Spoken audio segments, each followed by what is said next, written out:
is improving every year, but we still have a long way to go in understanding the disease. And every individual responds uniquely to the disease and its treatment. So in addition, ethnicity, lifestyle, environment have a significant role to play. We in India need to build our own data sets so that we can find our own set of protocols to treat our own people. And we must not completely be reliant on non-Indian research for our protocol. And data is really critical for this research, and we must find collaborative data platforms for research at the national level. And I'm really delighted to have this opportunity to bring in 4 amazing speakers to join us today and think a little bit about how data and research can go together in terms of addressing some of the diabetes-related problems. Before I get started and introduce the speakers, let me a little bit share with you how we plan to run the session today. So we have a total of 90 minutes. I know we lost about 8 to 10 minutes, but we will still try to end in time so that the next session can start on time. In the first 10 to 15 minutes, I want to introduce the speakers and invite them to share a little bit about their personal research agenda and how they look at some of these problems. We have some very eminent ones here. And just to make it easier, I'm going to introduce the speaker very briefly and let them answer it rather than introducing all 4 of you at the same time. So that's my plan today. And after I'm done with that, then we will go through basically a simple, why is this research important? What kind of research are we looking at? How do we go about doing it? And then finally conclude by what is now and what can be done in the future. We have an interesting panel mix here. We have 2 medical doctors, which would be Dr. Callum McRae and Dr. Sanjay Agarwal. And we have 2 engineers, computer science people, which would be Kash Patel and Dr. Ramesh Chen. So we have a very interesting panel. All of these people I have worked with before, and I'm really delighted to invite friends to these kinds of things. So it's always good to have you all here. So thank you first for being on this panel. And we have Callum and Kash joining in from the East Coast of the US. So it's pretty late for them on the 5th of August. But Ramesh and I are both in California right now. So I'm going to start with Callum and give a very brief introduction. So Callum McRae is the Vice Chair for Scientific Innovation at the Department of Medicine at Brigham and Women's Hospital and Associate Professor of Medicine at Harvard Medical School and an expert member of BWH's cardiovascular genetics program, which comprehensively evaluates, diagnoses, and manages care for inherited cardiac disorder patients. In addition, he is a leading investigator at the BWH Genomics Center, Associate Professor of Medicine at Harvard. He has received his medical degree from the University of Edinburgh College of Medicine. He completed 2 internal medicine residencies and is very well known in the research community as well. One important fact I want to mention here is that in October 2016, the American Heart Association, Verily Life Sciences, and AstraZeneca announced that Dr. Callum McRae as the leader of the One Brave initiative. He beat out hundreds of other applicants from around the world to receive a landmark award to provide support over a 5-year period for research projects focused on uncovering the cause of heart disease and including previously unrecognized signals. He's also the founder of Atman Health, and Atman is on a mission to help providers and patients carry out state-of-the-art personal care plans to manage chronic diseases. So, it's a real honor to have you, Callum, here. And let me invite you to share a little bit about the kind of research you are working on so that we can set the context of the discussion for the future. Well, thanks very much, Anand, for the invitation to speak. It's an honor for me to be present in this panel and at the symposium. We've been working for the last 10 to 15 years on this interface between existing care, early discovery, and innovation. How do we get new insights into the clinic in a timeline that's consistent with every other industry? And so part of what we've been doing is working with technology companies like Apple and Google, and really trying to think about how we can accelerate that transition, use a combination of software and hardware to begin to bring together the data and the insights necessary to actually deliver what we know already works at scale, at low cost, so that everybody really can have the same standard of care wherever they are in the world. And so that's essentially what I've been working on for the last decade. And from the work we've been doing with persistent and subsequent work that we've done with Atman Health, that we've really been focused on that interface and trying to get everybody on the planet really cared for at the same level. And it's an exciting mission, and one that I believe this panel is going to discuss in some detail over the next 90 minutes. And deeply honored and pleased to be here. Thank you. Thanks, Callum. And as Sanjay mentioned, we have a large number of people attending this conference. And as you are aware, India has a very large population that needs the kind of help that you provide. So I'm really hoping that this is not just an event, but also the start of a potential collaboration that we could take on for the future as well. So let me now invite my dear friend Ramesh Chen. Ramesh and I go a long way. We have known each other for more than 30 years. Ramesh is the Donald Bren Professor of Computer Science at the University of California in Irvine. Ramesh is a very well-known researcher in computer vision, databases, multimedia systems, and more recently, he has focused his energy on research in the areas of healthcare devices data, and he is also the founder of UCI's Institute of Future Health. So Ramesh has a wide, diverse experience and strong computer science background. I'm going to invite Ramesh to share a bit about his research and what he's doing in the diabetes care-related programs to just get the context going. Ramesh? Thank you very much, Anand.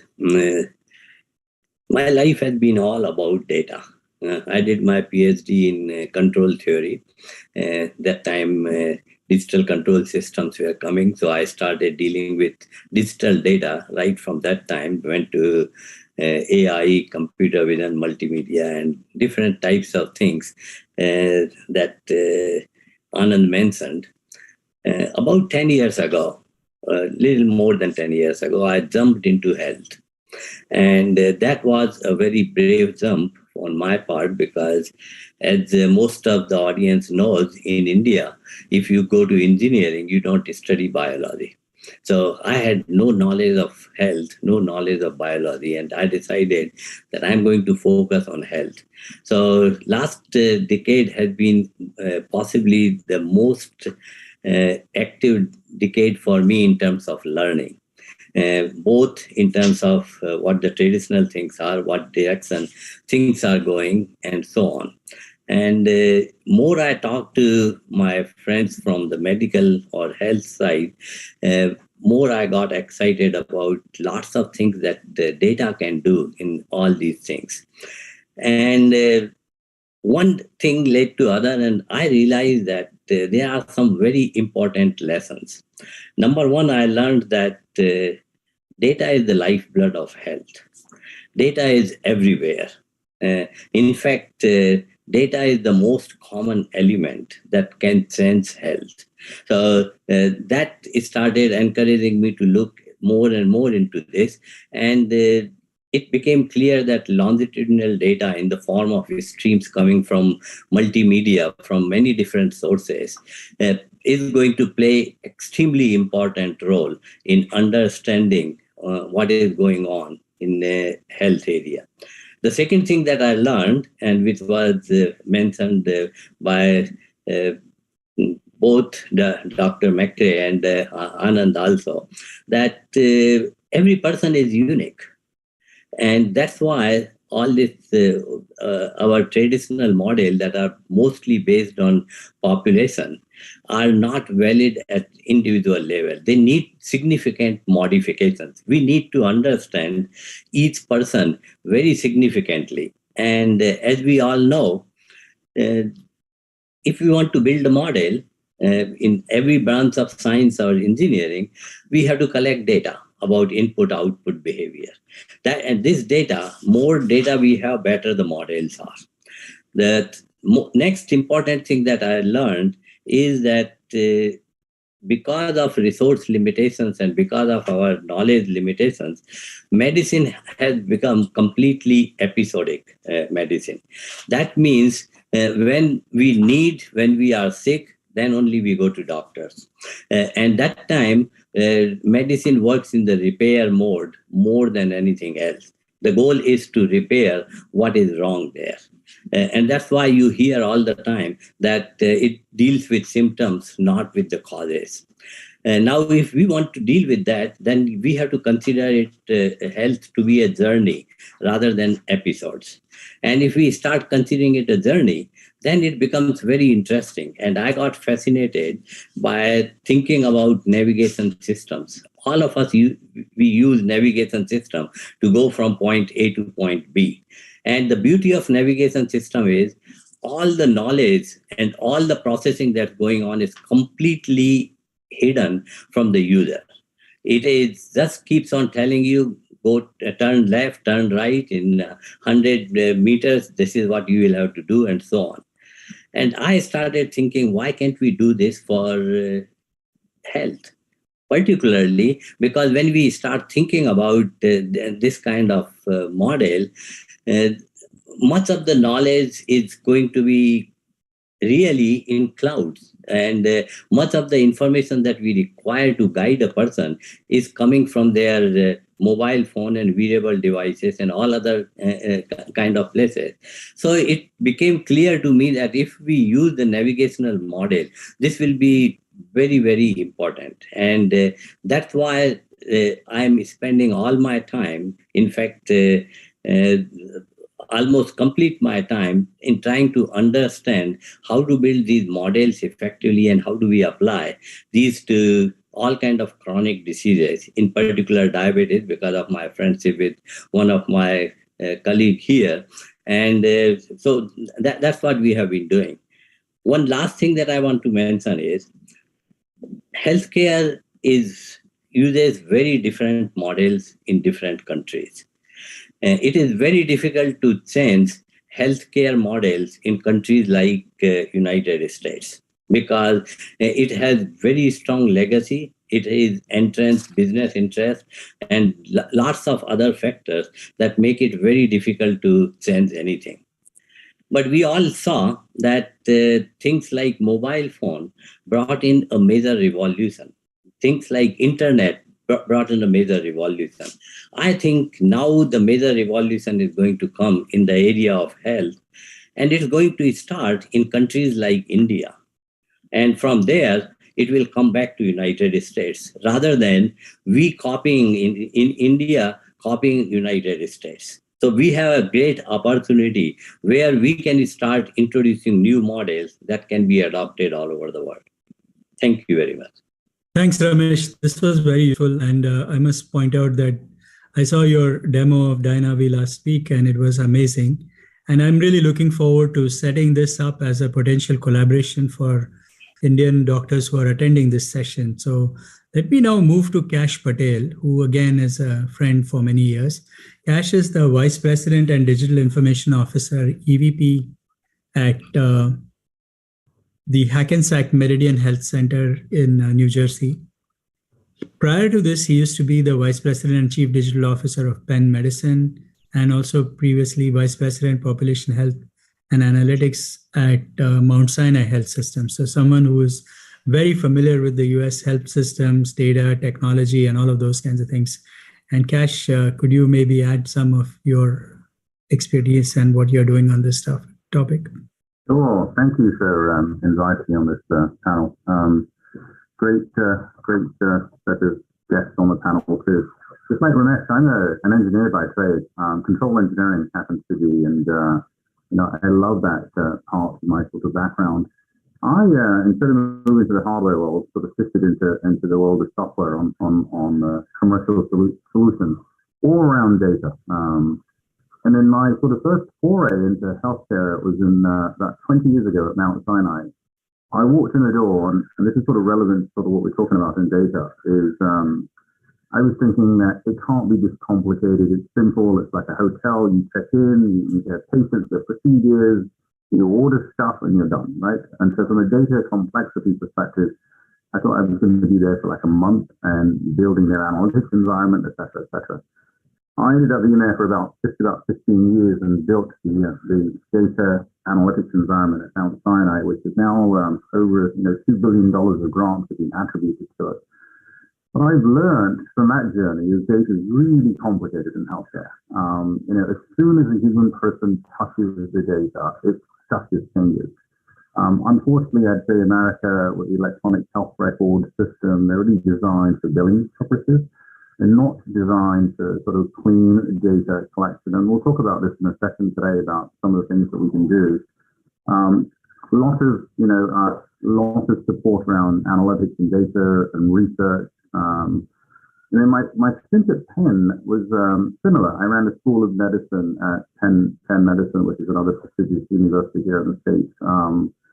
Did a lot of work around genomics and integrating genomics with the phenotypes, helped with the IDEC project over there, which is related to diabetes care, right? The islet transplant, which is now FDA approved, and some patients are just beginning to be seen at Penn when I was there.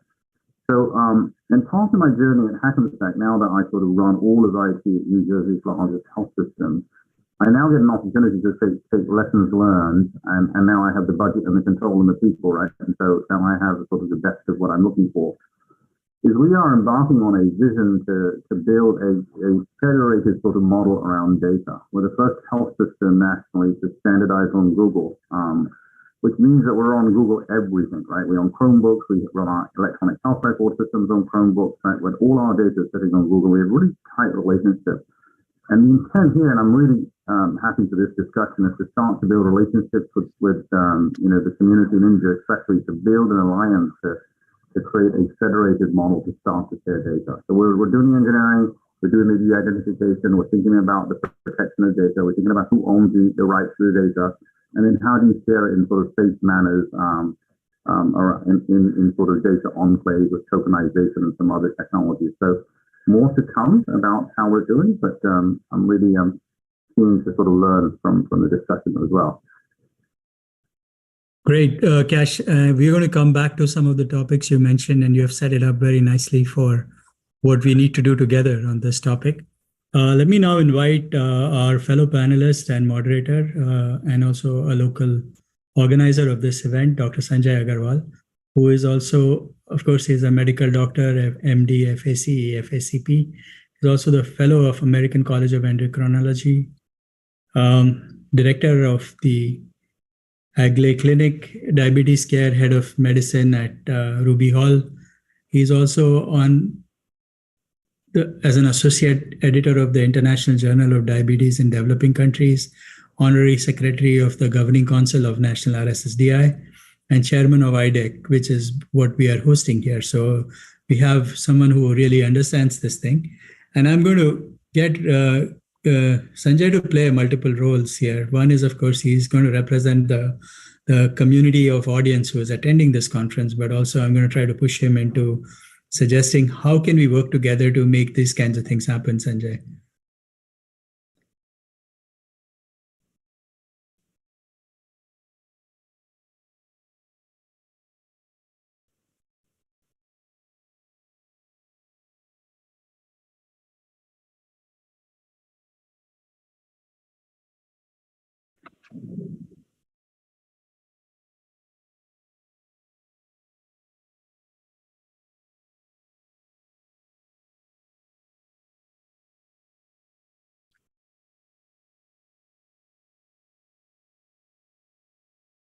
Sanjay, we cannot hear you very well. Can you ask the people in your room to not speak while you're speaking?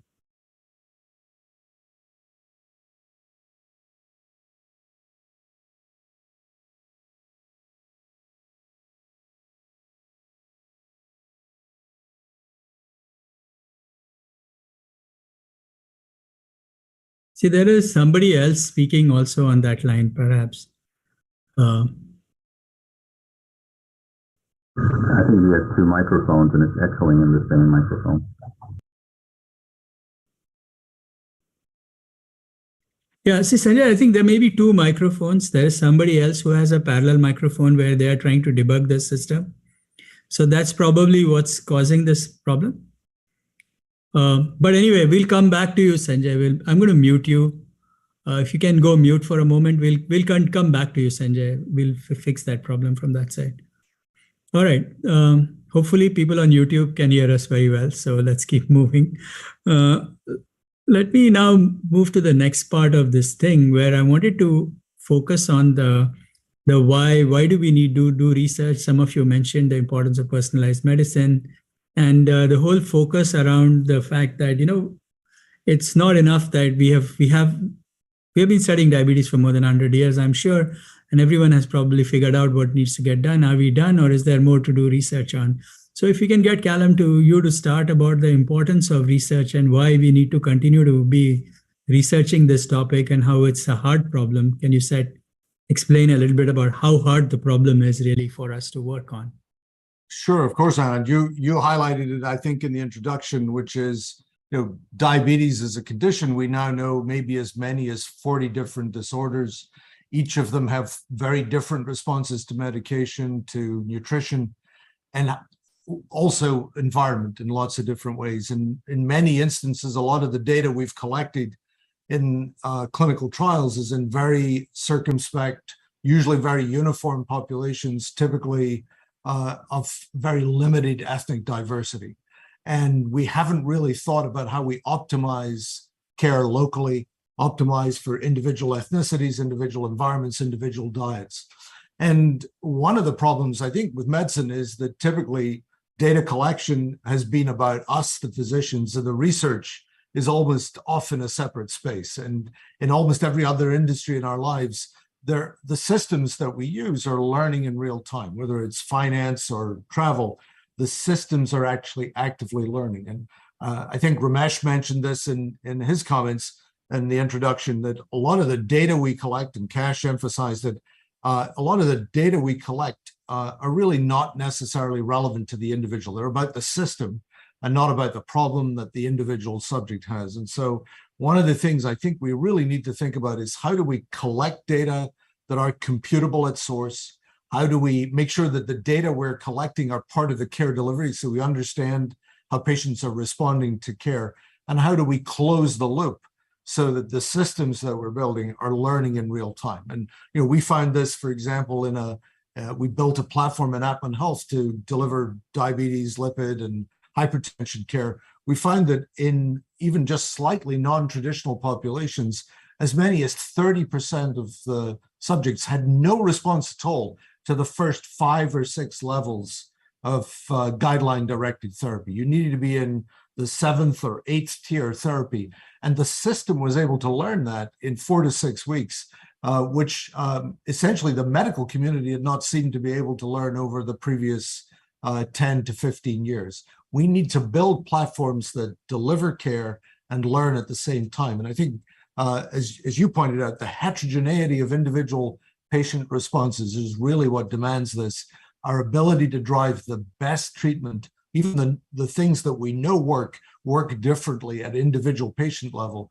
How do we build systems that deliver that at the scale necessary to essentially allow everybody to be able to get the best care for them at the right time in the right place? And I think that's really the core problem here, is how do we build research that operates not just for the tiny number of subjects that get into a clinical trial, but for the whole population. I think the last thing I'll say is, I think COVID has really taught us this.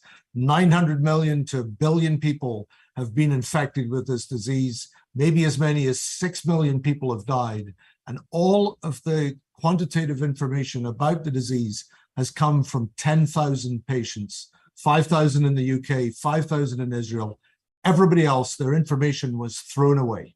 And that's basically the core problem, that the data we collect in medicine, we don't actually use. And if we find a way to research in real time, in the real world, using the real data from our own patients, we'd be able to transform medicine in the way that other industries have been transformed in the last 10 to 15 years. That's fantastic setup, Callum. One question I want to ask before we move to Sanjay, and that is, when you say that every individual behaves differently, how serious is that difference? Meaning, and I wanted to add a comment I saw from Dayanavi, from Ramesh the other day, where he said that even one individual every month or every few days may behave differently in some sense. So the individualization of this data person, the need for personalized stuff, can you comment a bit on that as well? Very much so. So even if you just take simple metrics like the time from a meal at which your glucose gets elevated, there are at least 6 different dominant patterns identified worldwide. And there are probably many more, but if you just look at that one variable, when your sugar goes up after a meal, and so that immediately changes the timeline of medications, the types of medications, the way those medications are deployed. Because you point out, even the individual meals themselves can actually end up having different responses in different people. And we just haven't built platforms that allow us to refine what we're doing at the right level of resolution. So as Ramesh said, medicine is episodic. Many diabetic patients are seeing their physician once every 3 to 6 months. They're not getting meal by meal input. We need to build platforms that allow us to be able to inform the individual on how to control themselves, to empower them to manage their own lives in conjunction with their physicians, so that we get the best possible outcomes. But it's a real problem. So it's hugely important, for example, even in terms of the use of oral hypoglycemic agents, the use of insulin. How do you time insulin? When do you time it? Those are all determined by just simply that one function. And that's one of many different aspects of diabetic care. Thanks, Callum, for setting this up. Now I'm going to try Sanjay one more time. Sanjay, you sort of represent the doctor community in India, and we have all these kinds of things. People do. You are all so busy that it's very hard for patients. Watching every meal and responding is probably impossible from the doctor's point of view. What do you think is happening, and what is your comment on this particular problem? How hard is this problem we are trying to solve? We can't hear you, Sanjay.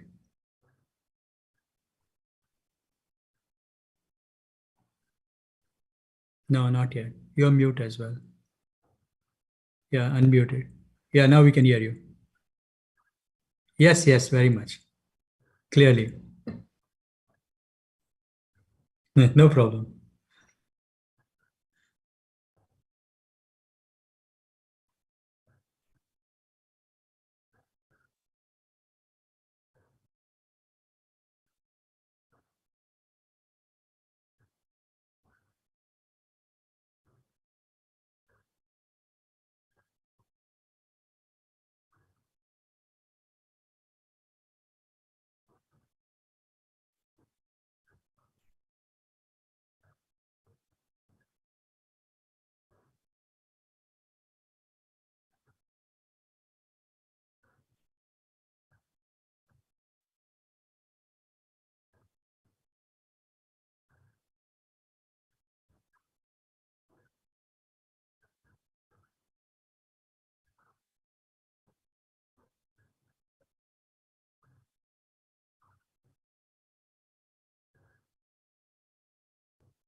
Hey, wonderful. I think Callum already shared a little bit about the complexity of the problem. You have broadened that problem by not only saying it's complex on an individual level, the scale is also an issue, meaning there are just a lot of people to be dealt with. And you also talked about the complexity of data, saying that we have all these data sets which need to be longitudinal, individuals need to manage it. So you have made this problem so complex, maybe we can never solve it. But that's why we have a visionary here in our group, and that is Ramesh. So I'm going to just move to Ramesh and then to Cash, saying, I know we'll get there eventually, but can you a little bit paint the future or the art of the possible in some form to say that with these kinds of problems that the doctors are asking, do you technologists have a way to solve this problem? And what would that be? So let me ask Ramesh to go first and then Cash to talk about that, and then we'll try to bring it all together after we have heard from both of you. Thank you, Anand. The short answer is yes. You heard both from Callum and Sanjay the complexity of the problem.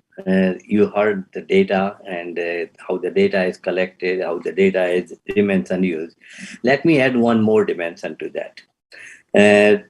One of the most important things that we forget is that we are all a system, and every system works well when we work in closed loop form. We all know that our body has the most important function is homeostasis. When homeostasis is not working properly, then only you run into all kind of these chronic problems, and you try to augment homeostasis either using medicine or using some other things. Now, can we, and we have seen in diabetes that for type 1, now we have continuous glucose monitoring combined with the pump. Effectively, what we did is that this problem that was affecting so many people and making their life and their parents' life miserable, we have put a simple closed loop system there to augment the homeostasis, and that's it changing their lives completely. The question is, can we do that to everybody who comes close to this kind of situation? Can we build a control loop system? That means a closed loop system. What that means is that we are collecting the data. We all are using wearable devices. Continuous glucose monitoring is increasingly becoming more important, and possibly Callum will know this more, that possibly in 5 to 10 years, it will be affordable for normal uses also. So for given this kind of situation that we are getting in, it is very easy to collect the data continuously and implement a closed loop. The closed loop can be implemented only when we also analyze the behavior of people who are using this system, because it is the most difficult part in medicine or in any other field is behavior change. It is very easy to say, stop eating this thing and start eating this thing, or take medicine this time, or do exercise this time. Do people do it? How are you going to motivate them, or how are you going to do this? Closed loop system will allow you to monitor what kind of approaches can work on them and what will not work on them. So these are some other dimensions that we have to start bringing in there. Anand, you mentioned about DIA-NAVI. One of the things that we started in DIA-NAVI right from the beginning was, how can we implement this closed loop system so that we are providing people feedback right from the time that they start using the system. Initially, we don't have the personal model, so we start using the population model as a generalized personal model. But as we start collecting the data, we start using the personal model. Luckily, within 10 days to 2 weeks, we have enough information about the person that we can start advising them enough about them. So my thing is, yes, we can implement all these things. We will have to build a complete closed loop control system, or as they call cybernetic systems. Perfect, Ramesh. Thanks for setting this up. So you, again, this is very interesting, Callum. Focus on the individual and the personal. You kept that thing. Sanjay did the job of scaling it out. Cash, you run like a huge healthcare system, every individual's data, you want to bring it together. Can you talk a little bit about doing this at scale and your big data and all the other stuff that you work on to make this possible at scale? And what do you think is possible? Let's say if you were to just do some crystal balling 10 years from now or 5 years from now. Well, the sad thing is, right, the technology to, Doctor, you talked about the data not being sharing, the pre and post, and you only have an instance of that patient visit sort of data. You don't have this sort of historical sort of trends, right? Let me just start with the technology to do all of this exists today, right? The technology to collect the data, the technology to understand the history, technology to understand the past, to engage the patient, the glucose monitoring. I mean, there's conversations on diabetes, vaccines, and transplants, the pancreas, et cetera. But I do think fundamentally, if I was king for a day, as one of my mentors has sort of used that phrase and I caught on to it, if I was king for a day, I would try and, if something is happening in the US, right? We all got EMRs and everybody got their data electronically. Nobody wanted to share. And the federal government here is forcing now institutions and health systems to share the data, right, at a national level. It's happening. It hasn't happened just yet, but it's beginning to happen. I do think this is where the opportunity in India lies, right? Is if we can get from an institutional mandate perspective to share the data and make it be identified. I get it, everybody doesn't want it, and there's privacy concerns, there's the IT concerns, right? But the technology to share that data into a standard model exists today. These models have been developed for quite some time. They're pretty stable. They're understood. The world of research understands this, right? And so every single hospital, institution in the city, in the communities, if they were collecting all of this diabetic data, India actually has a pretty decent national identity system. If we can connect that patient's medical record to that identity system in a form where it's by a trusted broker, that's where the legislation pressure sort of has to exist, because the technology exists for sure. And I do believe if we can begin to do that, then we can start to really jump on what Ramesh is talking about this sort of closed loop system sort of idea, that we would truly have an ability to track that patient, have an ability to create engaging sort of models for behavior change, right, to get that sort of feedback over time. So I think that's where the pressure has to be. If the legislation was there, you can come and knock on my door and I can sit down with a bunch of engineers and sort of do the same. But the technology exists to put all of this stuff together. What I'm doing here at Hackensack is trying to build that in a way that we can then sort of replicate it from one institution to another. And then 5 years from now, if that exists, the trust is there, it's de-identified, would start to naturally form a pretty cohesive, large set of data. I think the magical answer in all of this is to ensure the data, the other part in healthcare, the data is not of high quality. And so we would have to think about increasing the quality by using standard models, standard ontologies, trying to clean up the data, et cetera, but there's sort of mechanical problems. But I think the legislation push to centralize the data would be key. That's sort of my takeaway from this. Thanks a lot, Kash. I think we've set this up very optimistically from the techies. The techies believe that this can be a problem we can solve in the next 5 years. 10 years. Yeah, okay. 10 years, great. So it's good to hear that. I think it's good to know that there is hope for us, at least in the US side of things. I'm going to push it back to Sanjay and say that, Sanjay, you're in India right now where people have lots of doctors all over the place. Patient to doctor ratios are such that all the busy doctors treat hundreds of patients on an hour and all kinds of stuff. People are not collecting data on their own. Cost of all these things can be high. Quality of data is poor. Do you think we have any hope? How can we get started? And I want to start by this Chinese proverb that people talk a lot about that say that the best time to plant a tree was 20 years back. Yes, we should have done this 20 years back. But if that's not done, the next best time is now. So Sanjay, can you comment a little bit on the community that is attending this conference? How willing and how motivated are we to collect data across the groups? And if you think that can be done, then potentially what Ramesh is saying and what Kash is saying was possibly we have a way out. And some of the problems that you and Callum have set up might have actually a solution here.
largest sense. That's one. Number two, we don't have any way by which, like we had, both of us were talking with a lot of people about the I2B2 system that was there. We don't have at the moment any system by which data can be shared on one platform with each other, so that I can lend in a proper manner the data, so that somebody all puts in the data and becomes a more, complete compilation of data for making some analysis out of it. So while there is an inertia on giving data, there is also the fact a lot of apprehension about data that comes in the public domain, or maybe a more close group domain that is there. And the third is the quality of data that we are giving is also a concern, that even if I give the data, will it have any sort of a meaningful meaningful use out of it all to somebody who's making something out of it. So this is where the problem lies, that we don't have enough intelligence about it. We don't have enough awareness about it. And I think we need to start small, have group of people who can share data, like the I2B2 that we talked about earlier. And once that works, the model works very well, then go outwards and see that more and more people join this. RSSDI, of which I'm the secretary, and IDEC, which I'm the chair, these are sort of bodies that can make it possible. Because if we start using it from our bodies, people think that, yes, we have already gone through all the nuances of making sure that this is safe and we can give data to such bodies and they will be protected in every kind of a way. So I think bodies like ours should take up the cause and make people aware about the importance of data. And for that, we need to have platforms created by you to see that how can we make this easily available for people to load their data onto, and yet have the security that that data is not going to be misused in any kind of a way. Thanks, Sanjay. I'm going to now push it to Callum and to Cash, because you are the real people who have addressed some parts of this problem in different forms. So Callum, I know you've been working with a fairly broad BWH system, and you have data from other hospitals and other people, and you're part of many research groups where you have collaborated with data for other people. So what is your guidance to India and to RSSDI and to IDEC, and what should we be thinking? So that's one. While you answer that, I want to also push one more thing in it. So there is this other discussion that I've been part of where everyone says, okay, just collect all the data and then we will figure it out, right? The reality is that it will take years to collect all the data. And after we have collected it, we might find out that we have only collected garbage, right? So how do we ensure that we are doing incremental progress and we have the ability to collect and use the data while it's being still collected? Because we'll never have it perfect at any one time, but still good can be done with incrementally improving quality of data. So if you can comment a bit on that, Callum, and then I want to take Cash's view on it because he also deals with millions of patients of this kind. So I think, I agree with everything that Ramesh and Cash and Sanjay have said so far. I think there are a couple of things that I think are worth pointing out. One is that the majority of patients are actually willing to give other data from their lives routinely if they get something of value in return. And I think one of the things that we need to really ask ourselves is, why do we treat healthcare data so differently? Well, it's partly because we get nothing of value in return.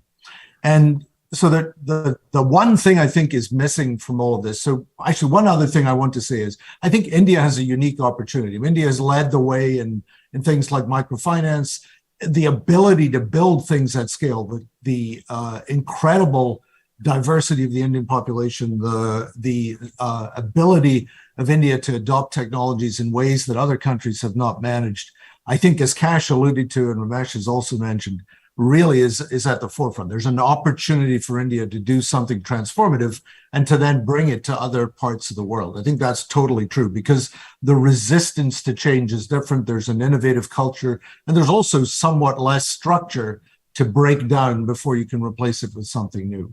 But the one thing I think that's missing oftentimes in many of these deployments is actually transacting on the data that you bring in. And this is what you were alluding to, Anand, I think, when you said we can collect data for 20 years, but then all we have is really a pile of data. what we need to understand a system, to understand the human system, to understand the healthcare system, is to understand how to transact within it. And that's I think the entire message of closed loop approaches is you're continuously optimizing, and you can do that at local or global optima. You don't need to basically wait for 20 years to end up with an improvement.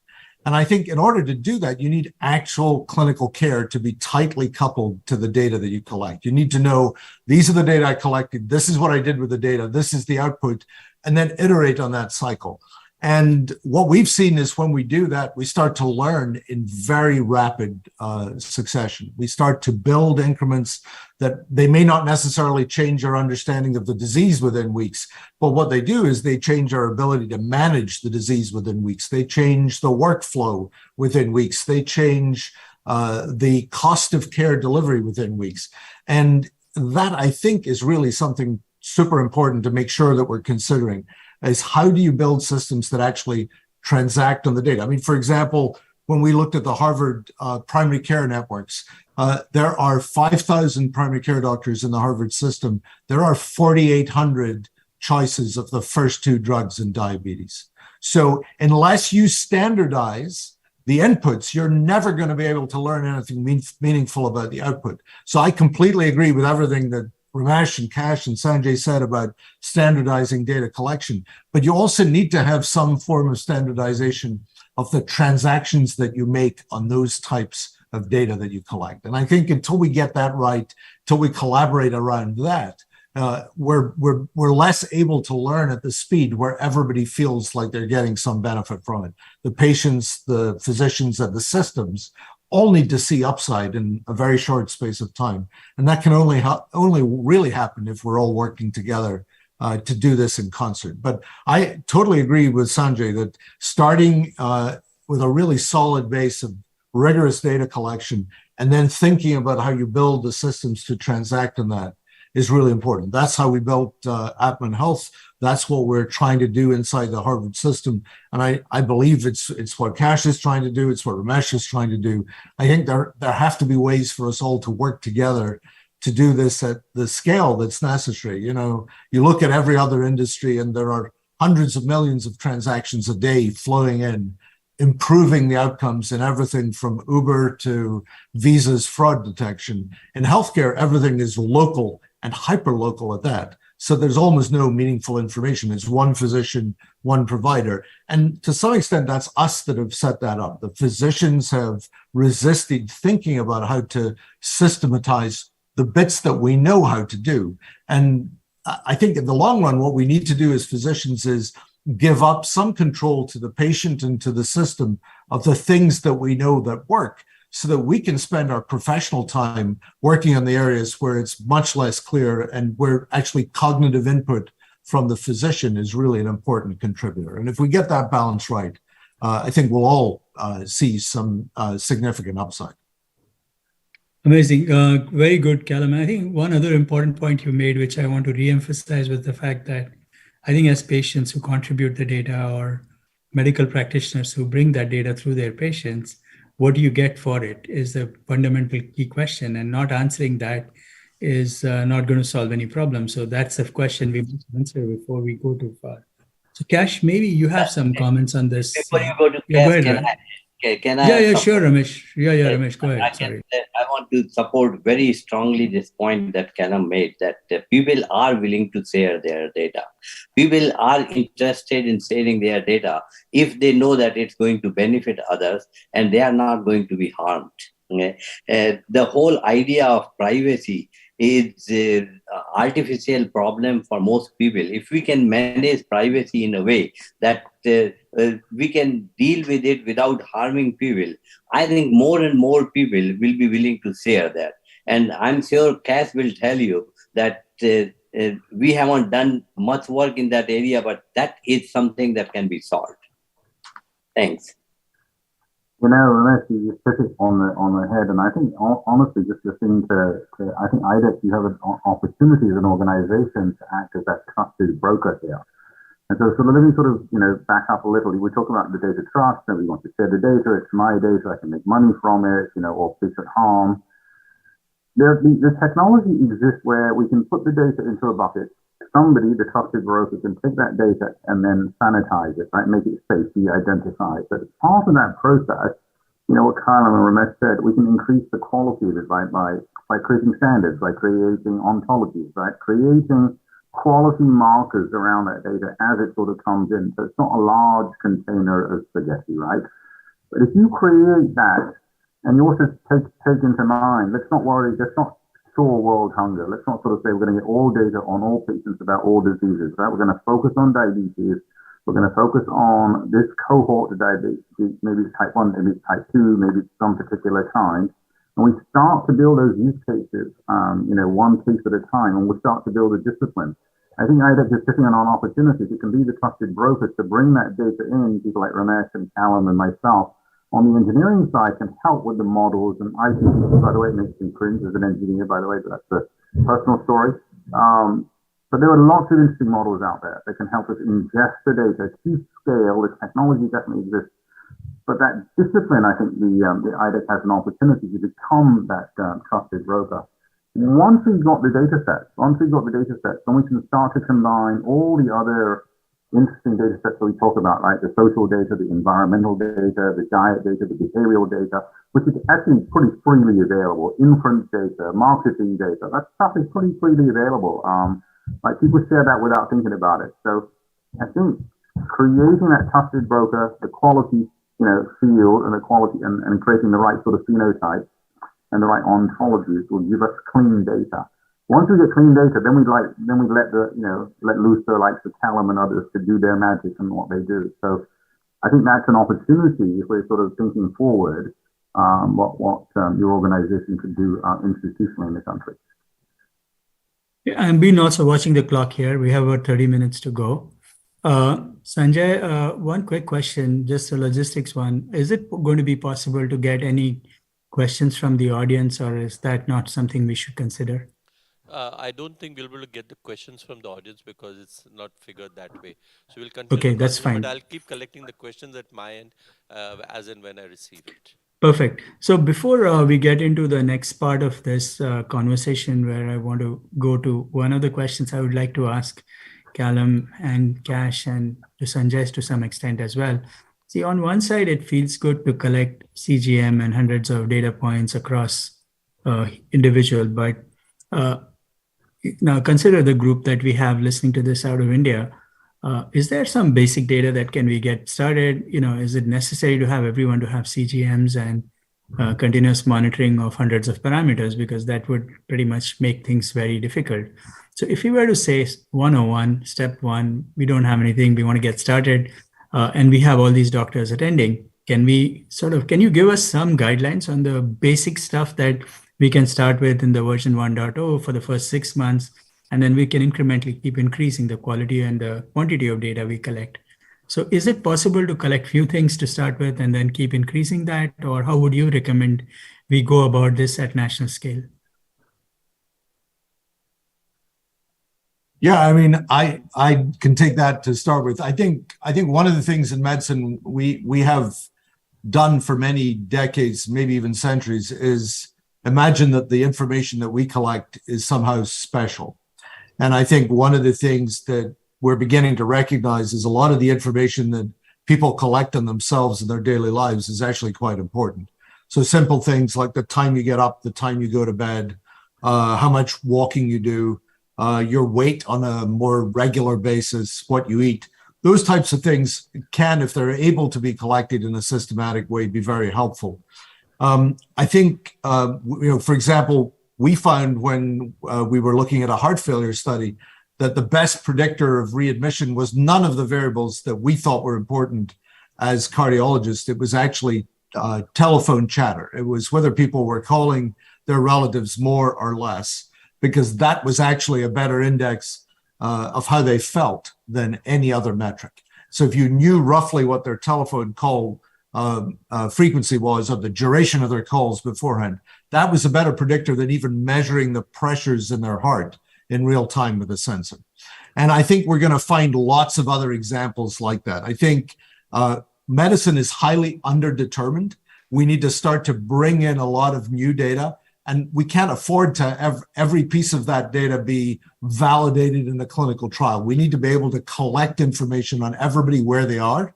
And if that's your telephone use, if it's the time you spend driving, whatever it is, I think it'll end up being important. But there are some basic metrics that are disease specific for sure, that are super important for us to collect. But in many instances, they're very simple things done well, reproducibly, and you can actually train people to do that themselves. I mean, we've seen efforts in the past to have people trained to take their pulse in the morning when they get up and sit on the edge of their bed. Those types of things over time can be really useful. Daily weights, really useful.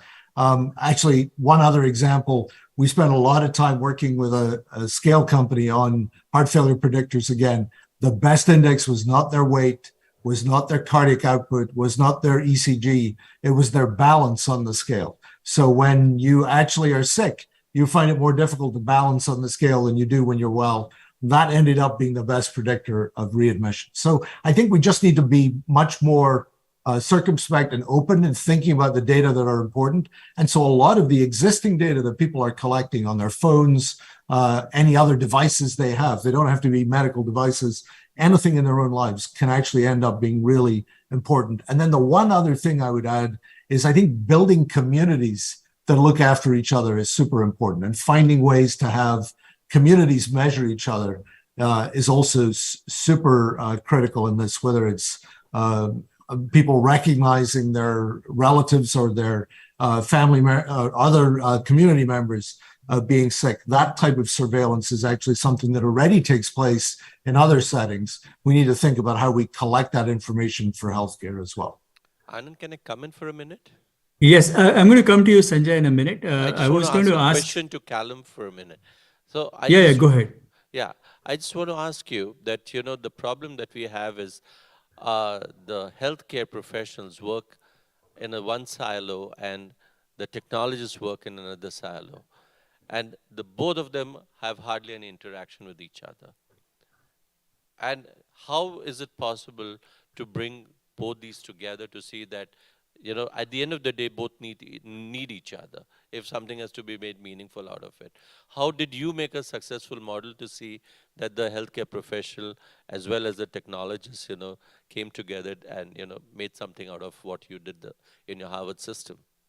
Well, I think Kash mentioned it very directly. It's having an honest broker, and I think IDEC has the opportunity to do this. There are multiple opportunities, I think, in the Indian community to think about how to configure it. But it's having an honest broker where literally you're just creating a sandbox where the technologists and the physicians, and I think importantly, the patients, all work together to work out how to build a system that works for everybody.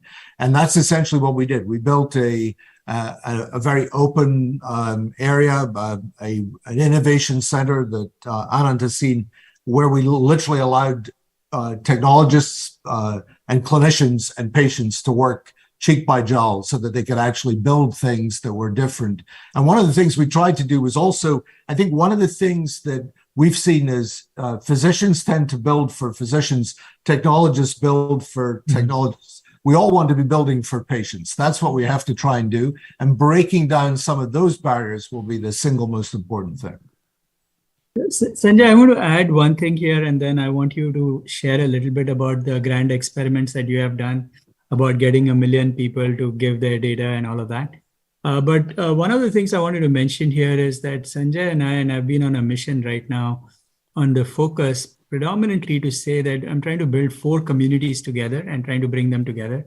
One is the medical community that Sanjay is part of, which is through the RSSDI. I have a pretty good network amongst the IIT data communities across the country, which is the techies of the world. And Sanjay is aware of that. We've had several meetings where we have gotten some of the people who are doing work in these IITs to think about problems at scale from the RSSDI point of view.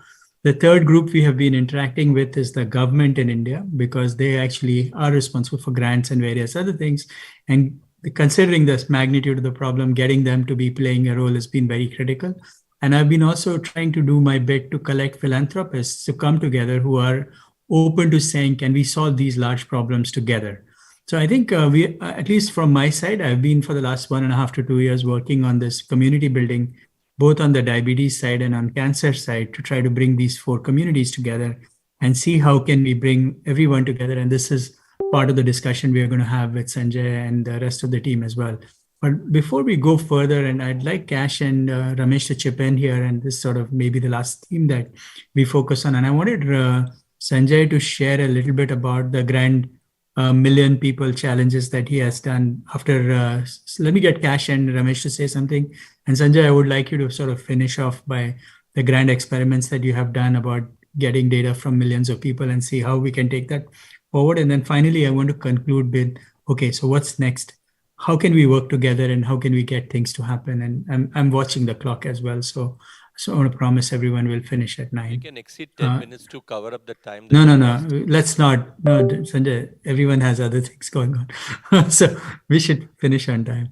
No problem. So Cash and Ramesh, can you chip in if you have anything to say on this topic?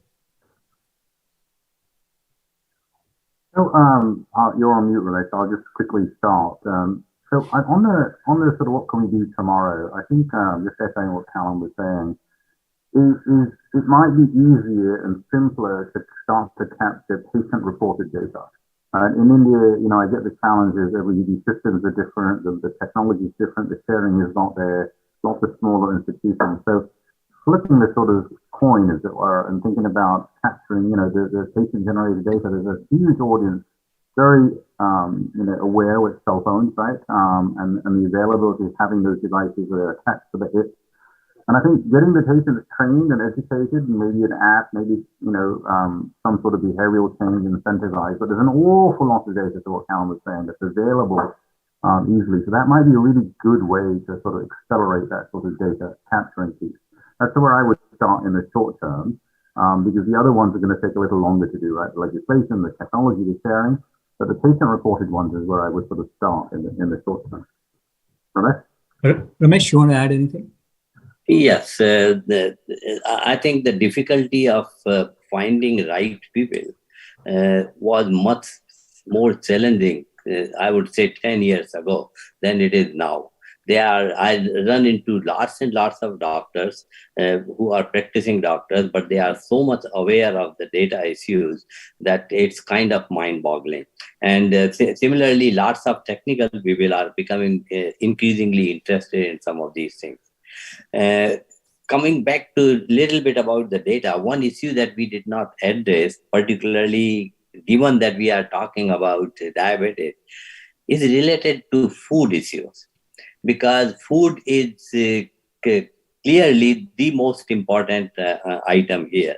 And in addition to the technical problems and the chemical problems with respect to food, I think the bigger problem in every country, and particularly slightly more serious in India, is the amount of disinformation that is there about food. When I talk to lots of experts in nutrition area, and most of the time I hear the term that 90% of the information that is available about food is disinformation. What can we do to improve this situation? Could be a very important contribution to things like diabetes or many other chronic diseases, because ultimately we all have been talking about how important is lifestyle for these diseases, and in lifestyle more than 50% is food. You brought up a very important point, Ramesh. And in India, as you know, we have all kinds of variety and complexity that makes it very difficult. So Sanjay, I want you to comment a little bit on the million people thing that you did, and just to share that as an example. And then my suggestion was that if you are looking at some of these, what does the next $1 million experiment that you are trying out could look like? And is there a way to take some help on some of the items we should track? So before I start, I just want to introduce you to Dr. K.M. Prasanna Kumar. He's from Bangalore, and he has been part of from the inception of RSSDI, and he gets the IDEC Medal of Honor today for his exemplary work in type 1 diabetes and so many other areas. So we are very privileged and proud privileged to have you with us today. And I'm going to ask him 2 minutes also to contribute his thoughts about this. But I'll just take this forward as to what you mentioned. Uh, Last year, we realized that less than 30% of the people actually, or about 30% of the people test their blood sugars. And we realized a large population of people don't even know that they have diabetes because they've never tested their blood sugars. Given that fact, we wanted to create a countrywide awareness that can we make people aware to just test their blood sugar once at least, so that if they test their blood sugar, at that point of time, maybe we'll be able to pick up undiagnosed diabetes. And we know that across the board, about 50%, 57% of the people know that, do not know that they have diabetes.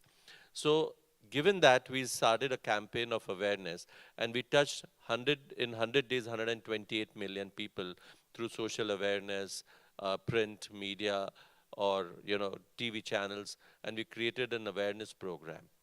Not only that, in one single day, with the help of Rotary Foundation and other NGOs, we tested blood glucose of 1 million people in a single day. And we had some basic information collection that we did on that particular day, where we talked about the BMIs, their random blood sugars, and some of the other parameters.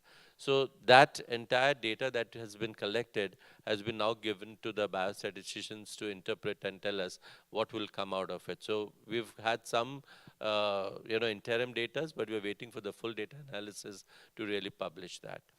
Going forwards on that, we this year have started Save the Feet, Keep Walking campaign, and that's in the progress right now. The idea was that people with diabetes tend to have feet issues, and a lot of people lose feet because of either bad management, missing out good care. They have amputations, deformities, which make life difficult for them. So we wanted to see that people get aware of the fact that they should look at their feet. Doctors should get aware of the fact that they need to look at people's feet to see that we can pick up feet at risk early, and we can save feet in the long run.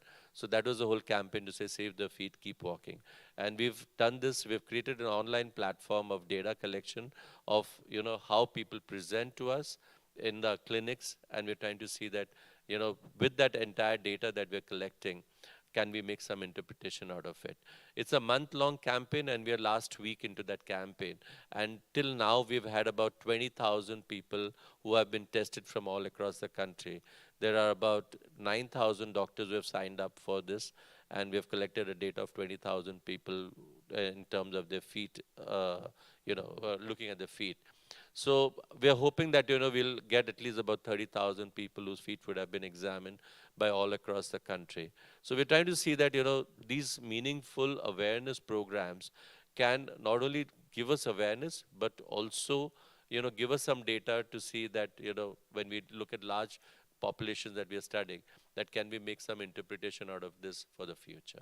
I'm going to just ask Dr. Prasada Kumar to also chip in and ask us. Good morning, everybody. Thank you, Dr. Sanjay and Dr. Anand Deshpande.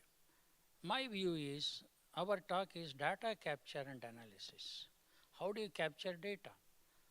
Less than 3% of tertiary care have any EMR. Without EMR, to capture data at one point has no meaning. I want vertical data as such. And not to talk of secondary and tertiary care, it hardly exists. So we should have EMR, because I have been using more than 2 decades, then data capture will be perfect. Next thing is uniformity in data. If you do not have uniformity in capturing data, it will be trash in and trash out. In a country where probably more than 70 million population have diabetes, you say capture 10,000, 20,000, 30,000, what does it matter? And what are you picking up? Tertiary care, not even secondary and primary. 90% of diabetes care in India is in primary care. If you do not do it, then the data, whatever you say is represent, is skewed. It does not matter to me at all. Then the question of analysis and all. So do we have an EMR? And unless it is made mandatory, whether you are primary, secondary, tertiary care, outpatient, it is abysmally low. I have seen my colleagues even tertiary care. And talking what Dr. Anand said about the government, yes, digitalization of the health. Nobody knows what digitalization. And is it voluntary or compulsory? They may ask just like your age, sex, blah, blah, and other things. Are you diabetic? Yes or no? It is voluntary. Then what about those who are not voluntary? What data you will capture? And it depends. Many people may not even disclose. There's a huge problem telling that we are going to get data, every patient. Will not happen unless it is compulsory and mandatory, where let us say cancer registry and others where it happened, and some infectious disease. Unless we have it, another 10, 20 years we'll be discussing same. We'll not be able to keep one society, one organization, 5,000 doctors, where there are probably 150,000 doctors, where you capture 5,000 doctors. And that to a tertiary care. It doesn't mean anything to me, whether standard of care, analysis, complication, management, everything. I think we should have a system in place and then only talk about collecting data, analysis. Otherwise, it's small islands of excellence, and here and there, you are not representing the country. This is what I feel problem last 2 to 3 decades. Thank you for attention. Any of you want to make any final comments, Callum, Ramesh, and Cash? And then I'd like to summarize and then put it to next steps and then hand it to Sanjay for closing. I'd just like to say that, I think all the problems we've discussed tonight are global, and I think India has a unique role and possibility to help solve many of these for the global community, and excited to be part of this discussion and look forward to collaborating in any way that I can with the community in India and more broadly to help solve some of these issues. Thank you very much for the invitation to participate. It's an honor and a pleasure. Cash, and then we can get to Ramesh. In order for something big to happen, these are really major problems, right? If less than 3% of primary care has no electronic system, how can we capture data, right? We talked about the variety. So what I'm saying is something major and something disruptive has to happen, and typically disruption of this scale has to happen from a legislation perspective. So some regulatory body has to come in, incentivize, change, enforce, support, encourage, invest in a fundamental change. So that's sort of what I'm hearing, and I think we need to find ways of making that happen. Thanks, Cash. Ramesh? At the beginning of this century, we saw a very interesting thing happen. Many countries did not have any communication infrastructure. We did not have landlines. And then came the mobile phones. And all of a sudden, we saw that many countries who did not have any communication infrastructure, they empowered all the people in their countries with communication abilities. Not only that, but many of them started becoming leader in applications on these mobile phones. I think some of the problems that we have discussed, and we were talking about Indian situation, fall exactly in that kind of situation. We just heard from Dr. Prasanna the issues that we face, and everybody talks about we not having this device and that device and data standards not being there. But Anand, you have been involved in seeing how Aadhaar was launched and has been quite successful. If in a country Aadhaar-like system can be implemented, then I think we can do lots of things. And many of the things that we consider as a problem that we are facing in India, they can become really our strength in the sense that we will know how to solve those problems. And believe me, every country has those problems. Most of the countries have those problems.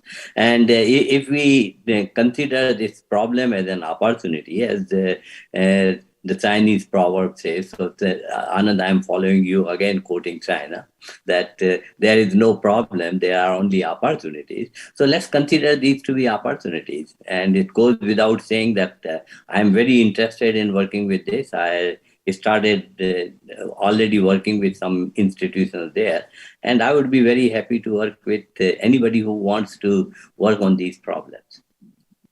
Thank you. Perfect. And before I hand it back to Sanjay, let me make a few comments to close this discussion. So first, thank you all for being part of this session. I have learned a lot from this. I hope all of you benefited from this session as well. Like Ramesh, I tend to be very I am an optimist, and I believe that we will solve these problems in due course of time. I've been part of the Aadhaar system as a board member.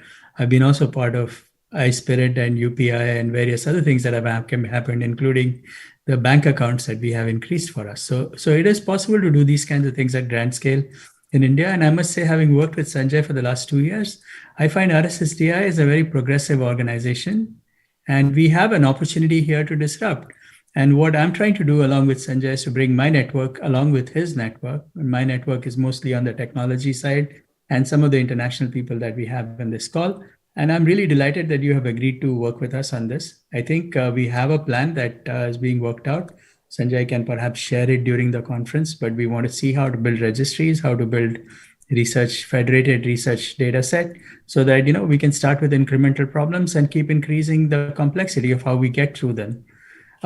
Thank you all in the audience for being in here as well. And since I think it's best that we end locally while Sanjay is in person, I'm going to hand it to Sanjay. And Sanjay, I'd like you to thank you also for being part of this and your concluding remarks, and we close this session. Thank you very much, Anand, and I would like to thank each of the panelists for sparing time and being with us today. I think the entire discussion has been very insightful, and I think it's now time for action, and we have to look for the future. Whatever has been the past has been a learning for us to think that what we should, do for the future. And unless we start, looking at this entire journey of how we can now look the integration of digital with digital health in our own clinical practice, it's going to be difficult for each one of us to function and make better care systems for the patients. So I think we need to all get together, the technologists, the healthcare professionals, all of us have to work and not stay in individual silos. And I think come together and see that, can we make models of care in terms of prevention as well as, better care so that our patients can benefit in the long run. So with this, I would like to close the session and thank each one of you for being part of this panel. Thank you so much for your journey. Thank you very much. Thank you. Thank you all. Thank you.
I think some of you have come from the workshops and enjoyed the workshops as well.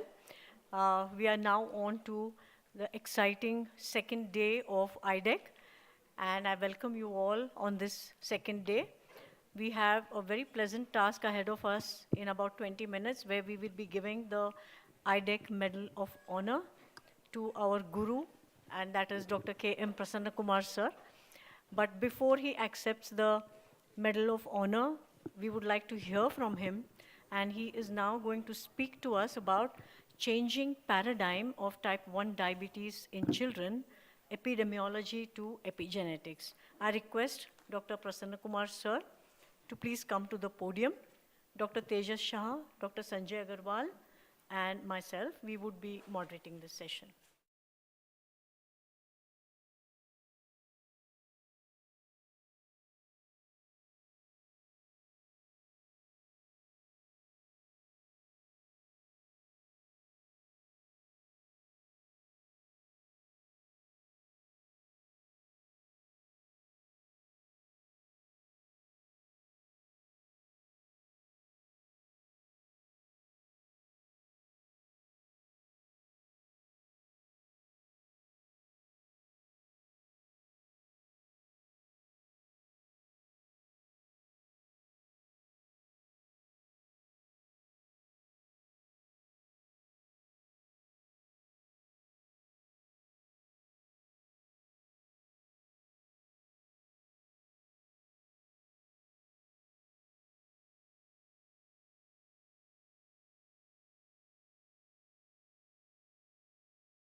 India being home to estimated 97,700 children in type 1. That is 2012.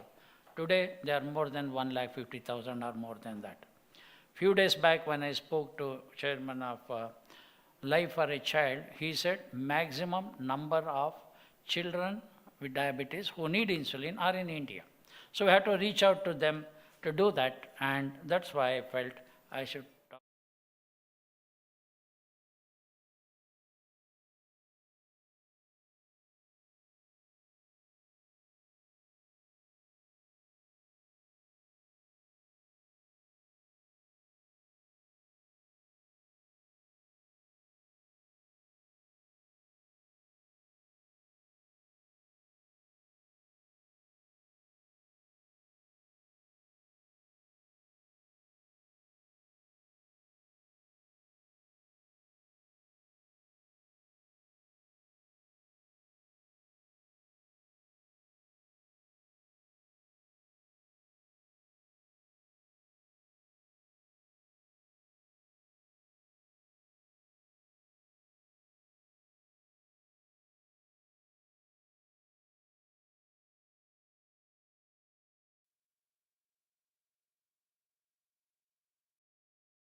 Diagnosing in 70s when the child has symptoms. Has it changed? Diagnostic tools, has it changed? Yes. Monitoring, has it changed? Tremendously. Changing pattern of glucose. Type 1 diabetes is as heterogeneous as type 2. Don't think type 1 diabetes is one. If you talk about heterogeneity of type 1, it will be another 4 hours talk. Management. You are the doctor, you treat how my child should say. The whole thing has shifted to self-management. Blood sugar estimation, taking insulin, or everything.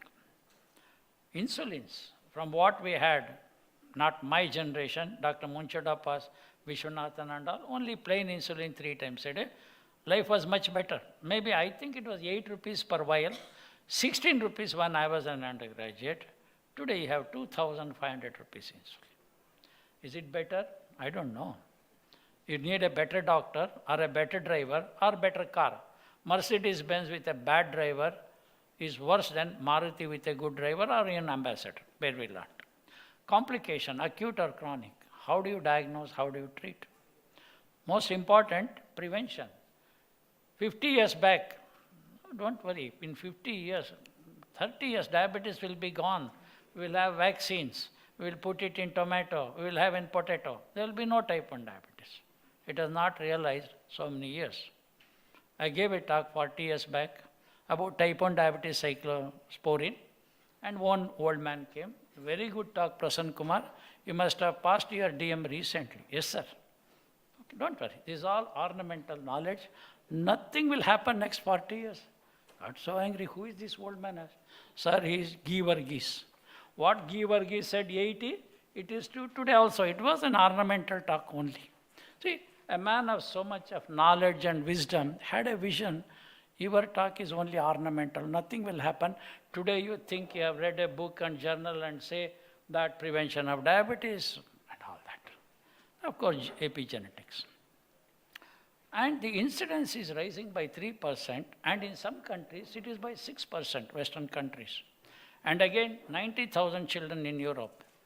Maybe now more than 150,000 children are newly detected in the world. This is the map all of you have seen 2019. As you can see here, India is a place, anyway, India is a place where you will see that it is blue less than 5. 10 years back, I got a call, sir, I am the head of IDEC at last. I saw your article. I think that prevalence is good. I said, who are you? I am from UK. Where did you read my article? It was in JIMA, Journal of Indian Medical Association. What is the impact value? 0.4 or 0.04. See, I said, I am shocked. Who will read JIMA? But he saw that there are, where they said India 20 per lakh, 30 per lakh, cities and all. They said this is what is true. Only Karnataka by capture, recapture for 15 years. What is this in today? You can see that the map is same. Again, if you see no estimate made, Africa and certain parts are still same. It has not changed. There is no data. And when you see 20 years back in Cameroon, if a child is detected with diabetes, chance of living that child 6 months is hardly 5%, or even less than that. Today the scene has changed because of paradigm shift. Now, this is what in North Europe and others, 4 to 41%, 20-25% in some of the countries like Switzerland, Finland, Norway, and UK and Sardinia. In contrast, China says that they have 0.1% of the case. It is up to you to believe it or not. Presentation is changing.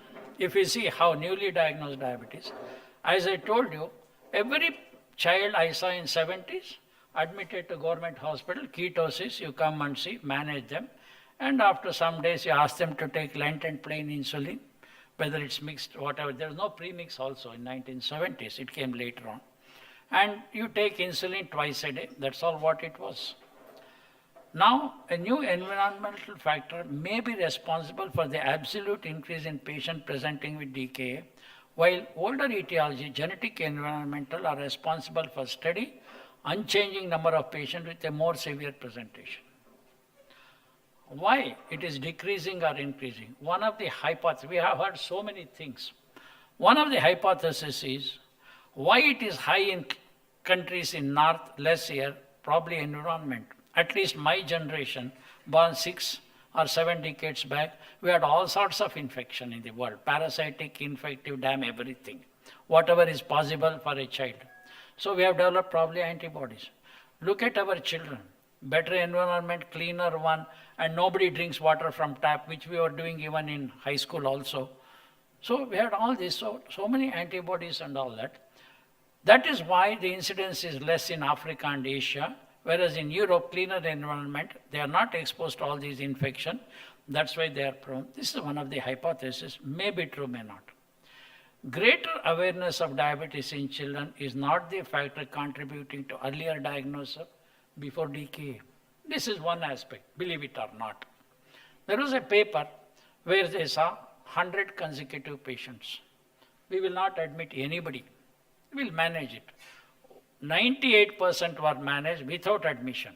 Whereas in our days, What is there to tell professor? He's a diabetic child. First thing is admit. Why? Teach him how to take insulin. Teach him how to do blood sugar. Those days not even that, urine sugar. Ask him to get one hypoglycemia and then say how to treat hypoglycemia. Today it is criminal to induce somebody hypoglycemia. I want to teach you how to get hypoglycemia. Right? Educate the parents. Today, last 12 years, I have not admitted a single patient. Forget type 1, even endocrine case also. Everything outpatient. Some of them, of course, were seen by hospital, then referred to me. So walking, talking, healthy patients come to clinic. Or even somebody comes with 400, 500. Not ketoacidosis. Ketone body is 1 plus 2 plus. You don't have to worry. Start 3 doses, it will disappear. Now, when we talk about this, whether the prevalence of DK at or near type 1 diagnosis has increased from 2010 to 16 following the high but stable prevalence observed from 2002 to 2010. Data is different 2010 to 22.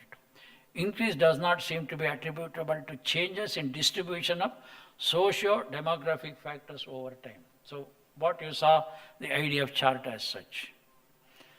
This is, I think, Eisenbach's one, maybe modified later, how 100% beta cell, immune dysregulation, environmental triggers. Then you have got 5 different types of antigen, which can produce antibodies, significant, insignificant, loss of first phase, glucose intolerance, and loss of free peptide. Unfortunately, we see at the end of it. If you have to prevent, you have to start here, recognize early, where there is a window of opportunity where I can interfere.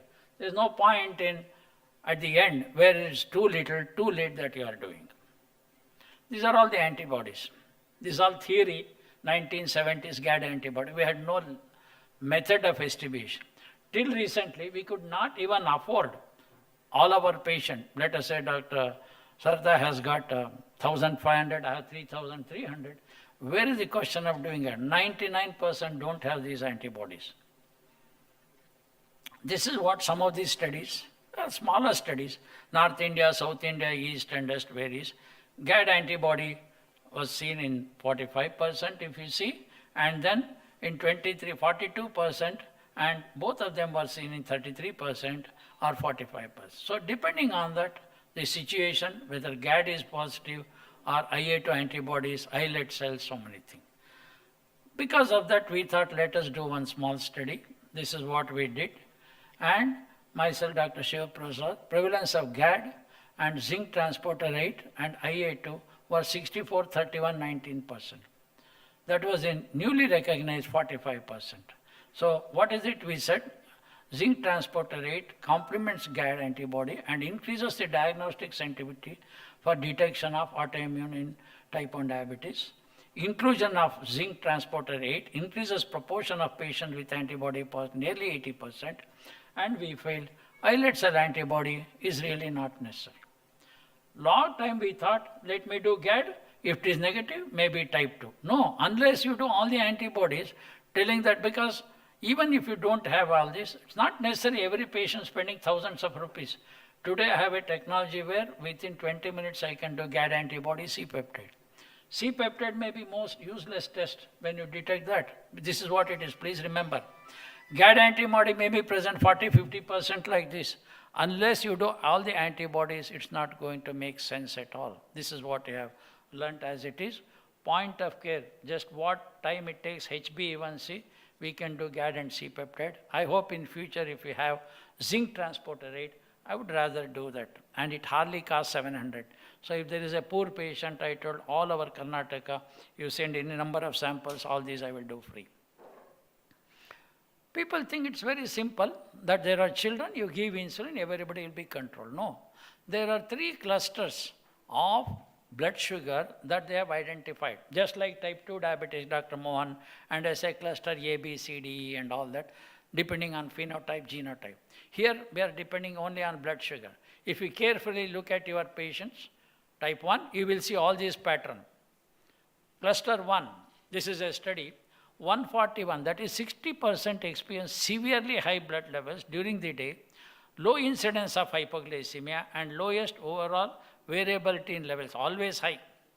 Next cluster 2, 22% had severe high blood sugar overnight A moderate incidence of hypoglycemia during day, about 4 episodes, and moderate variability overall.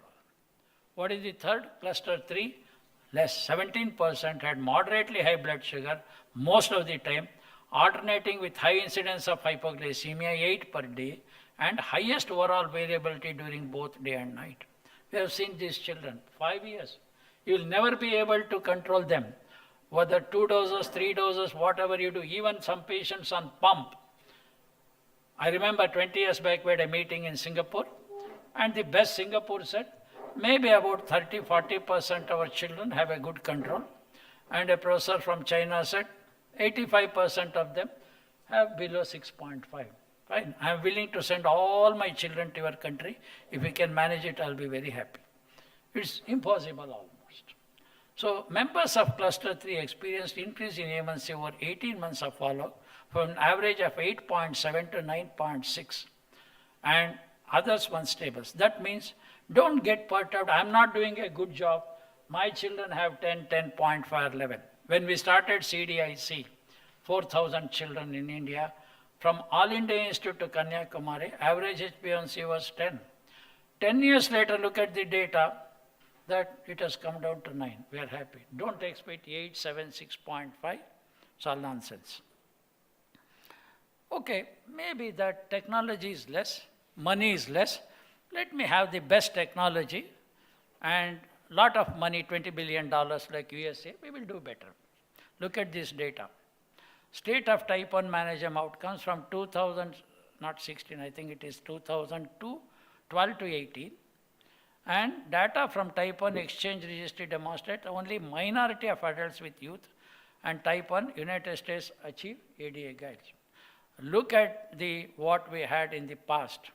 Then insulin pump, this is in spite of insulin pump use going from 57% in 2010 to 12 and 63% in 16 and 18. My friend Des Shorts showed this data and said, this is what our country. I think Dr. Banshi Sabu's meeting at that time, right? And CGM increased from 7% to 30%. And A1C were lower in CGM users. Look at this chart. What does it show here? If you see here, 2011, it went to 38%. CGM use, excellent technology. Look at that. What is that red? Red is what you have seen in 2000 to 2012. And after $20 billion, God knows what it is, what has happened. From average 8, it has gone beyond 9. So this is what United States, increasing CGM pump. So don't think that, oh, patients, doctor, I'll put them on pump and it will be controlled. No, not at all, at all. It is not the pump, it is not CGMS, it is the mindset. I have seen mothers who are so intense and writing in the chart everything, they ate everything, and then CGMS, and then 6.8. Doctor, don't you think it should be 6.5? It is the parents and the child who drive it. It's not your money or technology. Of course, CGM and insulin pump had a better control compared to those who don't use. That is agreed. So this is what, if we cannot add the pandemic, what we have seen, COVID, everybody is interested what happened during COVID. The detection was more or less. Control was better or worse. DKA frequency increased among type 1 patients during COVID surges with highest frequency among others. So less common among patients using CGM and insulin pump. Of course, it worsened, but those who are using pump and CGM probably had a less variation and all. To evaluate whether diagnosis of pediatric type 1 and its complication during COVID, this results from Italy, that 53 of 68 centers responded. There was 23% reduction in new diabetes case in 2020 compared to 19. And DK was, with severe DK was 44.3 in 2020 versus 36%. And there was no difference in the complication. So strict blood sugar control may help escape infection with SARS as well as morbidity and mortality. We had a child, 14-year-old, diabetes hardly 4 years, and she developed kidney failure, meaning that it's not due to diabetes. Then we said, okay, we'll put her on dialysis, and then we said, wait for that. Then suddenly we get this one, sir, there is a availability of kidney and pancreas, will you? I said, yes. I think Dr. Chitra is here. And they got 29 lakhs by crowdfunding. And by crowdfunding, we got the child dual transplant in Bangalore, both kidney and pancreas. 1 month later, off insulin, and creatinine was 0.9, excellent. Then the kidney failed. Then we said, okay, back to dialysis. 2 months later, COVID, and 15 days later, she died. So this is how, during COVID, in spite of dual transplant, these children did not survive at all. So COVID pandemic might have altered diabetes presentation and decay severity. So preparing for third and fourth waves are different. If paradigm shift has occurred, why? It is innovation. In what? From RBS to A1C to GAD, C-peptide, zinc, point of care. Monitoring from urine or glucose meter to AGP to non-invasive. And complication retinopathy, everybody has a fundus camera, you just carry and then check 1,000 children and you can send it to a retinologist, he will do that. I think next artificial intelligence, now it only says abnormal. I am not interested. I am interested whether it can pick up maculopathy, hemorrhages, or even microangiopathy, and say there are so many microaneurysm in this area. That is what high level, what you have got is a low-hanging fruit. So you should get diagnosis. Nephropathy, from what? Creatinine, blood urea, EGFR, macroalbuminuria to microalbuminuria. Newer drugs, better insulins, better delivery, from syringes to pen to pump. Carb counting, unheard of. And now you see everybody talks about carb counting.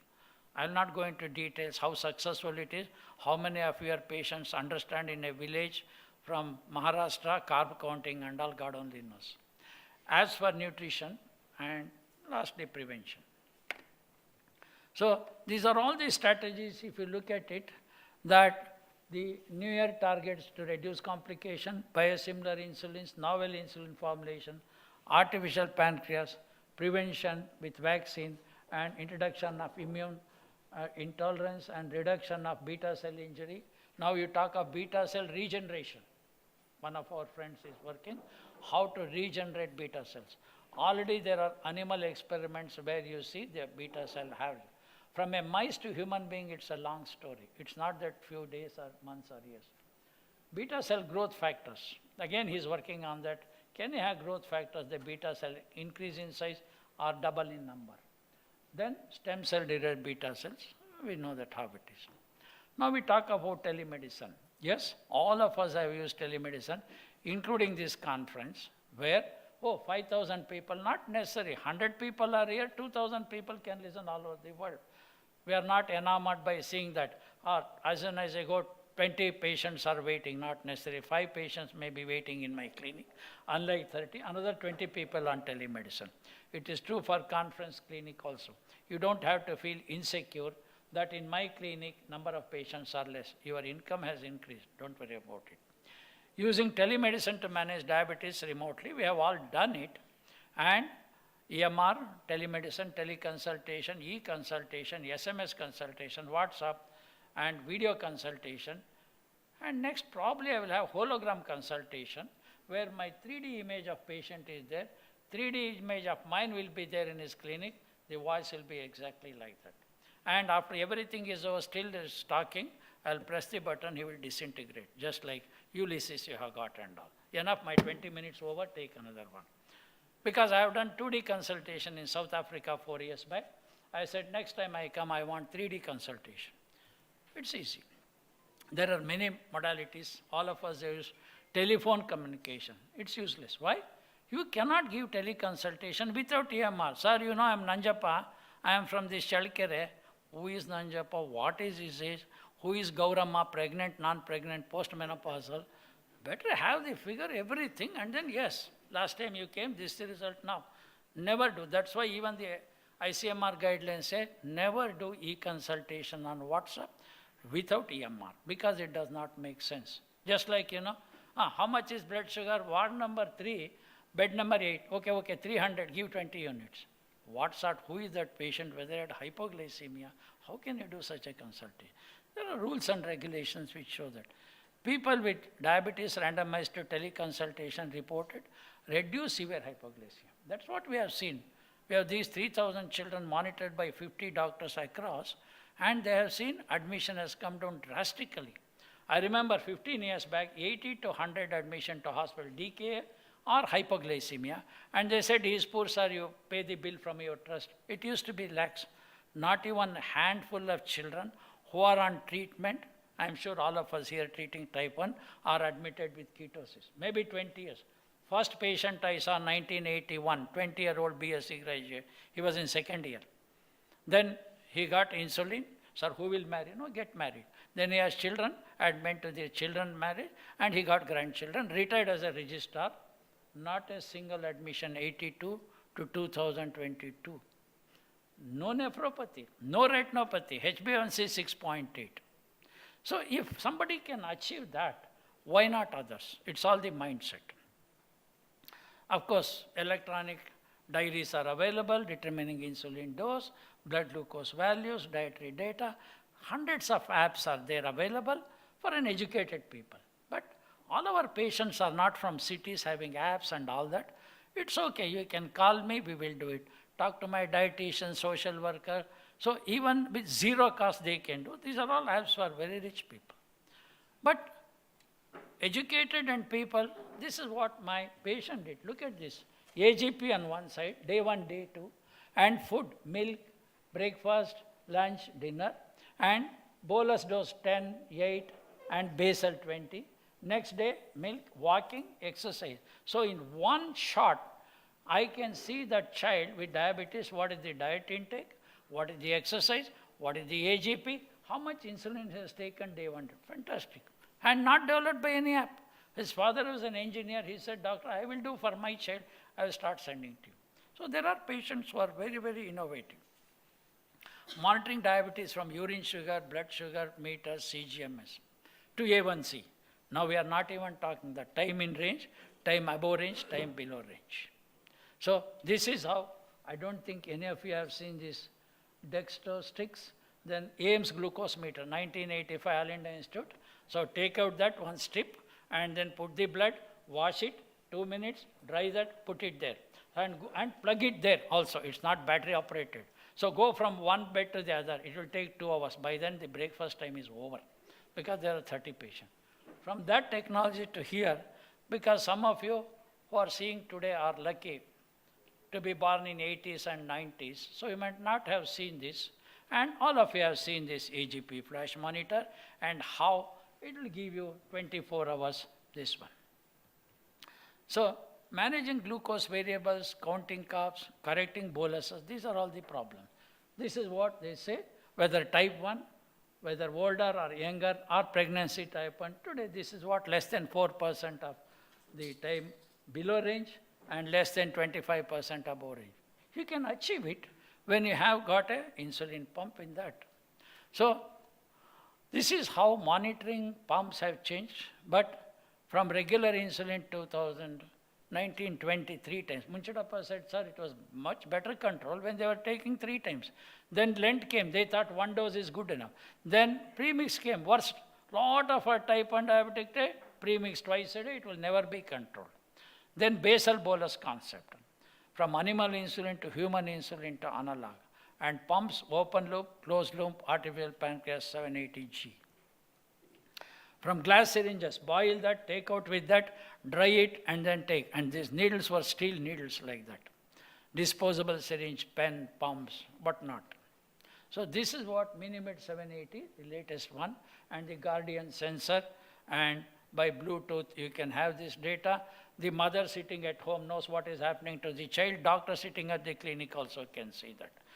Not only that, unlike previous one, 780G, suppose the child forgets to take insulin, then every 5 minutes the boluses are given. And your carb count is never 100% correct. It may be 50% correct. You do carb counting, and still the blood sugar goes up at 120. Every 5 minutes it gives boluses, and it starts coming down. See, this is how, where an artificial pancreas-like closed-loop system works. Bolus is delivered automatically. Then you have got how sensor talks to the pump, and the pump will infuse that much, and you can use that data, and I can see sitting at home what is happening to the child. Oh, my child is going into hypoglycemia, hyperglycemia. So this is how a study was done, 157 patients here and there, and then 97. Those who were on the previous pump, where you don't have a closed loop with 780 G compared to others, you can see you can come up to range from 68 multiple dose to 76.4% can be in the range. Hypoglycemia is less than 2.2 or even some 0.7, and hyperglycemia it can come down to 4.1. This is only possible because the insulin pump, how technology has changed. From HbA1c to TIR, or you take both, it is comprehensible. Of course, the last few things about oral insulins, I have been part of phase 1, phase 2 study of Tregopil. Now phase 3 is going on. Is it working? Yes, because some of the children have got hypoglycemia when they take this oral. Ultimately, if you have nasal insulin or oral insulin 3 times, 5 times, whenever you take a snack, plus 1 bolus, I think the life of a child will be better.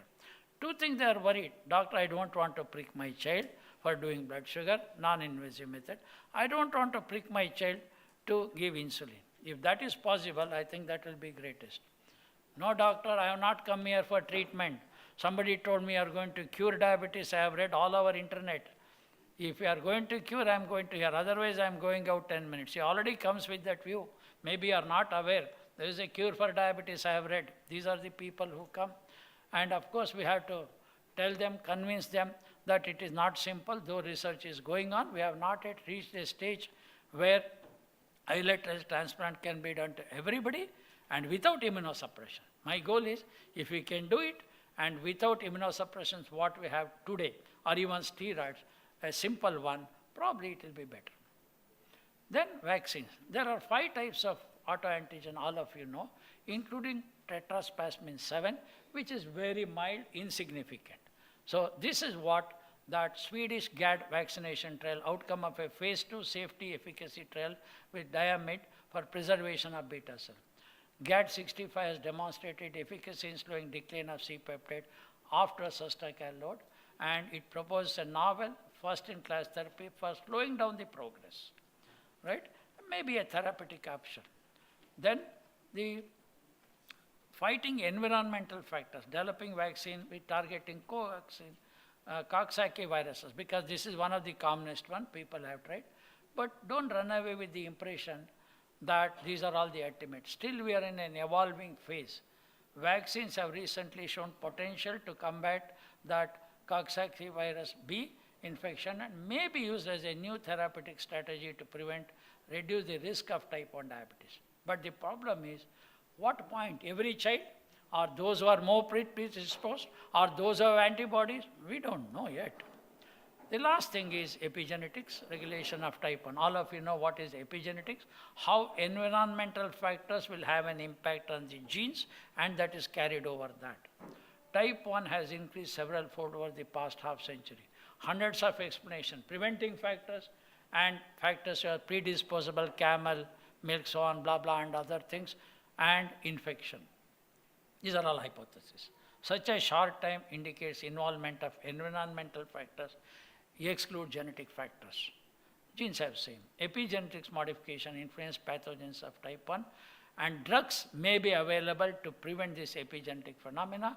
We don't know, we have to wait for it. To conclude my talk, the factors that predict development of early comorbidities, complication in youth onset diabetes, and contribution of epigenetics and others, these are all changing. And effective strategy to reduce and treat obesity in both forms of diabetes for type 2 diabetes, not type 1. Drugs, treatment technology that prevent slow or reverse disease progression. It is still probably a dream that has not come true. Long-term impact of disease on quality of life, reproductive health, and offspring of young adults. If tomorrow, we all say in slogan, no child should die with diabetes. Every year, with all that 1 or 2 children die with diabetes in spite of all that. And we tell parents, the quality and quantity of life for type 1 diabetic should be and will be as good as ours. These are all slogans, nice to hear. But have we realized that we tell all these things, that tomorrow vaccine will come, it will be cured, beta cell, blah, blah. At least give a hope. But at least in our lifetime, next 1 or 2 decades, all these things become a reality. Primary prevention of type 1 if it is 100%.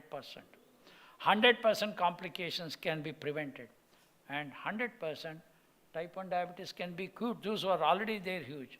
That is what our dream. I hope all of us will work towards that, and one day that goal will be realized. Thank you for your attention. Once again, I thank the organization. Thank you very much, sir. It's been a wonderful oration. And since this is an oration, we're not going to take any questions. But I would like to invite the entire IDEC team. We have Archana, Dr. Guillermo, Dr. Bansi. Can we just all come on the stage? We want to do the IDEC Medal of Honor for sir.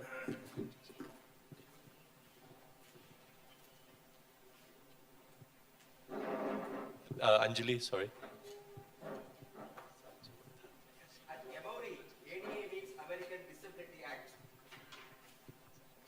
Okay. Come.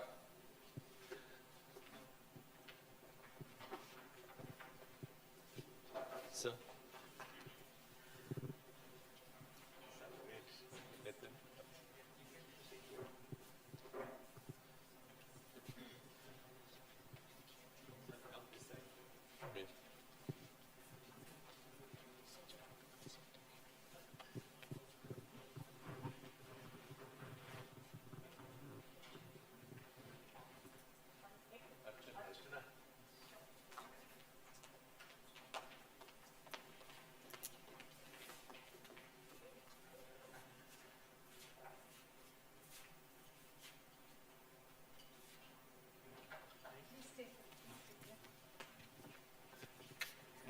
Good morning and a warm welcome on the second day of IDEC. First of all, although he is our very own, but we should not fail in welcoming the President of American Diabetes Association, Dr. Guillermo Amperaz, who has come all the way to be with us for the entire convention. We would like to welcome him the traditional way.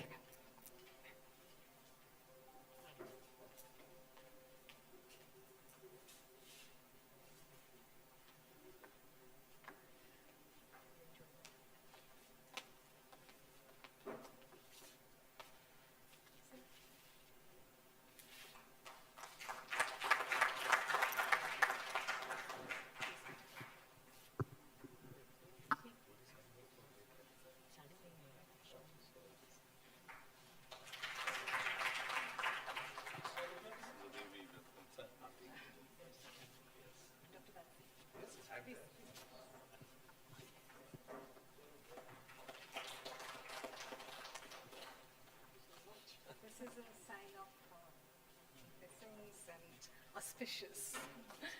Thank you.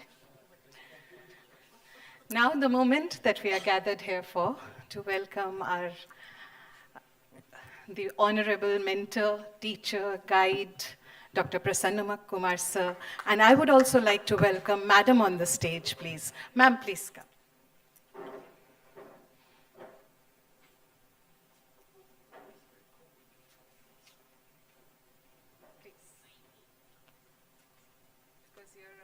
Absolute part, please be there. Anjali? Please welcome.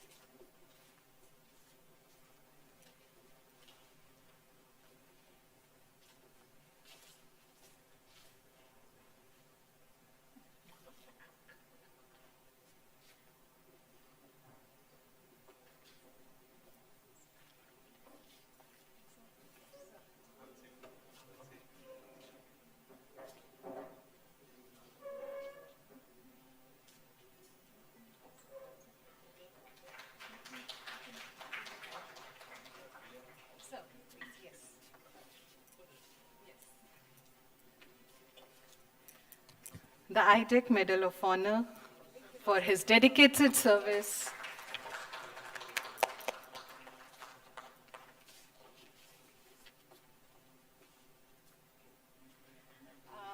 I read his citation. Can I have a minute for everyone on the stage? This is the citation in Sir's honor, and I will read it for you. The citation of honor to Dr. K.M. Prasanna Kumar in recognition and appreciation of his dedicated and distinguished service in the field of diabetes. Sir, You are one of India's foremost endocrinologists with a distinguished career spanning 3 decades. You were an exceptional student of the All India Institute of Medical Sciences, New Delhi, and are also renowned for being a researcher and a teacher par excellence. Dr. Prasanna Kumar, you are a respectful name in the field of diabetes and endocrinology. In recognition of your work, you have been conferred with the rare honor of heading both the Endocrine Society and the RSSTI in India. You have also served as the president of Indian Thyroid Society and as a chairperson of CDIC India. With several years of experience in teaching and research work, you have not just inspired many young minds, but also set high standards and benchmarks every time. You have close to 150 published articles pertaining to endocrinology, diabetes, and metabolism in your name across Indian and international journals, and have delivered over 20 orations through the span of your career. You have also served as the principal investigator in over 250 clinical trials in India and 150 global trials across the country. For your commitment and hard work, you have been conferred with the Samaj Sevak Award, the Vocational Training Award for Program for Diabetic Children, and the Endocrine Society of India Oration Award. Dr. Prasanna Kumar, your dedication towards philanthropic work is indeed remarkable. Whether it is working in the rural community of Sringeri to provide diabetes care or spearheading the Bangalore Diabetes Hospital initiative, which offers comprehensive care and free insulin supply to children with type 1 diabetes, you have always been an inspiration for medical professionals everywhere. Never allowing geographical borders to restrict your work, you have established 50 diabetes clinics across Karnataka, Andhra Pradesh, Tamil Nadu, Maharashtra, and Dibrugarh. Through these clinics, you have ensured close to 3,500 children with type 1 diabetes receive comprehensive care, including education. Sir, your clarity of thoughts in all facets of life is indeed a lesson for future generations of clinicians and researchers. As a mentor, fellow clinician, and human being, you have always been exceptional. Your humility and years of work speak for themselves. You are a role model for many, and it is a matter of pride for us to present you the IDEC Medal of Honor for year 2022.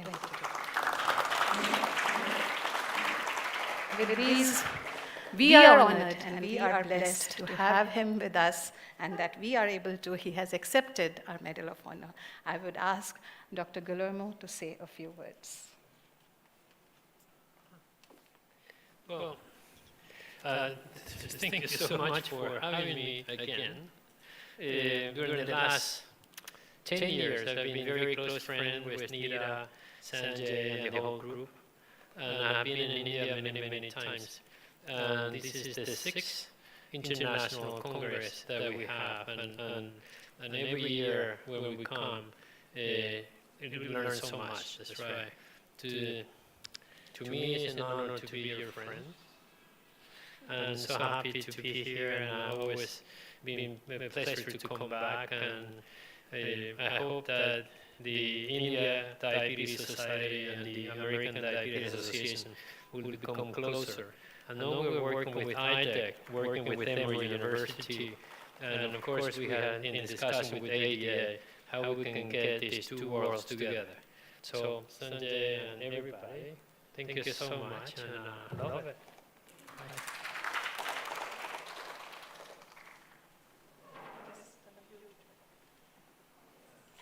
I would just like to thank everybody for being here to be part of this entire ceremony.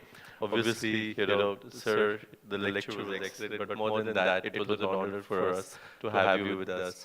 This IDEC Medal of Honor is given to people who have done distinguished work in the society, and nobody more than you deserves this medal. Thank you very much for being here, sir.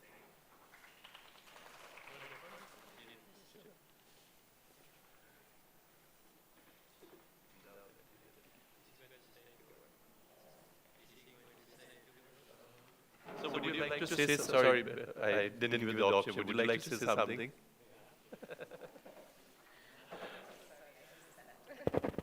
Thank you, Dr. Sanjay. Thank you, Dr. Neeta and Dr. Archana Sarda. And thanks all of you to be here. And it's a great honor to accept this medal, which I feel is a lifetime achievement, whatever. The lifetime achievement doesn't mean your life has ended, it has begun. So all lifetime achievements are given for people who are harmlessly retired, but I feel awards like this does not belong to me. It belongs to all the hundreds of doctors, nurses, dietitians, and who have worked with me last 30 years to make dream true. So I accept this on behalf of all these people. And such awards is not for what you have done in the past. It is what you should do next 20, 30 years if your life is there. So I think such awards will probably give you more strength, energy, and become 20 years younger to do much more. Thank you very much. This is going to sound very funny because I just read what it says here. Alone, we can do so little. Together, we can do so much. So, when I was asked to be president of the IDEC, I asked a past president, John Hughes, that many of you will know is a very close friend of mine. And he says, Guillermo, just remember one thing. Presidents have no power. So if you want to do something, you should do it together. So that's great. Thank you.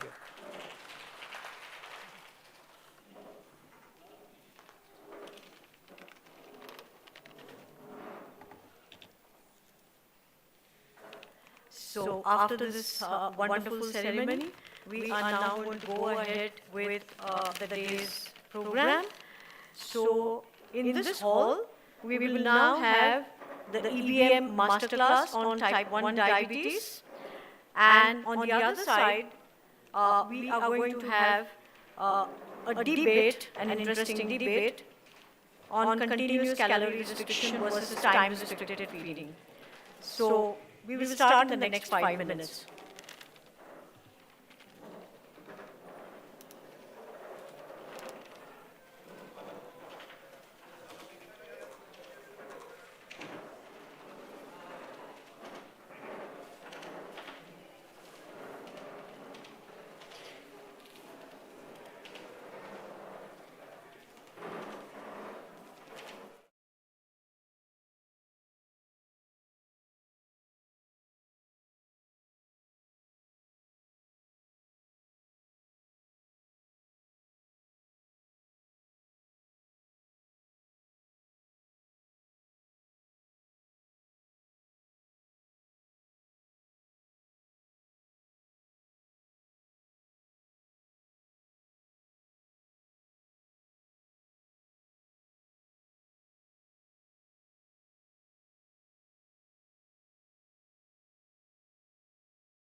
I request the people at the back to please come in the front so you can have better interaction.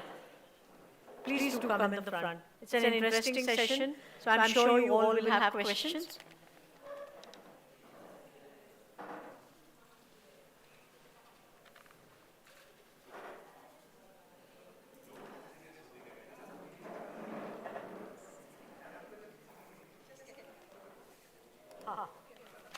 Then you just start to I'll go there and I'll see their stuff.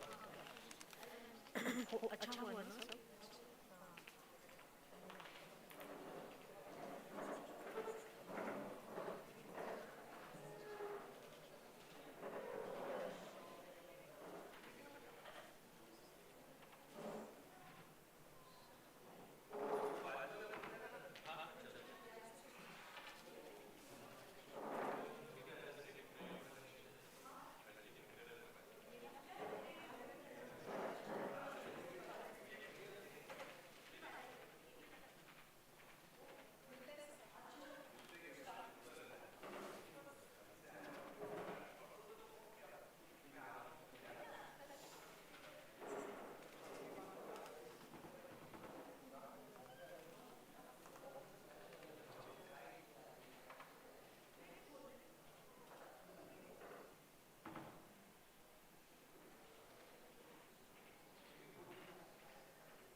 just uploading the slides and we will start in 1 minute.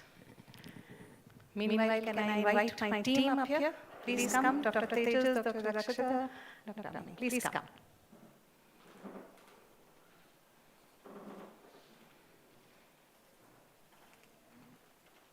Are your presentations uploaded?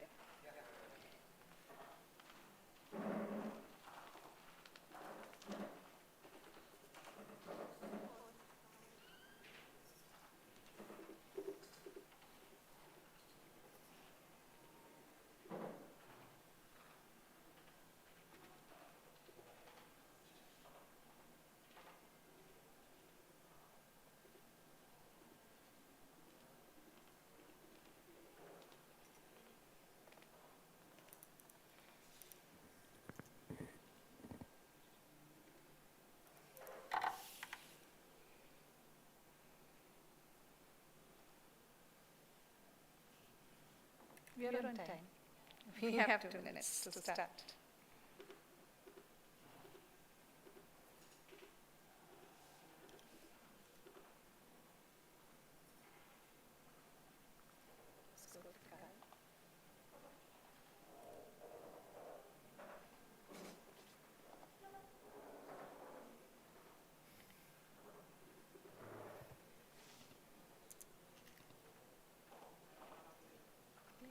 Open हो गया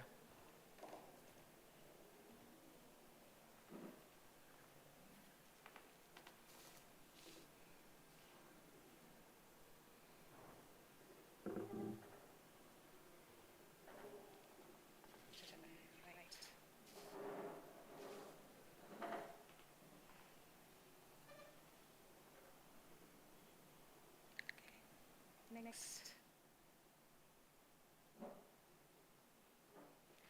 Okay, so this is a very interesting master class. It is an evidence-based medicine, a master class. I will be leading this, and I will have a very wonderful master team with me, and they are going to present one by one all the 3 aspects of optimal care to every child with type 1 diabetes. Let me just set the context right here, and we will be in the next 45 minutes trying to do something which is take-home and practical. So we have a lot of viewers virtually. The same masterclass will be available on the IDEC website later to watch. So for any clinician who is looking at treating type 1 diabetes in their clinics and is not a trained pediatric endocrinologist with a setup which is meant for type 1 diabetes, then there are a lot of challenges. And those are the challenges that we are going to try to look at in a very practical manner. It is not our intention here to go into the entire theory, and it is a huge, I mean, you'd need a conference just for that otherwise. So I start setting the context with optimal care to every child with type 1 diabetes. I have made every bold and capital because by every, we mean every. And we just heard Dr. Prasanna Kumar in this very hall, and that was the dream that he was talking about, and that is what we are here to execute, and that is only possible when every person who is giving care to a child, adolescent, adult with type 1 diabetes has the same kind of vision on what they want for that person. Now, it's not that easy, right? This girl is Sanika. She's a girl who had type 1 diabetes when she was 8 years old, and today she is a diabetes educator. But it's a long journey. It's an art and a science. We know the science, but we really have to get the grip on the art to become someone who can take care of type 1 diabetes. So it needs education, it needs motivation, needs counseling, which will be talked about in our next sessions. It needs insulin techniques and regimes, which is something very practical, without which it is not possible to get the kind of control we are talking about. We have the technology, the pumps and the CGMS, and carb counting nutrition is a tool that we can use so effectively. So how do we approach this care is something that I want set in our minds, that it has to be a team approach. We may be having a standalone clinic. The rest of the team can be created or reached out. It's a digital world today. Or we can learn and supply that aspect ourselves. But we do need educators, we need counselors, we need nutritionists. If you don't have an educator, or with the educator, we can have a concept of a coach, and of course the leaders with type 1 diabetes. So this is a spectrum which is not a doctor alone. I am an endocrinologist, I am a diabetologist, I will treat you, you are my patient with type 1 diabetes. It just doesn't work that way. It is a whole ecosystem. It is a community where they're not just equal partners, maybe they're the main partners of this partnership actually. Now, these are the points which are usually missed, and hence those are what I'm going to highlight, and we are going to take them through the other 3 presentations and in questions and answers. But often what happens is we are meeting in 2 visits. The person with type 1 diabetes comes to us, gets very good care. You've counseled them, given them a lot of things, taught them everything, and then you wait till they come again. What happens between these 2 visits is what determines how well they do. And maintaining this inter-visit communication channel is the most critical change, game changer when it comes to care in type 1 diabetes, because it needs a lot of hand-holding. So we can have helplines, we can have WhatsApp groups, we can have call a buddy kind of involvement with people with type 1 diabetes. There can be a lot of online ways of reaching them, maybe talks, social media. Today, there's such beautiful type 1 social support groups. And you will have them connected, having competitions, sharing with each other, supporting each other. So these are things, if you have a person with type 1 diabetes, you might want to put them in connect with somebody in Chennai, somebody in Europe, somebody in, all through social media. And that's possible because that's inspiring. So maintaining an inter-visit communication channel is one of the key changing factors in our care system when we are trying to provide optimal care. Again, care has to be individualized. We cannot just say that, okay, person with diabetes, insulin, monitoring, food, done. It just doesn't happen. No one is alike. And we know that in all our medicine, no 2 patients are alike. But in type 1 diabetes, it's not just the medical side which is not alike. It is also their financial status is not alike. The myths that surround in their society are not alike. The thought process, the whole family support system. And if a child is going to take insulin 4 to 5 times a day, is going to monitor 4 to 5 times a day, is going to think about food and plan it 4 to 5 times a day, it is going to need a lot of this ecosystem. So the individualization will be in terms of insulin, monitoring, physical activity, follow-up of investigations, emergency care, and medical nutrition therapy. All the crux comes to education. You can't do without education. So you give all these, but with a very, very strong foundation of education. What is the goal? The goal is a physically and psychologically and socially healthy citizen of the country. So they are like you and me. Why should we label them as anything else? But to get them really balanced physically as well as psychosocially is the goal. So often we think of physical and we leave out the psychosocial. Of course, psychosocial needs the support of the physical. So you do have the medical side, you have the psychosocial side, but here one cannot do without the other, and that is what we want to emphasize today. Another very quick factor that I'll be talking about, that a given for some is an aspiration for others. It may be something so naturally we may say that use a basal bolus regime or use the pump, use a CGMS, which is wonderful. And even if somebody can't afford it, it's our job, it's our duty to offer it to anyone. Everyone should know about it so that whenever they can get a source, whenever they can get funding, they would be aware, they will have an aspiration to go to. So we cannot deny them the awareness, but we have to know that there are people who cannot do so. And yet we have to give them optimal therapy. So a very quick look, when I say every, I mean every. There are patients who are daily wage worker parents. When are they going to give them insulin? How are they going to give them the lunch insulin that we are talking about? I'm giving you questions. My team is going to give you answers. Care workers who have low literacy, how do you give them education? So I always say it's our job We have to find a way how to give them education. It's okay if they are illiterate, but we have to innovate, improvise, and give them education. Can this little girl learn carb counting that we are talking about? Labeling. The language we use is so important. Child is useless. We can't say that. That's how they feel. There is fatigue, which can go all the way to depression. So all aspects have to be covered. It's a huge task. It's an art and a science, as I said. But I believe to every challenge, there's a solution. For example, this is Usha, who lives in the Lonar town, which is the second largest crater in the world.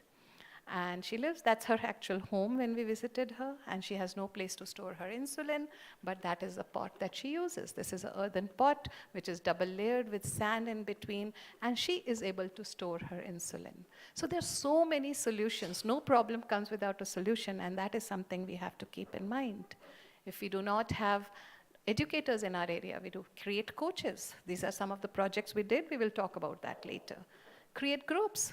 A friend is there, that's going to be big. I'm sure Dr. Dakshata is going to talk about that, and that is a major strength. Raise funds. We don't have money, it's okay. There are a lot of rich patients can donate for a lower, less available, whoever has less resources. Or I have a big poster, and this is one of my posters in my clinic, and a Dan Peti. So many of my rich type 2 patients would support a child with type 1 diabetes. Create a safe and happy place. The whole world is out there to get them. When they walk into your clinic, let them feel good. Let them feel protected. Let them feel happy. Let them feel understood. And that works in compliance to take the right insulin regimen to monitor. So if this base is right, that base is going to work. Because every dream needs to come true.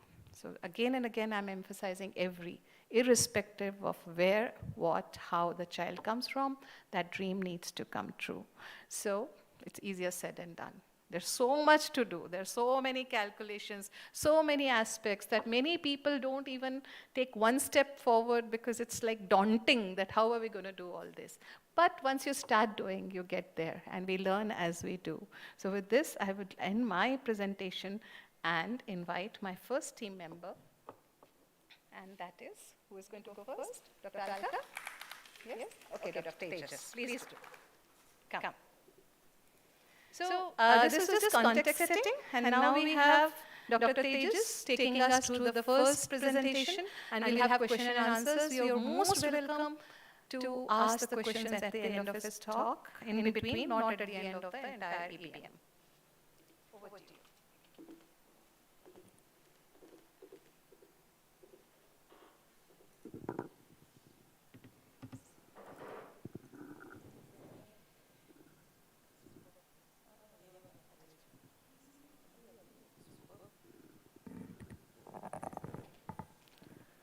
Thank you very much, and good morning to everybody. First of all, a big thank you to Team IDEC for inviting all of us here for this wonderful event and bringing us back to the classrooms and learning of classroom. It's indeed a wonderful feeling to be here back.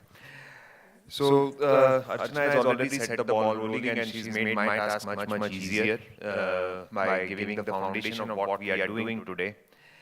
We are going to take you through to a journey of a type 1 diabetic patient from the time the patient is diagnosed to its various stages, from the time the patient, child comes to us in the clinic, what are the important aspects that we need to be caring about, we need to be talking about to the patient, especially when it gets diagnosed for the first time, when it comes to the clinic for the first time, what are the points which we need to put emphasis on. And then subsequently, Dakshata and Alka are going to take you through to the journey of the child through different stages, right from insulin therapy to adolescence and marriage and other problems that a child may go through.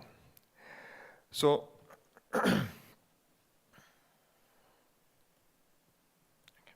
so type 1 diabetes is a unique problem or unique burden is what has been quoted. It's an interplay basically of adjusting various complex regimens. It could be behavioral, it could be social modifications, and there is a need of considerable knowledge and skill that will help a patient or that will help a child to navigate through the tough journey of hypo and hyperglycemias.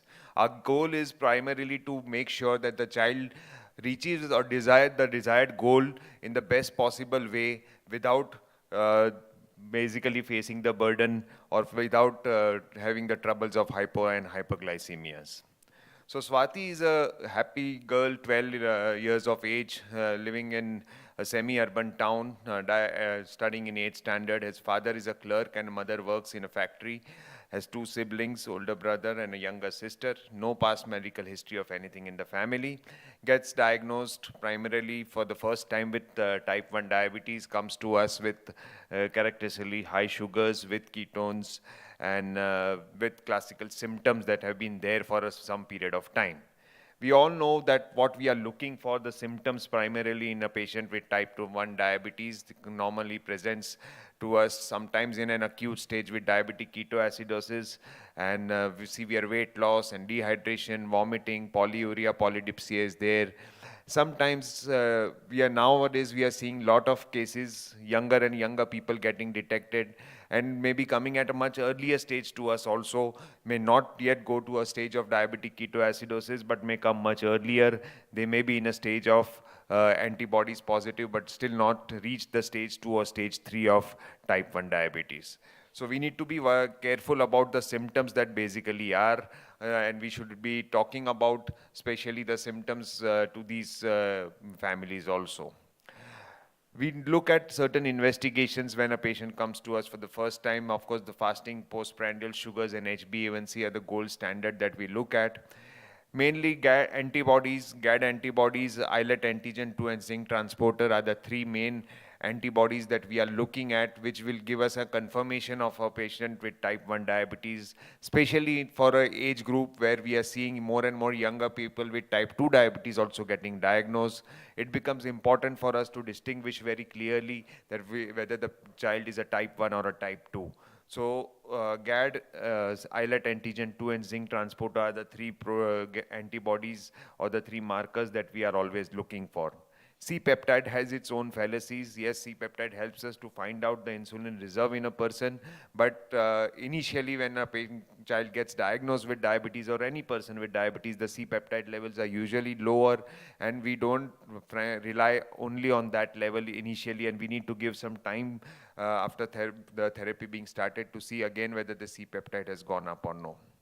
So if you look at the ADA recommendations for screening particularly, now a child can get diagnosed with type 1 diabetes, but it is also important, Dr. Prasanna Kumar also mentioned in his talk earlier, that it is important for us to detect these cases also as early as possible. Lot of research is going on, something to prevent type 1 diabetes in the future. And for that, screening an individual for type 1 diabetes becomes important. American Diabetes Association recommendations clearly say that screening for type 1 diabetes risk should have a panel or should be tested mainly with insulin autoantibodies is what has been recommended. When persistence of autoantibodies is a risk factor for clinical diabetes and may serve as an indication for intervention in the future trials. There are different stages of type 1 diabetes actually. If you see, there is a stage 0, you can say, or the pre-diabetes stage where a child may have antibodies positive, but is still asymptomatic, may not have the sugars being high, and you may just detect them at a very, very early stage. Stage 1 is a stage where the patient or the child is antibodies positive and then gradually starts developing dysglycemia. In the next stage, there is an abnormality in the blood glucose level, earlier seen impaired fasting glucose or an IGT is seen in the earlier markers, and or an A1C may be somewhere between 5.8 to 6.4. And then comes the stage 3 where the child becomes symptomatic, develops symptoms, the blood sugar is high, A1C crosses 6.4, 6.5. So it is important for us to detect a child much earlier before they progress to a stage 2 and stage 3. After somebody is diagnosed with this, it is also important for us to clearly give a diagnosis, and at an age where Swati is at 12 or 13 years of age, it could be more or less we have to distinguish it from a type 1 and a young type 2 also. At a slightly older age, there can be monogenic diabetes also, which could be presenting younger people, and so there are clearly signs which tells us what is typically type 1 and what is not type 1. Presence of ketoacidosis, presence of antibodies clearly distinguish these individuals from type 2 and monogenic diabetes mainly. This is what Arjuna also showed in a slide. The center of goal or center of therapy is always education for a family and for a child with type 1 diabetes. When they are sitting in front of us in our clinic, we need to be talking to them about various aspects in the very first visit. It should start with monitoring. It should start with exercise, nutrition counseling, emergency care needs to be taught to them well. Talking to them about insulin therapy. So the central basis for treating a child with type 1 diabetes is always education. It is not a prescription. It is not something that you write an insulin therapy and just tell the patient to go. That does not work. So it requires a dedicated approach. It requires a team approach. It requires time for a doctor to give to a type 1 patient. A busy OPD with 20 patients sitting outside where you want to finish it fast is not the right kind of atmosphere where you'll be treating a child with type 1 diabetes. A team comprising of educators, counselors, leaders, particularly with type 1 diabetes, becomes very important. When somebody with type 1 diabetes talks to a child with type 1 diabetes, the impact is much, much stronger. A nutritionist and a coach which would guide the entire process. So following diagnosis, the major problem that comes to a child and to a family is again psychological. The major crisis that impacts, which immediately affects is the belief, the fear of the disease, the shock, the disbelief that is there, denial is there. Many times we see the patients and the relatives telling us that this is just a one-off report. I don't think it is true. It could just be because of eating something for a few days that we had festivals or we had marriages, etc., because of which this could be there. These kind of myths, this kind of anxiety is always there, and we need to talk it out to the family. We need to talk to the patient and make them understand what the true picture is. A new family is always vulnerable and traumatized. We need to be talking about these various aspects, mainly busting the myths around type 1 diabetes.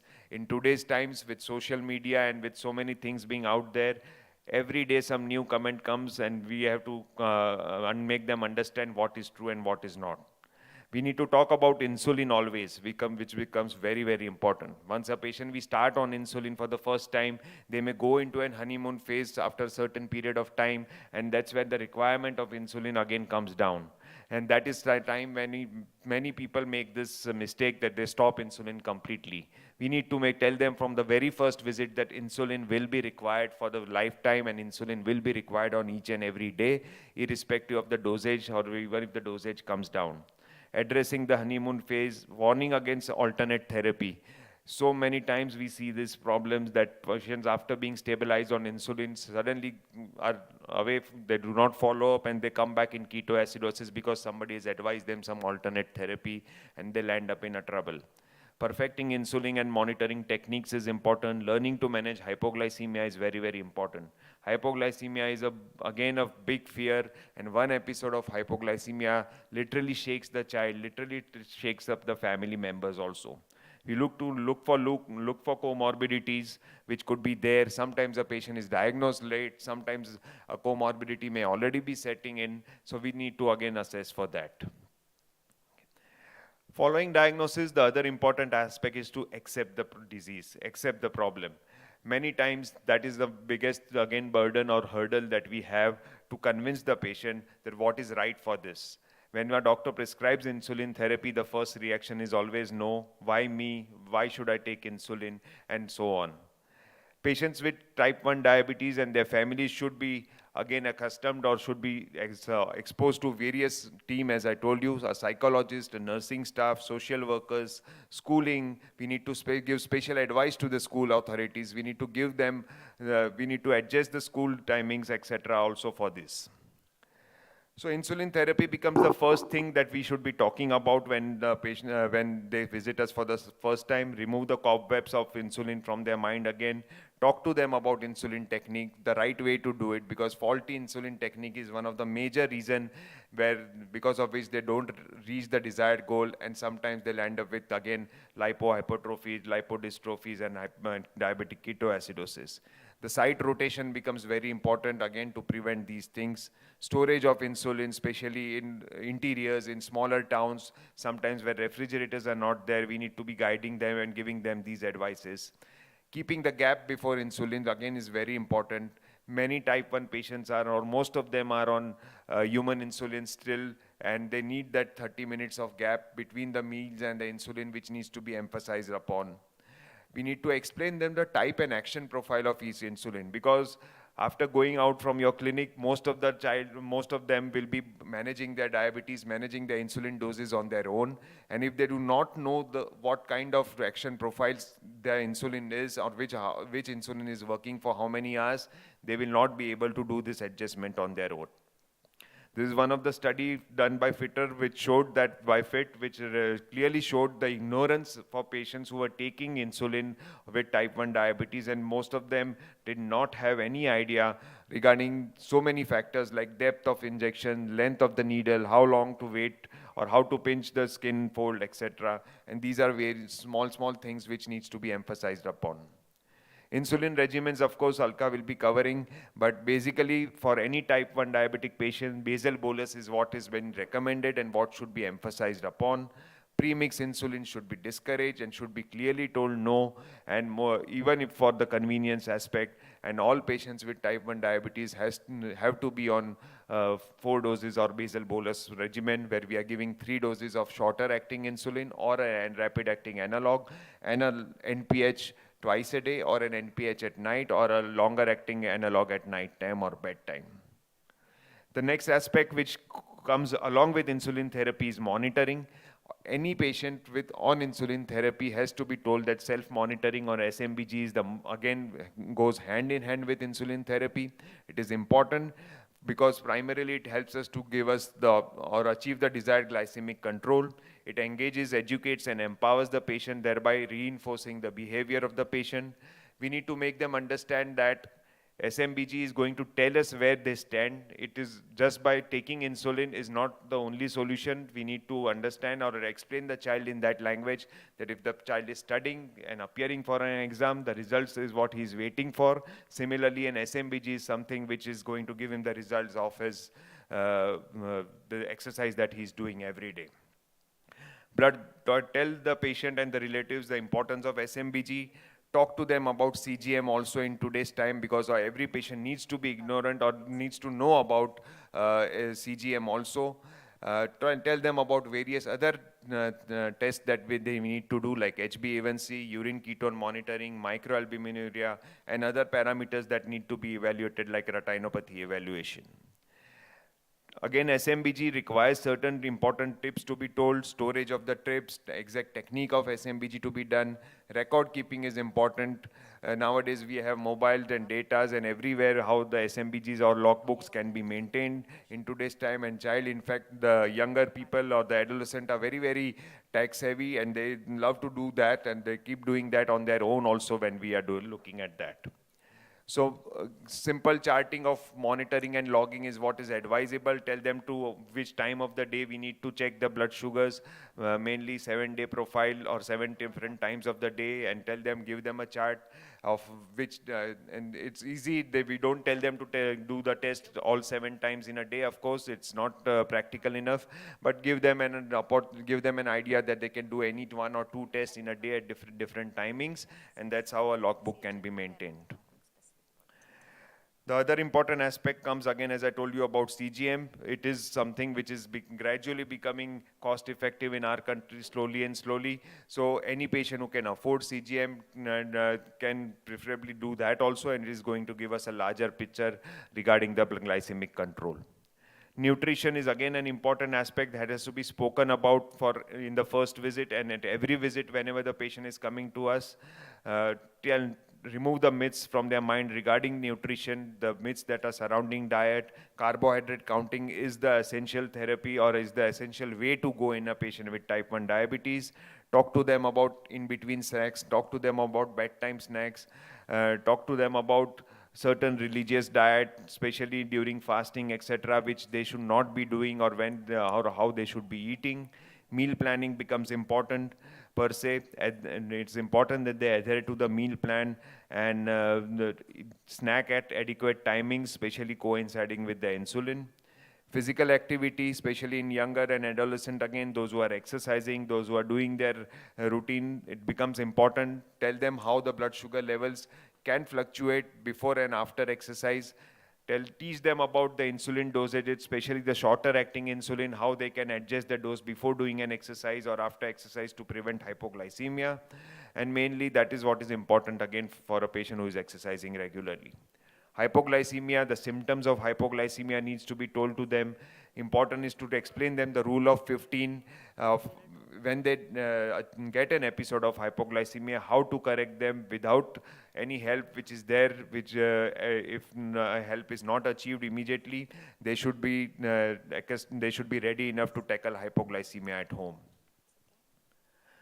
A sick day regimen is something again which needs to be spoken to them about what they should be doing, and taking adequate fluids, checking their urine ketones on that particular day, adequate insulin dosage which needs to be given, or an extra amount of insulin which needs to be taken if the sugars are high for more than a certain period of time, and to decide when hospitalization is needed is what again becomes very important. So education and tool is something which needs to be told about. There are different ways again to talk about. We need to assess how receptive each family is, or each person or each child is, and then talk to them about different aspects of education, like from basic monitoring to CGM to pumps, etc., which needs to be told in gradual visits every time. Peer group activity becomes important. A child, when they realizes that he's not alone or he or she is not alone with this kind of disease, overall the social acceptance becomes much better, psychological acceptance becomes much better. Talk to them about people who have had this disease and how they have done well in the past.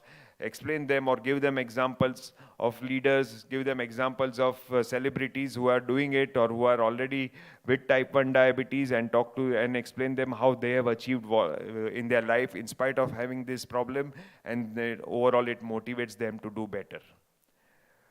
So way back in 1933, Jocelyn had said that true, it is a fight, but there is a pleasure in the struggle. Victory comes to the courageous. Look upon a type 1 diabetic as a charioteer, and a chariot as drawn by the three steeds, mainly diet, exercise, and insulin. It takes skill to ride one horse, intelligence to manage two, but a very good teamster who can get all the three together. Because it was in 1933, I think in today's time we can add two more horses to this. It is education and it is monitoring, which would overall help a type 1 diabetes to ride the chariot much better. Thank you. Thank you, Dr. Tejas. I think we'll take it at the end. So, two points that you mentioned, Dr. Chalka, you'll be taking insulin. Come, we'll just do it like this. So, 2 points that you mentioned, because Dr. Chalka will be talking again about insulin and monitoring. What you mentioned about diagnosis. So, one thing I would like to ask you, and also ask the audience to think about, do we really need to do everything that is recommended for diagnosis? Right? Is it necessary to diagnose with our investigations of antibodies to start treating? So one point which I just wanted to make, that first start treating, don't wait, right? So I have had references from doctors who found high blood sugar, thought this is type 1 diabetes, but hesitated to start insulin, and they were thoughtful, they referred the patient to a higher center.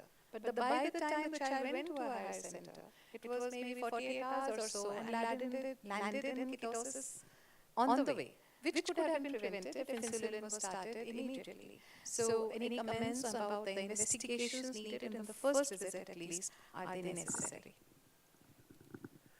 So absolutely right. Now that if a child comes to us with a diagnosis of diabetes already, then of course if it's a child, we do not wait. The first step is always to start insulin. When in a doubt, always start insulin is the rule.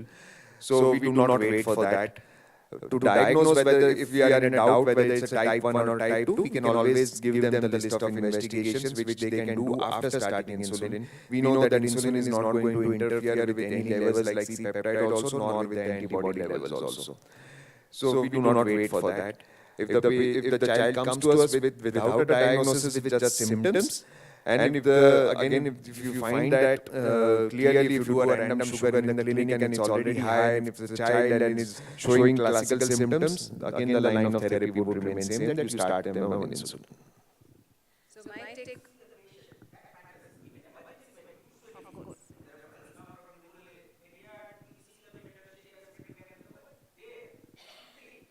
Yes. So the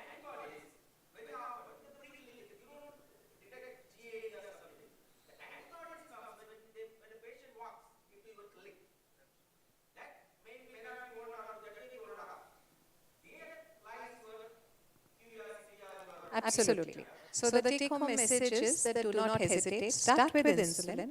Often, or not often, but occasionally, your diagnosis may change later. It is okay. We can wait. We can do all the investigations later. But start with insulin in the first time when you see a person who you think is type 1 diabetes, has type 1 diabetes, even if 5% of them may have a variant which may not be type 1 diabetes. So that can take its own time.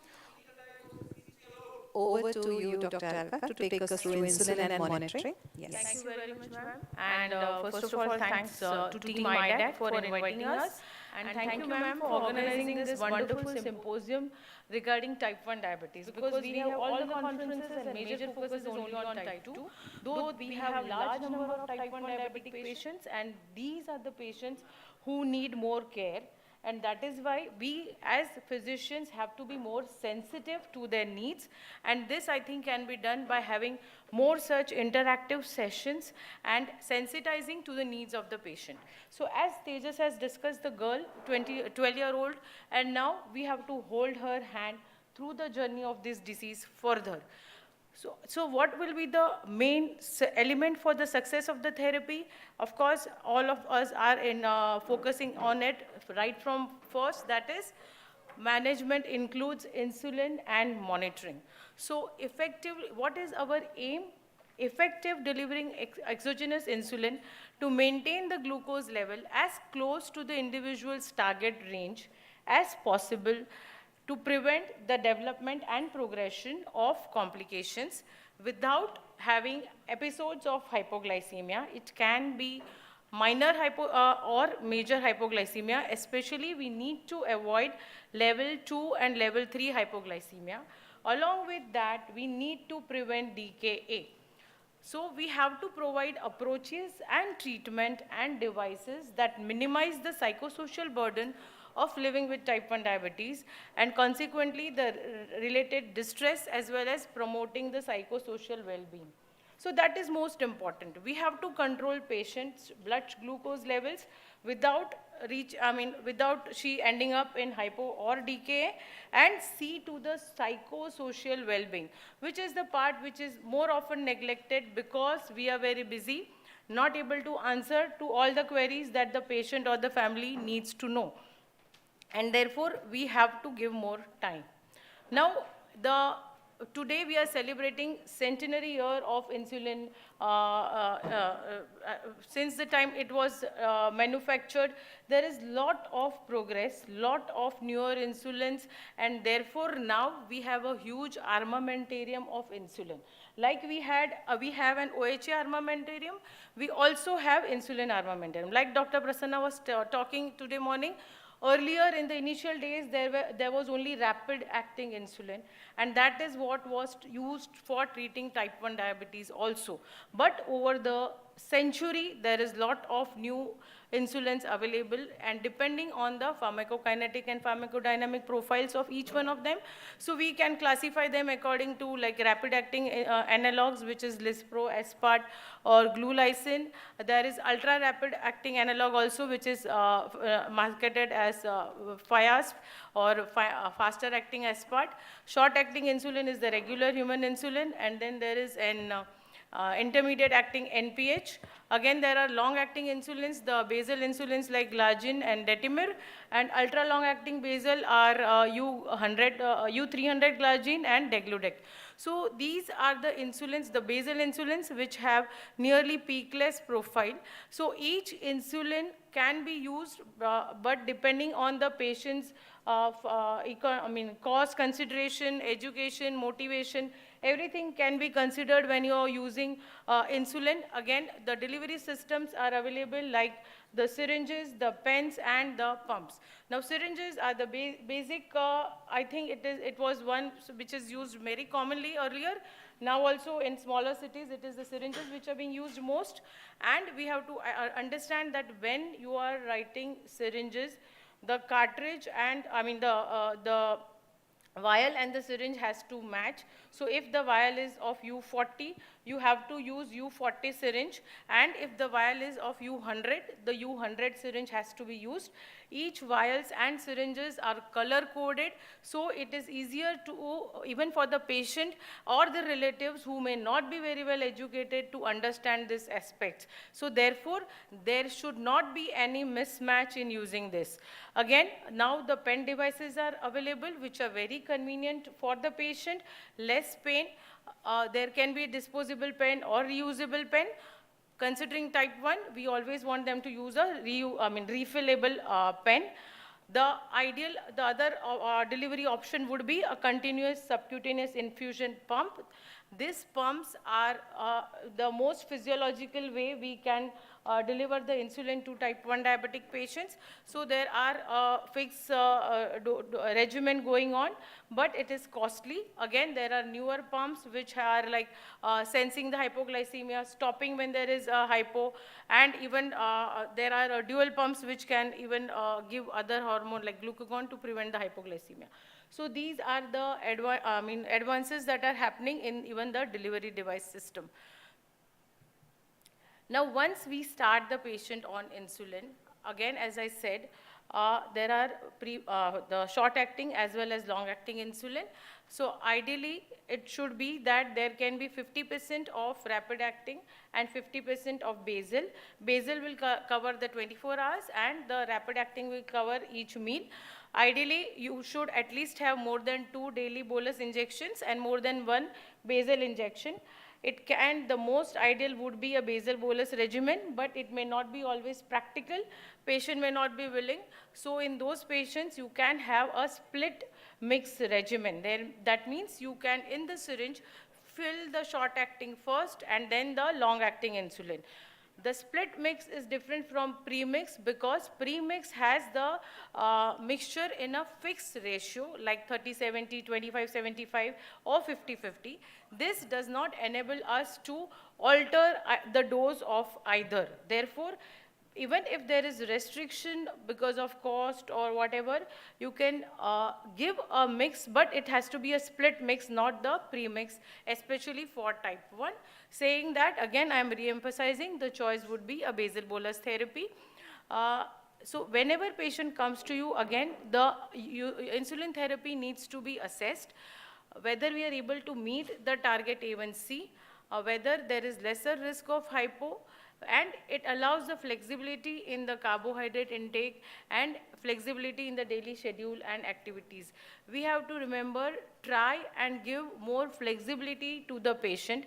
Instead of patient adjusting the lifestyle to the insulin, we should offer options wherein the insulin can adjust to the patient's lifestyle. So that is one thing where we can help the patient by doing that. Again, emphasizing on injection technique is very important. Improper use of injection needles can lead to pain, bleeding, bruising, or dosage inaccuracy. And another important part is lipodystrophy. So whenever patient is injecting at the same site, it may cause lipodystrophy or lipohypertrophy. And because of that, the absorption of insulin is altered. But because that site does not have much pain, patient tends to inject at the same site. Therefore, when patient comes to you, you have to assess the injection site also. So while we ask the dose of the patient, you have to see the vial, the syringes, the dose that the patient is taking, and you have to examine the injection site also.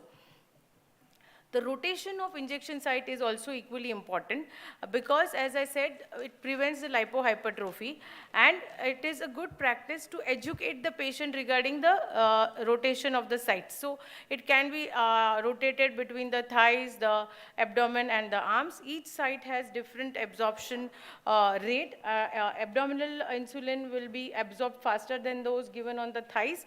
Again, the activity level will also alter the absorption levels.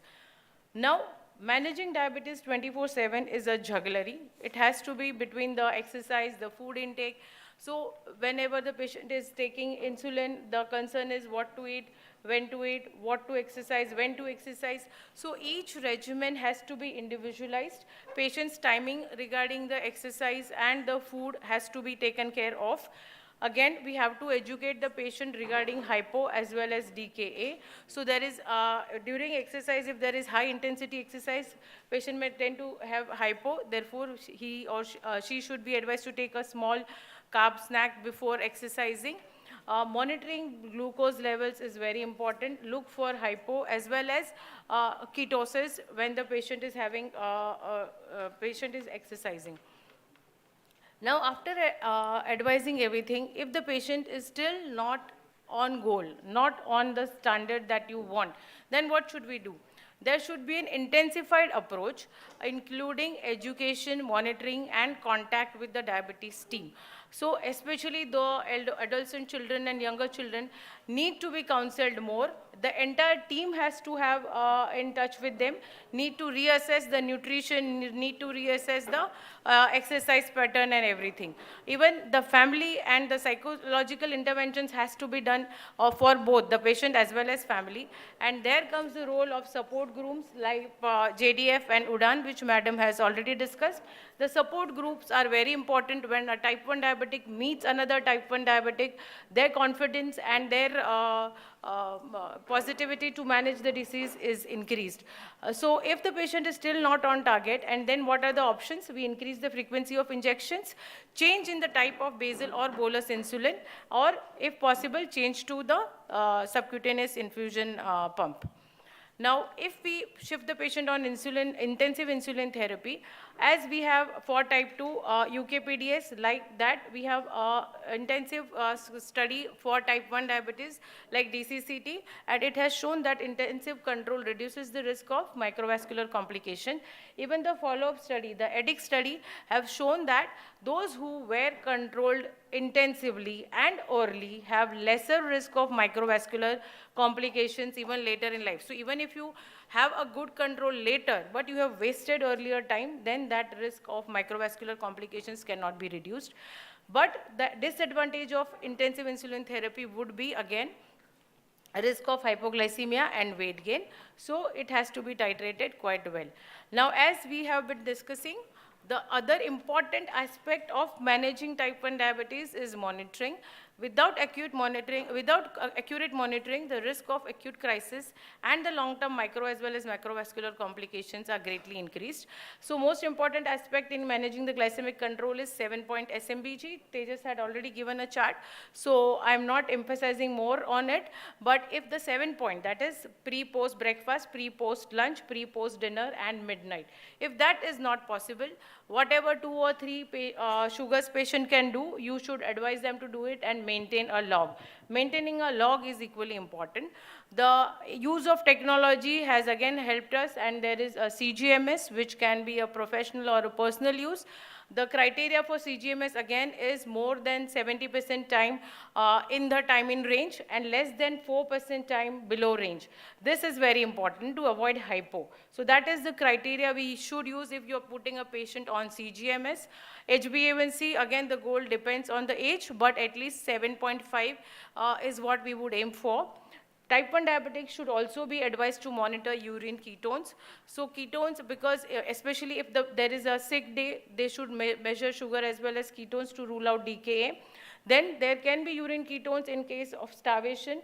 So that time also they need to monitor sugar, and they can correlate it with the blood ketones levels to find out whether there is a situation like DKA or it is a dehydration and stress-induced ketosis. Along with the glycemic monitoring, we also need to monitor for the chronic complications. So we need to assess for microalbuminuria, retinal examination, as well as foot examination. And since they are children, always do not forget to look for growth and pubertal changes. Now, as we know, the technology advances and there are many mobile apps in diabetes. So even type 1 diabetics can use all these apps, which helps them in maintaining the log, monitoring the diet and exercise. So all this has really changed the outlook of management of type 1 diabetes. And therefore, I would just like to end by saying that Dr. Jocelyn has just said that the person with diabetes who knows the most lives the longest, and this is especially true for type 1 diabetic patients, and therefore we have to educate them to empower them to live with the type 1 diabetes. Thank you. Thank you, Dr. Alka. Come, I'll just make a comment. Because we are running short of time, I will come in. So while Dr. Dakshita takes us through some special situations, we are running 5 minutes late, so please excuse us for that. I will just summarize what Dr. Alka said, one point which I would like to make. She beautifully told us the insulin regimes. I will say one very emphatic word: no premix. Absolutely no. They may beg, they may say XYZ doctor has written, maybe a doctor who is much senior to you, somebody you respect. Yes, we do respect, but no. No premixes for persons with type 1 diabetes. That's one. And no insulinization is successful without monitoring. So glucometers are available at low cost. They can be sponsored. There are NGOs which will support. Let us not compromise on monitoring. As we said, we cannot do 7 sugars for everyone, but we can do a pattern. We can do 2 every day, 7 once a week, or 3 every day, 7 once a week. You can design the pattern as per the requirement of the child, as you mentioned. So 2 takeaway points from Dr. Alka's talk are absolutely no premixes. If you cannot afford, use regular and NPH, but use it like a basal bolus regime, which is individualized. You cannot afford continuous monitoring, use glucometer strips, use it in a pattern which is suitable for that particular person. But these are not options, and that is a message we want to be sent everywhere. Over to you, Dakshita. Yes. Absolutely.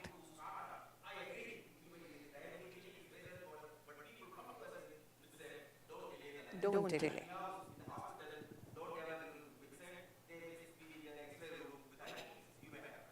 Perfect.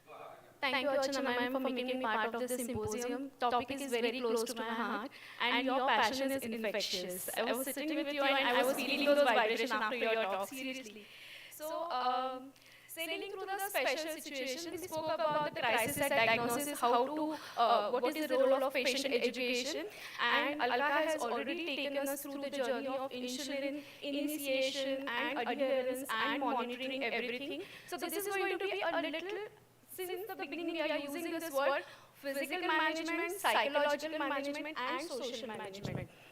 So,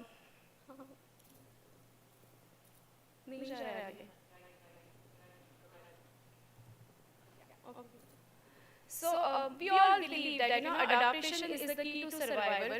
Whenever a child is growing, parents have to adapt, child has to adapt, teachers have to adapt. And imagine a child growing with type 1 diabetes. So adaptation is the key to the successful management of type 1 diabetes. I won't say patient, type 1 diabetes, individual or a child. So this is the stage where a child realizes what is the social meaning of diabetes. Whether it is type 1, type 2, doesn't matter. But when the child is newly diagnosed at a very tender age, child is very much overprotected and taken care very well. And this is the time when mother's heart is filled with worry and stress.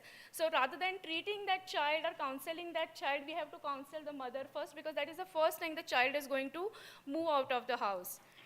And school people should know, you should know that whenever a child is taking admission, it is your responsibility that your patient or your child with type 1 diabetes should never be refused admission. That is the first thing, because I've seen parents going from school to school for admission for no reason. So this is where a doctor has to come in picture and show them the legal mirror that you cannot refuse child on the basis of type 1 diabetes. That is first thing. And definitely, as and when the child grows up, he shouldn't be denied access to school picnics and sport activities.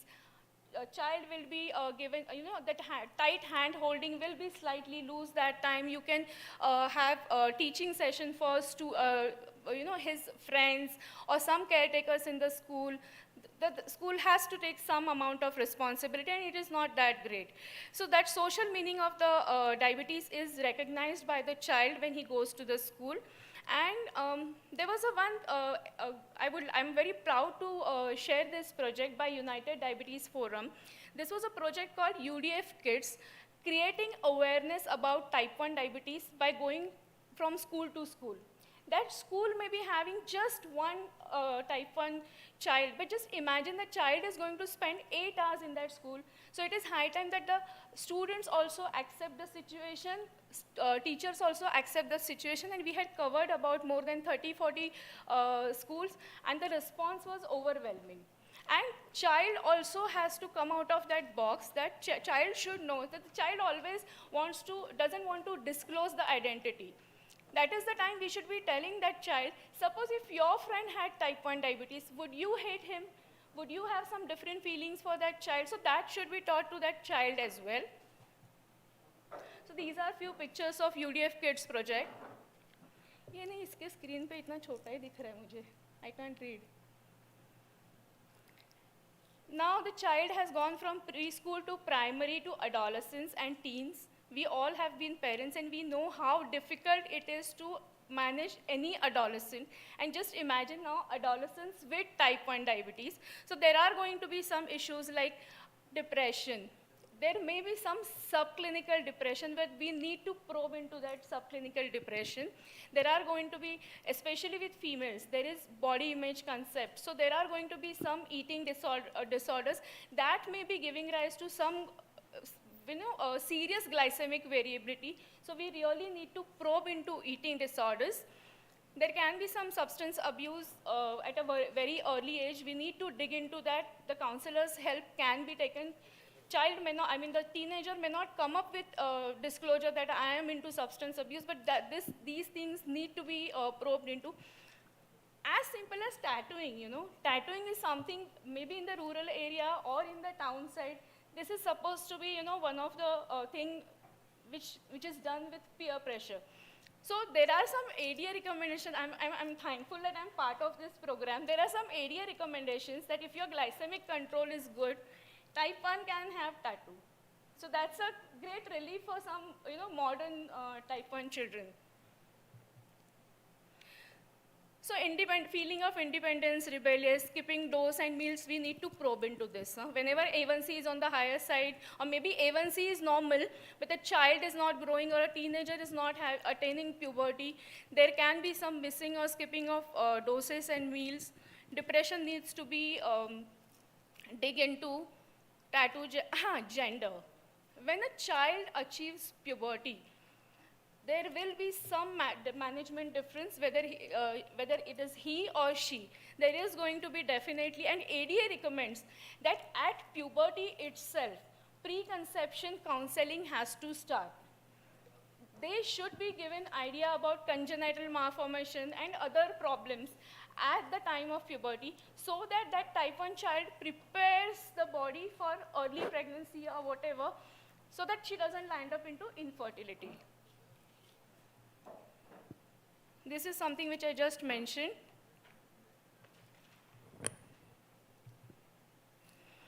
We covered substance abuse and career and lifestyle. Definitely, biological clock gets disturbed because of late night studies, or some teenagers, they want to work in malls or, with different day-night schedule. Then you have to adjust. You can't deny anything. First thing is you can't deny anything. You just have to hold their hand and give them support and give them practical tips. So marriage is something I didn't find any literature. And marriage is something, if a type 1 is getting a good life partner, that is the indication that you have to get married. Now, at the end of lecture, I would like to ask ma'am that there is always a confusion. There is no problem in getting two type 1 getting married together. But I mean, the question is whether it was advised in the past that type 1 should marry a non-diabetic so that the caregiver is healthy for a long time. But I think now this is high time that we believe that two type 1 can get married.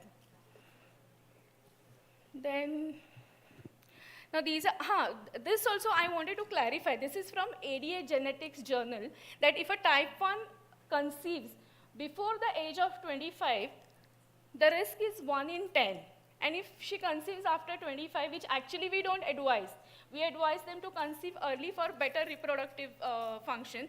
But in the journal, it is given that when she marries after 25, the risk is lesser. So I don't know what is the explanation, frankly. And if a child has developed type 1 diabetes before the age of 11, that means before puberty, there is chances are double that child may, that lady may have type 1 diabetic child in the future. So these are some things which are found genetically, and it's mentioned in one ADA Genetics Journal. Preconception counseling, I just mentioned that, in a girl, it should start at the time of puberty. A1C around 6.5. Fasting post-lunch target should be very, very tight. Talking about infertility, we are coming, as in when the lifespan is increasing, children are getting, the type 1 are getting married. Issue about male infertility. Though when that male in adulthood has normal HbA1c, we need to look into that child's reproductive function from the beginning. Erectile dysfunction, depression, these are few things we need to look into. So I think this is all, ma'am, theoretical. Probably I'll stop here. Just half a minute. So it is a lot of hand holding. One hand cannot hold 100 hands. So 100 hands have to hold each other's hand and form a support group. There are a lot of learnings from people like, Dr. Archana Sarda she's amongst us right now. So there are so many learnings from, we follow you on FB, social media's advantage, and we take so much inspiration from you. So JDF was the first parent organization for type 1 diabetics, and they have thousands of type 1 diabetics with them, which are like one family. So UDAN has proved that yes, my topic was marriage and pregnancy. So ma'am has proved that type 1 can get married. Ma'am has proved that type 1 can get pregnant with a natural cause. I didn't get the picture of baby on the screen, but she delivered probably normally. And diabetes, Jazz is doing good work. She's a type 1 diabetic herself, and she's an ambassador for type 1 diabetes. We have a small group called Sweet Angels, and I cannot end this presentation by saying, Guru ne dila jnana rupi vasa, amhi chalavuha pudhe varasa. So we are going to follow Sir's footstep and follow his legacy. Thank you. Thank you, Dakshita. With this, we will conclude a few points we would like to mention from Dakshita's talk, which was beautiful. And so every type 1 can lead an empowered life, which is what she said. Everything is individualized, whether it is career, school, marriage, conception. All of us who are not into type 1 care, the message is no premixed insulin, good monitoring, lots of education, and lots of support. If you are not capable in terms of having resources to do this yourself, find the nearest group, reach out to the nearest center, let them reach out to them and get the best treatment possible rather than trying to do it yourself in a minimized manner. And if you're interested, there are lots of forums all the way from RSSDI to various platforms which are now available where you can become members and get yourself updated with type 1 care. With this, we end this session, and thank you very much.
Now we move on to the next session. The next master class is Technology in Diabetes, Monitoring and Delivery Devices, as well as EMRs. So I invite Dr. Amit Saraf on the stage. Please do join us. And his team of Dr. Rajiv Koval, Dr. Arvind Jagdisha, and Dr. Mangesh Tivaskar. Over to you, Dr. Amit.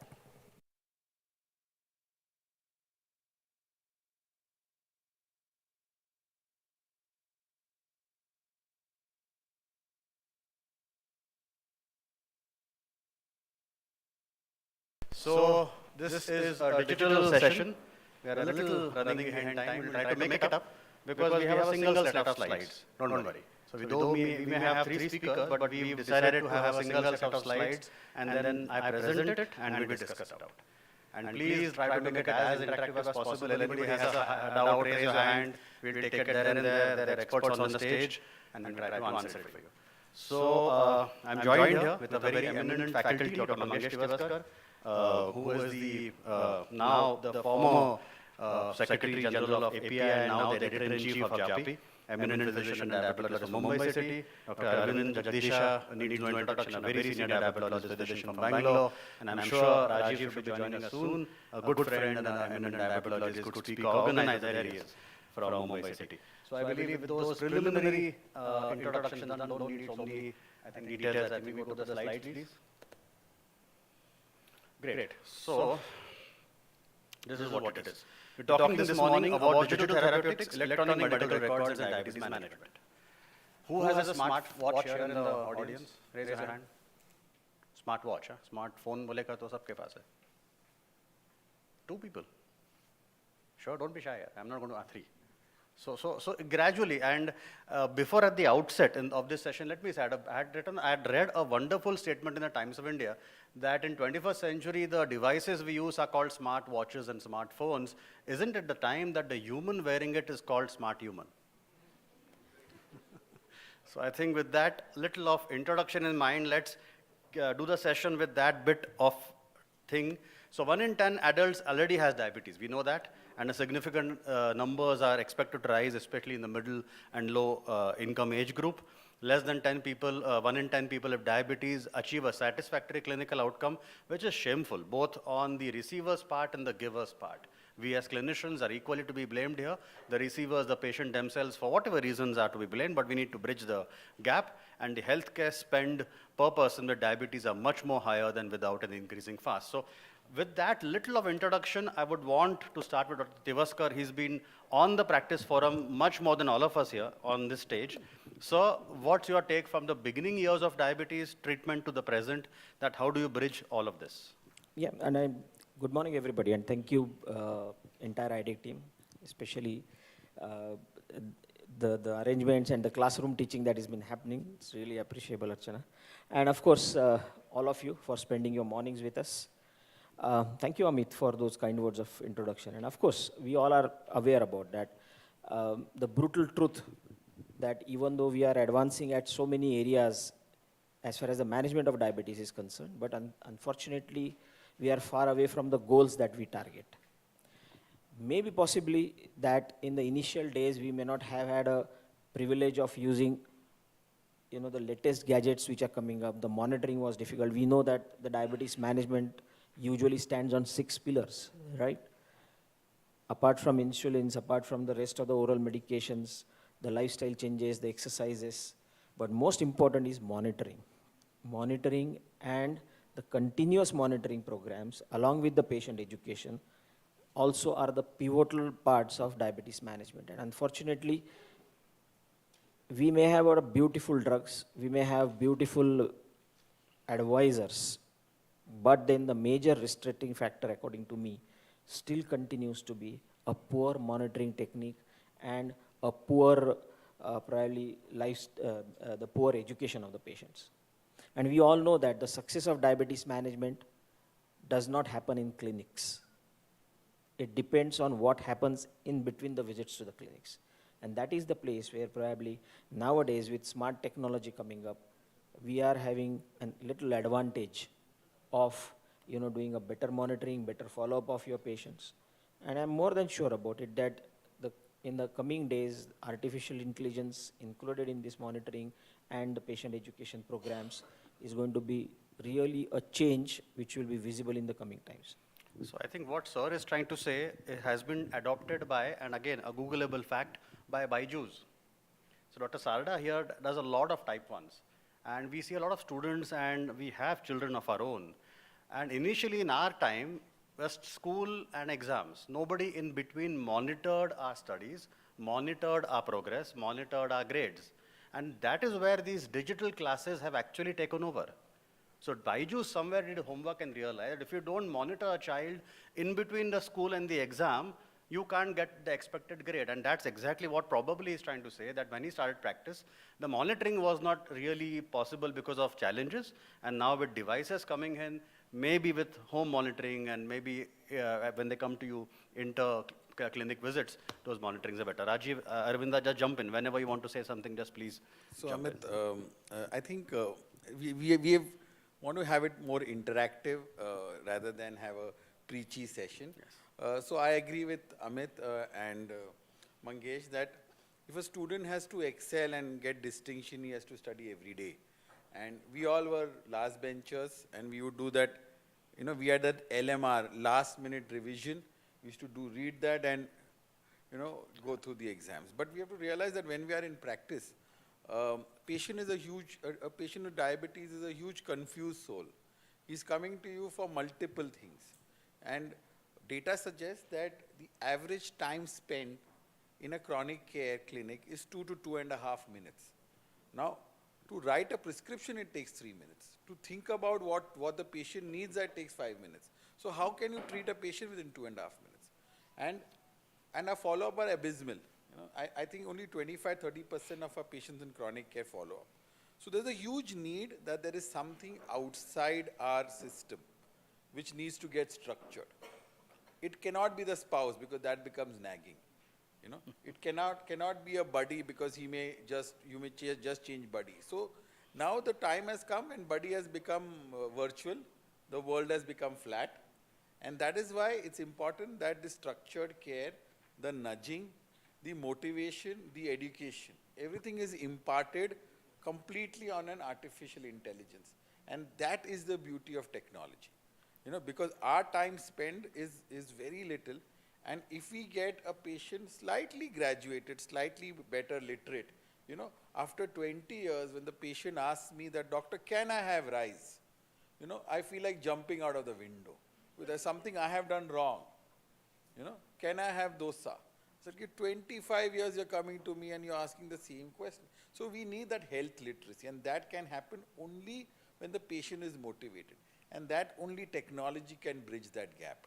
We cannot bridge the gap otherwise, because once the patient is out, the information is either Google, which is unscreened, or it's a kitty party, or a breakfast discussion, or a cocktail discussion. You know? So doctors have become brands, you know. So it becomes, we are all become commodities. That's where the thing needs to change.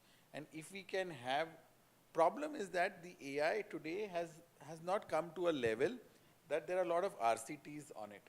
Once we have good RCTs on AIs and a good structured care outside our clinics, I think it is time that then we will be the diabetes care capital of the world. And I hope so that day comes soon.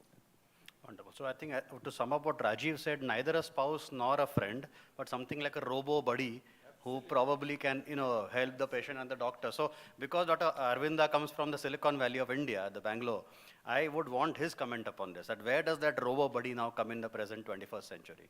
Yeah, see, 20 years back you take, when we were doing MBBS and all, we never thought these things will happen. We always thought if the diabetes management is only 2 drugs, I go for metformin, sulfonylurea, or go straight away insulin. Now things have been changing so rapidly.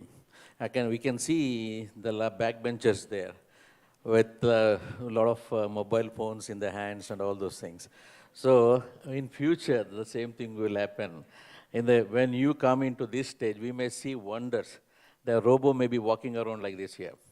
So educating all of them about the diabetes management and all. So yesterday we were discussing that flying car, like yesterday from Airport to here, we took around 2 hours. We were just thinking, what does the technology will do in the next 20 years? So we were thinking the flying cars may come. So the thing is, how badly you think, it will be a reality. What I personally always feel in Bangalore, if you think something, you think awkwardly, that will become a reality. So that is the new trend, actually. If you, as a student, if you are saying, if you think some wild thing, something in the management of diabetes, whether this can be done, definitely it can be done. So the thinking and education is the future, in the sense, like a lot of technology is coming up. I'm sure we will be discussing more about these things in the coming slides. The technology, like as Dr. Amit was asking, the robo, definitely the robo plays an important role in the management of type 2 diabetes. If you take any app, once you open the app, there is one person coming and say, hi, I am Mona, I am here to help you. You suddenly think, who is this to help me? But this is what is happening in every app. In the same thing, when it comes to diabetes management also, the future is the robot technology will definitely makes the patient's life easy, and for the doctors to treat the patients also will be easier. In the sense, we can have the data to show them in front of them, this is what you are doing. So this is the good thing you are doing, this is the bad thing you are doing. So moment you say that, that understanding is good. So understanding by the patient as well as the family members is good. Every time we say, eat one idli, eat one jamun extra, what will happen? So we can always show, see, you have eaten jamun, see, this is what is happening. So then they realize, okay, this is what the technology is telling us. This is where I have to be strict on my diet, on particular exercise or something like that. So robo is one thing, is the future. I'm sure it will take it will reduce our time in the management of type 2 diabetes, or management of diabetes. Wonderful. So I think first 5 minutes and a couple of slides we've established that a digital Mona dialing is here to stay. Now a couple of slides more and then we take it forward. Jump in, okay? Anybody has any questions, raise a hand. Many students here, so please don't make it a didactic lecture. Just ask and make it as interactive as possible. You can ask please, any... Dr. Archana.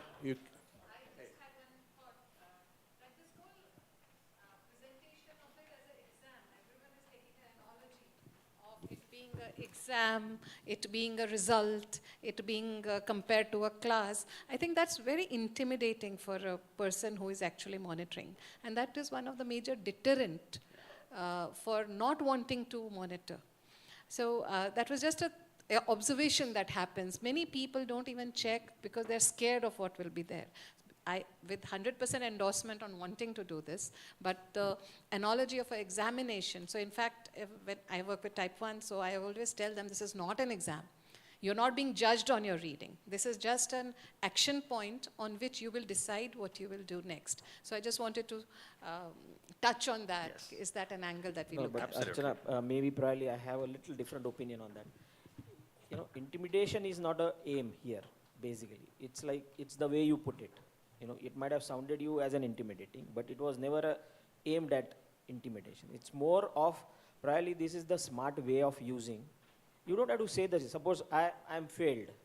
You know, there are different ways of telling that I have failed, right? So it's simple as that.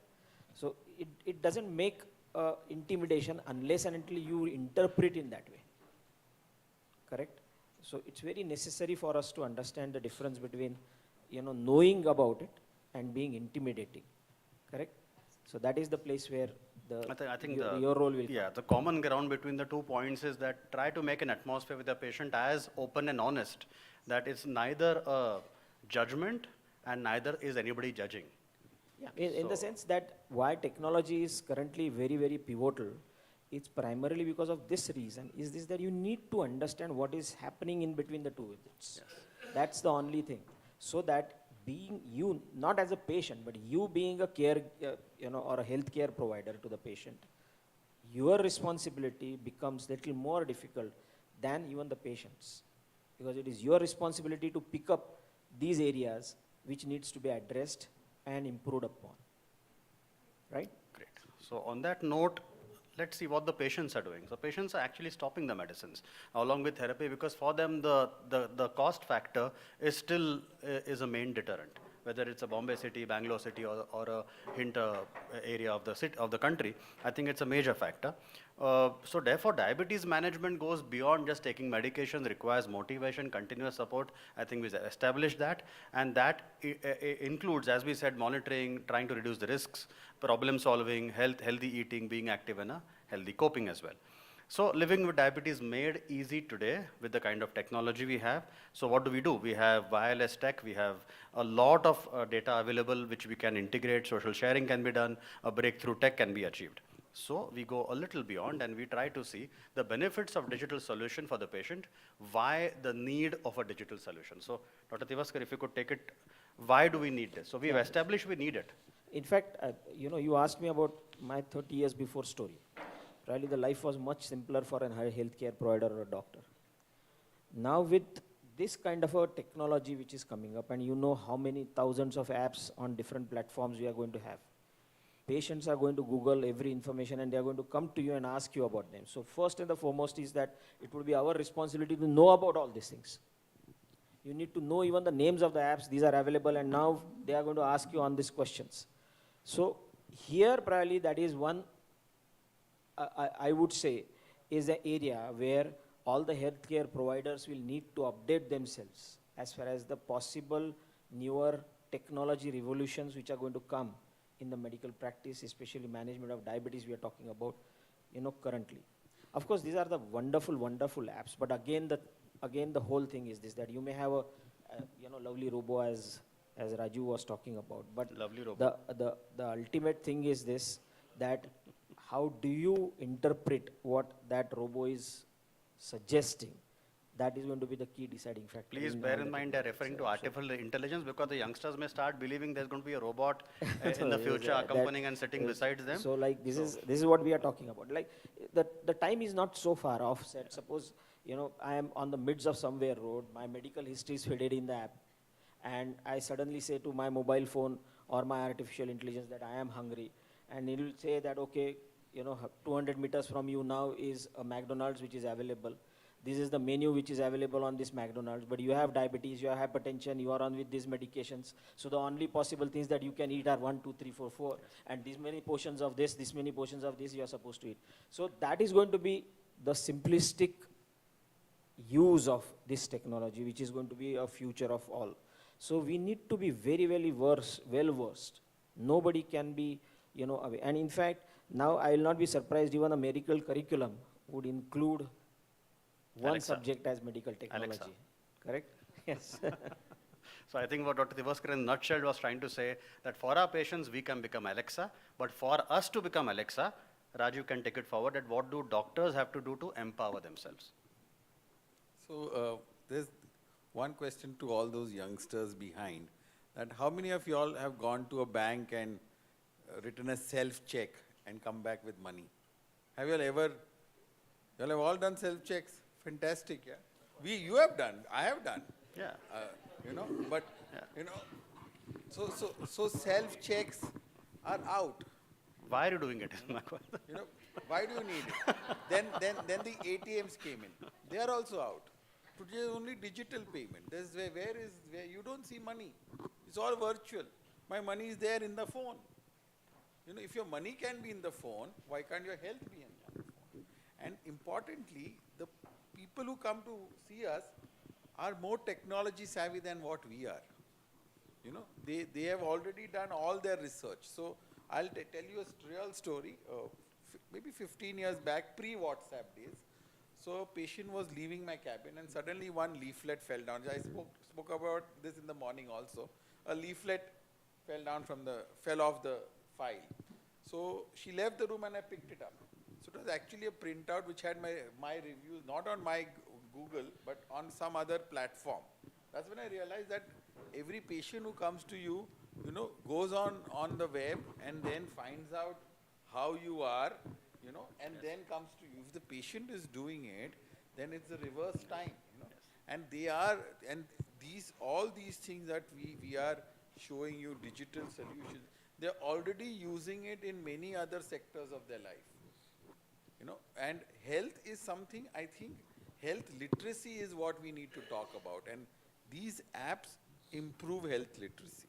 And if we can improve that health literacy, we will easily improve compliance to many things, just like taking medications. My mother has senile dementia and she's on basal bolus insulin on flash glucose monitoring. There are alarms kept on her phone, but we still have to monitor, because with all this technology, the lowest hanging fruit is that she takes insulin. But if there was no technology, there was no alarm, there was no flashing, she would completely miss her insulin. So I think technology has changed a lot of things in our lives. And the earlier we adopt technology, I think it will be easier in the longer run. And these apps are very, very similar, very easier to use. And as he said, smartphones, smart watches, smart humans. Doctors have to get smart. Doctors have to get diabeto technologists. Doctors are getting smarter, but we need to slightly be one step ahead of the patient, I would say. So I think as the new Spider-Man, whoever has seen Spider-Man 3 and 4, he gets the new tech from Stark, and he's happy with the new suit and everything.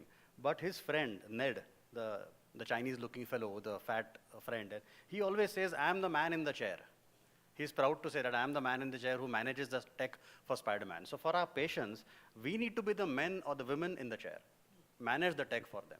And Dr. Arvinda can probably, again, the tech person, can tell us how. Main thing is inertia plays an important role in the sense, as a doctor per se, if any new technology, we always think, oh, my time is not there, I'm very busy, I'm seeing so many patients per day and all. In few of my patients, in every day-to-day OPD, they come with a printout.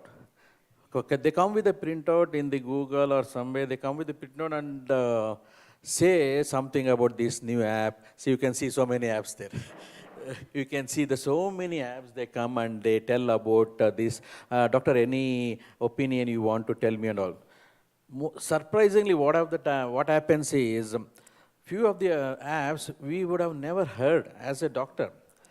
Never heard on what is happening and on all those things. We say, okay, this is a new app, I'll go through it, we'll definitely see. Oh, doctor, you don't know. I said, there are hundreds of apps, how can I know this? It's very difficult.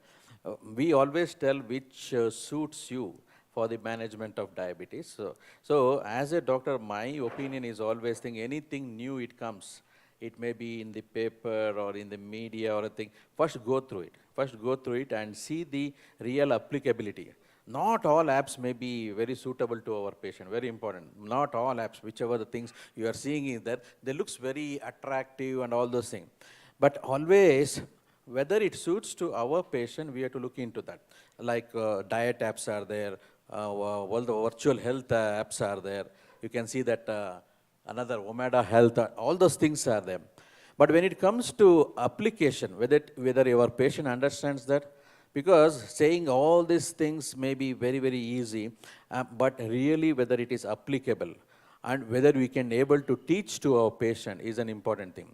Mobile is there. Yes, smartphones are there, definitely. How many of our patients, including why patient, any doctors, we see only few things in our mobile. There are so much. We take Apple 13 and all those things, whether we really use that. Because we feel we are uneducated in certain aspects. But only thing is when it comes to technology in management of diabetes, as a diabetes specialist, we need to know that. Wonderful. At this juncture, I would invite Dr. S.V. Kulkarni. This gentleman has spent years into digital empowerment for colleagues, doctors, and patients alike. I would want his opinion, please. There's a mic in the front, sir. If you could just elaborate a little on what has been spoken so far. Thank you. One fact is technology is around us, and we medical professionals are not at all using technology. If you have got a smartphone, you are not using 1/10,000th part of the capacity of the smartphone. And technology in diabetes doesn't mean only apps and insulin pumps. You have got smart glucometers. You have got talking glucometers. A glucometer which will show a color in the signal fashion, traffic signal fashion, red, green, and yellow, whether the sugar is in control or not. There are glucometers which can take acetone for detection of ketosis, because you remember that all Rothra's test or the strip test which are to be done. And right, like what exactly Rajiv, Mangesh, and Arvinda said, that you should not develop a disease called as a MAD, that is medical application disorder. You should, we are a near Sir Vivek Buddhi to understand which app is good for which person. And you don't need a 10,000 rupees smartphone, a 500 or 600 rupee dumb phone for my patient who stays in a village, who doesn't have an internet connection. But if that person keeps his food diary even into a SMS format, that is also very important. And one more very practical thing which we can, all of you can do is, if you have got advanced Samsung phones, you have got a health data into that. Means if your phone is locked and if you are found unconscious or somewhere, 7 people can be contacted. There is a application called as ICE in case of emergency. You can put down all your medical data, all your drug allergies, that you are diabetic, you are hypertensive, you are hypothyroid, you are hyponatremic, so that the doctor, when he opens the signal phone, he comes to know about the data. Actually, there are many things, and thanks to Mangesh, we are going to have a separate technology session in API, and soon at the end of 1922, you will find a wonderful monogram on digital technology. Thank you very much. Thank you, sir. So I think at the end of this little first part of the entire discussion is that we need to, I think, surely, empower ourselves. Let's not shy away from technology ourselves. We need to empower first ourselves, and then I think we can empower patients. Yes, a quick comment, please.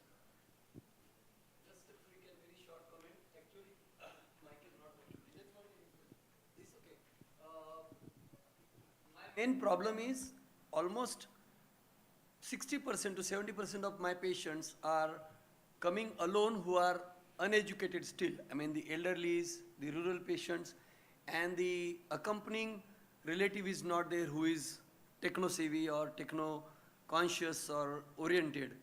So there is my experience, this is my personal experience, so I'm not saying everybody, and metro people would be rather more advanced in that way. But otherwise, the practicality is that quite often the patients above 45, 50, they are not so techno-savvy. Many of them still have these small Nokia phones, and as we said, that messaging is also a simple good idea. So we probably need, in addition to like diabetes educator, some techno-associate person in our own clinic so as to teach us or improve us, as well as be a communicator or better person to those patients who are not coming with the relatives. Quite often I have to write the message to the son or the daughter on the prescription. I call him, but he's busy in the office. So such things are very common in my practice. So I think challenges, Sanjay, but very, yes. very nice. I'll just a minute. So so I'll again take a leaf out of real world. That a spouse of a patient told me that, doctor, my wife is not coming to you for 5 years. I want her to come to you again. So I said, get her. But the problem is that she wants a continuous, discussion with you. So I said, that's going to be difficult. So she says, she keeps on sending you WhatsApp, but you never answer. I said, acha, okay. But now her new doctor, I don't want to name the doctor, so he has got his own app. So his Mona answers at 2 a.m. in the night. So she messages that, can I eat a banana? Yes, go ahead and eat a banana. So she says, so we have a lot of naive people. What I'm saying, there are a lot of naive people. So the patient believes that the doctor at 2 a.m. is answering that, can I eat a banana? And this fellow I go to for 5 years doesn't answer, doesn't look at my WhatsApp. So we have both the extremes here, I'm missing my Mona. So first thing is, I always remember Dr. Prasanna Kumar sir has come here. He has come maybe 10 years back or 12 years back. In Bangalore in a conference, he was giving a talk. That is where the technology started, in the sense. He was giving a talk, and while giving a talk, he did a 2 consultation. In the presentation itself, see, now I'll do the consultation here. From abroad, he had 2 abroad patients. He did a virtual consultation there only. So I was so surprised. This can be done, isn't it? That is what the thinking came. Now, if you see now, in this corona period, every one of us done as the same digital Absolutely. technology. Isn't it, sir? I am, sir has taught me that time, the first time how to do a consultation in presentation also. Wow. That's wonderful. That's great. So from that aspect, the first part which we've covered and we've, I think, established, unless anybody has a doubt that the e-clinical treatment, the e-clinical diagnostics is here to stay. We can't shy away. We need to empower ourselves first and then empower our patients. An equally important part, going a step into actually the non-clinical area, but important for us from a legal perspective, from a research perspective, from a study perspective, is EMR, electronic medical records. I believe this is the future. Most of us, most of the students, when you actually enter practice, everything will be on an electronic record.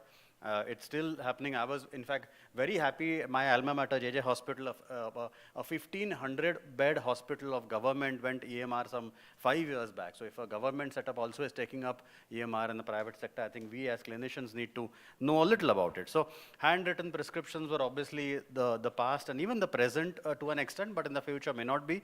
And as the age-old joke goes, what a doctor writes, only a chemist can interpret. So those days are going to change, and I think very soon we'll have the electronic records because of drawbacks. So paper records being the dosages and medication errors can happen. There's the generic names are missing, language barriers, find the record, lost, being elsewhere, blah, blah, blah. So we know these things. For the court's prescription for doctors as well, we know that there are many cases along the way where a handwritten prescription hasn't stood legal ground. There are electronic data, electronic prescription, which actually are much more sort of allowed. The MCI 211 Gazette of the Indian government on October 8th, 2016 also has said that a comprehensive prescription should have the doctor's full name, the qualification, the patient details, name of the generic or equivalent along with the dosages, strength and instructions, name and address of the medical store with the pharmacist's name and the person dispensing, as well as doctor's signature. So on this, I would want our expert panel to throw a little light that EMR today and EMR tomorrow. Dr. Devaska, please. Yeah, EMR has become now probably a part, slowly has started become a part of our medical practice now. And of course it is going to be. And it's not just, writing down the prescription and all that, but all for, now creating the national awareness. Now, why probably India as a whole, as a country, is not well, or our work is not well appreciated globally, is primarily because of our lack of, the preserved data and the data analysis. Everybody of us, we work to. Everybody has a number of patients. We treat our patients in a much better way than probably the Caucasian or the other world treats. But unfortunately, we do not have our records done properly. So this is one area which is likely to be very, very strong in coming times the moment EMR comes into the picture. So it's not just prescriptions which is going to be a part of the matter. It's going to be the data, the analysis, various interpretation, even the government decision makings, the deployment of the national policies, preventions. Everything can be done just simply on EMR. Apart from, sending the digital prescriptions, practicing telemedication, that is completely a different aspect of the electronic medical record system. But as a whole, if we have a single platform where whole nation collects each and every aspect of our patients, maybe anonymously, where, all the parts of legality, data privacy, completely preserved, I am sure that in coming years, we are going to see much better India as a healthcare sector in comparison to the rest of the world as well. Great. Thank you. Rajiv, I want your take on EMR for research and studies. You do a lot of publications, you have papers coming out. So your take as a modern man of medicine on EMR and the research. Before Anjana leaves the room, I'm going to tell her to give her comment on this because they have probably the largest database of EMRs, multiple clinics around ICMR data. How do you manage? Well caught. We don't really manage. Okay. So we don't really manage it. It manages itself. So it does that. We've, of course, had to update it from time to time. When we initially started, whenever we started 30 years ago, it was a very basic system. But once you started expanding, the platforms keep needing updation and change and things like that. But once you've done that, the EMR is most helpful. Truthfully, I don't think we would have made it through COVID without the EMR support that we had, and I'm sure everybody has had the same experience. Not only it helps you look at things in the current time, but it allows you to do all of those over time analyses and things, not for patient care, but also for research and things like that. So I don't think it's even possible nowadays to survive without a proper EMR system, because things are just going to be all over the place if you don't have it together. Great, thank you, Anjana. So I think EMR, EHR, I think apart from a paperless prescription, there are a lot of things which today have been, you could analyze your own work, most importantly, give you insights whether you're doing well or bad, whether the geriatric group is coming to you or you're getting younger people. What is the geographic area people are coming to you? There's a lot of data. The gender as well. Gender as well, I'm sure yours is skewed there, But a lot of these kind of data. Apart from that, finances. Apart from that, your SMS alerts to patients. Your pharmacy can be linked. So your accounts can be linked. Your Form 16 can be linked. So a lot of things can be linked. And today in today's world, where we are all paying GST, we are all tax-paying people. So EMR is not just for the patient. It is more for us. The data which we can take out is a gold mine. But for us, it simplifies a lot of stuff that our accounts team or a CA or all of us have to do. And that's where it will add a lot of automation into it, and that is where the EMR comes in. So if we optimize the use of the EMR other than just the prescription, that's where the benefits to all of us come in. So understood and accepted. Now, Arvinda, I am a person who accept all of this. I'm not tech savvy. I can't enter the data. I want to do it, but I find it difficult. So what as a person for me, and maybe in the future, and most of us here want to use the EMR, but how do we use, maybe as Rajiv said, the automation aspect of it, or how does it make it easy for us? We want to use it, how to make it easy for us? So first thing is education of ourselves. In the main thing is we should try to learn some simple things. In a sense, I always feel when EMR is there, we should think of other side as well. In a sense, always it is better to go and do an EMR of your own, which can be done. It's very easy. It will only take some time, and you catch hold of a tech guy and he'll support you, and you create your own EMR. It sounds very difficult. So when you say an own EMR, own software? Own software, yeah, own software. Once you create that, your data is with you only, and you know what you're doing. It can be published, it can be, you can see the flow, how the things are going on in your patients and all. At the same time, and your data is not leaked somewhere, because nowadays, if you take the EMR, if you take the other side of EMR, there are so many things like your data, what all the prescription you are giving, what is your style of prescription, which brand you are writing. All these things are leaked to somebody. And the other things is, if the patient's data is there, if the patient number are there, the messages are sent as an advertisement and all those things. So instead, to avoid all these things, if you have your own software, that will become a big thing. For example, if you have a software, one patient from Bangalore is moving to Mumbai, I can always ask Rajiv, say, this is the patient EHR, you just have a look into that, and this you follow it up. So it becomes so easy for them. In the sense, there is no discussion at all. Once you open the EHR and you see the health record of the patient, it is there. You no need to ask to the patient at all. You can have a discussion. That would be very easy. So that's customized EMR. There are many players in a market like Practo and everybody, so many others for that matter. But what he's trying to say is, I think, customizing the EMR to your own needs. Dr. Tevaskar, the point, please. All these apps and all, like very, very cautiously it should be used. Yes. Unless you should not leak your patient's data and all those things happens. True. The other side of EMR. Yes. If you have a customized software, that will be very, very useful. Okay.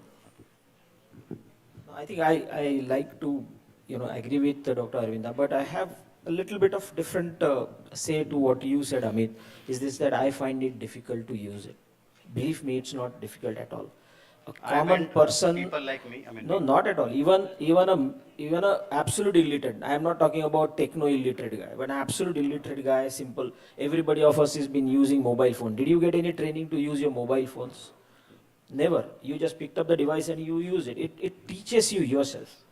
What is most important message that we would like to give it to you? It's this, that what technology you use is immaterial. Presence of technology and its use is important. So its presence is very important. It's not necessary what technology, which software you use, who makes a software for you. It's not important. What is most important is the presence. It is there and you're using it. It is more important than it. And most of the softwares that we have, that you have for your medical records, if you are just a graduate secretary can enter the data for you, why you cannot do it? It is simple as that. So it's very simple. It educates you yourself. So many of the softwares which are available are so easy to use that you do not require even a formal training. So primarily what I think on both the contexts we've tried to say so far, whether it's electronic digital means or tools or it's EMR. And more importantly, I have a feeling, sorry to have interrupted you, what Arvinda was probably pointing out the dark side of the story. But believe me, Arvinda, it's not the only way the people can track you. People can track you with multiple ways. Do you feel that you are not getting tracked now, even though you are using a technology or not? So rather than it being an inhibitory thing, start using it. Everything is going to have a ifs and buts of the story, for sure. But then just by the scare that my patient data is going to be leaked out to somebody, or I might be tracked, or my prescription would be tracked, should not stop you from using the technology. That is what I wanted to say. I think that's right. And in fact, on the next one, if you see, even the Medical Council of India and the policies of EMR in India have depicted that. Yeah, it's on the ICMR, Ministry of Family and Welfare, it is there officially, and it has been legalized now. Yes, so Niti Ayog, the NMC, the many newer ones are saying, and the benefits are quite a few. I think it ensures the patient records are easily accessible, can be stored easily, electronic format reduces the number of records lost, improves quality of patient records, and it's definitely cost effective, helps in tracking patients' clinical progress, improve patient compliances. So many advantages of EMR. Any thoughts from the audience? Anybody wants to jump in here, make a comment? Cybersecurity, of course, EMR is wonderful for India because we have used our system. But what if somebody, maybe the industry, Yes. okay, there are so many speakers here, they may disclose. Yes. That's always a risk. I agree. In fact, we did touch upon that point. Otherwise, because one day one go to stand here, the other day one go to MMC, one day we go to general practitioner. So Indians, they have got unrestricted access. I agree. So I think as Dr. Tevaskar also pointed out, there are pros and cons. We need to be a little cautious when we use it. Advantages of EMR, especially in diabetes, what we are here to discuss as a conference and as a venue, are quite a few. Again, list the patient with diabetes, reminders, connect with patient report cards, trends of diabetes related tests and engage prescriptions are quite a few. So I think the future of the government initiatives are on EMR. Comment please, an expert comment rather.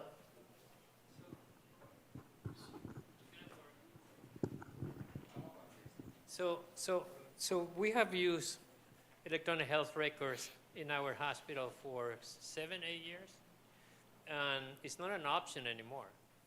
So that's it. So let me just show you, it's painful at the beginning because you can see a patient and write your note. I have a pre-specified sheet and you just can mark. And you have to type and you have to record and you have to put, medication reconciliation, and it's taking a long time. So when you were able to see a patient in 5, 10 minutes, now it's going to be 10, 15 minutes or more. But the beauty is that everything is in the computer, it's there. And more importantly now, especially for diabetes care, is that at least in Atlanta, we have several hospital systems. They are all linked. So I know if somebody came to the emergency room at Atlanta Medical Center or Grady or Emory, I can look at the lab work and I can look at even the note of everybody. And the other thing is that if you go, for example, in chart review, you can see what the note has been for every single doctor. And everything is in computer, so you don't have to read poor writing of doctors or poor notification. So it's not an option. An electronic health record is going to come for everybody, like it or not. And to me now, it would be very hard to practice medicine without AHR. If you asked me that question 7 years ago, my goodness, everybody wanted to retire and quit. I think that's a beautiful point, that it's not an option anymore. We need to implement EMR, certain pearls we can take home, that it's a part of the clinical practice. We need to have suitable software, as Dr. Arvinda rightly said, customize them. Training of doctors and staffs by workshops are required. Those who are using it, try to update them as much as possible. Enter the data the way you want to retrieve it. You do your own clinical analysis, meaningful use of EMR as well. And yeah, quick comment. About the cons, though only security is the main cons for the EMR, but as I use HealthPlex from more than 3 years, okay, but yet not I get any feedback like for a privacy, first thing, and when I'll enter patient data, I have options, first, name, age, and mobile number. That's what I need. I'll fill that only. Other personal details, it's optional, you want to add it or you don't add it. Okay, so like number, वो तो globally होता है हमारा, ऐसा नहीं है कि we are only using giving our number here only, okay, but compared to the cons, only pros are very, मतलब EMR is the, I think the future of India for every upcoming doctors or who is undergraduate, postgraduate. I think they start working and they are start accepting more technologies in the medical field, and then only we'll get the good kind of output in every aspect, especially for the chronic diseases like diabetes, thyroid, hypertension, PCOS patients. You, even being a doctor and being a patient, whenever you, wherever in the earth, you'll have your own data, you have patient data. Accepted. So I think the point you're making is the same, and we really agree that it's the future. Pros and cons will be there, but need to customize and enter data. So I think to summarize at the end, and I will be asking a take-home message from each one of you, so better prepare on a single line take-home message before I finish it. So I think the couple of last slides, how to improve clinical practice by digital technologies. They are creating a never before seen opportunity to improve clinical practice, engagement both on the clinic and beyond, enable us to improve design, reduce the setup times, electronic health records, will improve delivery and enable us to accurately forecast digital drug supplies, avoid wastage and delays as well, and trials will be more patient-centric in the future. Diabetic technologies as well with over the period of time have improved. I think what's next is digital contact lenses, digital tattoos, and non-invasive glucometers. So I think that and the 6 building blocks for sustainable digital solutions include a strategic leadership, governance, policies and regulations, a communication infrastructure too, and healthcare platforms. So I believe with that in mind, first, starting with Dr. Tevaskar, a single line take-home message on digital health for all of us. Yeah, I'll pick up the same line of Dr. Omprakash here. It's like the technology is not going to be an option to you. You will need to have it for everything. And we are already having it. We need to continue use it. And this is going to be the part of our life. Great. So not an option anymore. Yes, not an option anymore. This is a wonderful area which is going to really give us a chance to what we call it as a precision individualized medicine practice. Rajiv, other than Mona, your take-home message? So I think that as we upgrade our softwares in the phone, we don't have a upgrade button on our human body. I think that is something, and we all need to update and upgrade. And technology is there for us to upgrade. Wonderful. So upgrade and update, very well put. Arvinda, last words. So India is in the mode of digitalization. We are seeing the new digital India now. So in the same way, as a doctor, as a diabetes doctor, we need to be tech savvy, and we should upgrade ourselves in the latest technology, become a digital diabetologist. Thank you so much. Thank you so much. Dr. Archana, I'm sorry we overshot our time, but I hope we delivered a good take-home message. Thank you.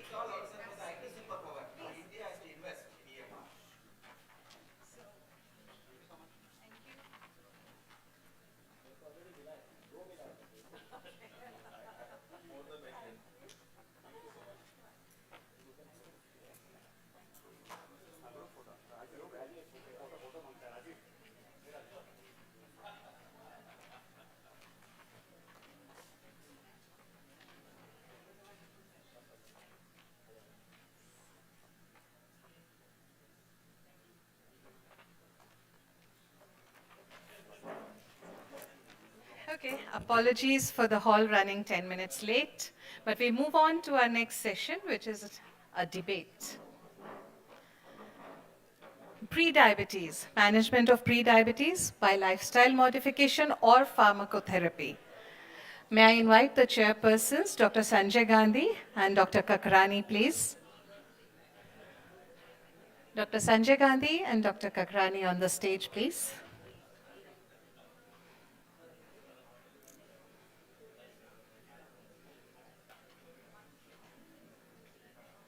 Yes. Now, over to the chairpersons to invite our first contestant in this case. Yeah, okay. We had a fantastic presentation on need of digital diabetes care now. And still going back to basics, we have a now debate on management of pre-diabetes as such. This is a debate, and Dr. Ami Sanghvi would be presenting the first part of it, lifestyle modification as a treatment for pre-diabetes. So I invite Dr. Ami Sanghvi, an eminent diabetologist from Mumbai. Over to you, Ami. So a very good noon to everyone present here. First of all, thank you team IDEC, Neeta ma'am, Sanjay sir, Archana ma'am, Anjali ma'am, everyone for having me for this debate. Sir, can I just request you to start with the case? And then Sure. Yeah. So this is a classical case now, Mr. X, who has come for routine lab workup for his renewal of his insurance policy. And history-wise, there is no past history of diabetes, blood pressure, or any dyslipidemia. But family history is positive. His father has diabetes and ischemic heart disease. And the physical examination, he's obese, slightly obese. Weight is 82 kg, BMI of 27 kilogram per meter square. BP is 140, 82. Systemic examination is dead normal. And the lab parameters are a bit, abnormal. The fasting is 108 or 116? 108. Somewhere.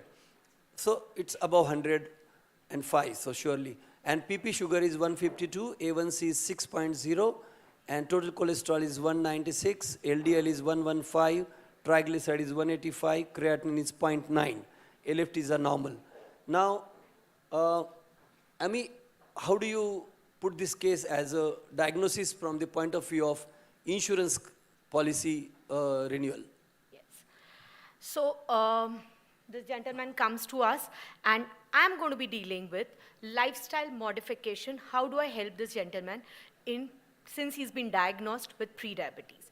So here is someone who is a little uncertain, a little confused, a little disoriented. He comes to us for help, and that's where we come into play. We would like to help him, support him, and guide him the best way possible so that he can avoid diabetes and prevent long-term complications.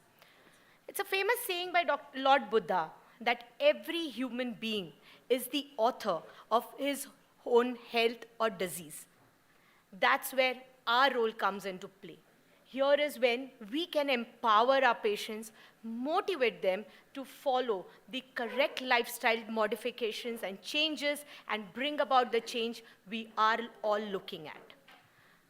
So before, going ahead with what we want to motivate our patient with, let's have a word about what pre-diabetes is all about. So pre-diabetes is not a disease. In fact, it's a pre-diagnosis of diabetes. It's a zone between being normoglycemic and hyperglycemic. So it's a warning sign.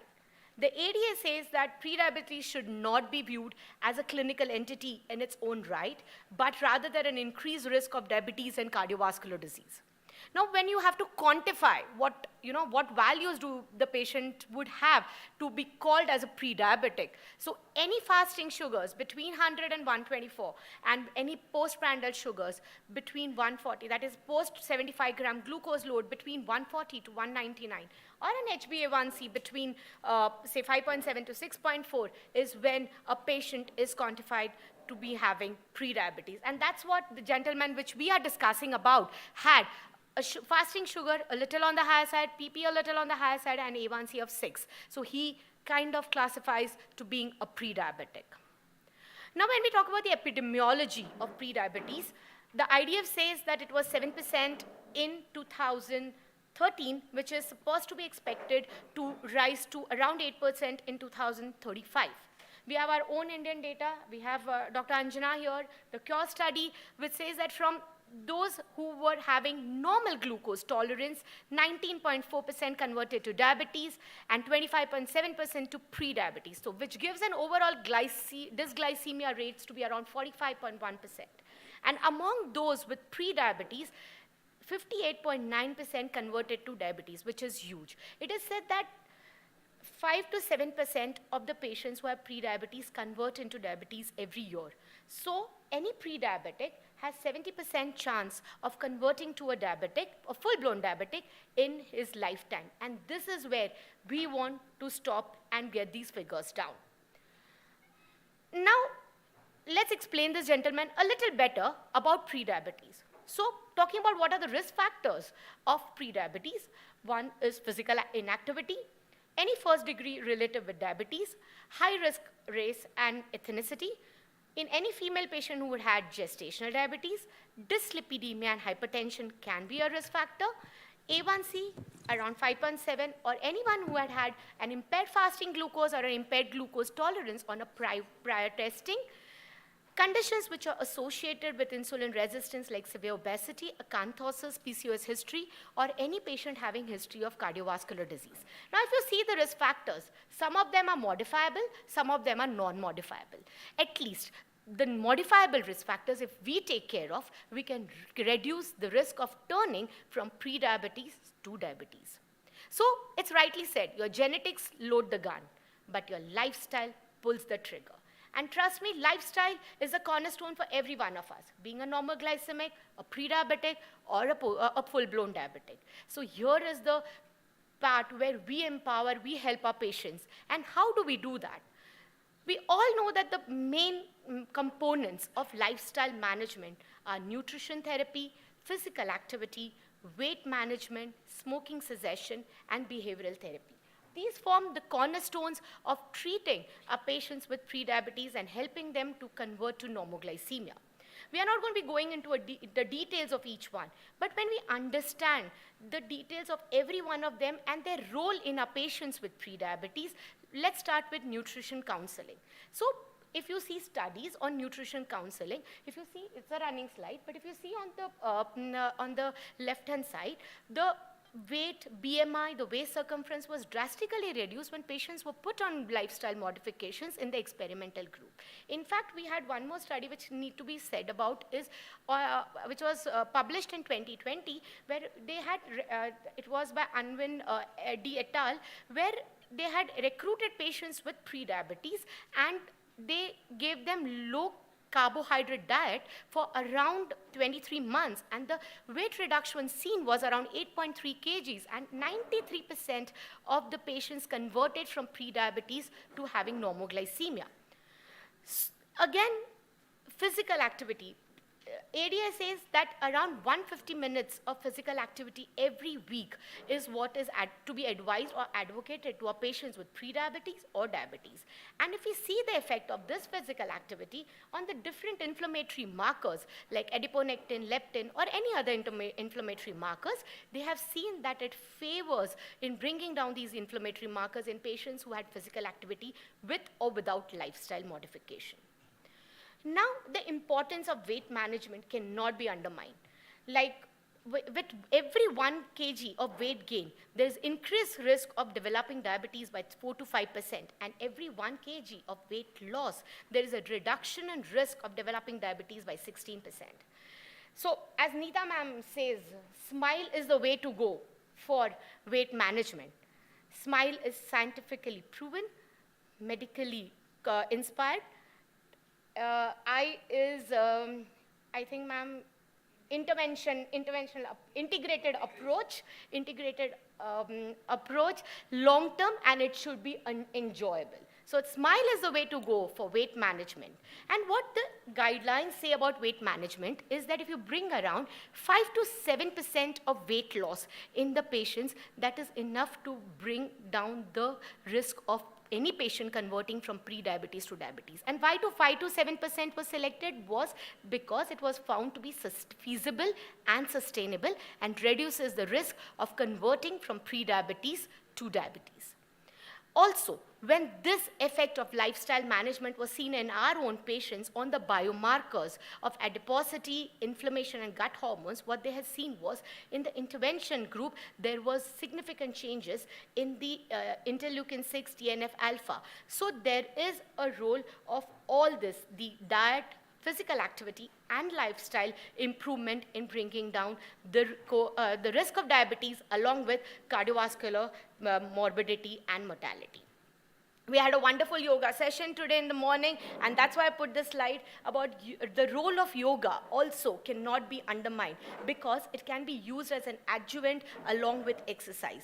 So yoga, in addition to bringing down the metabolic parameters, will also help the patient to relieve their stress, depression, and anxiety, and improve the patient's attitude and self-control. Now, there have been various studies which have, tried to understand the importance of lifestyle management in our patients with pre-diabetes. The Diabetes Prevention Program, the Finnish Diabetes Prevention Study, the Darken Study, and many other studies. And all these have unanimously agreed to the fact that intervention is lifestyle intervention is the way to go because it brings down the risk of developing diabetes more than in the patients who are on the placebo arm or the metformin arm. In the DPP study, they had shown the incidence of diabetes was 39% lower in the lifestyle intervention group as compared to the metformin group. And what was marked in this study was that though metformin and lifestyle was similarly effective in restoring the normal fasting glucose values, but the lifestyle intervention was more effective in restoring to the normal post-load glucose values. So lifestyle definitely, again I'm saying, is the right way to go in our patients with pre-diabetes. And also in TPP program, they had seen that it was the patients who were on lifestyle group had shown a better quality of life, and it was more cost effective too. In fact, one more study which was just published this year, and we had a technology symposium just before this debate.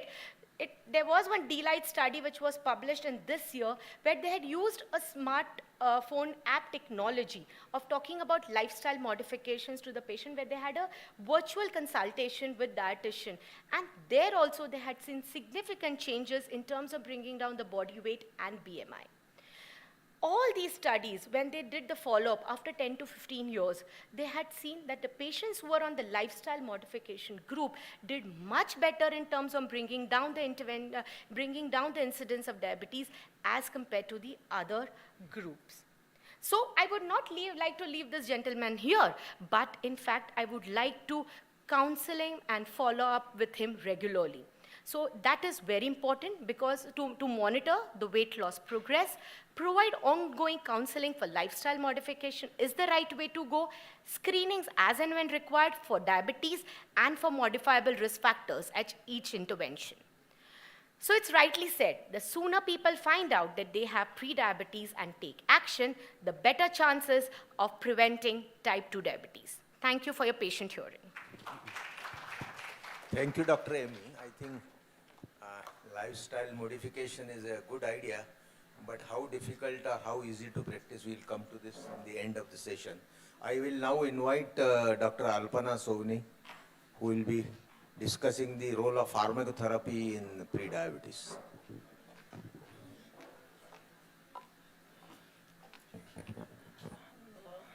So a very good afternoon to all the doctors here.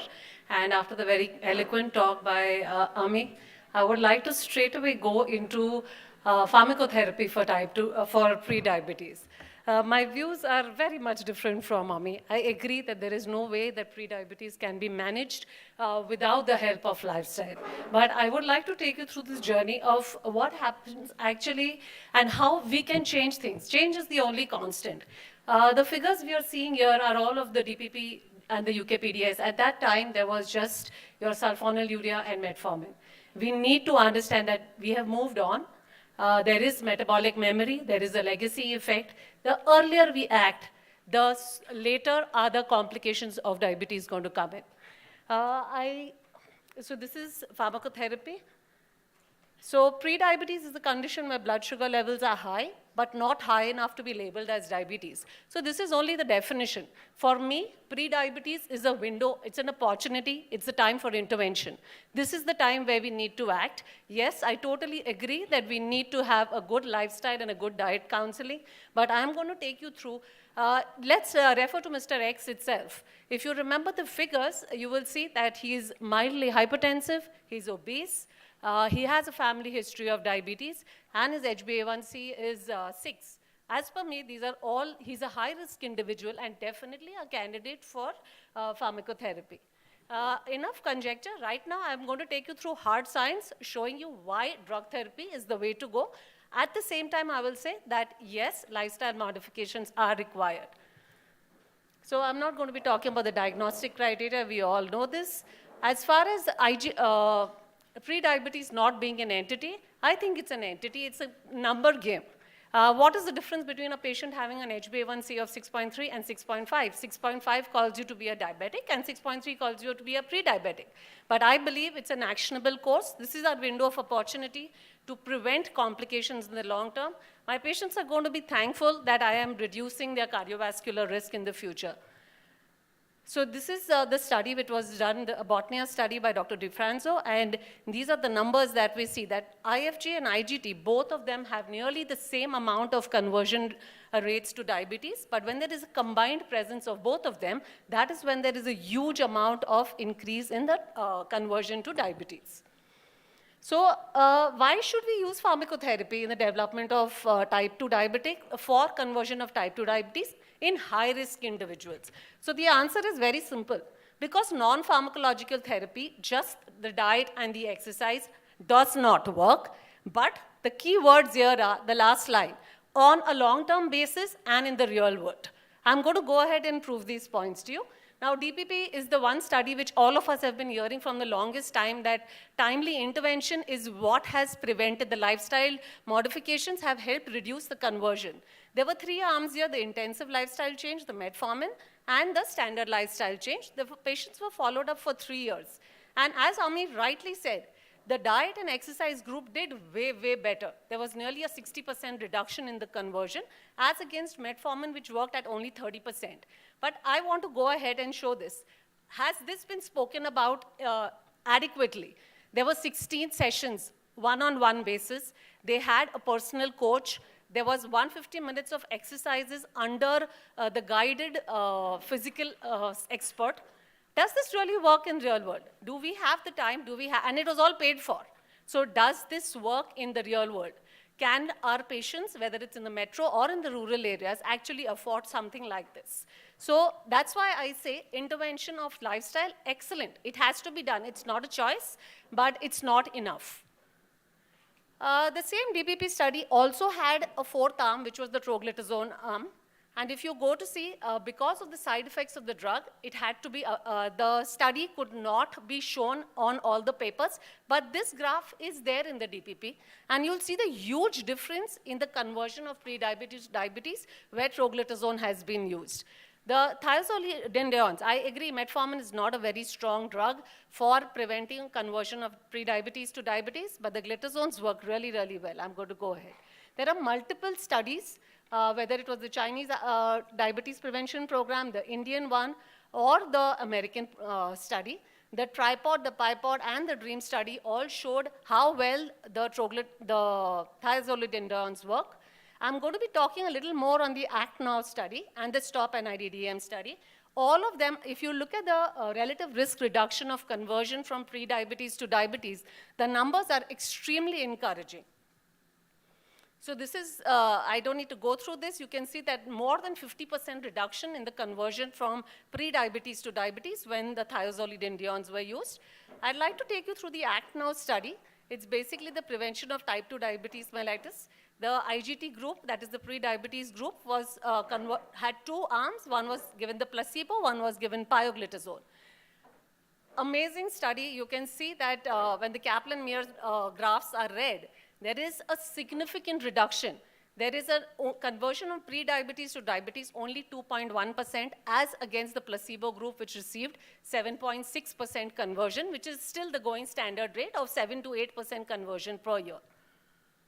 So the incretins also we know, we cannot ignore them in our current scenario, that what is the effect of incretins. All of us, I'm sure, if at the time of DPP study, if the incretins were present, we would have a very different take about the study. This is the study which is shown, I think this is the scale study, which is converting, which is comparing the effect of liraglutide as compared to placebo on patients who were pre-diabetic. Very, very huge separation between the graphs. The hazard ratio is extremely significant, and hence proves my point that yes, pharmacotherapy is an important part of management. To summarize, I agree for preventing the conversion from pre-diabetes to diabetes, diet and exercise will remain an important part of our treatment profile, but metformin, glitazones, the AGIs, especially in the South Asian subcontinent, we need to make sure, because we have huge carb load in our diets. So the AGIs also work very well for prevention of conversion of pre-diabetes to diabetes. GLP-1 analogs, I cannot speak enough about them. Just because the cost is a factor, I don't think we can ignore them. They are here to stay. They are going to be changing the way we treat diabetes, whether it is the injectable form or the oral form. Now, the Stop Diabetes study was very interesting when I was going through preparing for this lecture. And there were 3 arms here, and they were assigned drug therapy depending on the severity of insulin resistance. And the 3 arms, one of them, the one with the mildest amount of insulin resistance, worked on lifestyle alone. The moderate amount of insulin resistance received pioglitazone and metformin. And the arm which had the maximum amount of insulin resistance received 3 drugs. That was exenatide, pioglitazone, and metformin together. And this is what it showed. The conversion rates of pre-diabetes to diabetes, the people who received the triple cocktail was literally 0. None of the patients converted. So I'd like to rest my case saying that pre-diabetes, please make the actual, take care at the right time, be drug forward, give your patient the benefit of metabolic legacy. Let's not wait for the side effects to develop, or let's not wait with our clinical inertia. We don't want to be in the situation where this doctor had his patient telling him, "Doc, the low-carb diet you gave me a lot of years ago, the only thing it gave me was diabetes, blood pressure, and heart disease." So I end my talk here. Thank you very much. Thank you. Even though her slides were blur, her concept is very clear. That I'm sorry for that. I guess tech is not good enough. that lifestyle she has accepted, but has also emphasized the use of pharmacotherapy in few selected cases with good counseling. Amy, you have to use medicines in your patients. You can take the charge of mic.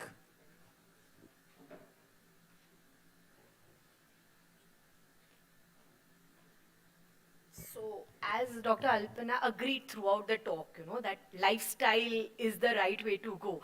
So, couple of points. One is that in a day and era when we are talking about reversal of diabetes, remission of diabetes, when we are talking about, taking off patients off medications or reducing the dose of medications, do we actually want to start a drug or pharmacotherapy in a patient who has pre-diabetes, and a pharmacotherapy which he may have to take lifelong?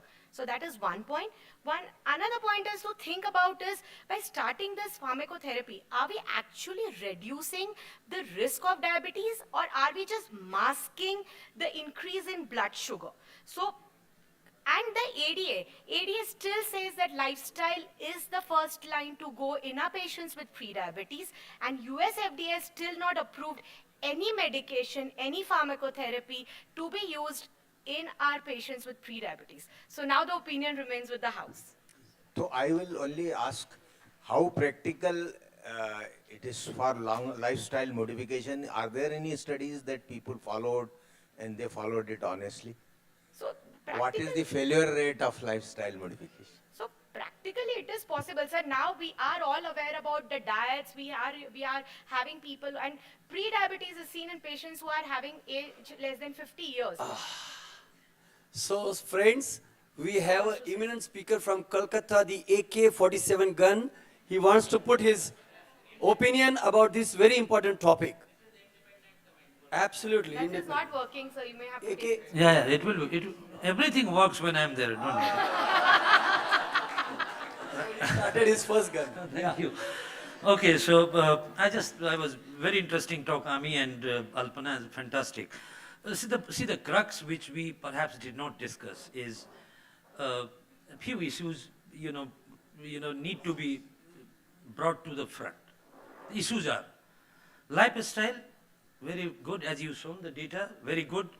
You don't need any expense. Motivation is the problem. In randomized control trial like DPP, as you shown, data you are giving call, oh, chal rahe ho na, walking kar rahe ho na.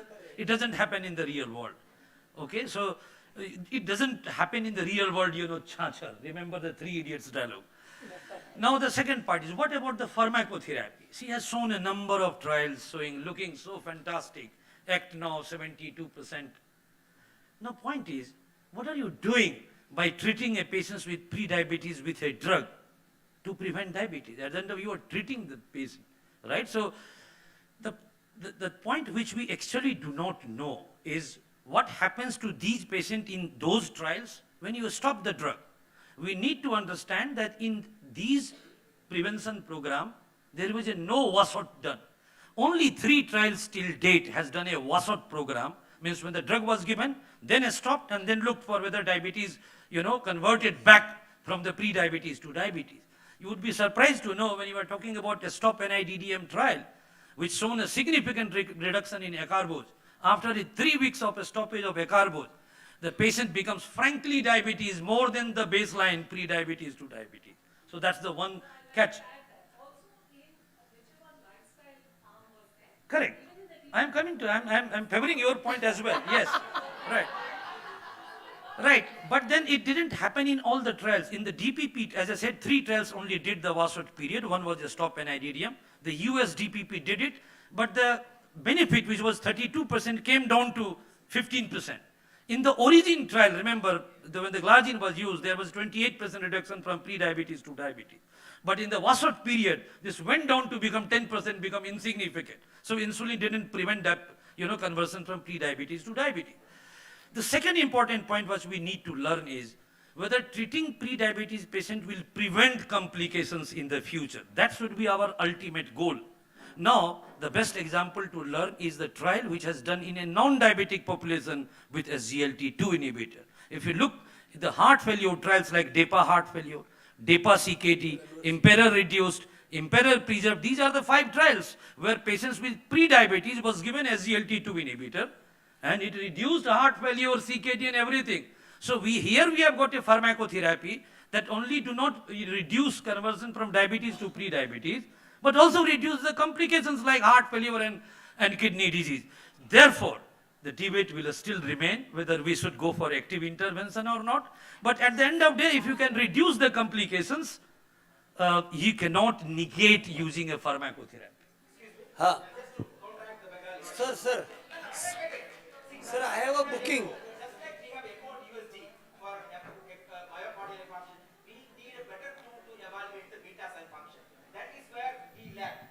Sir. So now we are inventing whether lifestyle, whether we delay or whether we prevent. Unless otherwise we have a beta cell evaluation function, then we can tell, even if you don't eat, you won't develop diabetes. Those things we have to deal in. Anjana. Yes, sir. So I'm just loving this debate, and I'm going to just add one point very quickly, please. and that is this whole thing is a debate. If you take pre-diabetes as one condition, but truthfully, it's really not one condition. There's isolated IFG, there's isolated IGT, and there's a combination of the two. There are 3. So the differential progression of these 3 subtypes are different. If you have a combination, you may have to go straight to medications, and that may be a thing. IGT, it responds really well to lifestyle. Isolated IFG does not respond so well to lifestyle as IGT does. So depending on the type, you may both be right. And we may need different things for different people. That's all I want. So the type of pre-diabetes is also important. You need to differentiate them. Who will be responder, who will not be. And the pharmacotherapy has to be used very cautiously, judiciously. And SGLT2 DAPA is coming up to use in non-diabetic kidney failure, but as well as non-diabetic pre-diabetic patients. So, AK, your point is well taken, and sir, it has gone now.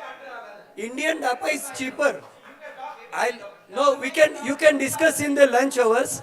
Both the speakers will be available, and I accept that the lifestyle modification is the first priority.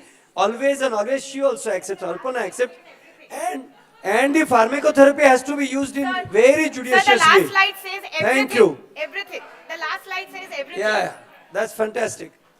Professor Kakrani, sir, you have any comment? The last comment. No, she has to tell her comment, but I think we do not have a voting paid, and if we have one, and if I ask people to raise their hands, say combination of both is ideal or not. So I think there is a consensus that it is combination. Absolutely, perfect, perfect, Ami. Thank you, thank you, thank you. It was a great audience. Thank you, Neeta and Sanjay and the whole team IDEC to give this opportunity, and it was a wonderful audience.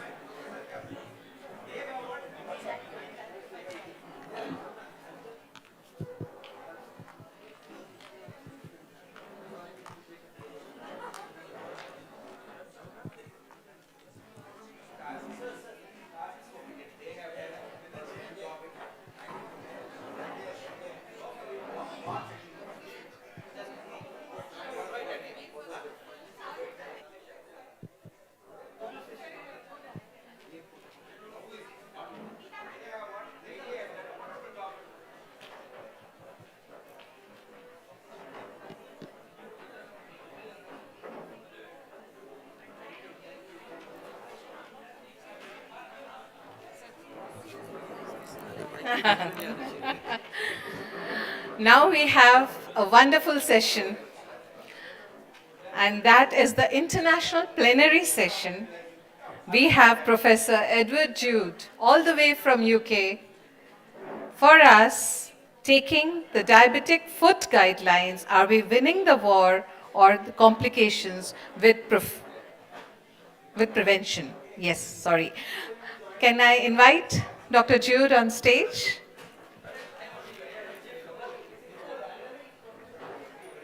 The chairpersons for this session are Dr. Sambit Das, Dr. Veena Purandare Madam, and Dr. I'm sorry I can't read this. It's got folded. Could you read it? I'm so sorry, Dr. Pramod Umarji. I couldn't read it. Can I invite Dr. Pramod Umarji? Yes.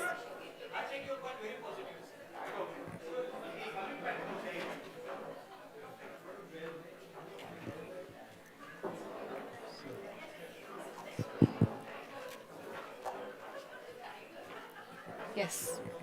Over to you, please. Thank you. A very good afternoon, everyone. Now we are going for the international plenary session, and without wasting much time, can I invite Professor Edward Jude on the stage to discuss about the topic which is very dear to his heart, and he has done cutting-edge research in this field. That is diabetic food guidelines. Are we winning the war of complication and prevention?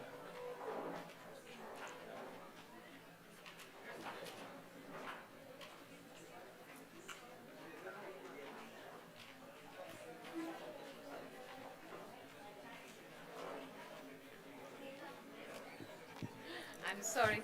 The speaker seems to be missing. Just wait. He was here in the hall.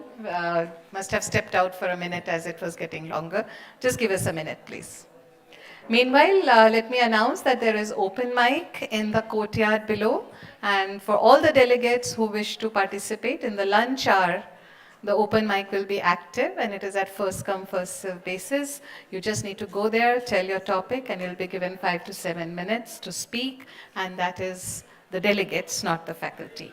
So we're just waiting for Dr. Jude. Yes, sir. Please. Welcome, sir.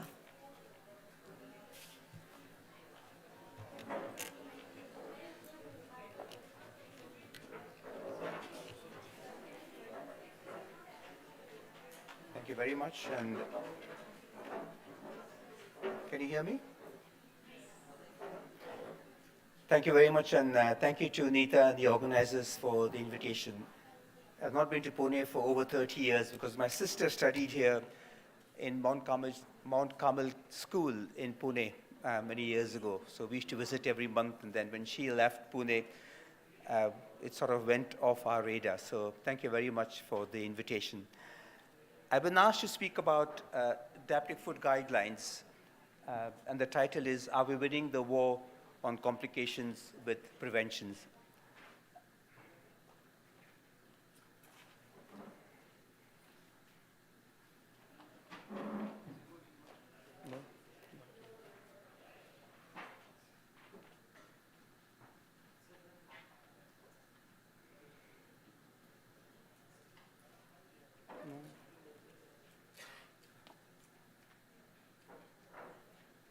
That's moving, but that's not moving.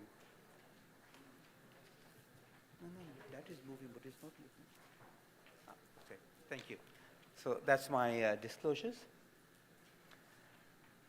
So let's talk about guidelines. Why is it important that we need guidelines? So guidelines is the statement by which to determine a course of action. And guidelines help us in making the right decisions when we manage patients with diabetes, so with diabetic foot. It also helps streamline particular processes according to a set routine or sound practice. But actually, guidelines are statements that include recommendations to optimize patient care, informed by a systematic review of evidence, and an assessment of the benefits and harms of alternate care options. And guidelines are put forth by experts within the field to look at all the evidence and then come up with the guidelines so that we can give our patients the best possible care. So guidelines will help improve the effectiveness and the quality of care, but importantly, it will decrease variations in clinical practice. It would also help decrease costly preventable mistakes and adverse events. So guidelines help in a sort of a multifaceted way in looking after patients with diabetic foot. So the earliest medical guidelines that we know of is around 4,000 years old. And this is the papyrus from Egypt, where they actually looked at facial trauma, and it's called the Edwin Smith Papyrus. But the guidelines that we are more familiar with is the Hippocratic Oath guidelines, and this probably is the first guidelines that we know about. So this is a guideline, an oath that we take when we qualify as doctors. So all of us know about it. Most of us apply it in some way or another, but few of us actually remember it in our daily clinical practice. So what we therefore need are guidelines that are succinct, precise, but also easy to remember. So before we go down the guideline route, let's look a little bit about the epidemiology of the diabetic foot. So the diabetic foot is increasing, and diabetes is increasing, and so are problems in the foot. It is the most serious and costly complication of diabetes. We also see increasing morbidity because of foot ulceration, amputations, and impaired quality of life, but also increased mortality.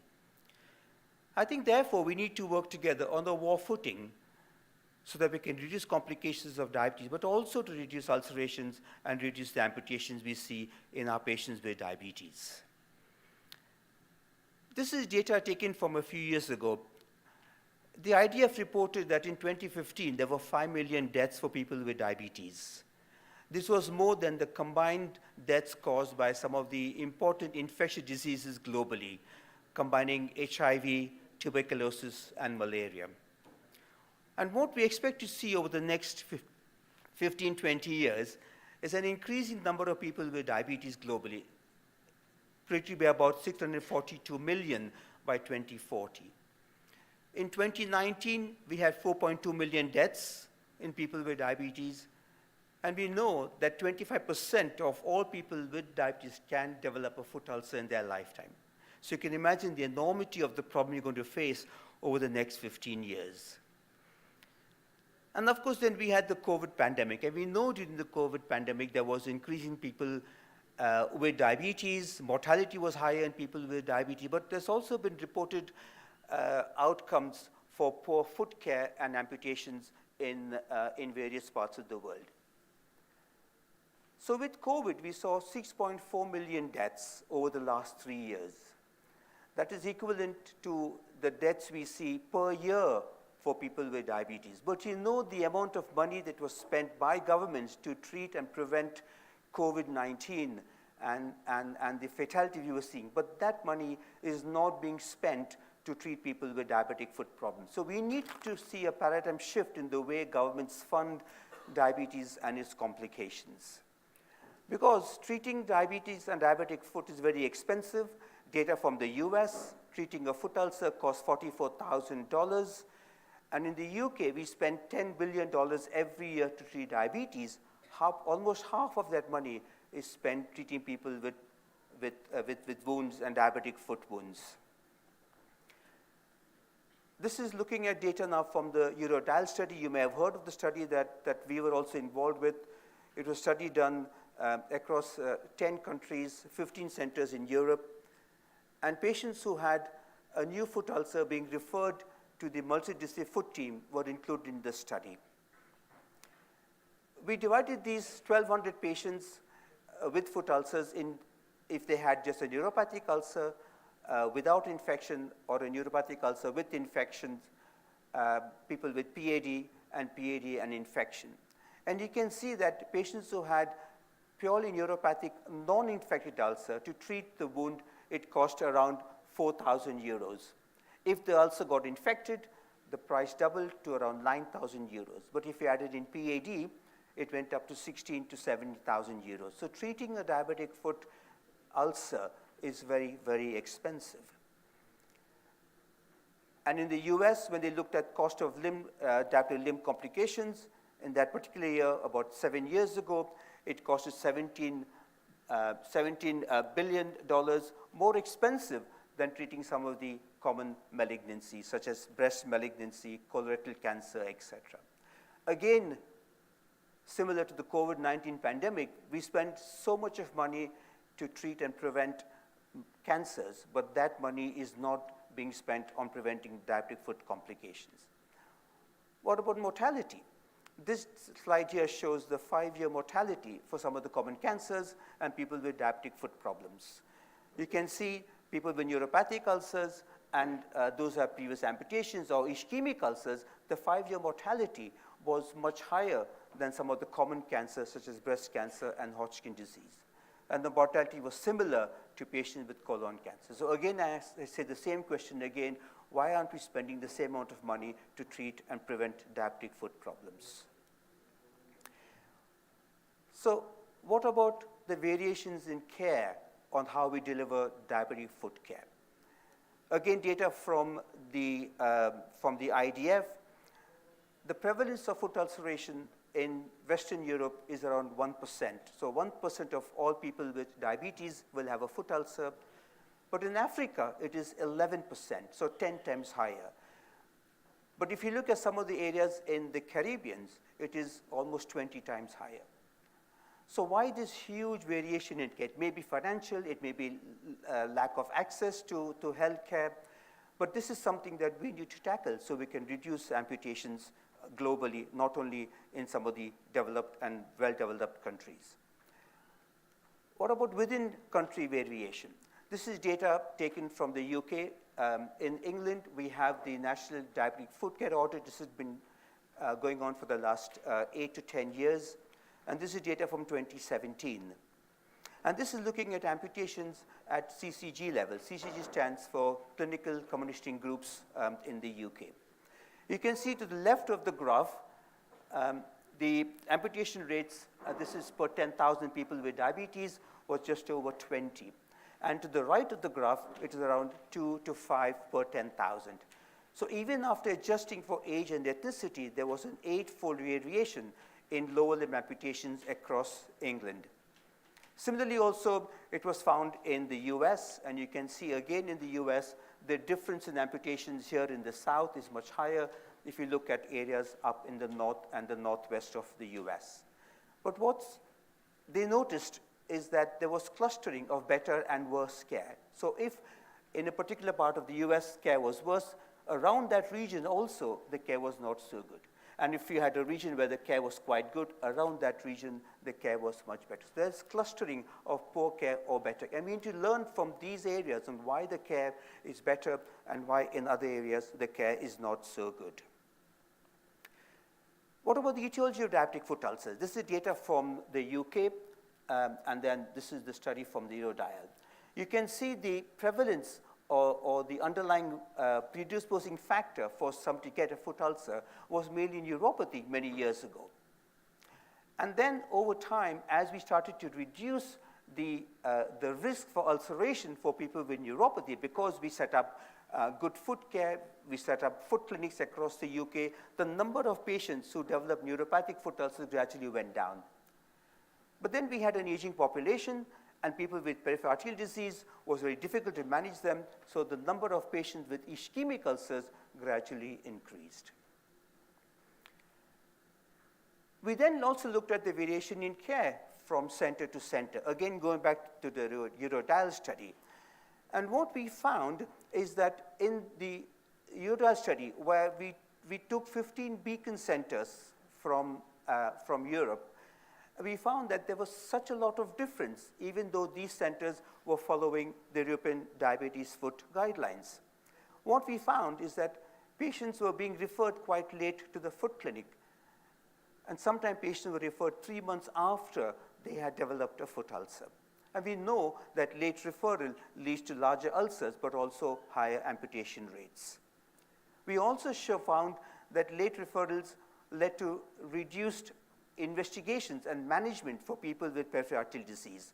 So in late referrals, about half the patients had not undergone previous vascular workup. Patients with ABI of less than 0.5, they did not have angiography in up to 50% of patients. So despite these centers having what we would class as being very good multidisciplinary foot team, multidisciplinary foot clinics, there was a huge variation in the care being delivered across centers.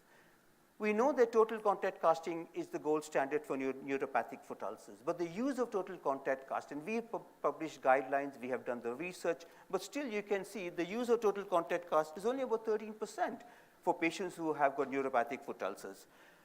But the large variation between centers is from 0% to 70%. It was difficult to tease out why there was this huge difference, maybe because of lack of staff to provide the total contact cast, which is a specialist provision, but it may be because they were seeing more older patients and patients were not amenable because of risk of falls, etc. What about amputations? So there were not that many major amputations in the study, but therefore we looked at minor amputations. And again, you can see the difference in minor amputations from 2 per 100 to as high as 30 per 100. So again, this huge difference in the delivery of care needs to be investigated and actually looked into. So we have looked at variation in care. We have looked at how the care is being provided, both in Europe, but also in the US. And how can we improve on that? I think what we always think is that I have done something for a long period of time, and I think that is the best care I can give. But what we need to understand is that experience can just mean making the same mistake with increasing confidence.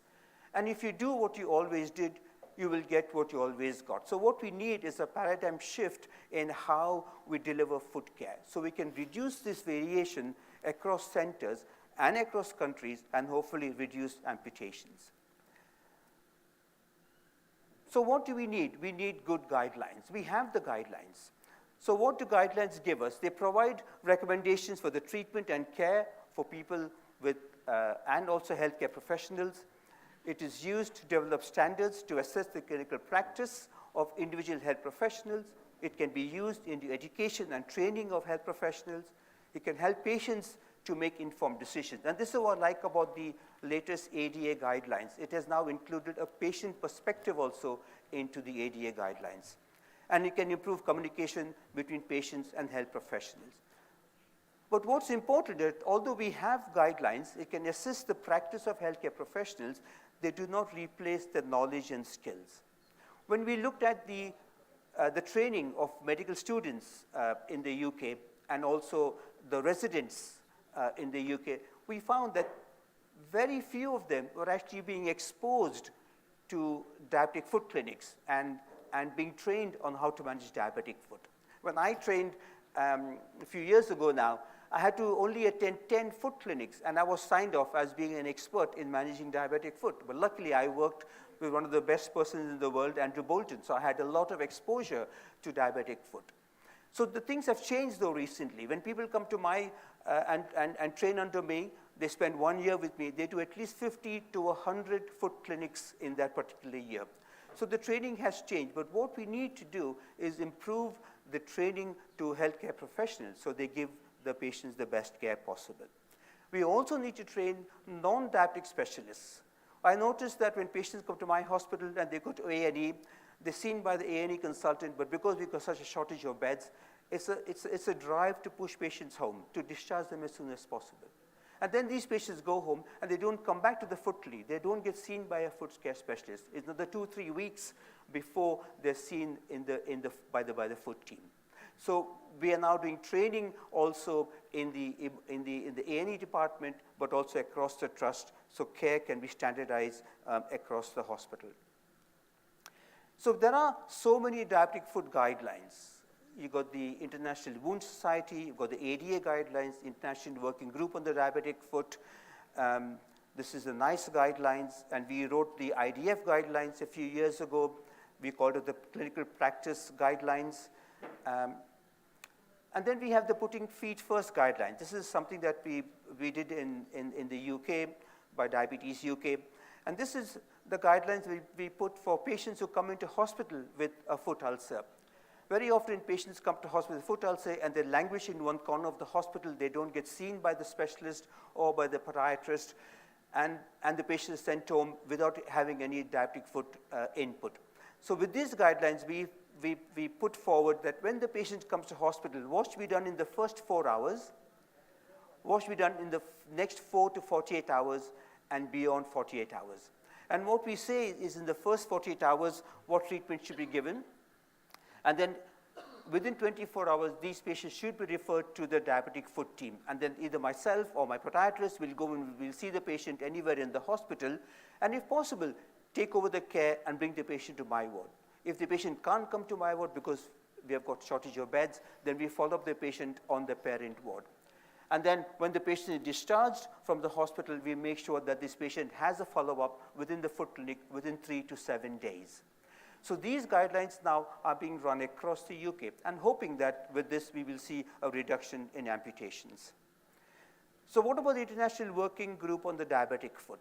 So the guidelines here have got 5 main impacts. One is prevention of foot ulcers in at-risk patients with diabetes, footwear and offloading to prevent and heal foot ulcers, diagnosis, prognosis, and management of PAD, because it's so important that PAD is managed appropriately, because these are the patients who will go on to have an amputation. Diagnosis and management of infections, again, this is managed quite badly across the globe, and we need to therefore increase the training for people looking after diabetic foot. And lastly, intervention to enhance the healing of chronic ulcers in people with diabetes. So they've got 5 very good recommendations on how to treat people with diabetic foot problems. So what are the cornerstones for prevention? One, of course, important thing is to identify a person who's at risk for developing a foot problem, a regular inspection, an examination of the at-risk foot.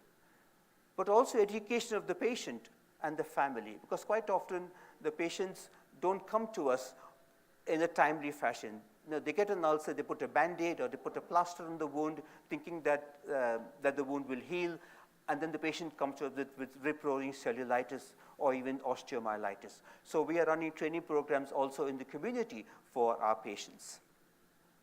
Routine wearing of appropriate footwear and treating risk factors for ulceration. But also the important cornerstone which we should not forget about is glycemic management, control of blood pressure, and control of hyperlipidemia, because this will then reduce the progression of peripheral arterial disease, but also cardiovascular disease. And ultimately, using antiplatelet therapy. Most of our patients will have clinical, if not subclinical, atherosclerotic cardiovascular disease. So we should be using antiplatelet therapies, and if necessary, also using anticoagulation. We have got good evidence that using DOACs will reduce amputations, but also mortality in people with foot ulceration. Of course, risk classification is also important, and there are various risk classifications. This is taken from the International Working Group. We got the ADA risk classification, we got the IDEC risk classification. It's important to risk classify patients because it will then help us decide on how frequently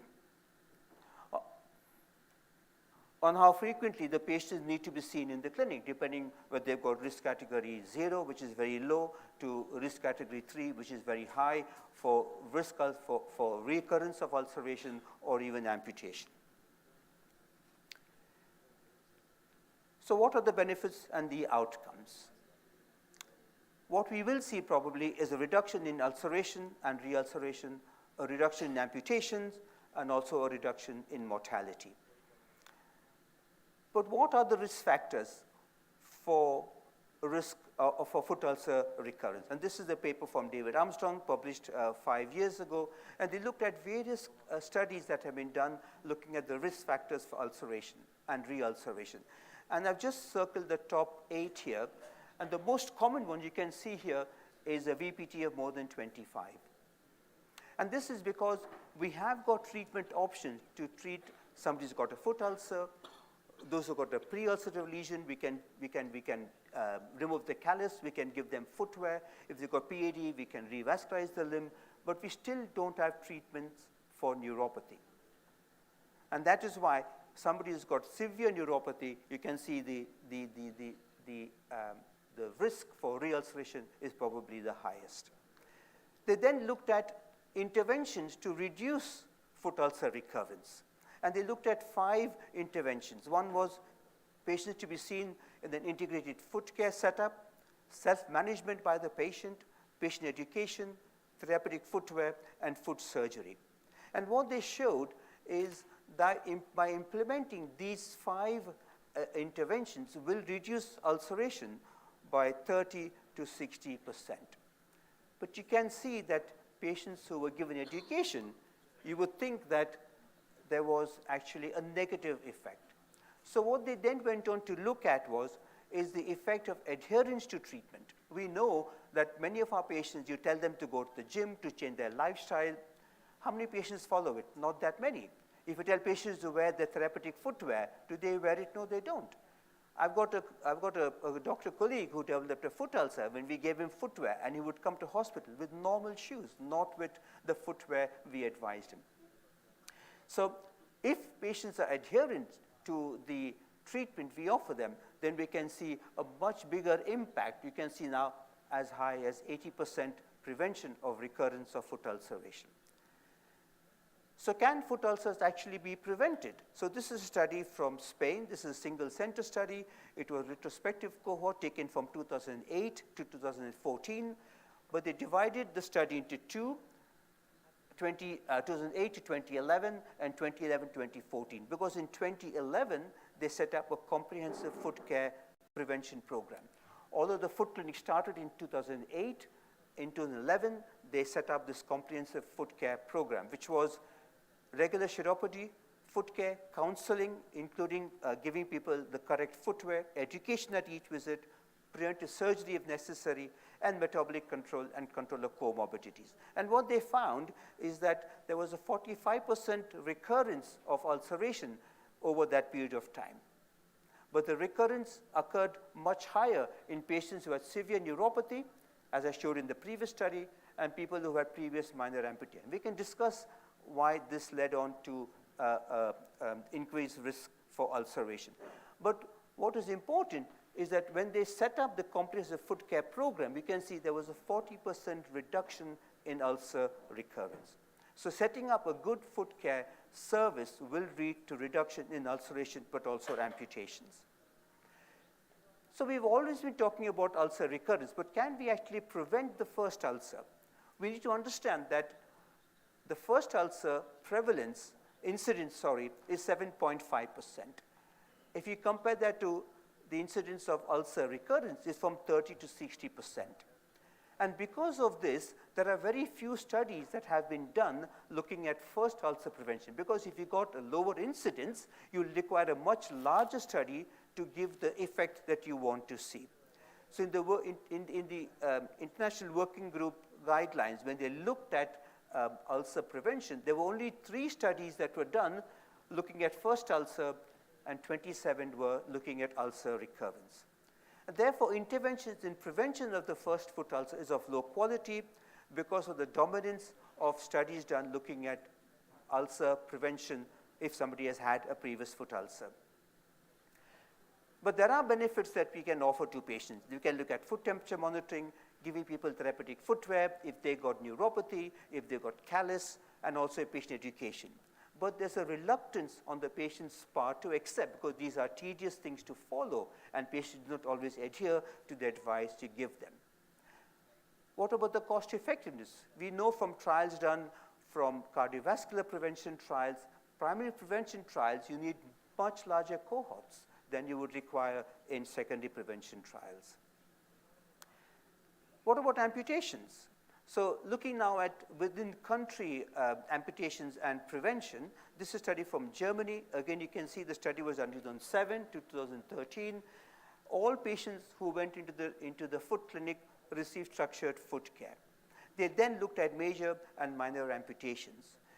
And what they showed that there was a reduction by 17% in amputations once they set up the comprehensive foot care clinics. But the amputation reduction was mainly in major amputations. There was a slight reduction in minor amputations, but that was not significant. When we looked at data from the UK, this is from the northeast of the UK, again you can see over the 5-year period there was a reduction in amputations, mainly major amputations, and the study from Ipswich, again you can see reduction in major amputations with no change in minor amputations.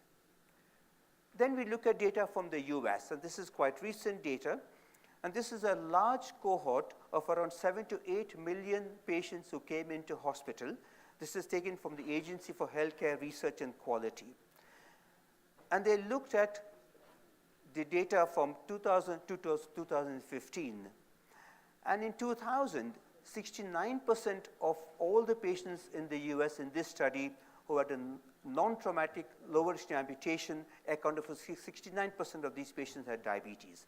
In 2015, that increased to 75%. So this here shows the year-on-year amputations for people with diabetes on the top and those without diabetes here at the bottom. And this is the cutoff they looked at 2008. So what they showed is that from 2000 to 2008, there was a 43% reduction in amputations in the US. But when they looked at data from 2008 to 2015, it went up by 50%. When they looked at people without diabetes, there was a year-on-year reduction by 22% over that same period of time. They then looked at specifics down to the amputation, and they showed that it was mainly the minor amputation that increased, and this went up by 62% with a slight increase in also major amputations by 29%. And they argued why this happened, and they think that in 2008, there was the downturn, the economic downturn, so maybe people were not accessing healthcare or they were not able to get to the treatment centers because of the downturn. What about Germany? Again, they showed similar increase in amputations across Germany, although there was a slight reduction in amputations when they standardized for age and sex.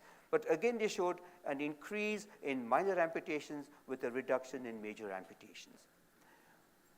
So in 2013, 2014, Diabetes UK came up with this statement. There were 26,000 lower amputations in the previous 3 years.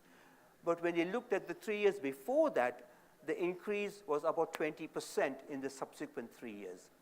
And this is something that we were discussing when we had the data that came, and how we can make changes to try and reduce amputations across in people with diabetes. So this increasing amputation, is it real or is it artificial?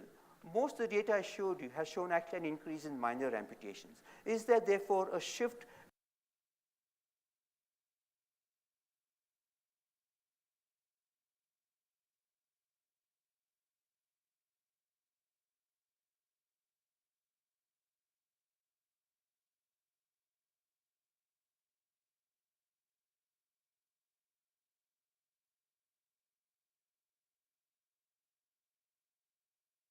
foot ulcers, but also setting up appropriate healthcare practices and proper comprehensive foot care programs.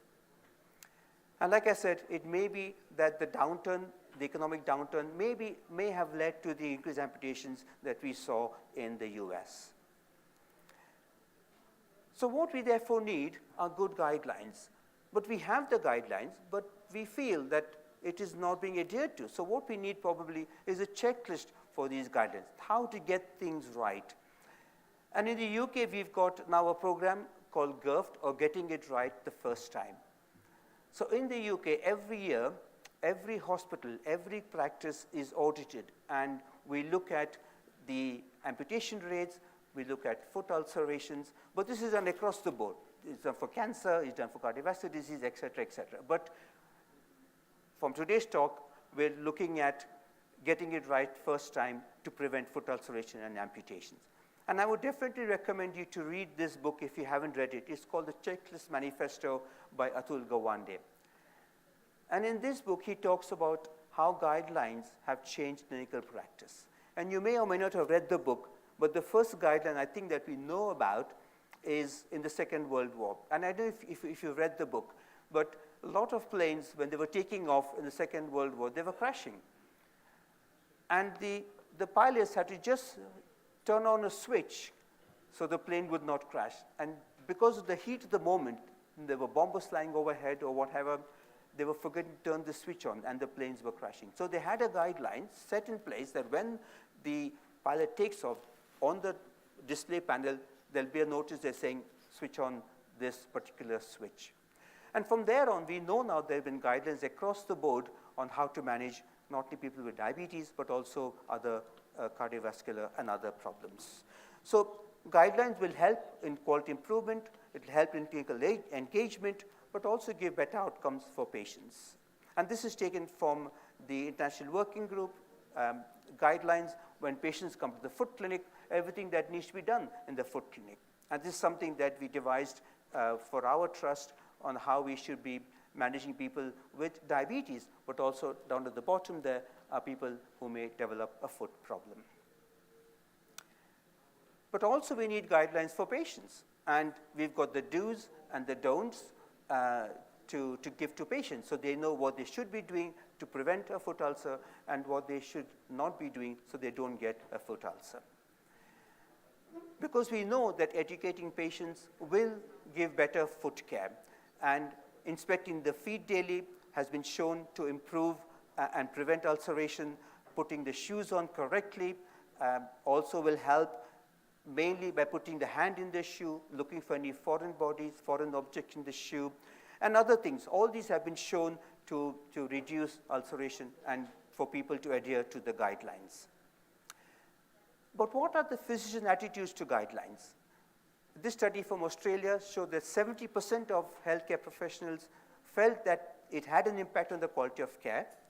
71% thought it was a good educational tool, but 30% of people actually had concerns, and 23% thought that the guidelines were impractical.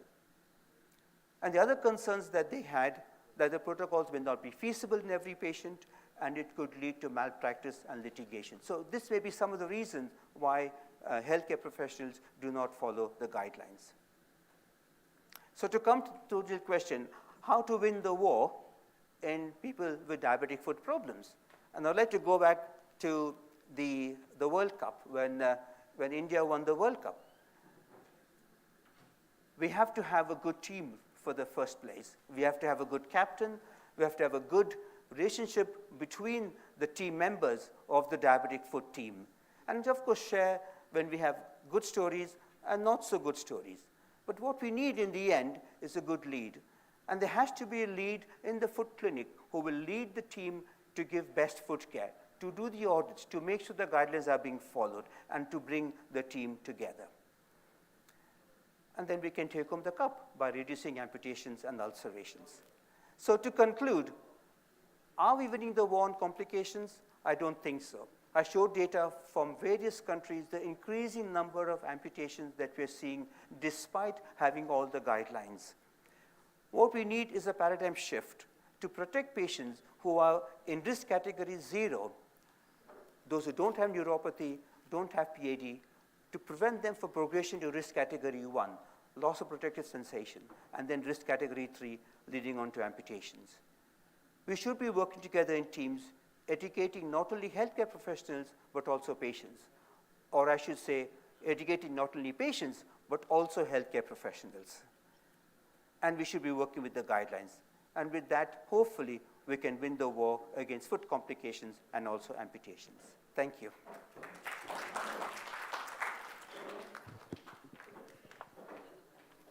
Thank you, Dr. Edwards. It was a very comprehensive lecture with data from US and all European countries. I'm not aware of data from India, but I fear that the burden of diabetic foot ulcers is much larger in Indian.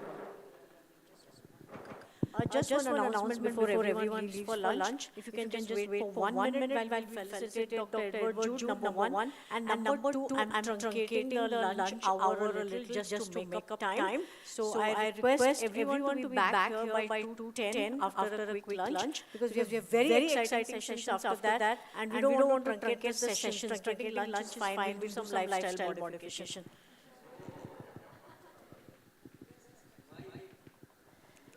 I think details of foot care are there in the afternoon session. So I think most of the management is in the prevention side, because otherwise the diabetic foot ulcers are one of the few diseases who have prolonged stay in hospitals, and just because of lack of comprehensive care from all the departments. I think absolutely right. We have to prevent people from getting foot problems, because once they develop a foot problem, we can see that the problem then recurs, and it recurs. Ultimately, they have an amputation. So we have to prevent that first foot ulcer. We have to prevent people from getting neuropathy and peripheral arterial disease. Therefore, I think it's important for glycemic management right from diagnosis. Quite often, people will improve their HbA1cs when they develop complications. I think then it's too late. We've already missed the boat by then. We should start right from diagnosis. Wonderful talk. Any quick comments last? Senior registrar, he said about the team. We got another Pakistani, is a very good man. I forget his name. Both are consultants. Why is that alcohol is not getting much attention? We got drugs for cardioprotective. We got drugs for renoprotective. What do you people are doing in the MRI research laboratory? Sorry, I didn't get the question. Neuropathy is not getting much attention. You know that every ulcer is from neuropathy. So we get drugs for cardioprotective, renoprotective. We are moving. Why is that neuropathy is not getting much attention? What is happening? Aldolase pathway is the vestigial pathway still something could be done. I think all the trials have been done, and the trials have failed. Over the years, we've done so many clinical trials to prevent. All the drugs, they work in animals, in rats, and in mice. They don't work in humans, because we are now looking at drugs once somebody has got neuropathy.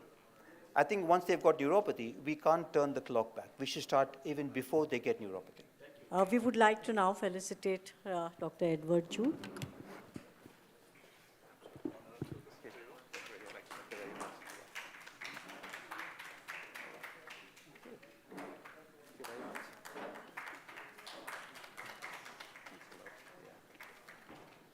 All the CMC wala go to Australia, you can take them to UK.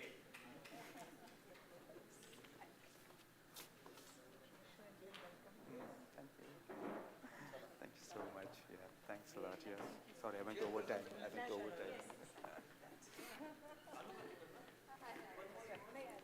Dr. Samit, I'll give you later. Ma'am, thank you for being here. Thank you.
You all original data.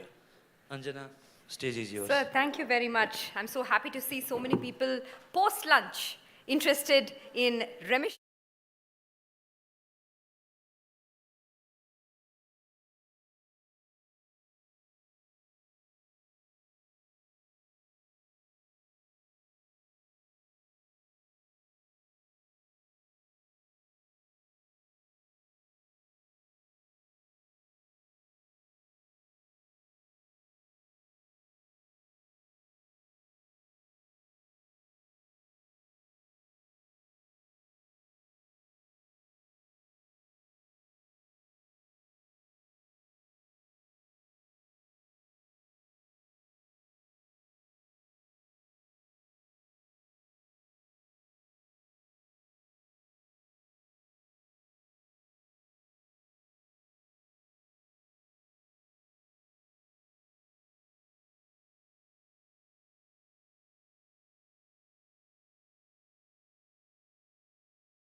No diabetes medications for a period of at least 3 months. Okay, so that is the definition of remission.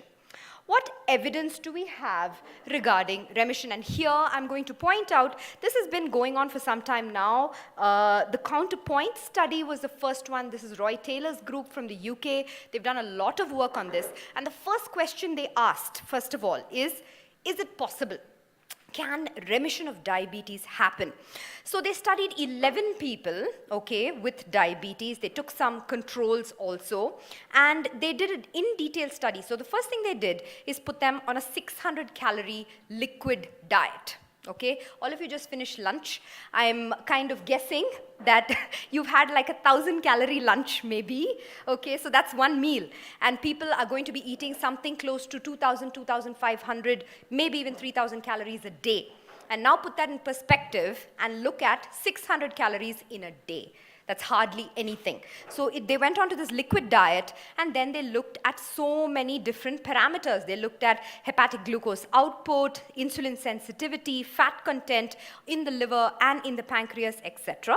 And this is what they found. So first panel here shows you fasting glucose. Look at this. And they did this for a period of 8 weeks, right? So in first week, you'll see that the sugar came zooming down, stayed down. That's the yellow. Almost near the controls shown in red. Now look at the liver. What happened here? Fat percentage came down first week, second week, and stayed nicely down even below controls. Similar in the pancreas, fat content came down, insulin sensitivity went up beautifully, almost up to normal levels. So the question they asked, can it be done? Yes, it can be done. Okay, they reversed it by reversing the fat in the body. Then came the next study, which was the counterbalance study by the same group. What did they do here? They divided people with diabetes into 2 time periods of duration. One is long duration, which is more than 8 years, and then shorter duration, less than 4 years. So 2 groups of people, they did the same thing, that 600, 800 calorie liquid diet for 8 weeks. Then they went into a maintenance phase for 6 months, but again in the same calorie diet. May have been solid, but it stays low, very, very low calorie. What results did they find? So this is what it is. This is weight loss, okay? Those with short duration diabetes zooming down, beautiful. Long duration diabetes zooming down. So if you take an 800 kilocalorie diet, your weight's going to come down. Perfect. Now what about glucose and remission? Now those with short duration diabetes came down. Very nice, remission is happening. But for those with long duration diabetes, you have 3 types of people as shown by the 3 dotted white lines here. The first group of people came down, similar to short duration, stayed down. The second group of people came down but slowly. You can see that chugging along there, not really moving, slowly, steadily. And then there's a group of people, no matter what they did, the glucose would not come down. Okay, so there were 3 groups of people, responders versus non-responders on this very low calorie diet. Then came the direct trial Larger study done in the US, 300 people, done for 2 years. Similar thing, go on to very low calorie diet, look at maintenance, and see what happens. So primarily, okay, there are 2 bars here. The one on top, this tells you the amount of weight loss and the amount of remission. But that's not the important one. Look at the one below. This is the one that says that the amount of remission is directly proportional to the amount of weight loss. So more weight loss, more remission. And how much did you need to lose weight? You needed to lose 10 to 15 kilos in order for the remission to happen. And if you did that, if you lost like 10 to 15 kilos, 57% remitted, even then it's only 1 in 2, by the way. And if you lost more than that, about 86% people remitted, and some of them were able to continue over the 2-year period. A lot of people started re-remitting, which is going back to having high glucose. So here they said in this trial that it's possible, yes, not easy to do, can be done with a lot of weight loss, minimum 10 kilos weight loss, and we have data up to about 2 years. Okay, so that's where we are. So what do we have? We have this idea that remission is possible in a group of people, mostly with shorter duration, huge weight loss, but we don't know too much about the long-term effect. Now let's come to India. Okay, and if I told all the people in this audience, go on to an 800 calorie liquid diet, you're not going to get diabetes. What would you say? No. Maybe you don't want to remit diabetes. Don't want. But you have to have that liquid thing only 3 times a day, every day for the rest of your life. You'll come and slap me here. That's what you'll do. Okay? So there are cultural issues in our population. Not many people are able to go on to this kind of Western meal choice with bars and liquid and all that. And we need data that will work in a larger population like our country. There's no population accepted guideline of diet for us to be able to know, can we do something about diet and diabetes? We looked at various national surveys. So I've shown here data from NSSO, NFHS, NNMB. These are all the national surveys in India that have nutrition data in them. We didn't really find anything. And thus we went to the ICMR INDIEB study. Now, this is a study funded by the Indian Council of Medical Research and the Department of Health Research, Government of India. What does the study do? It looks at the burden of diabetes and all metabolic NCDs, hypertension, obesity, dyslipidemia, etc. in the whole country. In this, we also have data on risk factors like diet and physical activity. So this is the diet component, and the question we asked is that, can we provide optimal macronutrient recommendation for remission and prevention of type 2 diabetes in Asian Indian adults at a population level? So this is the study design, okay? We have more than 1 lakh patients inside of the INDIEB study where we have all of this data. In this, we had diet details. So we have FFQs. These are very detailed kind of questionnaires on diet in 1 in 5 participants. So that's 22,000 people. We had to remove all those with known diabetes, energy outliers, etc. And finally, we analyzed data for 18,000, almost 19,000 individuals that I'll be talking about. So the urban-rural split is, 70-30. The sex ratio was also equal. Of course, the 70-30 is the population census of India. Looks like that as well. Now, what did we do here? Now, this is called, it is a modeling process that is called optimization. I'm going to give a disclaimer here. I'm neither a statistician or a mathematician. I'm a very simple diabetologist here. So I don't really understand all of it that works, but I'll tell you in principle what they have done. So they first did linear regression. Okay, in 3 categories. Remember, you have now 3 categories of people. One is with newly detected diabetes. So newly detected diabetes trying to remit or revert less than 6.5 definition. Okay, then you have a category of people with pre-diabetes. Pre-diabetes going all the way back to normal, A1C less than 5.6. Now, pre-diabetes can also progress, remember? So you have 2 remission categories, diabetes reverting and pre-diabetes reverting. That is remission, 2 categories. Then you have 2 progression categories, normal going forward, pre-diabetes going forward. Okay, so that's 4 categories of people, and in all these 4 people, what kind of recommendations? So they have a regression equation there where all non-dietary factors are accounted for, and only dietary factors are moved. So the question they ask is, What combination of macronutrients will push most of the population to an A1C of less than 6.5? What is that optimal quadratic equation that will give you that? And that is what has been done in each of the glycemic categories. You do it by urban and rural, do it by sex, activity, BMI, age, etc. So that's how it's been done. And these are the recommendations. So the first column gives you, so there's only like 4 here: carb, protein, fat, and fiber. These 4 are the macronutrients that we're talking about. The current intakes of the population are the first column. So most of anything that the Asian Indian eats, 60% above, is always carbohydrate.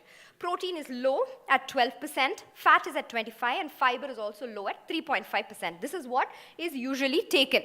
Now, what should we do for remission in a newly detected, so diabetes remission, okay?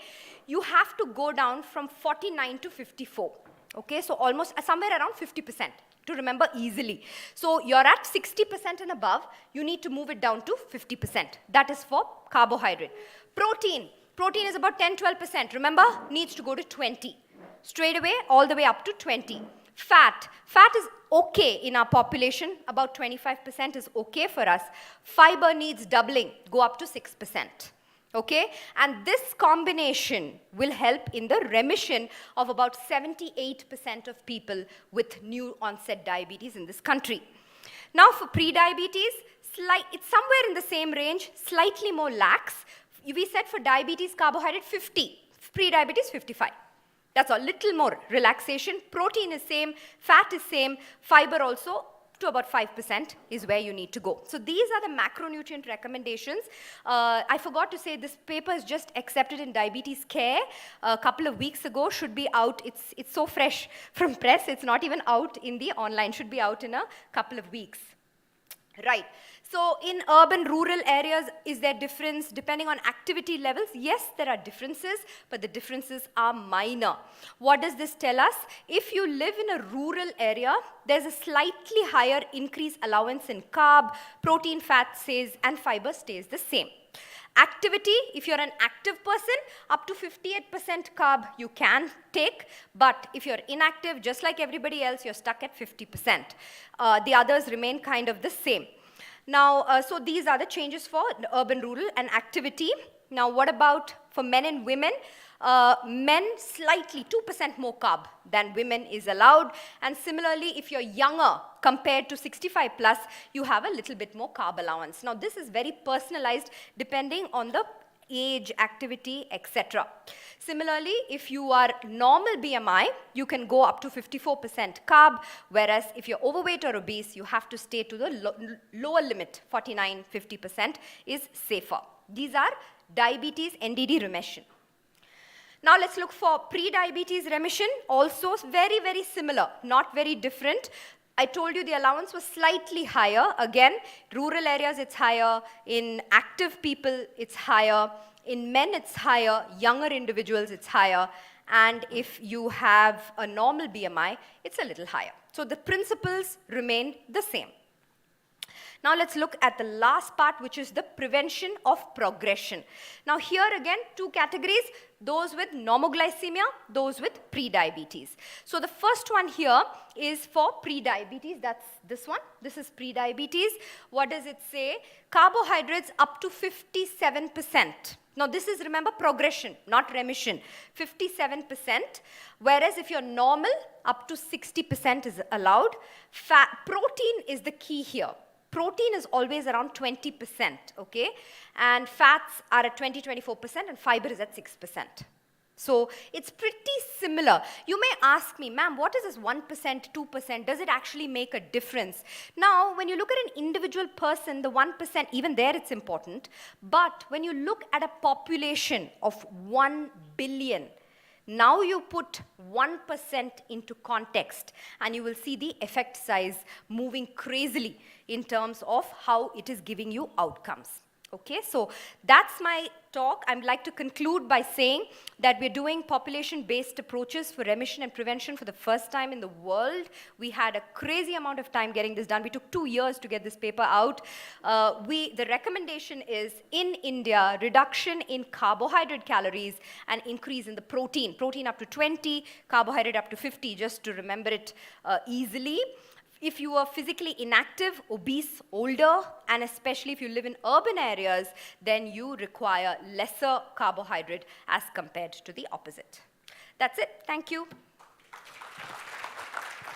Thank you, Anjana. We will have the Q&A after all the talks. So please take your seat. Oh, you would like to finish? Yeah. Okay, so thank you very much. It was fantastic.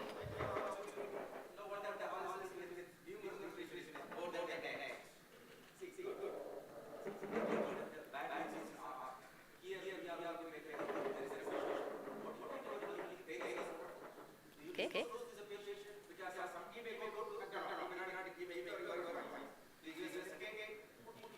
We have to tell the patient what the patient does is their choice.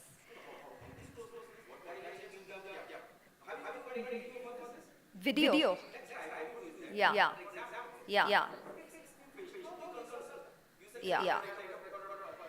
So there are guidelines, sir. So based on this, Your point noted, Dr. Karnal. Your point noted. Any further comment? Can I just ask you a question, Anjana? What are the weight regain rates that you see in your patients whom you put on these kind of meal patterns? So this is a population level data. This is not the data I showed for individual, but answering your question, the regain rate is quite high. It depends entirely on what the patient has been doing. If they are on a very low calorie diet or a low carb diet. In carb, it's quite high in terms of glycemia. So if you have restricted carb for a period of time, the minute you remove the restriction, the glycemia goes high quite fast. Now with low calorie diet, the glycemia, if it has gone down, takes a longer time, but the weight and glycemia does come back. Is there a time lag as to how much time does it take? I don't know. I don't have the answer to that. I don't know. But I'm presuming it's also dependent on how fast it came down and how many. I don't have enough data to say what exactly that percentage or how fast it comes back. But from overall clinical practice, it does take about in 2 to 3 months they can regain everything that they have lost. Probably that you need to sustain that. Yeah. So where we find the problem, sir, when they do it with nutritionists or physicians, there's more science in what they're doing. The problem comes when they go into all these apps. And there's plenty of them talking about remission and weight loss and all of these things. That's when you see, because they put them on some crazy kind of diets, then there is a rebound, sir. So if it's done with a qualified nutritionist or an endocrinologist or diabetologist, then the damage is not so bad. But they do some crazy stuff with these apps and they come down with heavy rebound, weight gain. They've lost 14 and gained 20, and then they come back with glycemia, 400, 500 sugars, and most times I have, and I quote from patients' words, I'm worse off than when I started, is where, they... Thank you. Yes, sir. Dr. Baraskar, please.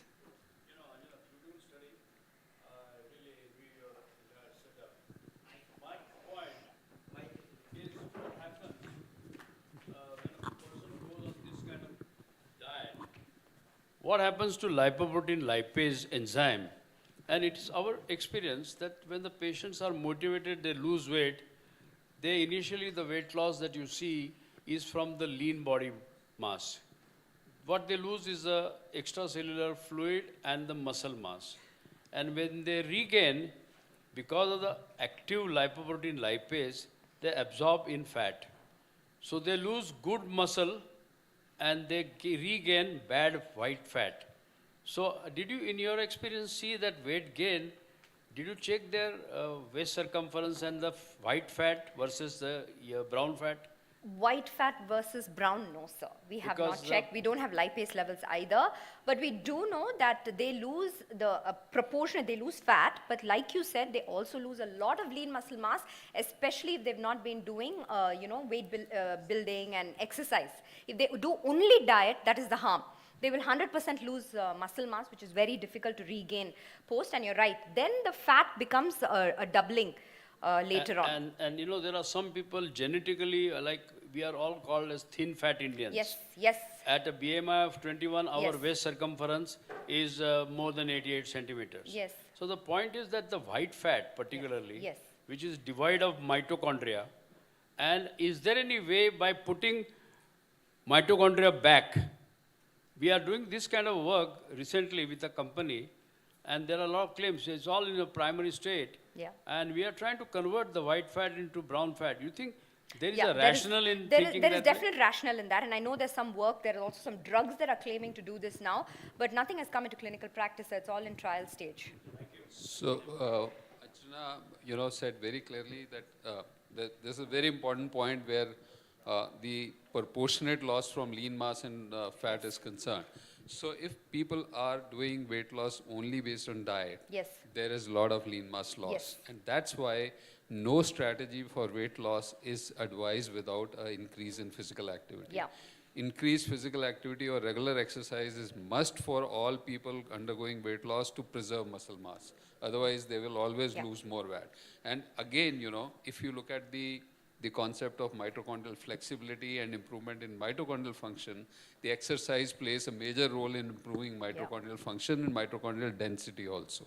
Psychology of remission, is there anything that type 1 personality, they are motivated, they do more or like that? Any The motivated person loses weight, no doubt about it. Thank you very much. Second thing I must tell you, there was a write-up recently that sitting for people like us who are not fighting Indians anymore, we are just sitting chiefs, and the sitting chiefs just sitting merely for 6 hours in a chair is equivalent to smoking 20 cigarettes a day. Yes, you're absolutely right. Sitting is the new smoking. So the recommendation is whatever age you are, breaking the sedentary behavior has become more important than physical activity. Yeah, just to come ahead further, after your talk, excellent talk by the way, Anjana, to answer Sanjay's question actually as to about the regain. So what we have found in our studies of remission and reversal is that the weight regain that happens, that is going to determine the relapse of the remission of diabetes.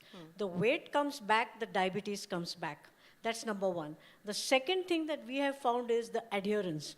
A person, and this has to be told to the patient right in the beginning, even if the diabetes remits, the adherence and the follow-ups do not stop. So the minute you stop adhering or stop following up, the diabetes comes back. So both adherence and weight regain make the diabetes come back.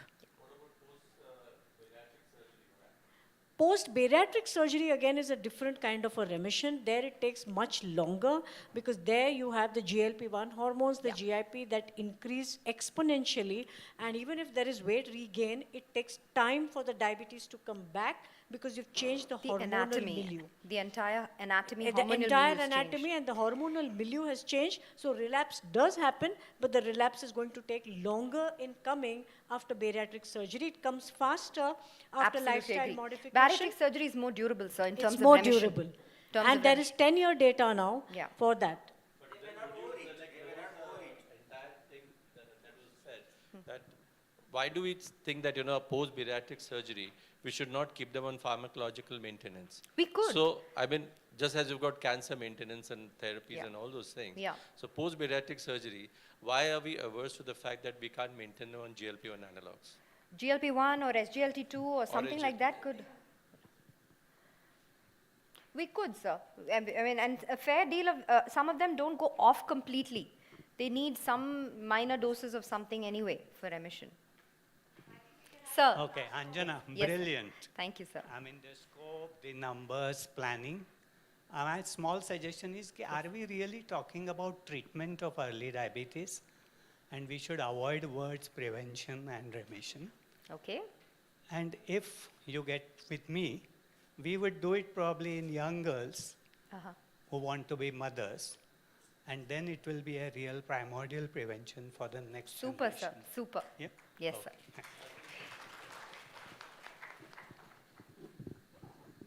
Thank you. Sir, thank Thanks you. a lot, Anjana. It was a great round of applause, please. So may I call upon Dr. Lotika Purohit. She is a diabetologist from Mumbai. She's going to tell us about sexual dysfunction in women with diabetes. I'm happy that this particular topic has been, kept for the discussion. Somehow we don't discuss this part in any meeting, and I believe Lutika will do justice to this particular topic. Lutika, stage is yours. Thank you so much. At the outset, I would like to thank my dear friend Neeta for inviting me and also for the challenge to take on this topic. Thanks, Sanjay, also for the invitation. And I'm very happy to see my favorite teacher over here, Dr. Boraskar. So nice to see you. So let's start. Sexual dysfunction in women is the topic that I have, in women with diabetes. We all know that diabetes affects various organs in our body. From head to toe, we talk about all other complications. Somehow, why do we shy about talking about sexual dysfunction, especially in women? While going through the literature, I came across another article which was written by the late Dr. Sadikot. Female sexual dysfunction, don't take it lying down, is what it said. As women, a lot of times we feel that neither do women come out to speak about any sexual dysfunction, nor do we as doctors ask about it. Also, when we go through the literature, there is not much that is written about female dysfunction as compared to male sexual dysfunction. In diabetes, we know that male sexual dysfunction, erectile dysfunction, all these things do occur. There is a lot of data, treatment also available. But in women, this is lacking. And however, times are changing. We're at least able to speak about it. And it is for us to ask. So how do we define female sexual dysfunction? The WHO has defined it as various ways in which a woman is unable to participate in sexual relationship as she would wish. The clinical definition is the persistent and recurrent disease, decrease in sexual desire or arousal, and the difficulty or inability to achieve an orgasm, and the feeling of pain during sexual intercourse. Let us see how the female sexual response is. There are 4 stages. There is excitement, a plateau, orgasm, and then resolution. So we start with excitement. This is usually triggered by some psychological or physical stimulation. With the onset, there is emotional changes as well as vasoconstriction, vaginal lubrication increases. There are overall body changes which occur. The emotional, physical changes are there. The body responds considering it as a stress. There's an increase in the heart rate, the blood pressure, and respiratory rate also increases. There is a mild vasoconstriction within the clitoris, and this results in some swelling over there. The vaginal swelling also occurs, and lubrication. Now, sometimes these changes occur within a few seconds. The next stage is the plateau, which is the progression of the excitement stage. This occurs when the vasocongestion reaches its maximum.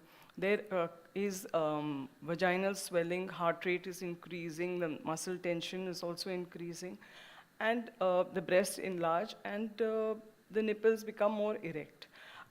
Then we come to the orgasm. This is a very synchronized state in which the vaginal, anal, and abdominal muscle contracts, and there is a loss of involuntary muscle contraction. This is usually very short-lived and is very intense. Some women do not become, because they are not unresponsive immediately, they can have multiple orgasms also. Then we come to the last stage or the final stage, resolution. When the woman's body returns back to the non-aroused states, the blood goes back to away from the vagina, away from the breast, and there's a reduction of heart rate, respiratory rate, as well as the blood pressure. Now, this response in each woman can be different. Sometimes it occurs very rapidly. It can occur within a few seconds. Sometimes they can go direct from excitement to orgasm. Sometimes they can go between plateau and orgasm several times before they reach resolution. Now, what are the types of sexual dysfunction that are there? It could be disorders of the orgasm, it could be pain during sex, it could be hypoactive sexual disorder, it could be sexual arousal disorder. So there are various factors also. It could be emotional, could be physical, or additional factors. But in women with diabetes, usually organic factors could be neurological, cardiovascular, could be some psychological factors of stress or alcohol or drug addiction, depression, interpersonal relations between the partners, the quality of their relationship, the social and cultural factors, the belief system, all these contribute to the sexual dysfunction. What are the pathophysiological mechanisms which cause sexual dysfunction? So hyperglycemia is something that can cause a reduction in the hydration of the mucous membrane, especially the vaginal mucosa. This causes a dryness of the vagina and painful sex. Then there could be some vaginal or urinary tract infection, which also causes a bit of discomfort as well as pain in the pelvic area. Gynecological conditions like ovarian cyst, fibroids, vaginismus, wherein the vaginal muscles go into a spasm, also could contribute to this. Vascular complications like a compromise in the blood supply would also, to the vagina and clitoris, would also cause problems of dryness and arousal. Neuropathy, there could be a reduced sensitivity and impaired sexual response.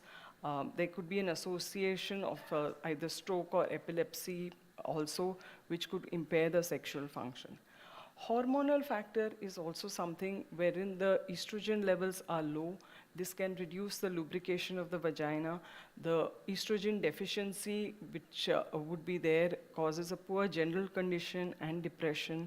Androgen deficiency also is known to reduce the libido. Psychological factors, anxiety, stress, the fear of rejection, sexual performance anxiety, traumatic experiences in the past all contribute to this also. Depression in diabetes is very common, and this can act by impairing the lifestyle, the self-image, relationship status. All these things will contribute to it. Besides that, the social cultural factors are there, financial difficulties, religious beliefs, lack of exercise, all these things would add. Medications. Sometimes they are already in depression, probably they're taking medications like the serotonin reuptake inhibitors. This also can reduce the sexual interest. Now, how do we approach these patients? Either there are two components. One is the biomedical and the other is the psychosocial. Biomedical would cause either direct effect or would indirectly affect via the comorbidities. Whereas the psychological factors could be either the pre-existing problem, individual coping mechanisms, and the relationship and coping of the couple. Female sexual dysfunction also could be the tip of the iceberg for a bigger problem, and maybe evaluation would be required for that. What are the symptoms and the signs? There could be decrease or loss of desire for sex, inadequate vaginal lubrication, inability to achieve orgasm, inability to relax the vaginal muscles, pain during intercourse, and non-coital sexual pain. How do we screen them? What is very important is that we take a very detailed history, and this history should be taken in a very comfortable environment so that they are able to speak what are their problems. There should be some flexible conversations, but it should be in a structured format so as to elicit the history of the diabetes treatment also, because we know that diabetes also does cause some menstrual abnormalities, and like delayed menarche and premature menopause. Also the sexual and medical history, the number of sexual partners, history of trauma, abuse, what are the religious beliefs, all these things need to be looked into. Then the female sexual functional index. This is a self-reporting validated questionnaires which are used, and they can be used to scale the desire, subjective arousal, lubrication, orgasm, satisfaction, pain. Besides that, there are several other questionnaires which may be used. Now, how do you evaluate? There could be some other issues like the hypothalamic pituitary ovarian axis, or any hormonal issues which would require evaluations, and the other secondary causes, so to say. So, like I said, the biomedical factors would require local or systemic or hormonal treatment. The comorbidities would also require treatment, as well as the psychosocial treatment would be required. So, usually if they are obese, then an intensive lifestyle modification can be done. Exercise can be advised. They can follow a healthy routine, avoid smoking and usage of other medication. They should attain a good glycemic control, good metabolic control, and these are very important to prevent the progression of diabetes-induced sexual problems. They can take omega fatty acids for general well-being and improvement in the libido. Also, this can prevent the symptoms of menstrual syndromes. Besides that, the reduced vaginal lubrication can be dealt with by giving vaginal lubricants. They can be educated, they can sit with the counselor to discuss what is the issue, and probably hormone replacement therapy also can be advocated. If there is a genital infection, that needs to be treated appropriately. If there is pain while having sexual intercourse, then the investigations need to be done, again lubricants if required. And then if they are unable to orgasm, maybe some sex aids could be used to assist that. The reduced libido also, we need to review whether there is any concurrent depressive illness that can be treated. Psychosocial support needs to be given for that, and treatment can be given. DHEA or estrogen and androgen supplements may be given. It has to be a team approach. We need to have a counselor on board wherein the arousal techniques need to be discussed, counseling for the couple needs to be done, hormonal therapy, pain management if required needs to be done. There are some other potential therapies which are available, but out of these, which we don't use them as yet, sildenafil is something which may be used in women who have sexual dysfunction, who are taking serotonin reuptake inhibitors. Of course, if they have angina, then it is contraindicated. So to conclude, the sexual dysfunction in women is more common than in women with diabetes, is definitely more common than women without diabetes. They are in a high-risk group. There are various factors. It could be either due to the lack of vaginal lubrication, pain during sex, inability to orgasm. This could be because of blood sugars being high or low also. The rate of depression is also high amongst people with diabetes. Besides that, if they are wearing devices like if they're wearing an insulin pump or maybe a continuous glucose monitor, or maybe sometimes even the lipohypertrophy from the around the insulin sites, these might, reduce their body image and probably reduce the spontaneity of sex. The problem with women also is we have to assess them properly, and although there are significant gaps in the knowledge that we have or the treatment that we give, but still I think we have to start somewhere. We have to start asking our patients, like how we ask for other symptoms. We must begin by asking if they have any problems, if there are any sexual dysfunction. And yes, times are changing. Thank you. Thank you, Lutika. So, is there any comments or questions from the floor? Yeah, I will come back to you, Dr. Karunanji. Yeah.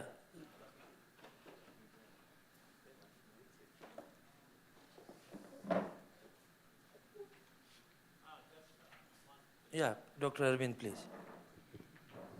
While the patient is sitting, most of the time, most of the patients do not open up. Most of the time, after they go from your after consultation, somebody comes back and says something about the spouse. So any resolution you do at your end for the male people to ask about the women's sexual function is not there in our society. Yes, I know that is an issue which is there, but like how a lot of times When the patient goes to the other room, the wife tells you, he's smoking, he's drinking, he's doing this. So same way, when the husband is telling you about the wife, you listen to it and wait. When the patient comes back is when you can discuss it. It doesn't make sense to discuss it with the relative, because it's always better, because the person who is suffering or who has a problem, or maybe when they are both together, is when you can take it up. Because if you talk about it behind the woman's back, I mean, she's not, I'm assuming that you're saying that she's not there. Then, they already make some stories that, my husband must have told, which is why, or maybe the husband has added some masala to it. Yeah. So that's why you can keep that information, and next time when you see the patient, you can discuss it. Yeah, Lotika, so you have dwelled upon the, A to Z of sexual dysfunctions, but I thought you could have given little more time on hypoactive sexual disorder. We have got a treatment for, HSDD at the moment. Okay. I thought you will discuss about the role of DHES in the women's sexual I did, dysfunction. but I just mentioned it So briefly. these are upcoming but yes, subjects at the moment, yeah, and that's true. these things, requires discussion. Very short, Sure. please. Yeah.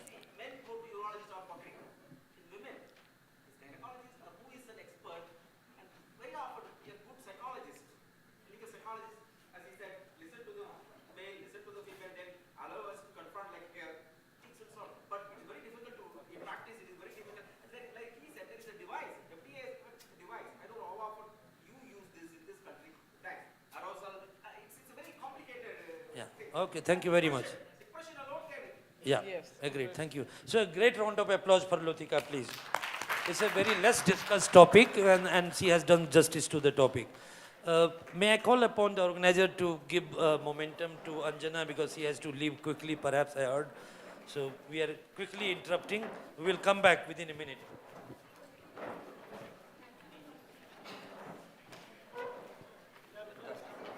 Thank you, thank you, thank you. Lotika, this is from us to you.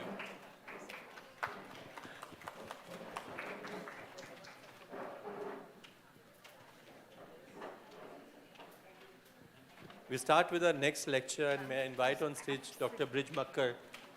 And Dr. Brij Makkar will be talking to us about ABCD, adiposity-based chronic disease, clinical evaluation for disease staging. So, Dr. Brij Makkar is, he runs the Diabetes and Obesity Center at Delhi. I'm privileged to say he's the president-elect, and I'll be working with him for the next 3 years, perhaps. And Don't be so happy about it. He's the ex-chairman of the RSS Delhi chapter. He's the member of the Executive Board of Diabetes India. And he's a member of the ACE International Committee for all the years, and as well as the Professional Business Committee. And is a course director for Advanced Certificate Course in Diabetes, which he runs with the Cleveland Clinic. And he's got numerous publications and publications in national and international journals. So over to you, Brij, for your talk. Thank you, sir. Thank you. Thank you so much for that kind introduction. Good afternoon, everyone. At the outset, I would like to thank Sanjay and Neeta, of course, and Team IDEC for this great opportunity. It's always a pleasure to be in this meeting, because there is a lot of science and a lot of new discussions that happen. And it's always good learning in IDEC. So the drawback is that every time, since Neeta is involved in making the program, she always gives me something to do with the bestie. And I'm not considered a diabetes person here. So today I'm going to speak on the concept of ABCD, clinical evaluation for disease staging. This is not exactly a new concept, but very recent concept. And in this presentation, I don't have any disclosure. What I plan to do in this presentation is to first build up the concept of what is exactly ABCD, why we need to use ABCD as a new terminology in the field of obesity, and then of course the staging that finally I will talk about the staging that is based on this concept. So I don't have any disclosure. What is ABCD? ABCD is basically adiposity-based chronic disease. It is a new term to use in place of obesity, or a new definition which is likely to replace obesity as a definition. Now, we know obesity is a major healthcare challenge, and we know that there is this sharp increase in prevalence all across North America.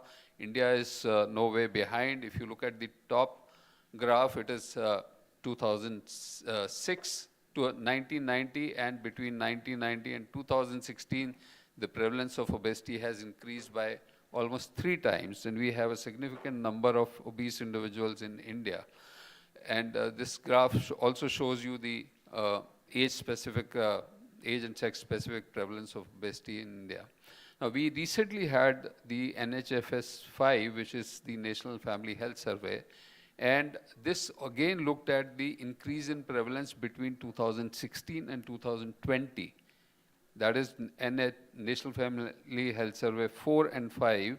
And in 4 years' time, actually, there is almost 4% increase in prevalence in obesity, both in men and women.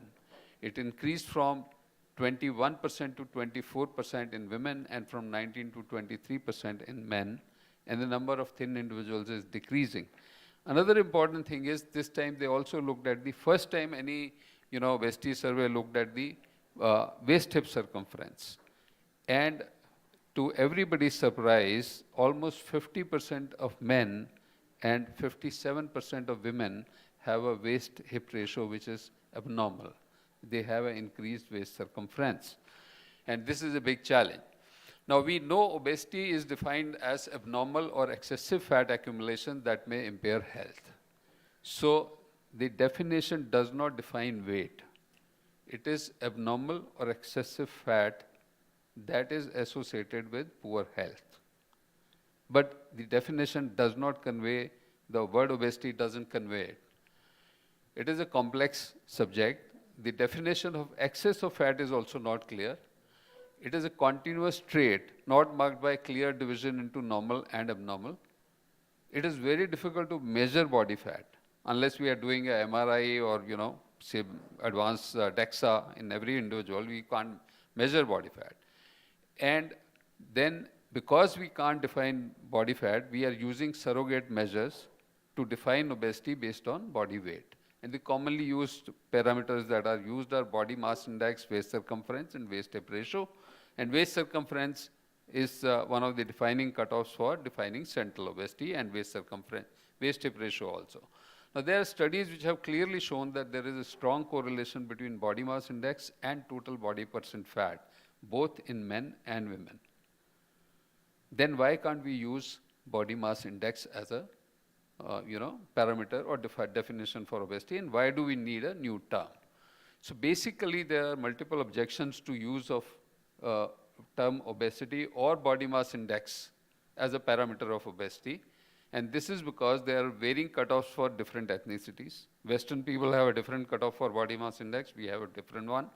The effect of increased or decreased muscle mass on body mass index is also, something to be addressed. And there are independent cardiometabolic risk that is associated with waist circumference, even independent of body mass index. So it doesn't convey the complete risk. So obesity basically is considered as an imprecise term. It is defined on the basis of BMI cutoff, not based on the adiposity or adipose tissue or fat mass, and does not convey health risk of obesity, since the definition is based on an anthropometric measurement. It is not considered as an actionable term or definition, as its relationship to individual health is also obscure. So you say BMI of 30, it doesn't convey what kind of health risk is there. So it conveys very little about the condition which is associated with increased fat mass in the body and the health risk associated with it, and it also carries a great deal of stigmatization, negativity with this term. In fact, the stigmatization is so much that there was a joint international consensus statement on ending stigma associated with obesity. This obesity stigma, kind of denigrates the people with obesity. It puts the blame of obesity on individual itself, that they are obese because they are lazy, they are eating more, and so on. Again, if you look at BMI at different ages, with age, the percent body fat is changing, but the BMI may be same. And there is loss of muscle mass with aging, there is increased fat mass, but the BMI remains same. There are different, relationship with different risk parameters with BMI also. So it's a metric of bigness or adiposity amount or the body weight amount, not exactly adiposity amount also. And it does not also explain the obesity paradox. We have studies which have shown that people who have coronary artery disease or congestive heart failure, if they are obese, the risk of mortality is lower. So it doesn't explain obesity paradox. It doesn't explain the metabolically healthy obese phenomena. And it was not a component of the major epidemiological studies like Framingham or pooled cohort studies for CVD risk scores.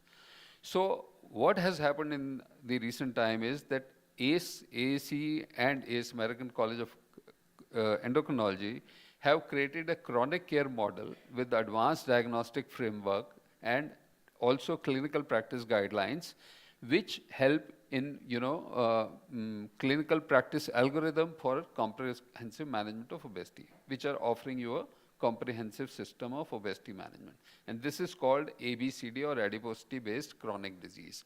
It is not solely based on the body mass index as in previous models, and it emphasizes on the complication centric approach that primarily defines the therapeutic decision making based on the different parameters.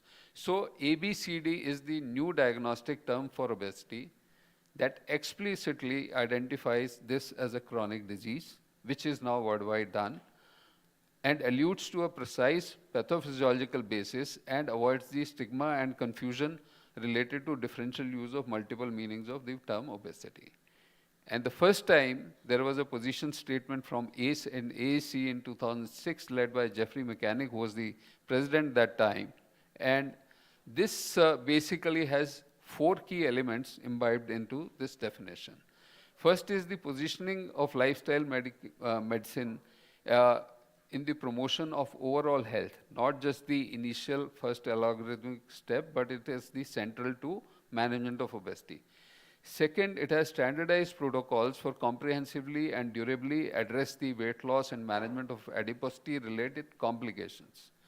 Third, it also helps in giving you an approach to patient care through contextualization, that is, who needs primordial prevention, who needs primary prevention, who needs secondary prevention. And it is also giving you a system of developing evidence-based strategies for successful implementation, monitoring, and optimization of patient care who are having adiposity and its associated risk or complication.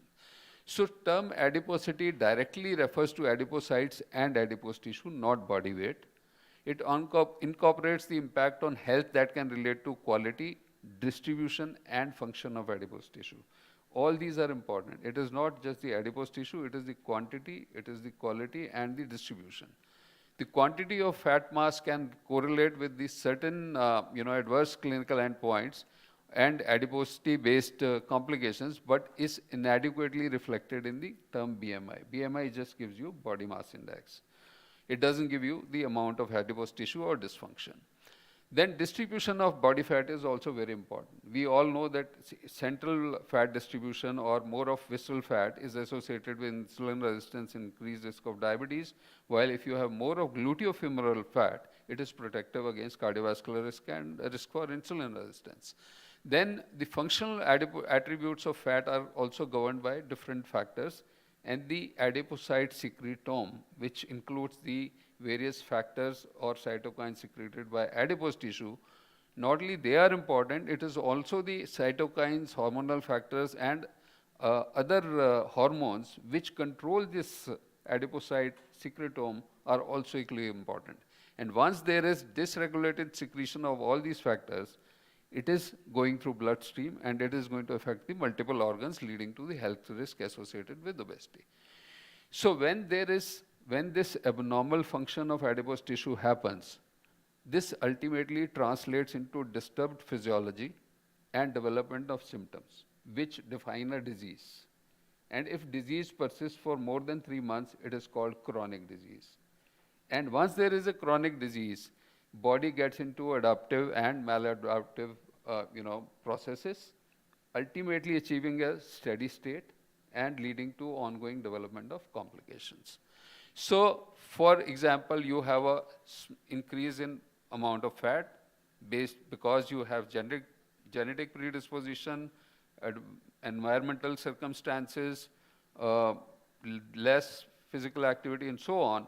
Once there is increased body fat, the fat mass, it leads to malfunction of the adipose tissue. This is further influenced by your physical environment as well as the cultural environment, ultimately leading to adiposity-based complications and different disease stages. And the concept is that ABCD should be used for medical diagnostic purposes and precise reference to chronic disease state with related disease stages, which is divested from the stigmata or ambiguity associated with the word obesity in general public sphere. So obesity is just not body mass or the body weight or the large size of body. And now in 2019, the European Association for Study of Obesity also took this up. And this is a position statement which looked at ABCD as the diagnostic term. And it recognized that scientific societies both in Europe and North America now recognize obesity as a frequent, serious, complex, relapsing, and chronic disease that represents a major public healthcare problem. In addition, the term obesity is fraught with stigma and negativity regarding the personal character of the patients with disease. And now, worldwide, the word obese patient is considered as an unparliamentary word. You have to call them people with obesity or person with obesity. You don't call them obese patients. Similarly, you don't call them diabetic patients. So obesity complications are determined by two main pathophysiological processes: the physical forces, that is the fat mass, and the dysfunctional fat or the sick fat, which are embedded in the cultural and physical context, leading to the specific ABCD stages that are defined based on this concept. And BMI as a unique measurement of obesity does not reflect the whole complexity of disease and should not be considered as the basic definition of obesity. Yet, BMI is simple, easy, and inexpensive way of identifying the extra fat mass in body. It is still being retained, but you have to look at the stages of disease based on the ABCD algorithm. The limitations I have already discussed about BMI. So ABCD conceptual framework of obesity incorporates the characteristics of adiposity, including the total amount, distribution, as well as the dysfunction of adipose tissue. It also takes care of the physical, which is the man-made or human environment, which includes food availability, transportation, and so on.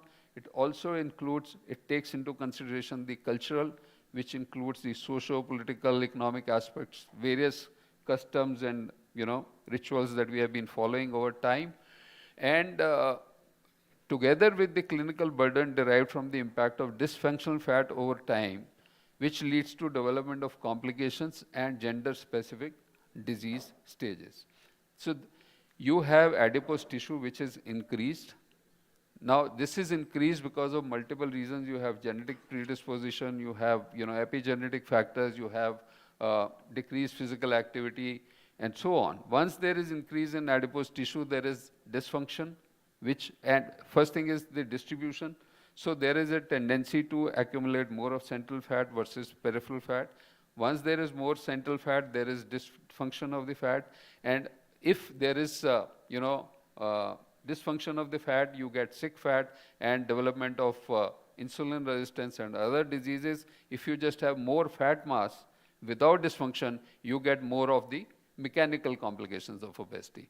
And all this is influenced by your man-made environment, which is the man-made environment, as well as the socio-cultural factors, and together they combined, they lead to development of the so-called adiposity-based chronic disease with complication which are gender-specific given in the disease staging system.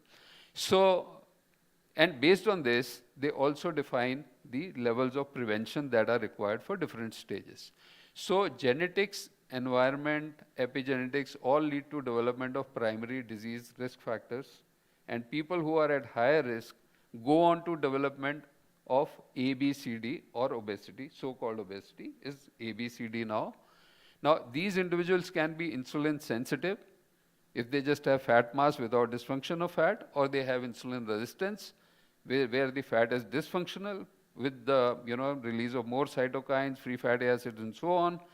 These people will develop components of metabolic syndrome, and down the line they will develop diabetes, atherosclerotic cardiovascular disease, hypertension, dyslipidemia, NASH, NAFLD, and so on.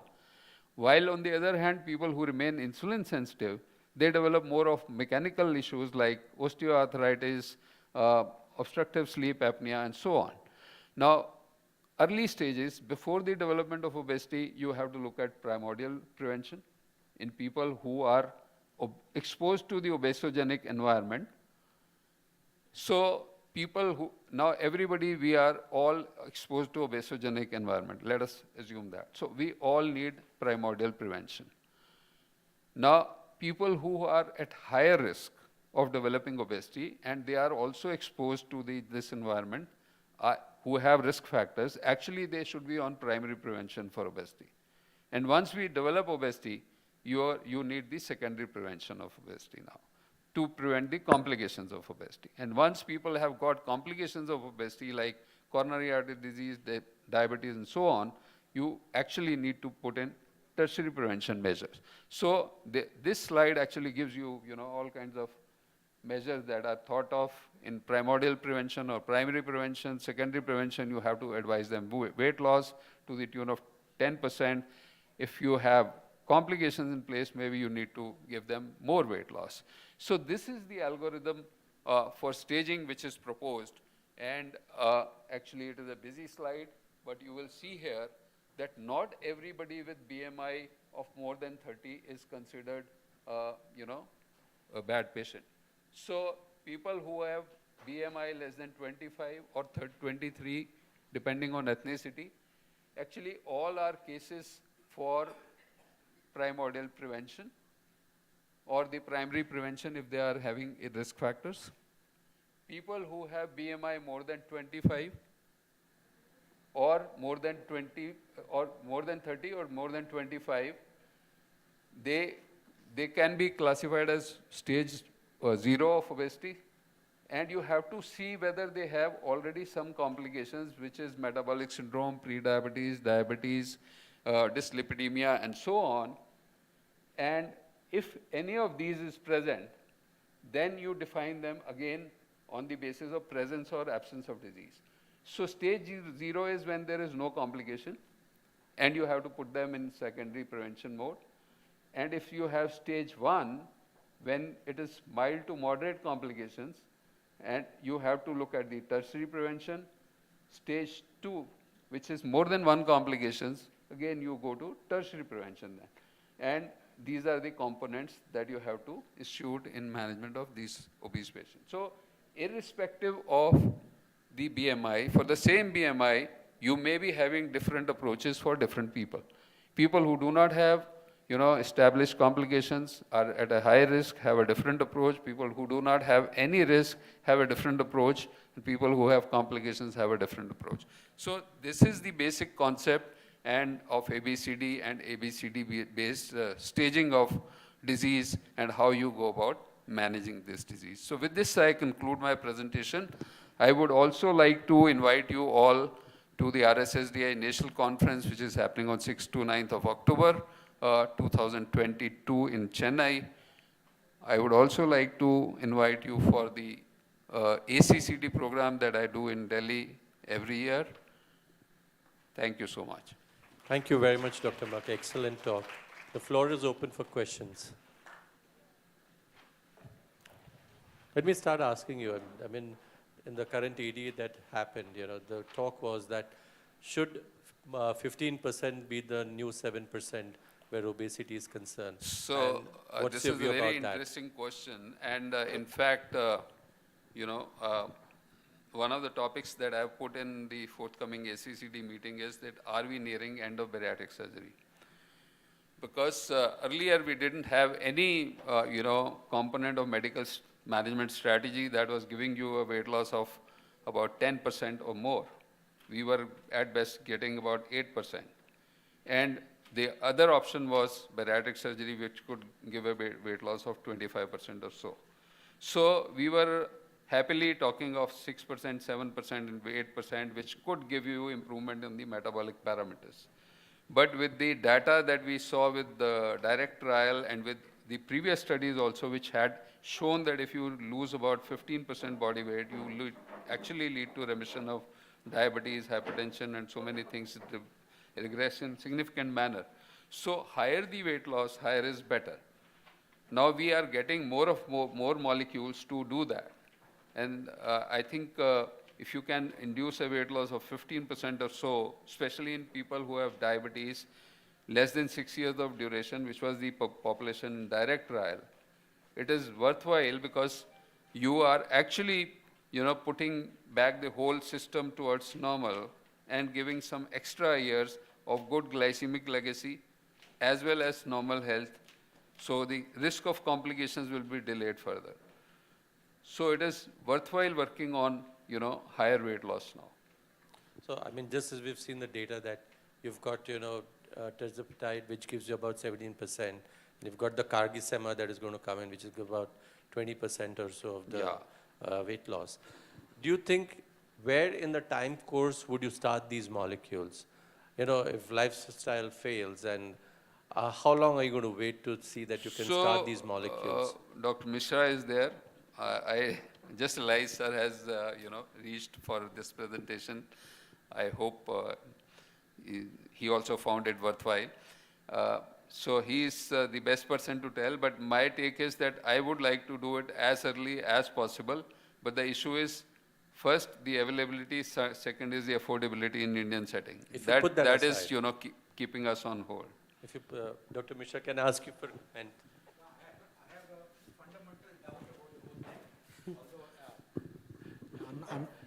We are in, at this point of time, Dr. Makkar may be revising what we wrote in 2009. Yes, we need to. Actually, we should. Being one threshold without, with comorbidities where we should start some pharmacological therapy, or 27.5 without. Those things are old now. I think we need to revise them. But I have another question which you may not have answered, none of us may have answered, is whether BMI is really a, everything what you base is on BMI. And the BMI, we have been struggling with it for the last 20, 25 years, whether it's a correct measure of obesity or not, and whether there should be another definition of obesity. And what you provided staged is good, staging and things like that. But then presently, the Lancet has put a commission, obesity commission, which will go on for 1 year with multiple Delphi-like rounds and things like that. I'm one of the members. Tim Garvey is another one, and all the people who are working in this area. So we may be able to find something, we may not be able to find something, but something will be revised at that point of time. So if that is the fundamental question, then everything is in doubt. How, when to initiate and what to initiate based on BMI itself may be in doubt. But right now, I feel worldwide, this is the easiest measure, this is the best measure, and we have made some classification in starting the pharmacological therapy, bariatric surgery. We were the first one from South Asia, Dr. Makkar was there, to do that, and where we lowered the threshold for starting this in Indian population, including bariatric surgery at that point. So, Dr. Makkar, I think we need to review that, Yeah. I'll have a discussion separately with you on this. But important thing is now, even the ESO consensus, that their position statement they released, they agreed that BMI does not convey the nitty-gritty of obesity as a disease, but it is still the simplest measure to use. So I think that will go on, but we need to add on the comorbidities, risk factors, and everything to convert this into a more of stage system. Like Arya Sharma gave for the first time an EOSS. That was the first concept, I think, which drove this ACE and ACE consensus also. Arya is very much for it. Yeah. And they showed also, if you are using the staging system, actually it correlates better with the mortality rates also. I think, okay, sir wants to ask a question. As physicians, we are talking of treatment, basically. As an epidemiologist and a public health person, I am driven by Jeffrey Rose, and who was David Barker's boss. And if you look at the distribution of a condition in a population, physicians always concentrate on the outliers on the right side. And there are various reasons for that. And we spend whole amount of time, money, and efforts in trying to treat these people. That's what I was telling Anjana also. Jeffrey Rose showed most beautifully that if we were to actually shift the curve for the whole population, the gains are multiple times higher for the population and the government than actually promoting treatment of disease. And I think that's something we should not remember. Second is, of course, I'll talk of primordial, and therefore earlier you do, the better. But for a patient, it's never too late. Yes. Thank you, sir. Thank you. I think we're running short of time, so I'm going to thank you very much, Bridge. And thank you. Thank you for the wonderful lecture. Thanks a lot. I call upon stage Dr. Anil Buraskar. Sir has been a mentor to, I think, most of the doctors who are speaking here today. So would you like to give a lecture from there?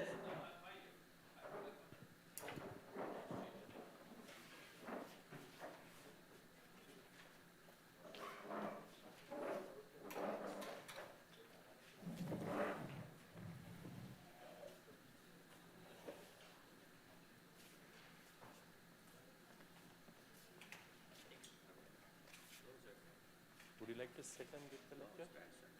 Sure.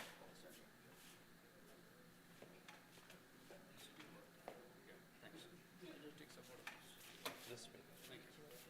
No, I'm fine.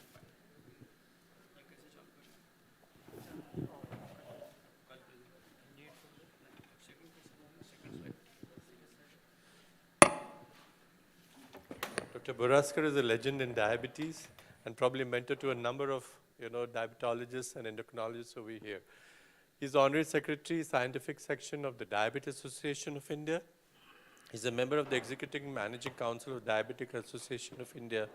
He's a member of the National Academy of Medical Sciences, Fellow of the Royal College of Physicians, Chairman-elect for Southeast Asia of IDEC.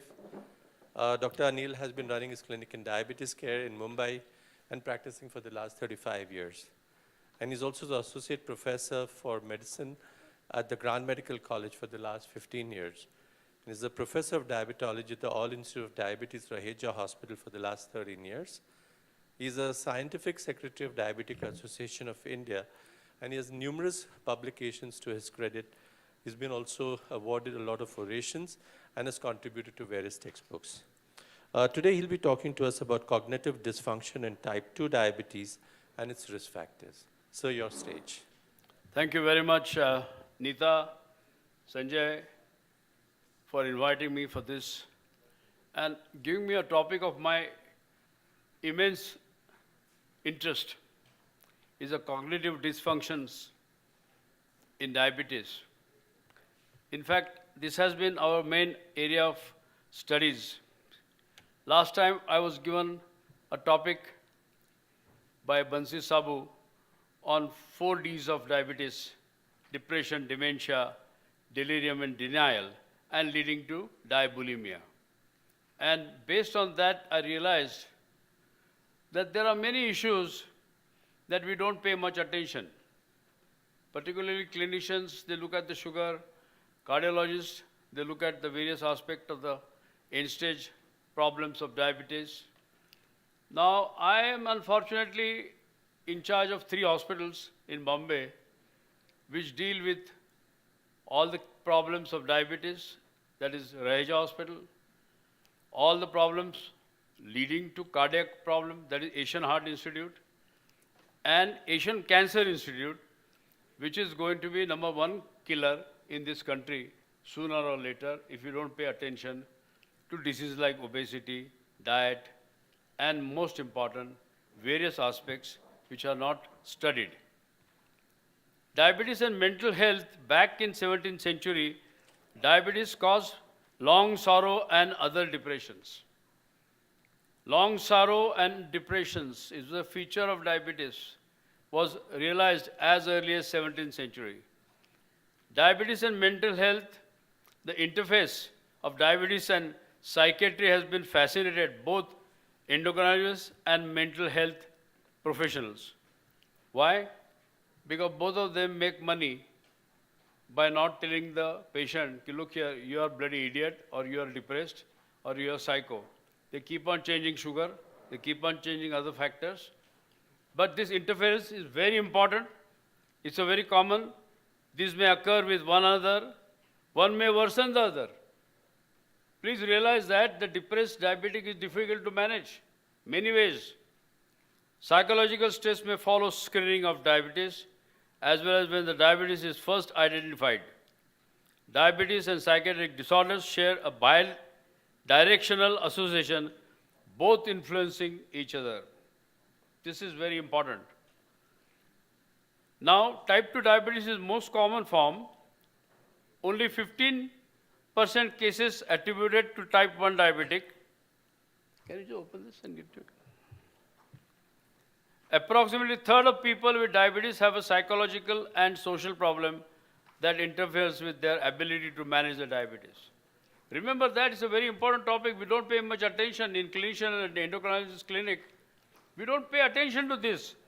Unfortunately, many times we face it that after some time, why this fellow's blood sugar is still 300?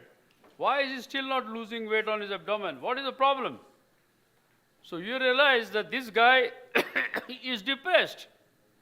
He's not able to come to terms with his illness. Psychological factors, acceptance of diagnosis. First of all, people don't accept. आम्हाला नाहीच आहे diabetes. हे काहीतरी तुमची lab चुकीची आहे. Denial, uncertainty. Denial and uncertainty created by media. Fear of hypoglycemia. Fear of complication. And adherence. One of the greatest fear is when the associations meet.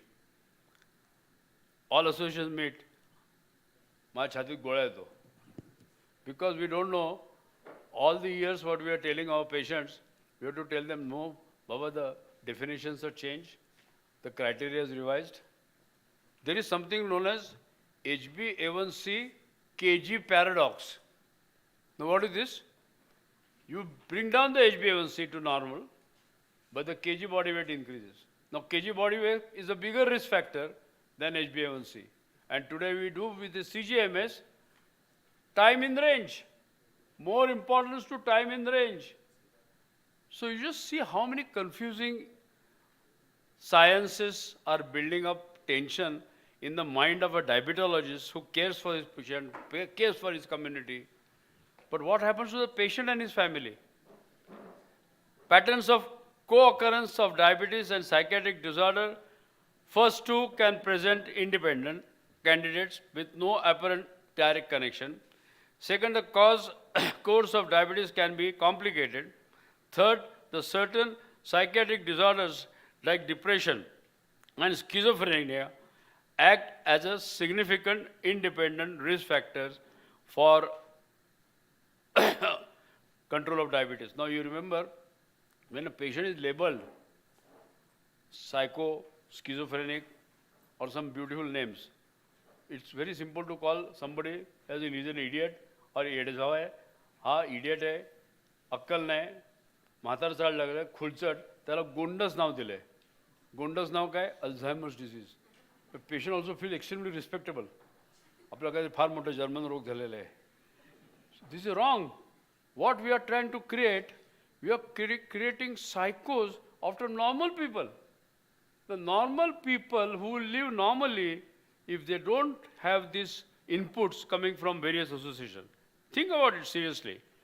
Implications of co-occurrence of diabetes and psychiatric disorder. which impairs the quality of life, increase cost of the care. Most important, the cost of the care goes up.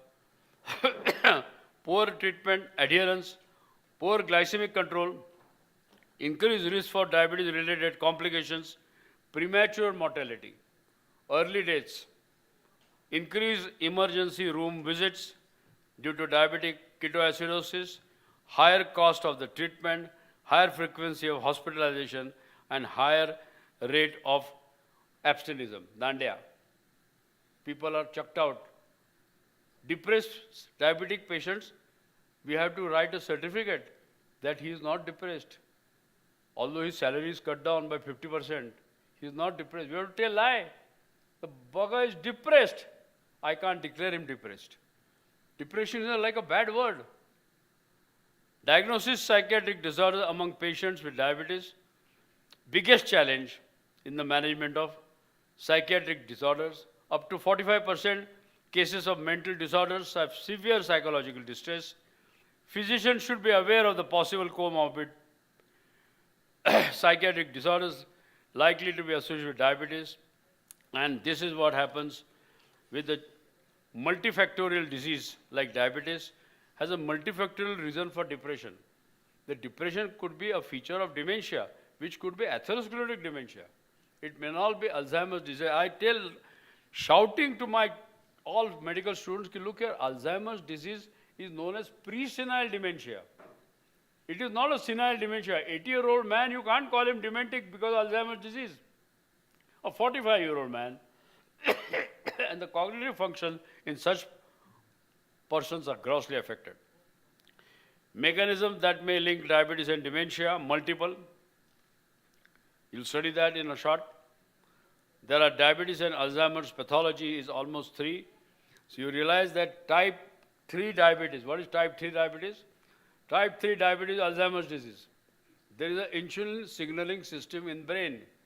Up till now, people thought that brain organ, the neurons are independent of action of insulin.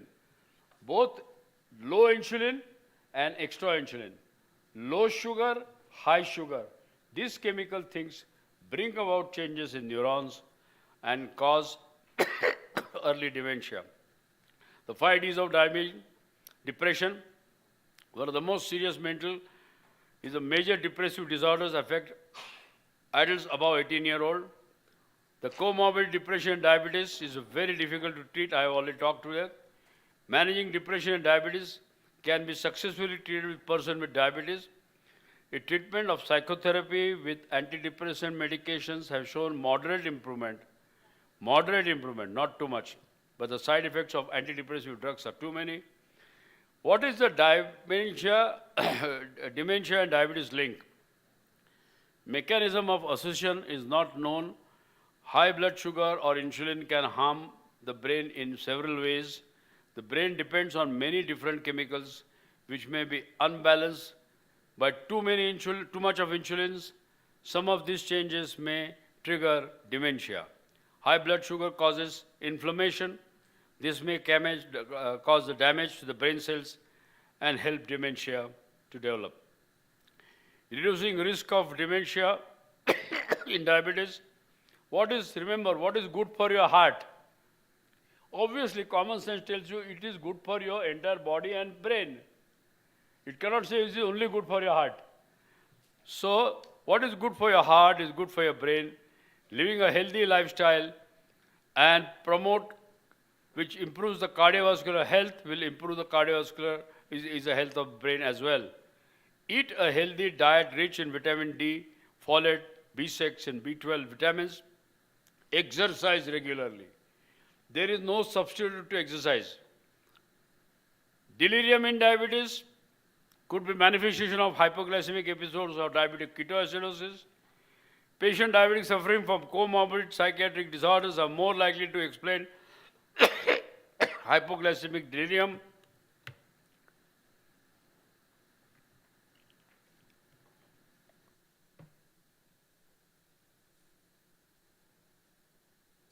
Delirium is associated with various adverse outcomes, including increased hospital stay, increased cognitive and functional deterioration, morbidity, and increased mortality.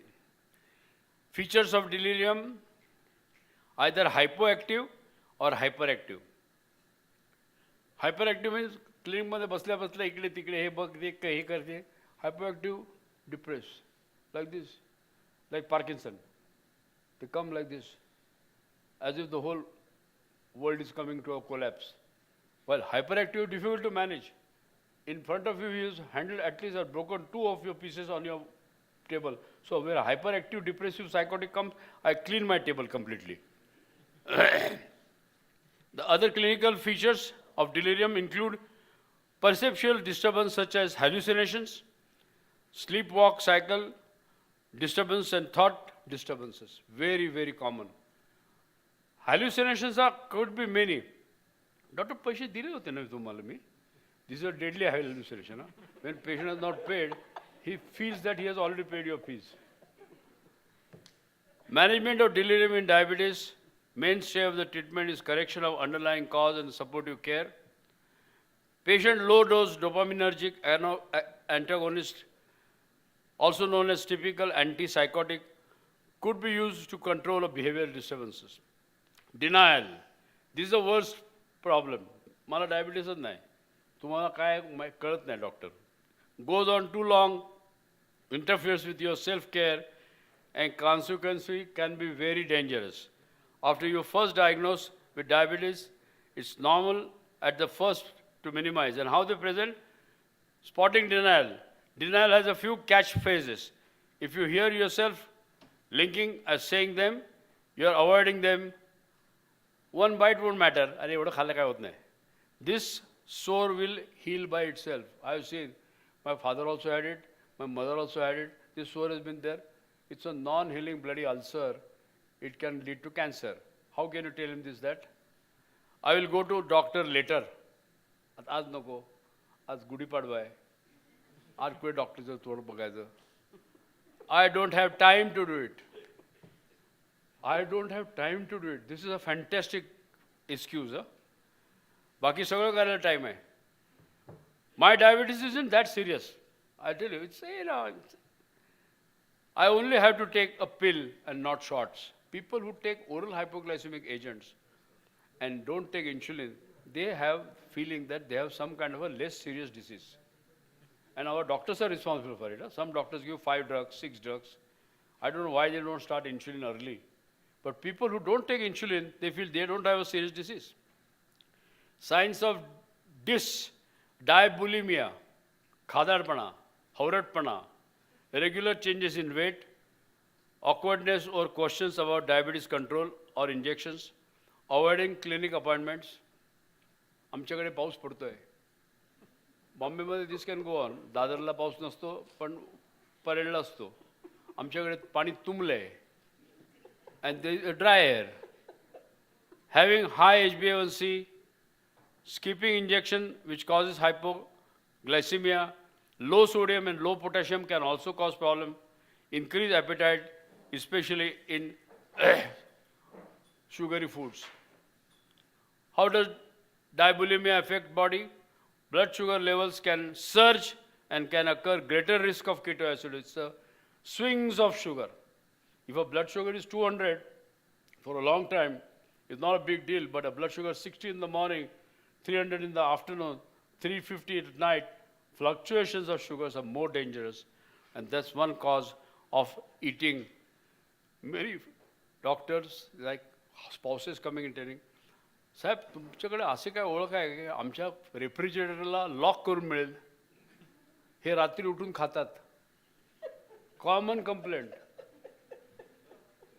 Both type 1 and type 2 diabetes have a reduced performance on numerous cognitive functions. Implications of, sorry, I think we had to go up. Most common cognitive defect in type 1 diabetes is slowing of information processing speed. Now what is this? Children are taught some lesson.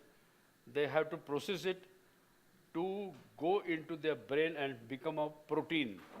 The memory is in a form of protein. Like we I mean, I don't want to say we Brahmins, but at the age of 10, we are all Dashagranthi Brahman. 10 books learned by heart without knowing a single word about it. Huh? But learning by heart has a better recall in the later ages. Children who are taught, their processing speed is very slow. यांना ना इतर मुलांपेक्षा कळायला वेळ लागतो जास्त. ना कळायला वेळ लागतो दोन गोष्टी. कारण पोरगा फळ्यावरती बघत नाही, बाईच्या ब्लाऊजकडे बघतो. Attention. Attention diverted span can change the processing speed. Worsening psychomotor efficacy, deficit in motor speed. Now whatever is processed to come out of his mouth, you ask him a question, he has understood it. He's got the knowledge. But to answer it in a proper sentence, he fumbles. Reduce vocabulary, reduce constructions of the sentence is the first sign. Now, poor vocabulary and general intelligence, poor attention, deficit in somatosensory examination, poor motor strength and memory. Better glycemic control improves cognitive performance of type 1, improves seen in motor speed, verbal, IQ scores, and most important, the performance in the school. If the blood sugars are well controlled, type 1 diabetics do well in the exam. Cognitive functions are negatively affected, type 2 diabetes, memory short-term and delayed, psychomotor speed and comprehension, complex motor functions. Now, complex motor function, it could be just buttoning the shirt and wearing a trouser, will be a simple act, but the person will fumble for the pant and not button the shirt.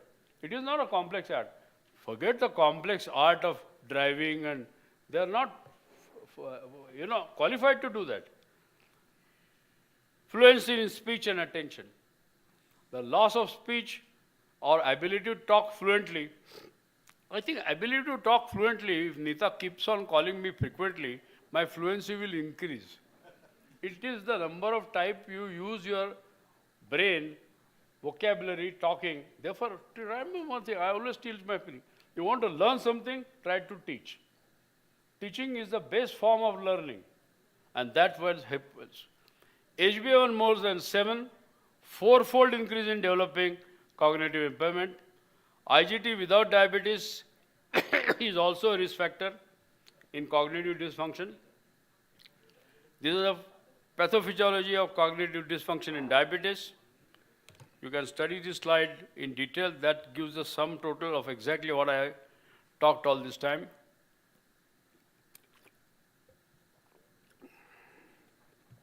No copyright, you can take photograph also. Now, modalities for reassessment of a cognitive function. New cognitive testing, evoked response potential, EEG MRI, and select PET scanning. Role of insulin resistance and amyloid. Now, this historical brain thought to be an insulin independent, no more thought to be. However, the PET scanning showed significant increase in brain glucose metabolism in a setting of hyperinsulinemia in humans, which may play a role in Alzheimer's disease. So this is possibly my last slide. And thanks, Nita, for giving me this topic. When I was preparing my talk recently, I'd like to show everything to my wife. Obviously, she's sitting and not sleeping here. But when I read this for her, she says, Anil, you have a very selective cognitive dysfunction. I say, what do you mean? I say, you have a very selective Alzheimer's disease. I say, okay, I can't believe that. I said, मी सांगितलेल्या गोष्टी तुझ्या कशा लक्षात राहत नाही रे. So this can be selective. It can be a good pretense. मी विसरलो, sorry was. Sorry काय शब्द आहे? घोडचूक करून सुद्धा sorry. But this is not the real pre-Alzheimer syndrome. Pre-Alzheimer is a very embarrassing situation. And one of my very senior colleague, one day he wears three-piece suit. Like you know that I don't wear it. This is also not borrowed. This was my own, but I could get into that. After listening to all these stalwarts, I lost some weight. But this gentleman came for a hospital round in three-piece suit, jacket, suit, immaculate, Da Vinci tie, costing around $300, and patta is a pajama. On pajama, he wore all that. And unfortunately, poor chap was nobody in the house. And his driver had no guts to tell him, sir, kya kapda pehna hai? Because driver thought that this may be a style in this hospital to wear clothes like this. But something like this can happen. Now, it only lucky is you can get away as a doctor with only dressing up. But if you forget what injection you have given, and worst is the patient has forgotten that I have taken injection or not, it can be a disaster. When I always tell ki if you have forgotten, you don't know you have taken injection, don't take it. It is not going to cause a great harm. Take it tomorrow. Don't take a second dose. So there are a lot of practical problems of cognitive dysfunction. Nita, I tried my best. Thank you very much, sir. Thank you. So, Still all of I'm us have heard Dr. Boraskar in his inimitable style. Open for criticism, no No, problem. it's open for questions. But we'll just take one question because we're already running behind schedule. So if there is any one question or comment that anyone wants to make, you're most welcome. Any questions from the house? Yes, sir.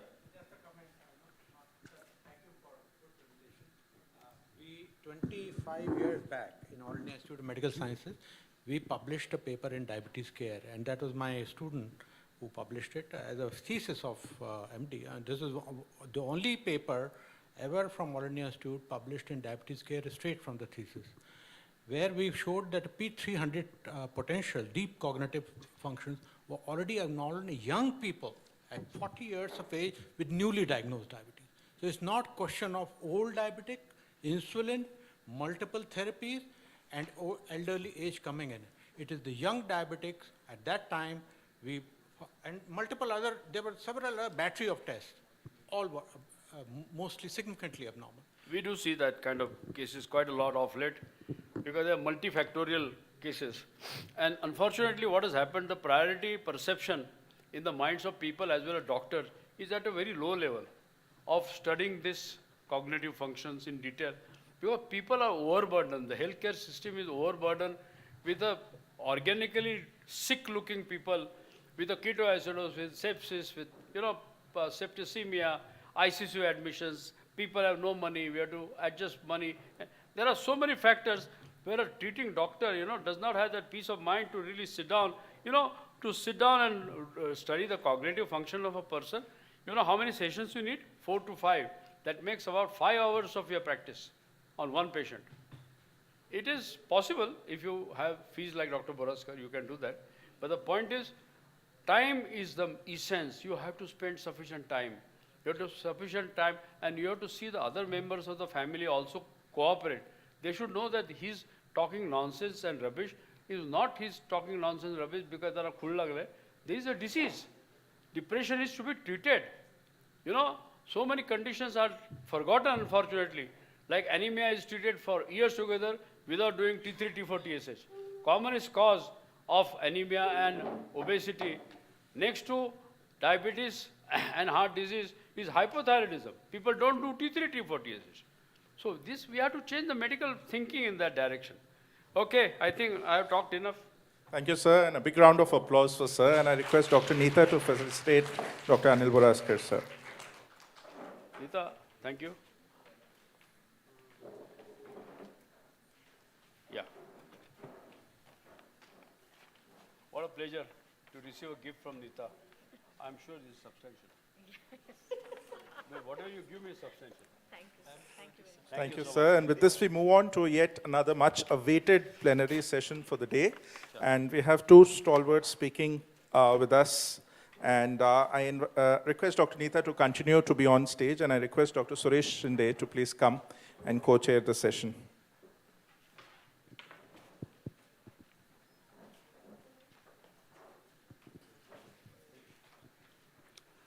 Good evening, everybody. I invite Dr. Yajnik sir. Dr. Yajnik sir needs no introduction. He is pride of Pune. He has brought Pune on international map. Everybody is aware about the epic picture he published in Lancet about the YY paradox.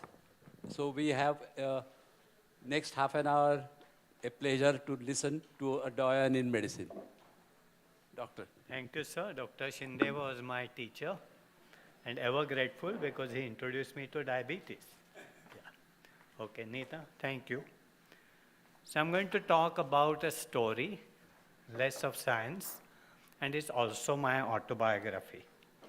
And basically it's driven by Pablo Coelho's famous alchemist book sort of central theme that world conspires to help you. I'm not going to tell you much about that, but I have written this in some other book, in the Confessions of a Thin Fat Indian, which I published about 5 years ago in European Journal of Clinical Nutrition. And again, like say many times, it's magic rather than logic, which actually tells you some things. And therefore, it's important not to actually ignore the thoughts which you get, which may be quite anti-establishment, quite anti-challenging, and that actually leads you to number of new discoveries. So what is this thin fat phenotype? It's a comparative body composition of Indians with respect to Europeans, and I think people forget this. My original observations were all comparative, and still the phenotype is comparative. So that for a given weight or BMI, Indians have lower lean and higher fat percent and higher risk of diabetes. Starting as a diabetologist and starting to investigate why Indians have so much diabetes in 1980, that's what actually was the first major thing which I found. And this was found in Bizet Medical College, very much in this town, which is my alma mater. And this Bizet Medical College and this Sassoon Hospital are, of course, very famous institutes. And in 1976, when I became registrar to the professor of medicine, I was appointed in the diabetes clinic. And they had this height stadiometer and they had a weighing scale. That time, it was measuring height in inches and weight in pounds. And we had to calculate BMI, which I had read in the textbooks, and it was in kg per meter square. I couldn't afford a calculator, so I used to do it with the log table. And first 10 patients in the clinic, and actually things were so different from what was described in the textbooks that I realized we need to do something about this. Then I went to Oxford for my training after my MD. That's Radcliffe Infirmary and my colleagues. I trained there for 3 years.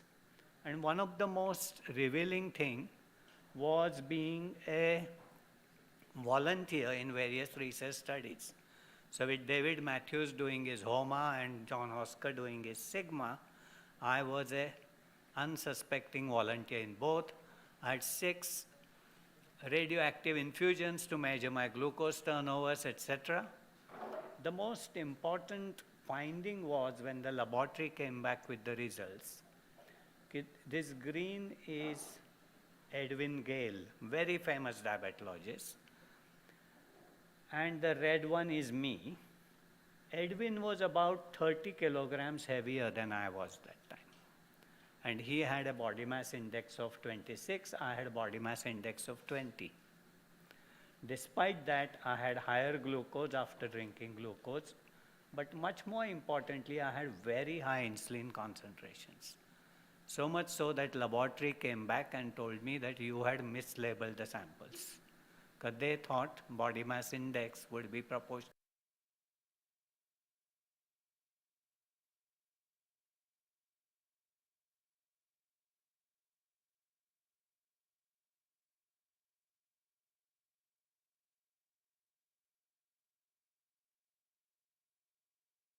actually took 1 month off from Oxford, came to Pune to take my father back. But that time I went to again BZ Medical College and said, I'll measure about 150, 200 patients in the college OPD and compare it with the diabetes clinic in Oxford. And this is something which I put together that time. It was published much later. Our patients were diagnosed at least 10 years younger. They had a body mass index which was at least 5 units smaller. Their mid-arm circumference was 20% lower. But despite this, their waist-hip ratio was 5% higher, which is quite substantial. Subscapular to triceps skin fold ratio was higher.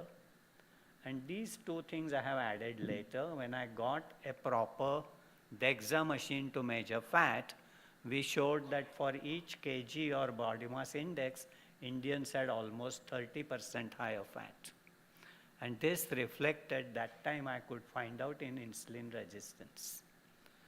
And again, there might be some students in the audience. A measuring tape and skin fold calipers gave us all the information. So it's important to learn that actually simple measures can give you a lot of information. And I have fought against BMI for last 40 years. I was quite happy that Dr. Makkar told about ABCD. I didn't know about it. That's been my fight, that obesity and adiposity are different. And that's been actually all coming out of this. And you need a skin caliper just to measure. Otherwise, you can pinch the back below the subscapula and you know what the central obesity is. Then the first paper I published after I came back from India and started investigating was that body mass index and waist-hip ratio interacted in a very unusual way, that highest glucose was observed both in the men and the women in those who had low BMI but highest waist-hip ratio.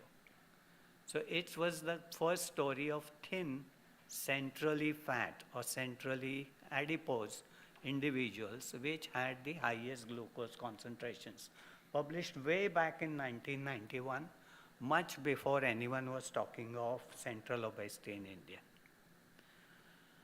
And then came a series of papers which actually supported these ideas with some imaging techniques, partly driven by our findings of simple measurements. So Harold Lebowitz and Marianne Banerjee published about 22 cases from the Bronx Hospital, the Indians within the hospital, with whole body MRI, 22 sections, and showed that Asian Indians, that means Indians, had higher body fat percent for each BMI compared to the African American in that department. This was published in 1997, I think. And then Mabel Yap and her husband Paul Durenberg, working on 3 populations in Singapore, showed same thing, that different Asian populations had higher fat percent for a given BMI compared to the white Caucasians. Then WHO invited this expert committee, and there were 3 Indians on this, Srinath Reddy, Anura Kurpad, and myself. This was in Singapore in 2004, and I dare say it was driven by our research. What we said was that actually giving different BMI cut points for different populations would cause confusion. And therefore, internationally, we should have standard cut points. But what we would advise is potential public health action points for different populations have to be different. And that is for individual countries to decide. I really pushed for measuring body fat, but that time they thought it would be too much to introduce into clinical practice. Otherwise, it was very difficult to sell this story of thin fat. And at that meeting, when I said that I have a picture which actually says these 6 pages of very erudite science in just one picture, The secretary of the consultation, who was a Japanese girl, said that scientific papers cannot have pictures. Today we have infographic abstracts. So I actually got quite pissed off. And I approached the editor of the Lancet to say, I have a picture, and John Yudkin knew the editor, which explains that paper which was going to appear in Lancet. And this was a picture which actually is my only claim to fame. It was a study called Crisis. Even Anup came as a consultant to that study once to Pune. And what we had done was, we said we were measuring body fat by 5 different techniques in our people. And we said that the investigators must undergo same investigations which we expect the participants to undergo. And that was a real surprise. I'd never suspected that I would have identical BMI to John Yudkin, 22.3. And when we went on the DEXA machine, which cost us 40,000 pounds, therefore I call this picture as a 40,000 pound picture, we realized John Yudkin's body fat percent was 9%, and my body fat percent in 1999 was 21%. So I had twice the amount of body fat as an Englishman for a similar BMI, and therefore our conclusion was, this image is a useful reminder of the limitations of BMI as a measure of adiposity across populations. And that's where it rested. This is one of the most frequently shown picture in various meetings. Then we will say, when does it all originate? We have discussed this twice or thrice today. And I was understanding that time, because that was a very limited understanding we were told as medical students, that everything is more or less genetic. So in a way, everything can be related to some genetics, because that's how the phenotype develops. But it's important that genes work differently even though they have same sequence, and that's what we call epigenetics. And this is a very famous picture from 2 veterinary scientists from Scotland, Walter and Hammond, which actually mated a Yorkshire horse with a Shetland pony. And this picture is actually father and daughter. The daughter's phenotype at birth is driven by maternal phenotype. Very little by father's, except for length. And that was the actually revealing picture, and the importance of intrauterine factors being important measurements for the offspring phenotype. Genetics, as we know, nowadays it's possible to do high throughput, but for majority of polygenic disorders, which is what we usually investigate, not more than 10 to 15% of variance can be explained even by measuring across the genome, what we call GWAS. Last year, we published a paper out of a consortium in EU grant called GIFTS, where we looked at the birth weight gene risk factor between Europeans and Indians from different populations. Within India, migrants in UK, Bangladeshis and Bangladeshis in. This was compared with an English cohort. And these blue dots are the cohort from Exeter, where I actually have a visiting chair with Andrew Attersley. And all these dots, other colored, are Indians. For each gene risk score, Indians have lower birth weight. And that's a very important learning from this paper, that even though you have the genetics, it's the environment which contributes to large part of the variance of that phenotype. And that paper is in journal called Diabetes of the American Diabetic Association. This is, for me, one of the winning findings from that study. Then, of course, came David Barker in my life in February 1991 when he came to Pune and visited me, because he had heard of my malnutrition-related diabetes ideas. He also told me about Dutch winter hunger, which is a very fantastic story. Students should read it. That was a period of severe food restriction in Western Holland towards the end of the Second World War. And children who were in utero that time were again studied at the army conscription and showed varying levels of obesity depending on exposure to undernutrition in utero. Same time, Pima Indian studies were driving the idea that diabetes and obesity drive the diabetes in the population. And that was called fuel-mediated teratogenesis by Norbert Frankel. And David Barker published his paper in BMJ in 1991, where actually he showed lower birth weight to be a risk factor for diabetes in later life. And I remember I told David in the first meeting that you connected the ground floor of Sassoon Hospital with the fourth floor. Ground floor was the diabetes unit, and fourth floor was the labor room. And the two were connected by an outsider because we could never actually imagine that. And then came the concept of fetal programming. It's a complex issue. I'm not going to go into details of it, but this is what actually is at the center of epigenetic programming. And it determines the blueprint of the organism while it is growing in the mother's womb. And therefore, all the molecules, the cells, the tissues, organs, systems are programmed. And that lasts with you for the rest of the life. That is the most important window, not in 45 year and 55 year where we do the diabetes prevention trials.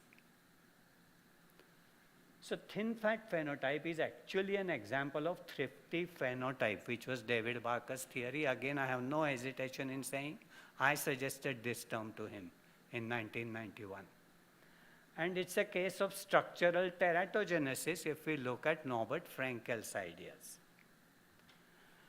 And then I set up with David Barker's guidance, Pune Maternal Nutrition Study in 1993. And it has now entered 25 years of serial follow-ups. We have rich data, not going into details of this, but it's one of the best followed cohorts in the world with more than 95% follow-up. And we have rich biobank, which we have generated for last 30 years. And what we knew was mothers were 42 kg and with a body mass index of 18.1, and babies were 2.7 kg with 70% SGA. Lot of undernutrition in the mothers, and GDM as defined that time was almost non-existent. And B12 deficiency was there in 2 out of 3 women. And because of my ideas and measurements, I knew what to do. So we did detailed measurements of baby at birth. And this figure is a standard deviation figure where 0 is an English baby, which was 800 grams heavier than the 2.7 kg babies. And all the measurements in the Indian mothers and the Indian babies were smaller than the Western babies, but there is a hierarchy. And the best measurement in Indian babies nearest to the English babies was subscapular skin fold. Triceps was lower. And in the cord blood, we found that Indian babies had higher leptin, lower adiponectin, and higher insulin concentrations. People didn't believe this, so I had to set up a second study where we took same instruments which we had measured in Pune to London, same 2 observers who had done it in Pune, again in London, in John Yudkin's hospital. And they studied 200 deliveries in Whittington Hospital. This is what is called pair match comparison. So we selected the babies in 2 cohorts which had identical birth weight, and despite identical birth weight, Indian babies were shorter. They had smaller mid-arm circumference and higher skin folds. Their insulin concentrations were higher, their leptin concentrations were higher, and adiponectin concentrations were lower. And when these children became 18-year-old, now we can relate their adiposity with low vitamin D and high folate in the mother. So this is one of the best prospective studies you can have. Again, people said, what crude instruments we are using? They like black box measurements, so we have done whole body MRI at birth in Pune and in Imperial College London with Neena Modi. And amazingly, we found what we would not have suspected was that all three components of the abdominal adiposity, namely visceral, superficial, and deep abdominal fat, were higher in Indian bodies despite being 700 to 800 grams lighter. And then a series of papers from different places to support this, either like say from Canada, then London mother and baby study, then a study in Suriname where there were 5th generation migrant Indians, and then again from different studies in London and Bradford, the born in Bradford. There are many other studies now. And they all showed that Indian babies had higher, some fat measurement, which was either called leptin concentrations or fat mass measured in the London study for a given birth weight. Recently, I was getting told everywhere that this is an Indian phenotype and therefore it must be genetic. So I had the opportunity to investigate data from Guinea-Bissau through a colleague in Copenhagen.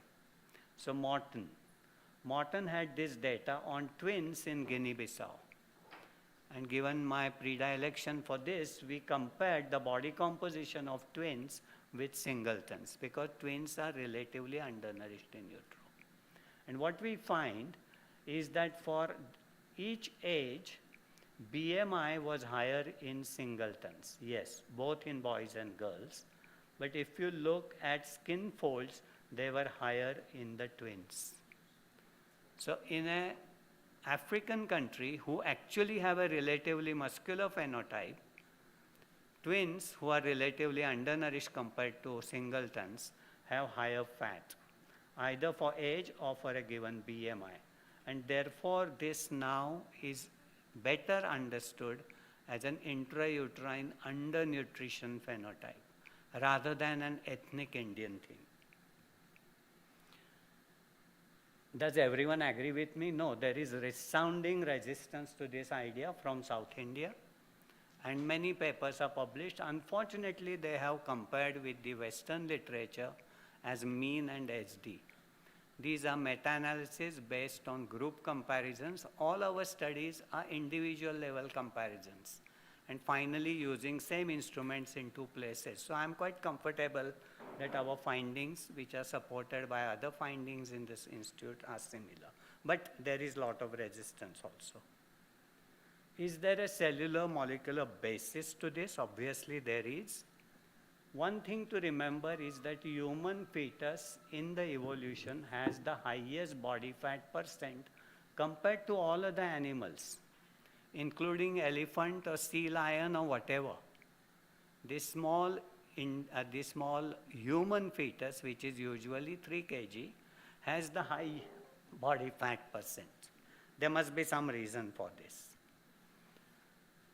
And again, from Anoop's group, they showed association of myostatin gene with different aspects of body composition. We have published on FTO gene, and now there is additional sort of evidence about the multiple Indian cohorts which I showed you from the diabetes. So clearly genetics is important but explains very small part of it. And recently Sandeep Mathur from Jaipur has been publishing very interesting papers, and he's doing transcriptomic of fat tissue in central and peripheral tissues, and he has associated some of these with partial lipodystrophy gene expression. So again, things are getting understood in a better way in molecular terms. Another interesting thing is about brown fat. This was mentioned in some of the talks today. And a newborn has some amount of body fat, especially around the neck, interscapular area, and along the spine. And I was also asked question in my first publication, what you are showing as subscapular, is it brown fat or white fat? We just answered saying we think it is white fat. I don't know whether it is. And this paper was published last year. It's in Lancet. It's a paper from Holland, which has measured brown fat in Indians in Holland, compared it with Caucasians. And very interestingly, for a higher waist to hip ratio, Indians have higher fat mass, which is understood for white matter by DEXA, but lower brown fat. So within the adiposity, Indians have a more detrimental form of adiposity, more VAT than BAT. And this to me is really interesting, and we need to find out what are the early life determinants of this. And Nihal has been doing fantastic studies in Vellore about defining the metabolic phenotypes of thin Indians. This paper came in Diabetes Care just a few months ago, where they have shown a number of interesting things about different contributions of glucose addition to the blood and glucose removal from the blood. Very good studies. So ultimately we have to understand that though genome influences the phenotype, usually it acts through the epigenome, which is determined by the environment. And this environmental regulation is very important in differentiation, development, and growth in utero. And the term epigenetics was coined by Conrad Waddington in 1948, when he was talking of this, without knowing what is genetics, what is epigenetics, but his concept was genome, epigenome, and phenome. And adipocytes differentiate from the, like say, mesenchymal stromal cells into pre-adipocytes and adipocytes under a regulation of number of different transformation factors and hormones. And that happens between 14 and 22 weeks of gestation. So that is the window when the fat is developing. We have a series of molecular studies which will now come out. We have shown differential epigenetic DNA methylation changes in the cord blood of the babies, which reflect in increased adiposity in the baby, not only at birth, but during subsequent life, childhood and puberty.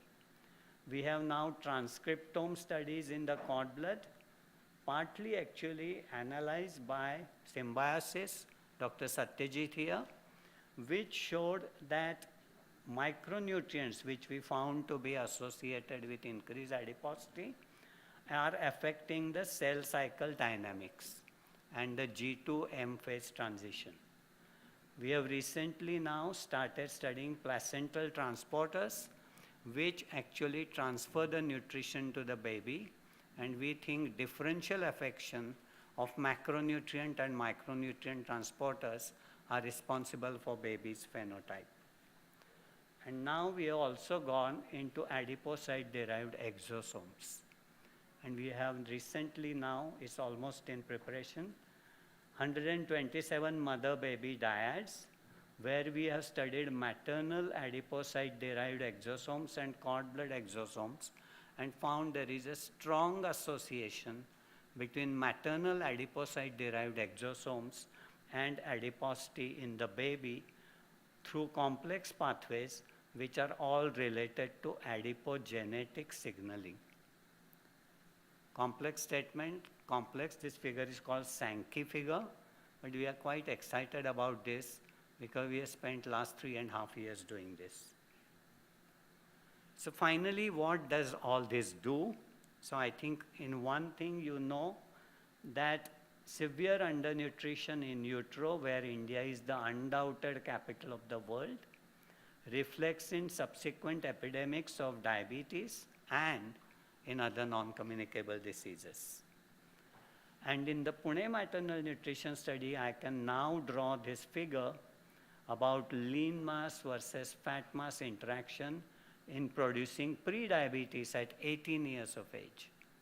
And boys who had a lower lean mass and higher fat mass have the highest prevalence of pre-diabetes.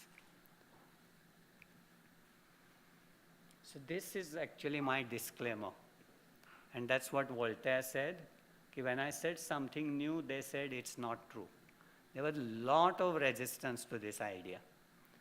And when they realized it is true, they said now it's not new, because they had been listening to this for a long time. But I'm quite impressed that this ABCD has come. I didn't know about it. And that's what we had been pushing for 30 years. And I'm sure there is no mention of Indian studies anywhere there. So this is the Voltaire's. Now again, this is something quite interesting. This is the last slide. This is Vishnu Sahasranam. Some of you might be actually religious. And Vishnu was described as Anur Bruha. So that means he's small like an atom and big like a sky. And Krusha Sthulo. That is exactly thin fat. Krush is thin and Sthul is fat. So nothing is new in science. This was written probably thousands of years ago. Thank you. Thank you, Dr. Yajnik, for a very beautiful disposition. I have a question to ask you. Yes. With all these modern analytical things that we have been doing, that's really good. But I have a feeling that the whole thing can be explained by a high carbohydrate diet in our society. So what would you like to say? Yeah, I mean, if you listen to my comment on Anjana's intervention, I said, would you like to improve the diet of the adults, 45-year-old, or the young girls who are going to be mothers for the next generation? So that's the answer. Yeah.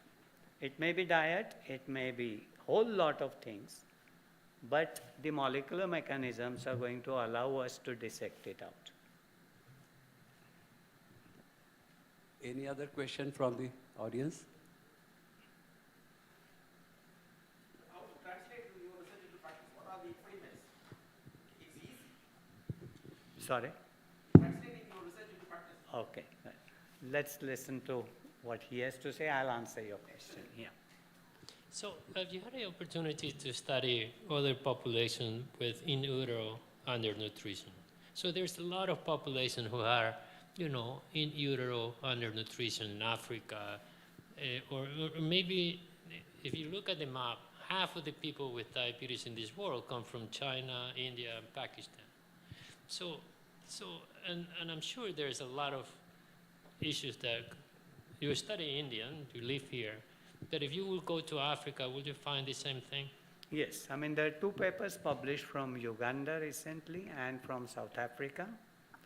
And amazingly, a paper published from NAIN study just 4 weeks ago, that low birth weight is a predictor of adolescent adiposity in USA.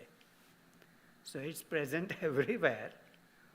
And actually what I see, I mean, I haven't gone into the DOHAD thing, but it's the deprivation in underlife with rapid development in later years, which brings out the phenotypes. So populations which were deprived and remain deprived have less prevalence of disease, but have a lot of risk factors. And India has progressed so rapidly in last 50 years, that's where it has become very manifest. Pima Indians, same story. And as I said, NAIN study in US, again showing same thing. Across the world, there are scores of studies which have shown now low birth weight to be a risk factor. We have added refinement to the low birth weight story because birth weight is a very crude phenotype. So then came the Pandral index, then came the body composition, and then came the skin folds, and then came MRI and other things. So there are aspects of it which are common. There might be some aspects which may be uncommon. That is where we might find interesting solutions.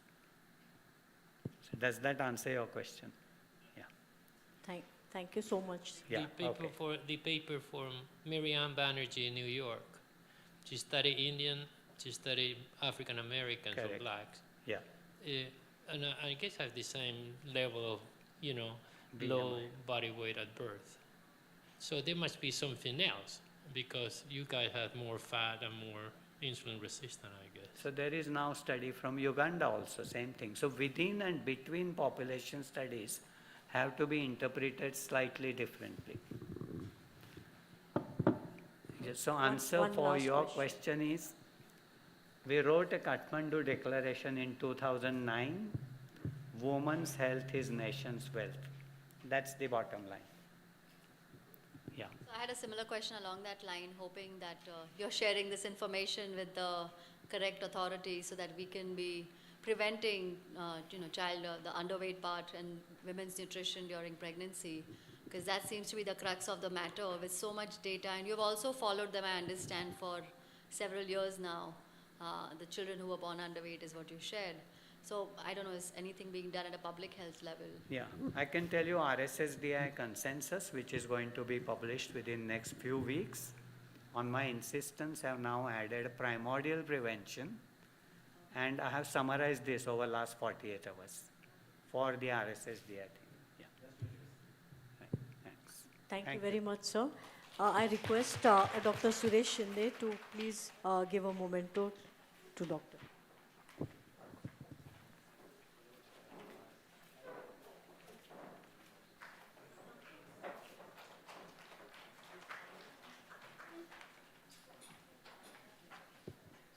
We will now have the next speaker in this session, another person from India who has put India on the map, the scientific map, Professor Dr. Anup Mishra, an excellent teacher. He is very well known in India and he has done excellent work in this particular field, and sarcopenic obesity is a very nice lecture that we expect to hear from Dr. Anup Mishra. He is Executive Chairman, Fortis CDOC Hospital for Diabetes and Allied Sciences, and Director, National Diabetes, Obesity and Cholesterol Foundation, President, Diabetes Foundation. He has several academic commitments, and he is on the board, he's on the editorial board of so many journals, and he has been awarded the Padma Shri by the President of India in 2007. He is also the prestigious B.C. Roy Awardee and author of a very interesting book called Diabetes with Delight. So over to you, sir. Thank you, Nita. Always a pleasure to see you, and excellent organization. What a place to be. The topic is related to what Dr. Yajnik was saying, but at the same time, it is different.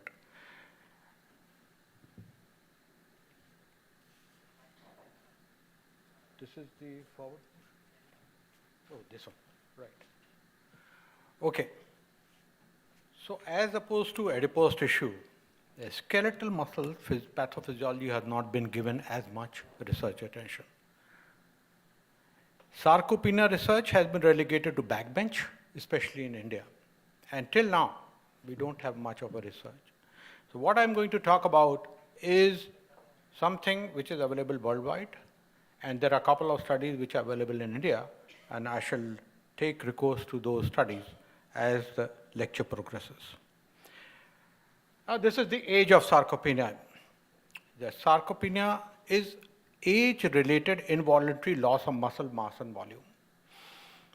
And sarcopenia combined with excess body fat, about 30% in men and 40% in women, and this may vary also, according to population, is called sarcopenic obesity. Sarcopenia is predicted to physical disability and mortality, and I'll show you the clinical correlates of sarcopenia in a little while. And if you see here, how much sarcopenia has occurred to Arnold Schwarzenegger's body. You see here, just look at the biceps. They look like a foot width, and at 69 years of age, they're half. Although I'm sure she must be doing exercises. So this is what age does to the muscles. So aging population is consistently increasing in India and in all countries. And sarcopenia prevalence, of course, it depends from country to country. 25% above 70 years, 40 to 50% above 80 years, and likely more in Indian population, although I must say at this time, population-wide data are not available. So let's look at the muscle itself. How much muscle do we have? Say, is there a student here? Any student here? Can you tell me, in a 70 kg man or a woman, how much muscle would you think there is? 10 kg, 20 kg, 30 kg, 40, 50? Anybody? Okay. So let's look at this figure. So this is the total body mass of a 70, no, I must say, this is taken from the reference man, white Caucasian reference man. So it's not exactly applicable to Indian, but it'll give you a general idea. So 70 kg man, out of which lean body mass, which is a fat-free mass, which is often given to you in many reports, is minus fat. So 19% minus fat, 1% lean body mass. Now, if we take 81% lean body mass, the soft tissue mass is 91% of that. That means we have deleted bone out of that. Are you with me till now? Okay. So then you come to the lean body mass and look at only body muscle, skeletal muscle.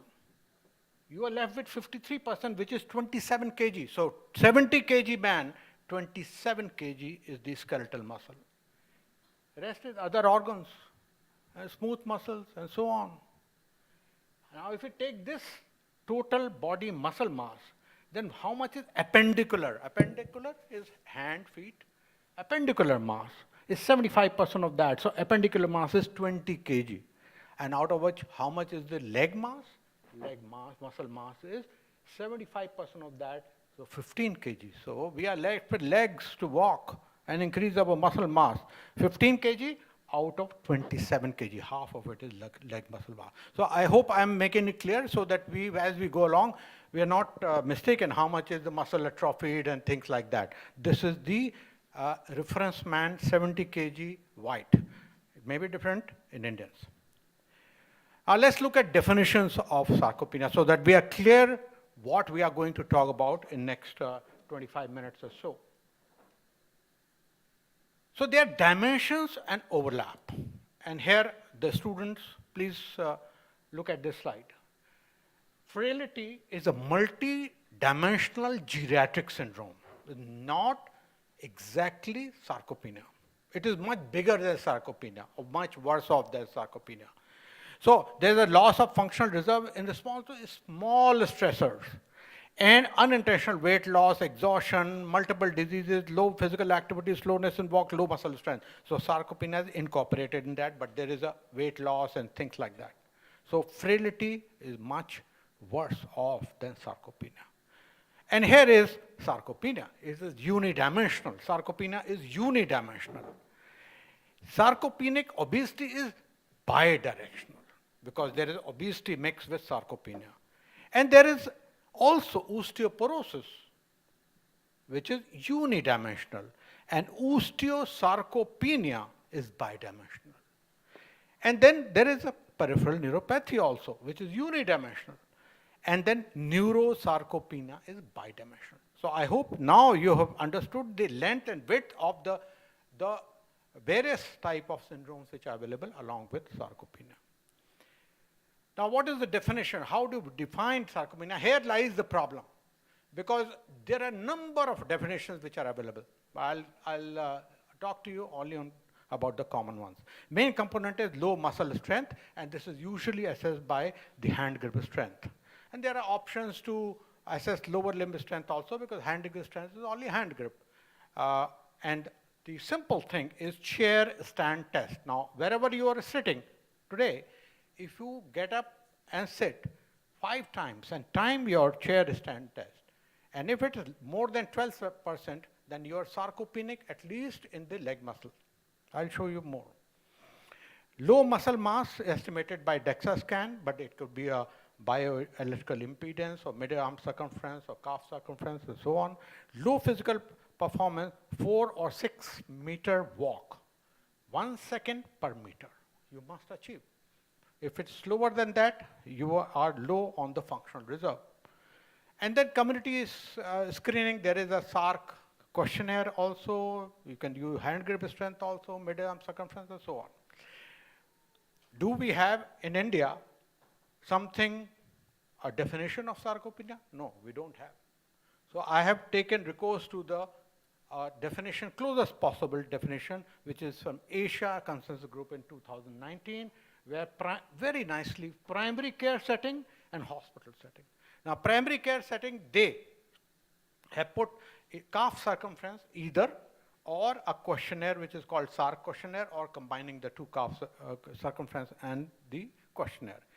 And then either hand grip strength or 5 times chair standing test. If these can be done anywhere, but hand grip will actually entail a special apparatus. So you can combine the questionnaire or calf circumference, which may also vary between populations, and physical performance on the outpatient basis.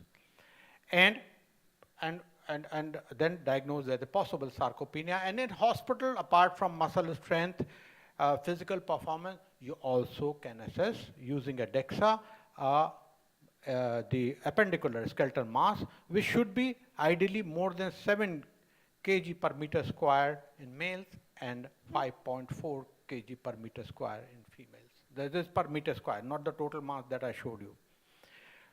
If all 3 measures are present, then it is severe sarcopenia. If 2 out of 3, then the sarcopenia is not severe.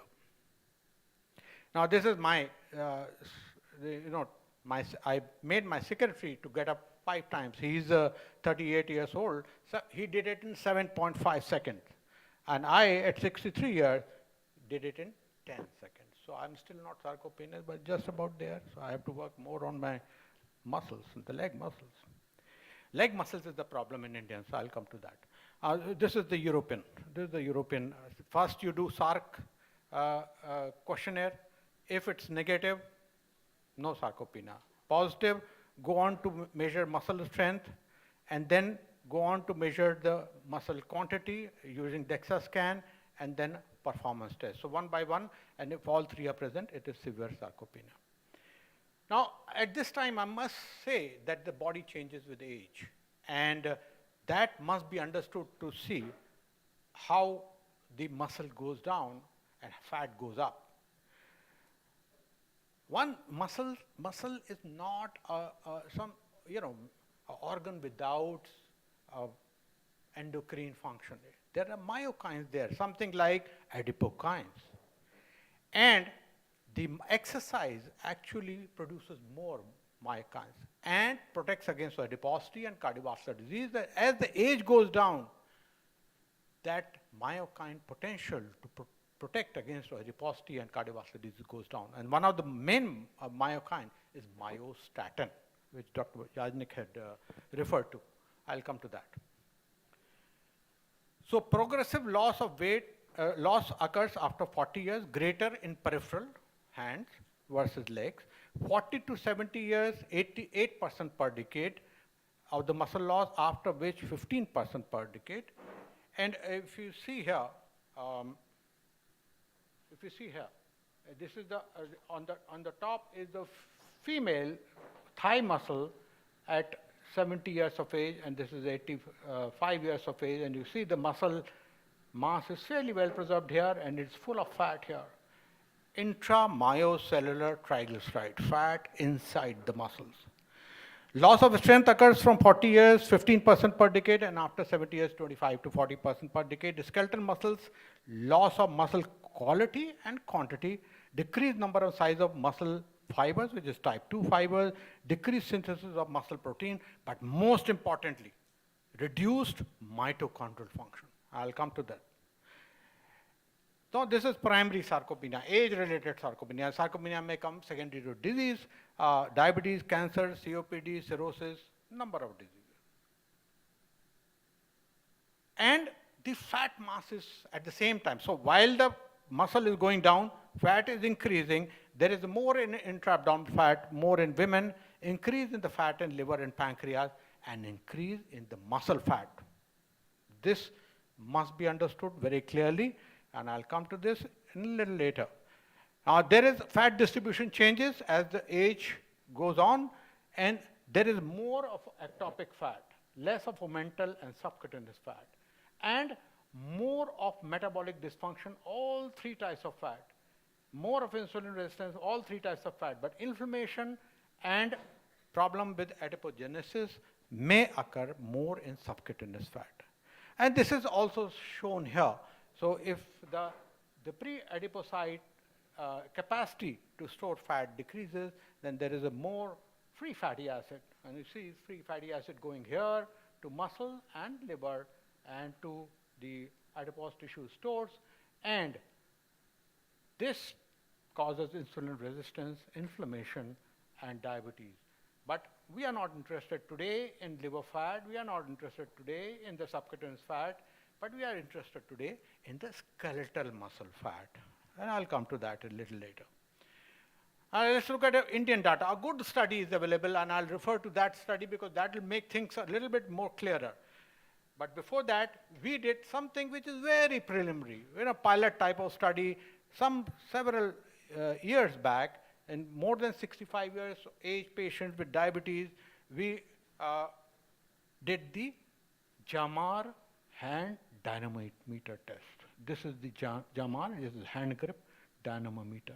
And this female is 53-year-old, 13 years of diabetes duration, markedly uncontrolled diabetes, serum creatinine 2.3, grip strength only 3, markedly sarcopenic. That's what we found in males and females. And if you look at the earlier cutoffs, we used the earlier cutoff in this particular preliminary data, then value in males, average value was markedly low, and the 69% just on hand grip strength, 69% of the males and 95% of the females were sarcopenic. But that's a very preliminary thing. But what a better study was done in Chandigarh by Ramesh Chen and Dr. Badada, a very good study in 804 patients where they did DEXA, we did hand grip strength and usual gait speed, and cutoff for 20 to 39 years was taken as the baseline over which they compared the data. And they found that hand grip strength, the cutoff is 27.5 and 18.0 for males and females. This is a cutoff which can be taken for any further study. And the axial skeletal muscle mass, appendicular, 6.1 and 4.61, which is the value is much less than the Western population. So this is a good study, population-based study, and can be taken as a reference study for any further study that you might design to do. And this study further, they compare the hand grip strength from the NANS, the US data versus the present data, and found that at each age group, in males and in females, there is a markedly lower hand grip strength in Indian people. And this is particularly apparent in the 70 to 85 years of age group. And for those, I'll give you one example. 31 hand grip strength at 80 years of a white male is equivalent to 32 at 55. So we are having at 55 years what the Western person has at 85 years of age. So this is the comparative data from hands. Also, very interestingly, hand grip strength actually goes down pretty fast after 40 years, especially in males. And axial, the appendicular skeletal muscle mass actually does not go down that fast. So if you look at this, the speed in males, possibly decline in androgens also. And that speed is much less. Let's look at the causes and clinical perspective. The causes of sarcopenia, by now we have some idea that they're age-related, vascular-related, hormone-related, inflammation-related, weight loss-related, and neuronal-related, but specifically, I'm interested in mitochondrial dysfunction. I'm interested in males, I've already told you, low testosterone. I'm also interested in low vitamin D, and I'm also interested in inflammation, aging with inflammation. That's what we have in Indian population, more inflammation with aging. And of course, there is genetics, and there are a number of candidate genes, including MSTN, that is myostatin gene. Now, this is I think this is the crux of the matter, the mitochondria. Mitochondria are, the normal mitochondria becomes dysfunctional as far as decreased content is concerned, quality control, dynamics, oxidative stress, and with aging, with environment, polluted environment that we have, and inflammation that we have more, and with a poor nutrition, there is a breakdown in the mitochondria, and so is the breakdown in the muscles. So what are the adverse implications? High prevalence of diabetes and cardiovascular disease, increased fractures, falls, frailty, increased mortality, shorter survival if there is a comorbid disease, longer hospital stay, higher post-operative complication in cancer patients, shorter time to metastasis, and higher toxicity of anti-cancer drugs. Indians are physically inactive. This has been proven time and again. And we, some time back, published this particular study, 2010, in International Journal of Obesity. We looked at all the studies till now where South Asians have been compared to white Caucasian, and uniformly, the South Asians are less active. And one such study is on the top, where the South Asian did 166 minutes per weekly of exercise, and the white Caucasian 321. I was talking about thigh muscle. Thigh muscle mass is 25% lower than the white. And here comes the muscular fat. This is the proton NMR spectroscopy from one of our previous studies where intramyocellular triglyceride peak is shown. This is higher in our patients with diabetes. This is the intramyocellular triglyceride, and this we published in Diabetes Medicine in 2006, and you can see higher intramyocellular triglyceride. Question is, could just muscle strength loss contribute to diabetes in Indian population? That's a good question. If we forget about body, match BMI, we match body fat, match waist circumference, match age, match gender, everything we match. One person has low strength, other person does not. Can that low strength lead to diabetes? Anybody?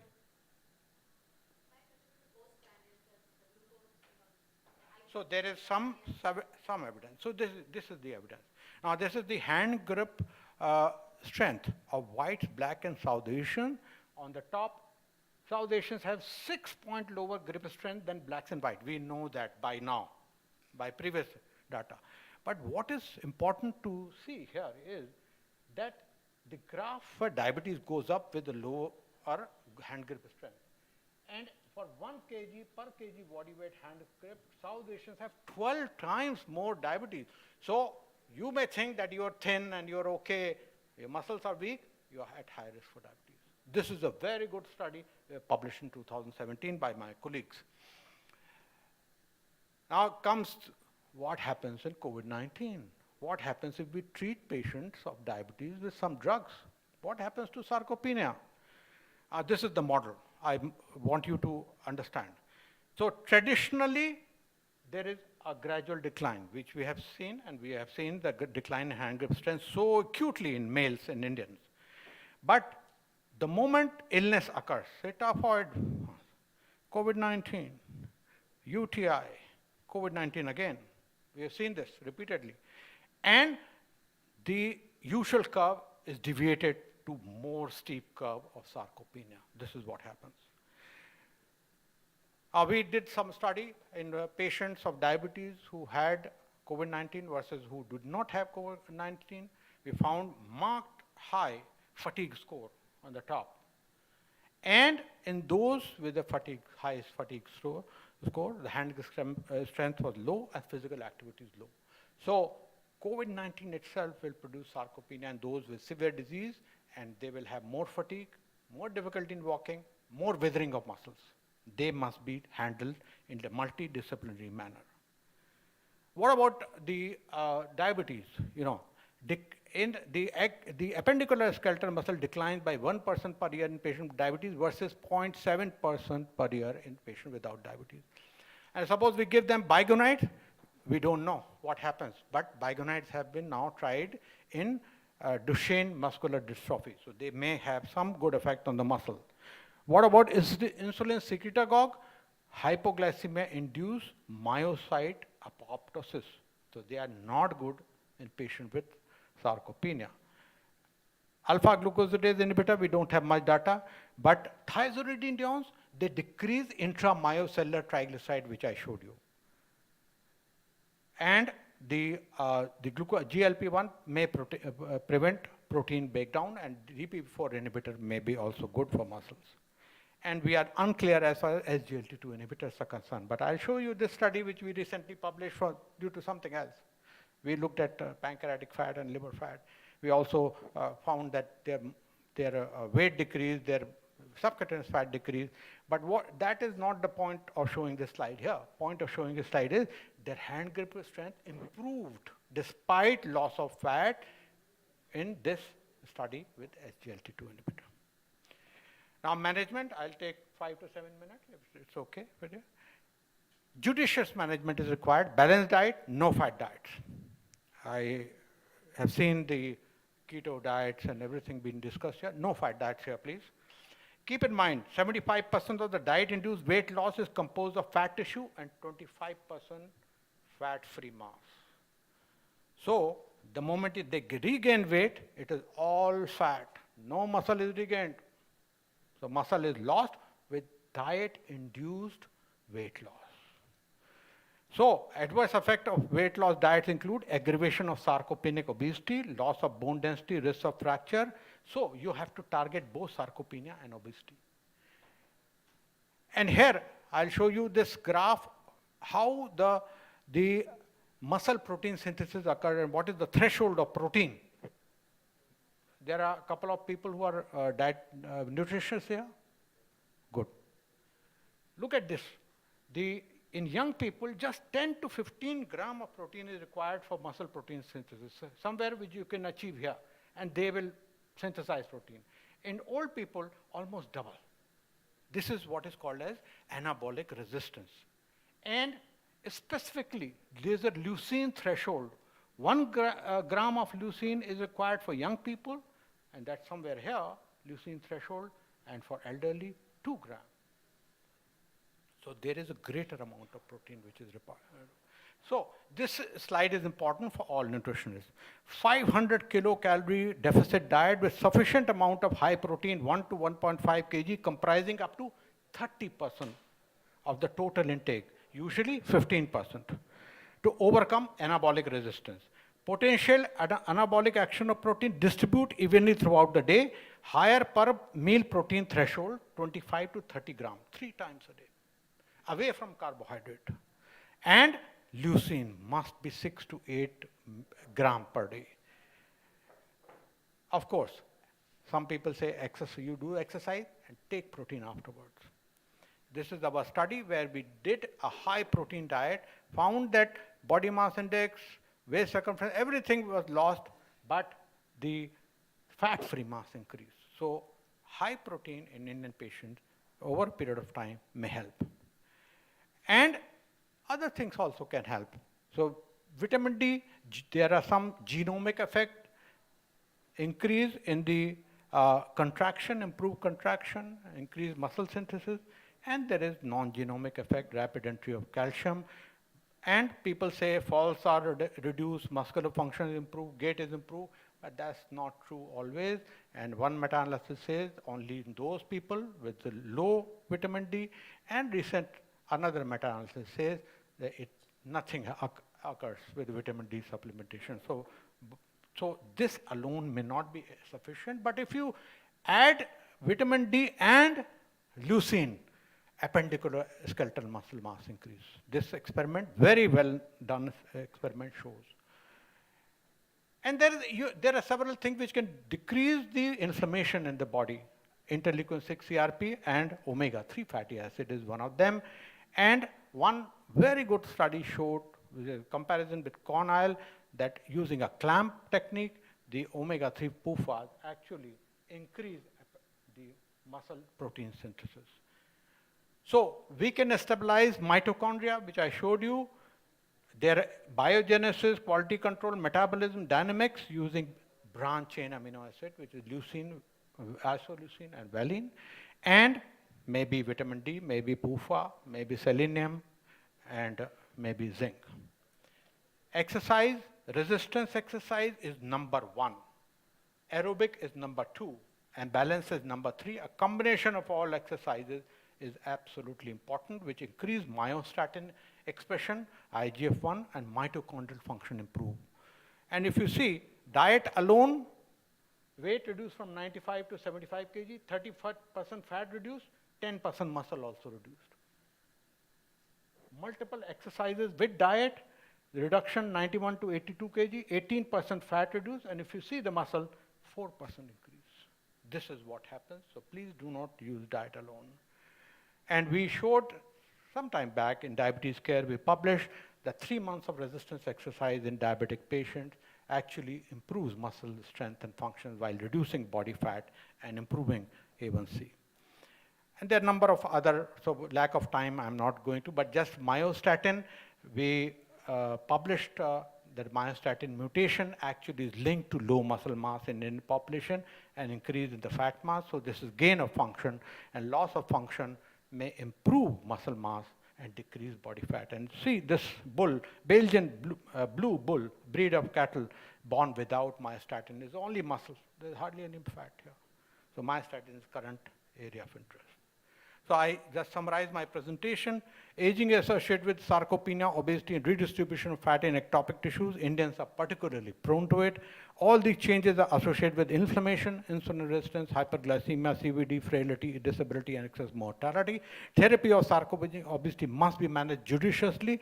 Weight loss alone will exacerbate sarcopenia and bone loss. Therapy should combine high-quality protein diet with appropriate exercise, and extremely important to combine progressive resistance exercises within multi-component program when aerobic exercise is of secondary importance, but should be included.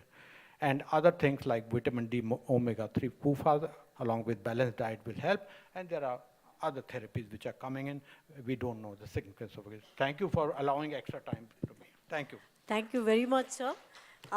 We will not be able to take any questions for this session because we have a very important global panel coming up, and 2 of our international panelists have actually already joined in. And Dr. Anup Mishra is also part of the same panel. Dr. Guillermo Umperas also is going to be part of that panel. So we will have the link set up very shortly. Please stay tuned.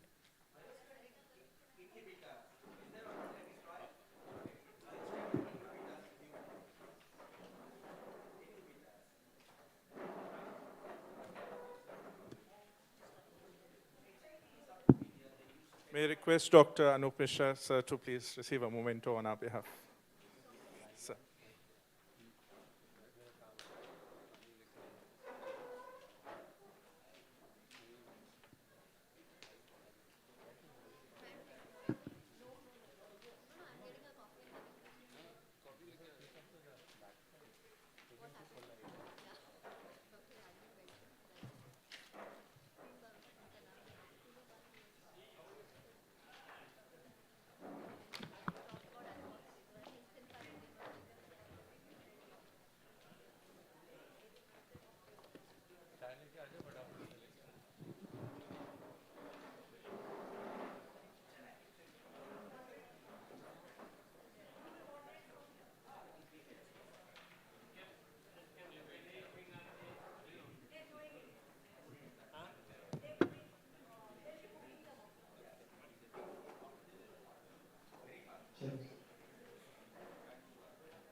did everybody go?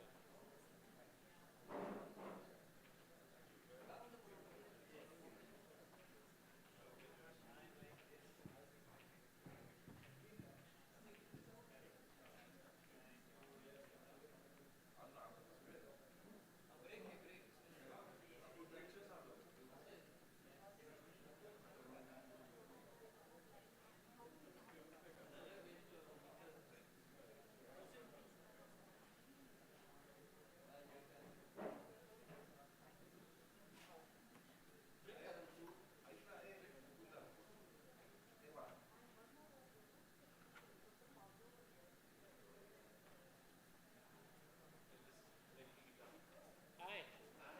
So how are we going to do this? Yeah. How are we going to do this? I mean, are we going to see them in there?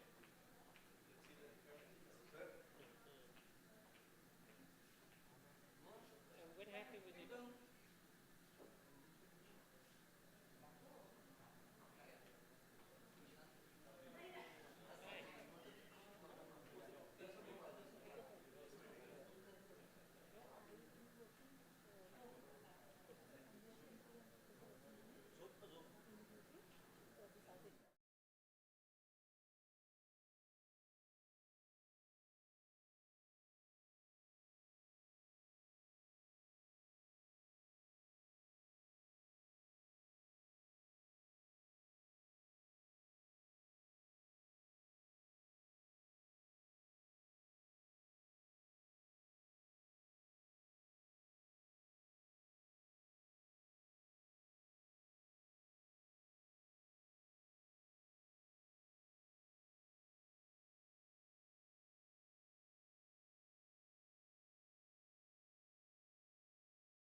is perhaps one of the most well-known epidemiologists, clinician endocrinologists in Latin America.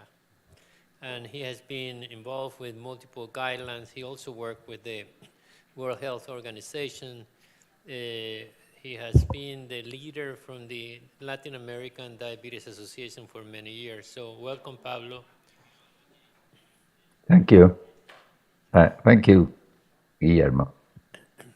And the other speakers there is Kitan Dattaria. He's a very close friend of mine. He's perhaps the most productive young faculty that I've met. He's not young anymore, but he's full professor now. He's at the UK.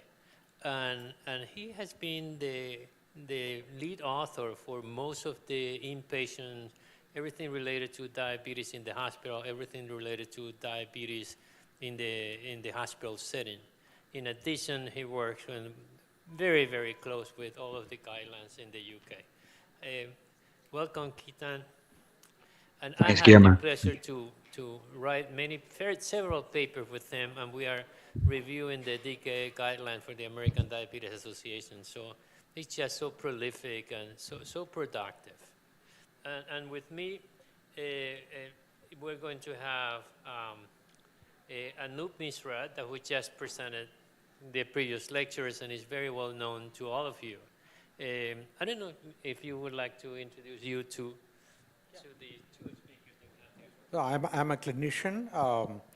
My research interest is in diabetes, metabolic syndrome, and we were the first one from India to make guidelines as far as obesity is concerned. And I have been part of making several guidelines on the national level, Indian Council of Medical Research and Ministry of Health. Thank you. Yeah, so Anup, we have been listening to many lectures during the last couple of days here about guidelines, recommendations from the IDEC, the American College, the UK. I mean, do we really need so many of these guidelines? I mean, there are so many guidelines around. Do you have any in particular that you follow, you think is more real, down to earth, or they're all the same? Thank you. I think this is a very important meeting, and your question is very pertinent. So let's trace back the following the guideline as far as India is concerned for the last 30 years. So if you look at 1990 to 2000, India did not have any sort of guidelines. And so everybody was looking forward to ADA guidelines. That was the only guideline at that point of time. And Don't disturb that. Who is disturbing? You just keep quiet, okay? That display will go off. It won't go. You just keep quiet. Don't you worry, Kitan and Pablo. Yeah.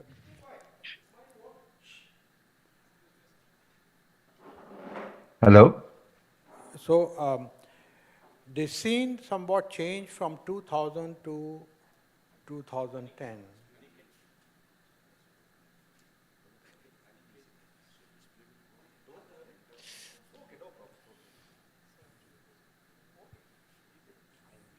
We got a little entertainment here. We are having a 1 minute pause. Sorry for that. Let that be.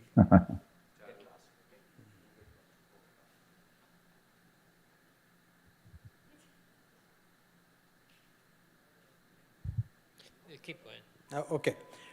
Sorry about that. So from 2000 onwards, there was a greater realization because of multiple research studies in India that maybe diabetes in India is a little different. Our body composition is a little different, and so on. So the people started to look inwards towards our own data and making some guidelines. At this time, Indian agencies, health agencies, Indian Council of Medical Research also started making guidelines for diabetes, and some guidelines were made for obesity. So the following of some Indian guidelines started from 2010 onwards. But if you look at the overall perspective and from general practitioner's perspective, it is the ADA guidelines which are still being followed by most of the people. And even when an Indian researcher speaks about his research, there is always at the back of mind ADA guidelines. Somewhere there are other guidelines also, and people are realizing about the NICE guideline, the IDF guideline, and to some extent Canadian and Australian guidelines also. But largely ADA, and we are, as far as obesity is concerned, we are following our own guidelines at this point of time.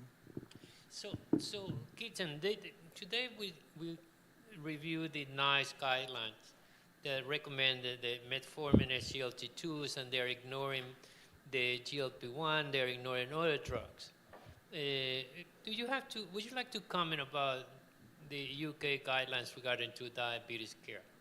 Okay, so the difference is that yes, you're absolutely right. Thanks, Guillermo. So what's happened is that the way that NICE works is that it uses the published data, but in addition, it uses health economic analyses. And so what they did for this update of the NICE NG28 that was published in March of this year is that they looked at the health economic analysis based for the GLP-1 analogs, and they decided that they were not cost effective to use. They ignored the cardiovascular benefits and the weight and all the other things that we know about. But the problem was that the analysis that NICE did was unfortunately flawed. We know that because when it's all published in the public data. So, for example, they assumed that subcutaneous semaglutide was used daily. And of course, we know that that's wrong. So the numbers that they plugged in to their health economic calculator was incorrect. So there's been a huge amount of pushback to NICE. Now, every specialist diabetes doctor that I speak to says, NICE is great, it's very nice, it does a good job, but actually they've got it wrong. And so we're going to continue using GLP-1 analogs because of the cardiovascular benefit that we know is out there. We are bound almost, we're not bound, but that NICE is almost law for us. So we have to try and follow it as much as we can, but we are allowed to, because they're guidelines, they're not tramlines. So we are allowed to work outside, especially, diabetes specialists. The problem comes when general practitioners are looking for advice on what to do. And they see NICE says, don't use GLP-1s. And so they'll say, we won't want to use them. So we have to then overcome that mistake that NICE has made. The other issue that you mentioned there is obviously moving the SGLT2s up to co-first line with metformin in those people who have got established cardiac or heart failure, so cardiac disease or heart failure or CKD, or in those people who've got high cardiovascular risk. And so they deem high cardiovascular risk to those people who plug into a risk calculator, which some of you may have heard of, called the Q-Risk3 calculator. So if your risk is above 10%, then you are deemed to be at high risk, and you'd go on to a SGLT2 straight away. I think that aspect of NICE in moving the SGLT2s up to co-first line with metformin is probably a good thing, but their lack of inclusion of GLP-1 is definitely a bad thing. Yeah, we're coming back to you, Keaton, but now, Pablo, I know you led the Latin American Diabetes Association guidelines, and I heard that you guys are working on the new guidelines coming up. Can you tell us what is your perspective of Latin America relating to cost, new drugs, and what are you guys going to recommend? Thank you, Guillermo, and thank you for letting me join you in this very interesting discussion. We in Latin America, as I suppose in many other parts of the world, we are worried about the fact that almost 80% or more of the type 2 people with type 2 diabetes are taken care of by GPs. And in a very difficult condition where they have lots of patients with different pathologies, and they have very little time to take care of them, like maybe sometimes the visits last like 10 minutes or up to maybe 15 minutes. In many places with very little resources and the patients have to pay their medicines out of their pockets. And in those conditions, we need a guideline that will tell them what's the most practical and direct way to treat the patients, avoiding too many options based on whether they have a cardiovascular disease, whether they have a renal disease, because we've calculated that no more or even less than 20% of the patients have these complications. So 80% of the patients are not yet with any cardiovascular problem or renal problem in primary care. Therefore, we believe that the guidelines should be very simple at the beginning, so that they would prescribe what is best for most patients, and then when it doesn't work, then decide how to individualize and in that case maybe decide on more expensive drugs. And definitely GLP-1s are expensive, very expensive in our region. So we have left, as in the NICE guidelines, we have left the GLP-1s, the injectables, as a second or third stage. And to start with, we usually recommend metformin, more and more combined from the beginning with another oral glucose-lowering drug. The preferred glucose-lowering drug we recommend is DPP-4, because we know that DPP-4 inhibitors, because we know that most of those patients do not have a very high risk of cardiovascular disease when the GP sees them for the first time. And if they do a good job lowering blood sugar and controlling the other risk factors, and that is very important, giving statins to all of them, controlling the blood pressure, lifestyle measurements, including stop smoking and all that, we believe that that would be enough to prevent cardiovascular disease if they are treated early and in a directed way. We believe that many choices may create confusion, and I would dare say may lead to inertia. Thank you, Pablo. And interesting, in the United States, if despite the guidelines recommendation, if you look at the medication utilization, metformin is number one. About 68% of the patients with type 2 diabetes are on metformin. Then second in line, it comes sulfonylureas. And about 28% are on sulfonylureas. So the most common combination is metformin, sulfonylureas, and then it comes insulin. And then down, insulin is about 25, 26%. It comes DPP-4 about 12, 14%. And I guess it would be the same here in India. The primary care are going from metformin, sulfonylurea combination and not going through more safe medications. Thank you. Well, this certainly is the scenario in India, but things are changing fast. So the two things have occurred. One is the sitagliptin and vildagliptin both have gone out of patent. So there are 60 to 70 brands of each drug are available and very cheap too. So that is number one. And the second thing is Forxiga, dapagliflozin also went out of patent, and there are number of the drugs available with different names. Dapagliflozin is now available in a cheaper, so much cheaper than earlier.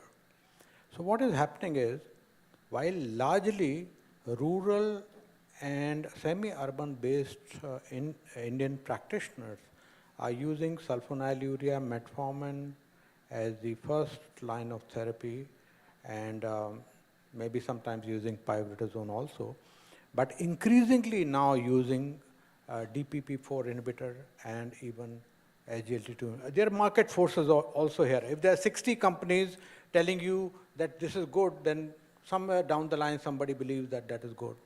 So lots of market forces, and there is a changing behavior, and SGLT2 inhibitors are rapidly coming up right after metformin as the second line therapy, sometimes inappropriately also so. But that is the kind of dynamics that we are seeing in Indian market. So before we open up for discussion here, for question and answer from the public, the first SGLT2 approved in the market by the FDA was canagliflozin. And it was going to go out of patent next year, in 2023-24. But I just looked at this before I started this symposium. And now canagliflozin patent has been extended to 2033. So 10 more years. And you know why? It's because they say I have cardiovascular protection. So for glucose, they will have lost the patent in a couple of years. DAPA will have lost the patent in 2024. But now all of these companies, because of the cardiovascular outcome trial, they're saying, I am cardiovascular protective. Would that be important in the UK, the matter of if they approved or not by the European Agency of Medication? So in terms of patent extension, it may be, because obviously the companies, their main concern is making sure their bottom line and their shareholders get the maximum. I think that we know that other drugs are going to come off patent. So you're right, liraglutide loses its patent, I think, next year. So that will be generic as well. And so there will be cheaper options. And so the question then is will the guidelines change dependent on the cost rather than the clinical benefit? So to me, I think that they may do, because the ADA EASD guidance has this big section on where cost is important, and it just limits you to sulfonylureas and pioglitazone. But if we've got DPP-4s, if we've got a GLP-1 analog which is generic, then they will fall into the cost columns, and therefore the guidelines may change specifically for that. And I completely agree with Pablo. When you have to pay for your own prescriptions, you want to go for a cheaper option. But if you have an option which has got cardiovascular benefit and renal benefit and so on, then why not use those? And so therefore there may be a rejiggling of the order once those drugs become more available. And let me ask you, before Pablo, I'm going to give you the microphone now. Specifically for that, and I completely agree with Pablo. When you have to pay for your own prescriptions, I can hear myself. I know. Pablo, if all the medications, if the American College of Endocrinology have their guidelines, and they do not take in consideration cost, they just take in consideration efficacy and safety of the different medications. So that would not apply in Latin America, but I would like you to comment about if medication will not, if cost will not be a factor, should the guidelines will be different, or what is your point of view about that? Well, thank you, Guillermo. Actually, in Colombia, where I live and work, we have global coverage. So the drugs are, the cost is not an issue for the patient. It's an issue for the government, obviously, but not for the patient. And still, we believe that GLP-1s are too expensive, and that and also patients do not adhere to the GLP-1 for a long time. That's an issue. So we prefer to leave them for the obese people. On the other hand, the availability of metformin with DPP-4 and nowadays also with SGLT1 in a combination in one single pill makes it better from the point of view of adherence. So that has favored these combinations. And SUs, because of the the price is quite similar nowadays, have become less and less used. We had the same situation as in India, but now it's changing very quickly, as was mentioned before. But one concern that I do have, and we did discuss when we made the Latin American guidance, is that I think that SGLT2s are very good drugs, are cardiovascularly effective in protecting against hospitalization for heart failure, and also in secondary prevention, although cardiologists don't believe in dividing this like that. But I'm not sure that the evidence is really strong on primary prevention. That means that if everybody takes SGLT2s, then cardiovascular disease will be, the incidence will decrease dramatically. This hasn't been fully proved. And my view is that they are very good SGLT2s in the failing heart, in the heart with already with let's say diseased heart, but not as they are not good drugs for preventing the heart preventing coronary disease. And that's why I said that we don't think that they should be used, thinking that because of that they will work like a statin, so to speak. So, Dr. Misra, when I went to medical school and during the last 20 years, I've heard that, diabetes is a cardiovascular equivalent, like you will have a heart attack. So half of the people already have coronary heart disease or ischemic heart disease at diagnosis or shortly after that. So would that contradict what Dr. Ashner is saying? Would you consider drugs that are cardiovascular protective or effective from the beginning, or do you have to wait until they have evidence, clinical evidence of having cardiovascular disease or renal disease? See, two things must be considered as far as Indian population is concerned. One, that we have higher magnitude of cardiovascular disease, and that starts early. And this has been very well shown by Dr. Kanaya in the Masala study, that if you compare the white Caucasian versus the Indians, the coronary artery calcium score, especially in men, is twice amount higher than the Caucasians. So multiple studies have shown that Indians have a higher cardiovascular risk. So that is one. Number two, Indians also have higher nephropathy risk. And this has been shown from University College of London, my colleague there, where the rate of decline of GFR was faster in Indian Asian, at least migrant Indians in UK than the whites there. There's higher amount of microalbuminuria, macroproteinuria, everything. So from both point of view, I strongly believe that if we have economically, if patient is able to buy SGLT2 inhibitor, in Indian population, I would put SGLT2 inhibitor at the top, and would certainly like to give SGLT2 inhibitor in most of the patient if money is not the problem. So, Keaton, the ADA says to start dual combination when the hemoglobin A1C is about 1.5 above your desired level. The American College of Endocrinology would say anybody with hemoglobin A1C 7.5 and above should start. Now we have clinical trials that says even with hemoglobin A1C of 7, I think that's what Dr. Ashner is following, you should start combination therapy. What's the position of the UK guidelines? So there's no hard and fast rule about when to start. It just says when you are first diagnosed, you start on metformin, and then if depending on your risk category, you either if you don't have cardiovascular risk, then if you're not then at target just on metformin, then you add in PIO, DPP4, SGLT2, or sulfonylurea. But if you are in that high risk category or have got established cardiovascular disease, then you would co-prescribe metformin and SGLT2 regardless of HbA1c. So even if you had an HbA1c of 6.7, so 50 millimoles per mole, 52 millimoles per mole, you would still be started on both agents. Because to me, I think that's probably right, because to me, we know all of the data from, the UK PDS and Accord and Advance, that good glycemic control right at the beginning of your diabetes life, if you achieve that for the first 7-10 years of your diabetes life, it holds you in good stead for the rest of your diabetes, for the rest of your physical life.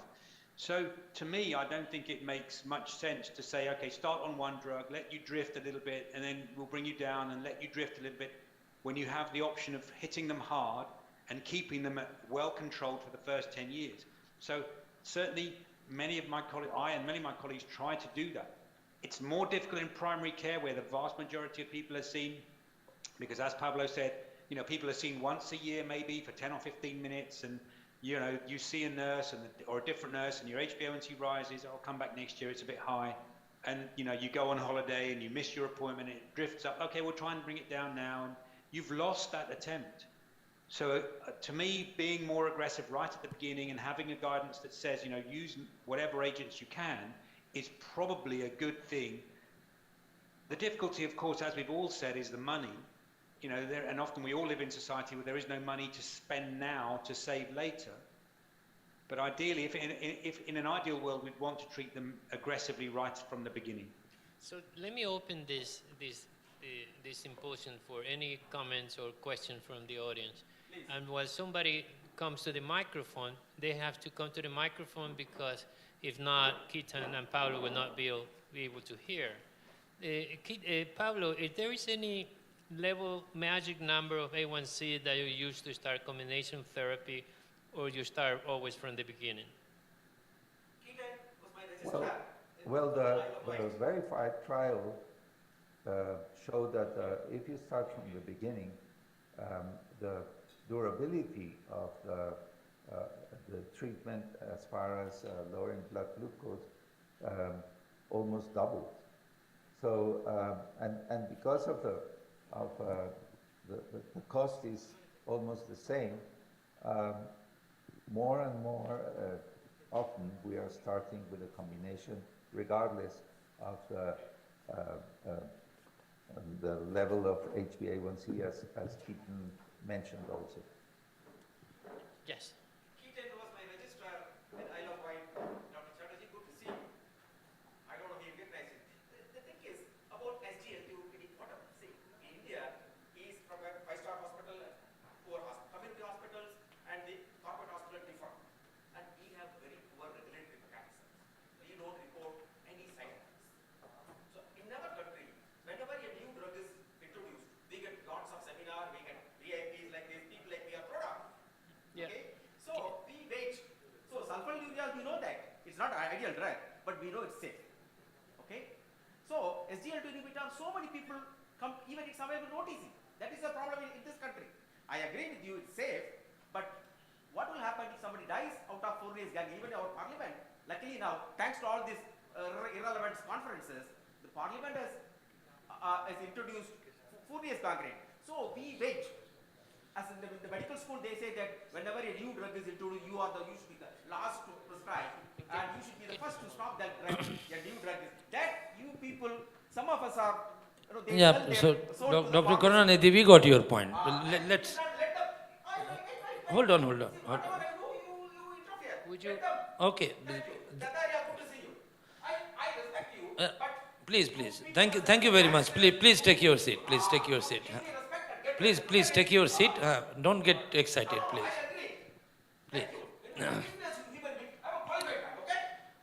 Yeah. So. If you kick me out. You all. Why is he there? I'm so sorry, I will bring Keaton CBI. and Pablo. You know what happened to microlab? I heard something about the Isle of Wight when I was a registrar. That was my first fellow job on the Isle of Wight. That's where I worked about 22, 23 years ago. You are threatening me. No more.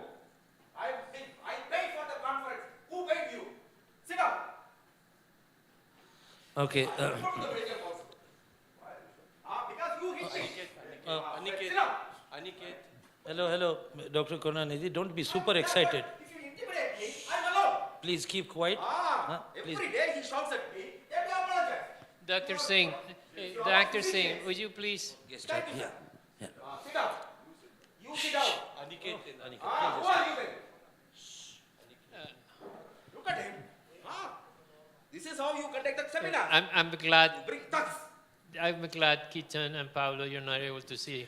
Oh, sorry. Just look at the front. Okay. Yeah, sorry for little bit of interruption. So let's come to the point of whether starting with a single drug or a combination therapy. As Ketan was mentioning that today we have got the drug which has got a potential of causing hypoglycemia minimal. For example, starting with metformin or a GLT-2 combination. And when we have got a data at the moment that suggests that, see, if you look at the current ACC-AHA guideline, 2022 guideline, the SGLT2 inhibitor has been given a grade 1 level of evidence A for even primary prevention. Of course, they have got SGLT2 has got 1A for the secondary prevention. Even for the primary prevention, it has got a 1A, based on the declared TME data, which we all know. Now, we also learned over a year that combining a metformin to a SGLT2 inhibitor would likely have a chance of less genital tract infections compared to the monotherapy with a SGLT2 inhibitor. We do have some data with SGLT2 DPP4 that suggests that combination of these drugs might cause less genital tract infections compared to the SGLT2 therapy alone. But we also have now data that suggests metformin SGLT2 may have a significantly less genital tract infection than SGLT2 alone. So looking at all those figures, putting into the perspective that SGLT2 has got a primary prevention license of grade 1A because of the heart failure reduction. Metformin SGLT2 would not potentiate hypoglycemia when you are starting as a combination therapy, perhaps may have a lesser GTI. Why not start with, and finally, in the Indian context, when we have got 100 pharmaceutical company with dapagliflozin in a cost of, hardly it will be a, 5 cents, 5 cents from the US perspective. Why not one should go for the cost of metformin and SGLT2 is equal in India now. So now I am proposing that from the Indian context, see, there may be the issues for the cost in the United States or other part of the world. But here we have got a SGLT2 that costs similar as of a sulfonylurea, similar as of a metformin. Why not we should now change the guideline given the current, acquisition of the cheaper SGLT2 inhibitor? So Dr. Singh is proposing metformin SGLT2. Dr. Axner is proposing metformin DPP4, but I guess for primary prevention, dual combination should be the way to go early on in the disease. Would you agree? But where is the data for the DPP4 inhibitor for any cardiovascular risk reduction? Forget about the primary prevention. We don't have data for the secondary prevention code for DPP4. So I totally agree with what Dr. Singh has been saying. And this is exactly my contention also, that we are when we see the patient, they're already late, they're already at a high cardiovascular risk category, and if we have a combination which is cheap, why not use it? And it's just, fear of urinary tract infection and pulmonary prostata is so little and can be manageable. I think, I personally think for Indian population, we should revise our guidelines and put SGLT2 right up front, and our patients will benefit definitely. Except a couple of things, obviously a patient who's a BMI of 18, who's having tuberculosis, who's having a lot of fever, catabolic state, we are not going to give it to them.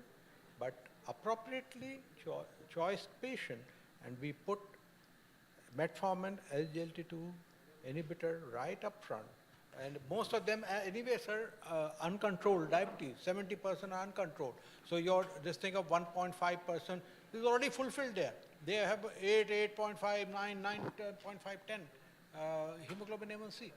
So this fits very well as far as Indian population. Dr. Ashner, what about adverse events, side effects with SGLT2 compared with DPP4? Would that push you one way or the other? Well, first I would like to say that the option of metformin and SGLT2 is equally good. It will lower blood blood glucose equally effectively. And it might have also the additional benefit of some weight lowering. So I'm not against starting with a combination of metformin and SGLT2, but I would not say that regardless of HbA1c and regardless of what is the effect on HbA1c, because that's what's happening. They, particularly, I would say cardiologists think that if you give an SGLT2, the patient is now like sort of protected against cardiovascular disease. And I don't think that has been really demonstrated in primary prevention. Patient still has to do a lot of work on other cardiovascular risk factors. Now, going to the side effects, in practice, you do see frequently not urinary tract infection, but genital infection, particularly in women, vaginal mycotic infection. That's not so rare, and it's been triggered by the use of SGLT2s, and we have to be careful about that. Can be treated, yes, but we have to be looking for that. On the other hand, with DPP-4 inhibitors, there's hardly any side effects, and if there are, they are more attributable to metformin. But again, I would say that as long as the primary care physician knows that he has, let's say, these two options, and he should start immediately with this combination using either DPP-4 or SGLT2, and then see how the patient does with that, that would avoid the inertia we are seeing now when you have to choose whether the patient has renal disease or cardiovascular disease, and try to look for that with special exams, and wait and wait, and perhaps losing focus on the fact that the patient needs early blood glucose control, as Keaton was also mentioned. And talking about side effects, Keaton, you were the lead author for the UK guidelines on the management of diabetic ketoacidosis. Are you concerned about DKA with the use of SGLT2s? In people with type 1, yes, definitely. So we tend to avoid them. And in fact, in the UK, AstraZeneca, the manufacturer of dapagliflozin, who had the type 1 license, then withdrew the license. Now, they didn't say that was because of safety. It was because people weren't using it, because many specialty doctors were all just a bit afraid about the DKA risk. In people with type 2, I think the risk is significantly less. Although if you look at all the trials, you've still got anywhere between 3 and 6-fold increased risk of developing DKA from a very low baseline, of course, but it does still increase the risk. So, what we would tend to say is, as you would do for anybody, all of us, if you start somebody on a medication, you don't just give them a prescription and say, off you go. You counsel them. You say, when you're on this medication, you need to watch out because some people get a genital yeast infection. If you do, you go and buy some ointment for it. But if you get, if you become dehydrated, if you become ill with diarrhea or vomiting, if you're admitted into hospital, then just as you would stop metformin, just as you would stop your ACE inhibition, you'd need to stop these medications as well because of that increased risk. So I think we are all aware, but I think that with increasing education, as particularly of primary care teams, because they're the people who are going to do the vast majority of prescribing, then the risk hopefully will be mitigated. And if people are unwell, you give them some comfort, you make sure there's something else that they've got on board. There are various risk mitigation strategies that have been published. The other group of people, of course, who are at increased risk, so we talked about using them very up front, and that's the time I think they would do best, because beta cell reserve is at maximum. You've got lots of insulin around, and that would minimize the risk of developing DKA. If you leave it for a very long time, when beta cell reserve has gone down, these people have already got type 2 on insulin, that's the time that the risk will increase. So their blood glucose comes down, they reduce their dose of insulin, it crosses a threshold, you can't stop ketosis, and they become ill, their counter-regulatory hormones go up, and they develop DKA. So I think you've got to choose the people carefully and what stage of their diabetes journey they are at. I think it's better if they're used up front at the beginning of their diabetes journey, because the risk of DKA then is a lot lower. We have another question from the audience. I have a comment to make that whereas costly drug is made very cheap, in India it is likely that it will be used most indiscriminately, because here people will be copying the prescriptions of consultants and they will not be knowing where exactly this drug is not to be used. So if they start using these patients, even in insulinopenic patients, we are likely to come across many euglycemic ketoacidosis patients. Secondly, this drug is likely to increase gluconeogenesis, and obviously it will give rise to more patients of sarcopenia and osteopenia. So unless we teach our patients also to have good protein and calcium intake, and I think we will be expecting a lot more complications in future. Your comments, sir. Thank you. May I respond? Okay. Number one question. We have been using this drug now for 7 years. And I remember initially when canagliflozin was introduced in India, within a short period of 3 months, we saw 2 diabetic ketoacidosis, non-euglycemic ketoacidosis. One was very severe, several days of hospitalization. But then there's so many seminars, so many education. Everybody knows about this particular entity in India. Maybe 10 to 15% of the people may not know, but still 90%, because everything is now available. 7 years down the line, thousands of patients treated. As far as my practice is concerned, after that initial surge of diabetic ketoacidosis, because somebody didn't know how to use it, subsequently people have been using quite judiciously, even in India, despite it is being available in every pharma shop. And so we have not seen, but the possibility is always there, as you rightly said, sir. Number two, we showed in sarcopenia this thing that use of dapagliflozin for 90 days did not reduce the muscle. And there are some similar studies worldwide also. So it's not always that these will produce sarcopenia unless patient is doing something very wrong, not exercising, not enough protein. So obviously they will go into sarcopenia. So sarcopenia is not a major question as far as this drug is concerned. But yes, inappropriate use still is in India. And you're right, absolutely, that we should educate our physicians more about euglycemic ketoacidosis and even genital myocardial infection. And that is needed. So we have maybe a couple more minutes. So Kiran, you have been involved with these guidelines in the UK. And if you have to criticize your guidelines, or let's say, ask the question in a different way. If you would like to make a suggestion to the committee doing the guidelines in the UK for NICE or any other one, what would be your recommendation to improve the guidelines in your country? So I would say that, personally, I'd say for NICE that you need to rethink about the GLP-1 analogs. Because we deal with the healthcare profession where the people don't have to pay for anything, it's the government that pays. I think the main thing that they've missed out is the GLP-1 analogs, where they come and the cardiovascular benefits. That's the one thing I would say they've missed.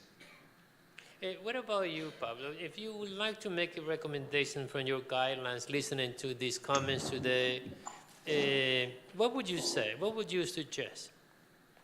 Or do you think they're perfect enough that you don't need to move anything? No, not at all. And I think that one thing we haven't discussed, obviously we don't have enough time to discuss, is the issue about weight. And I would really emphasize on trying that a patient will lose weight. I think the worst inertia we are having is patients staying obese or overweight and doing nothing about the weight. And in that case, GLP-1s would be the best option, particularly in those with BMIs above 30. So I would emphasize on that, the use of drugs that will help lowering weight. And again, evidence-proved GLP-1s that can achieve great weight loss, including, I don't know if tirzepatide will be too expensive, but that should be also included nowadays. And Dr. Mishra, what would you recommend, for example, to the ADA? What needs to change on the ADA guidelines? You mentioned that's the one that people in India will follow most commonly. My thoughts I've already expressed. I think we should make SGLT2 inhibitors along with metformin as the number one first-line drug, or metformin right after that SGLT2. But SGLT2 should remain retain a better place in the algorithm. And that would be our recommendation from India. Dr. Singh, would you like to comment on this? Yes, sir, fully agree. I just have a comment on DKA. I just wanted to, what the Ketan started with, and I will just carry forward a little bit on that particular issue somehow. Professor Asner said that we had head-to-head trial of SGLT2 versus DPP4. There was no ounce of increase in UTI with SGLT2 compared to DPP4. The only difference was increased genital infection. So it's pretty clear that the hype created around UTI with SGLT2 is not larger than what we found with DPP4 inhibitor. Number one. Number two, the initial decay, so remember when the Cana was approved by US FDA in 12 and DEPA by EMA in 2013, we used to read paper in diabetes care, 6 cases of decay. And if you look back into those 6 cases, some had surgery done, continuing on the tablet, someone has binge alcohol, somebody didn't eat anything. Down the line, there was some cause associated to precipitate decay. So somehow I feel that decay part is little bit overhyped. Why I'm saying, if you look into the trials, recent trials, for example, acute heart failure trial, impulse trial with IMPA, 0 case recorded of decay. DARE 19, only 2 cases of decay in the DARE 19 with dapagliflozin. So somewhere we should be careful, we should be mindful about that. But somehow, decay issue is hyped, overexpressed. So, no increase in decay. With COVID-19, the dapagliflozin was... Yeah, that's what I said, sir. DARE 19. Yeah, there is none. Only 2 cases. It looked like the Dr. Ketan wanted to say something. That Daria is getting a heart attack, so go ahead. Yeah, and the reason is, and I have to disagree with you. I agree with the data that DARE has had 2, MPulse has almost nobody.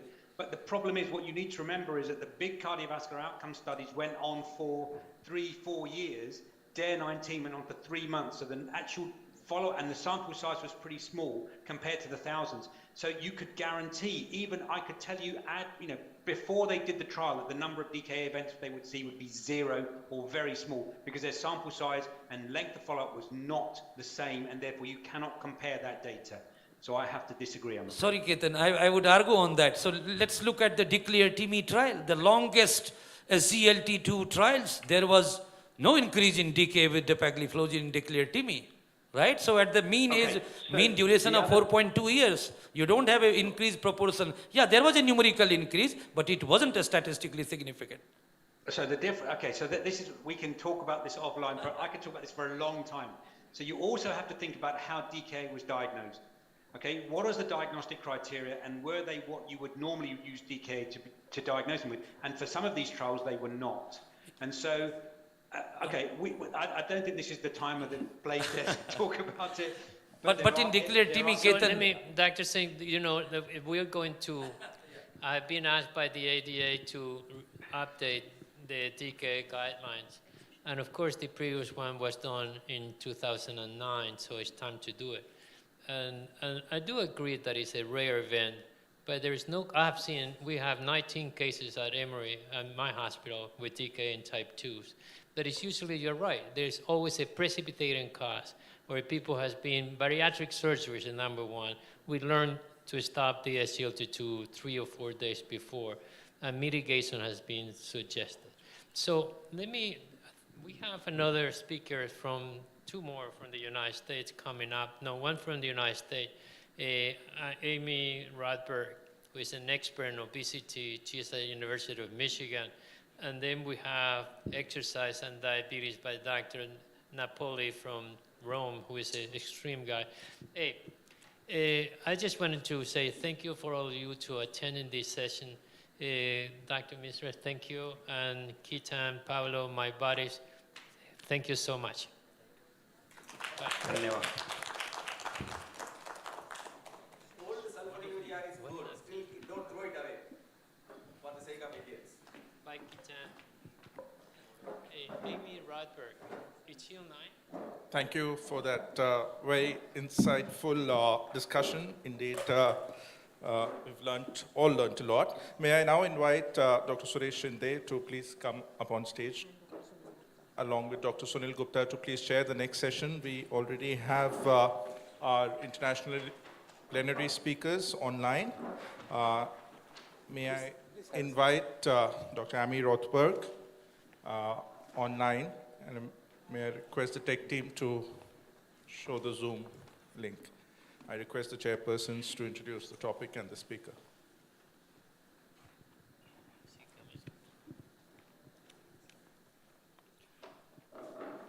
So welcome again to a very exciting new session. We have the next speaker, Dr.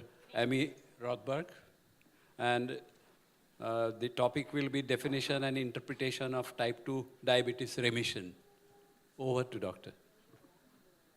Well, thank you very much. I'm excited to be here. I realized I was going to say good morning, but it's really good evening to all of you in India. And I want to give my thanks to both IDEC Pune and Dr. Guillermo Gutierrez for inviting me to give this talk. Let me just pull my slides up. Are you able to see my slides? Oh, no, ma'am. Okay, let me try this again.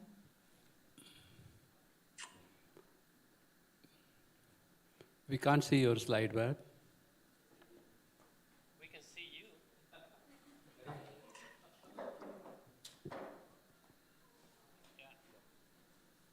Yes, no.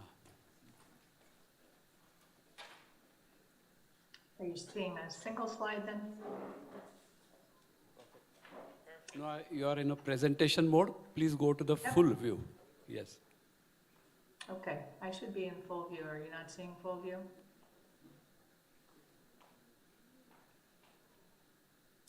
And can you right click on your screen once? Just right click on your screen. Yeah. Hide presenter view. Click on hide presenter view. Yeah. Okay. That should be good? No, now do it on full screen mode first. This slideshow mode, switch on the slideshow mode, please.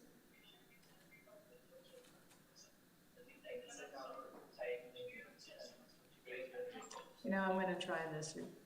Let me just try something else.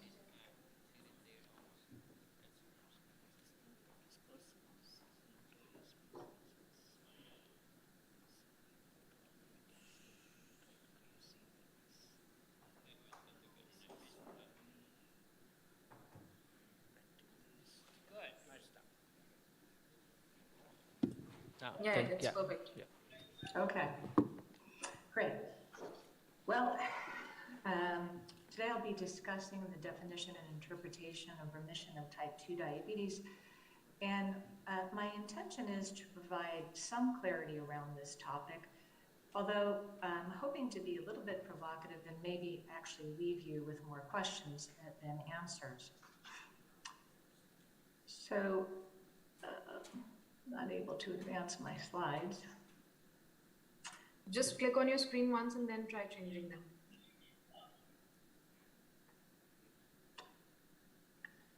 There we go.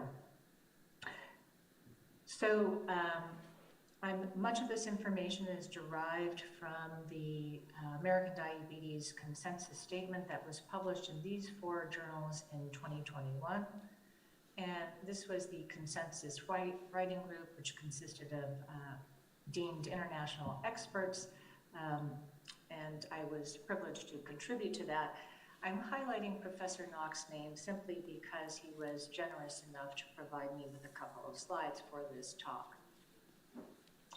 So I have really 2 objectives, one of which is to explore the concept of remission as it relates to diabetes, but also explore that concept with respect to other conditions. And then I hope to facilitate our understanding that remission of type 2 diabetes is fundamentally driven by weight loss. So there has been a complete paradigm shift in change and emphasis to treat or manage obesity in order to effectively manage and address the physiology of type 2 diabetes. And so we know this now because glycemia can revert to normal in some people with type 2 diabetes, either spontaneously or after medical or surgical interventions. And in some people, normal glycemia can persist after discontinuation of glucose-lowering pharmacotherapy. However, the terminology for describing this process and objective measures for defining it were lacking, and long-term risks versus benefits of attaining normal glycemia had not been well defined.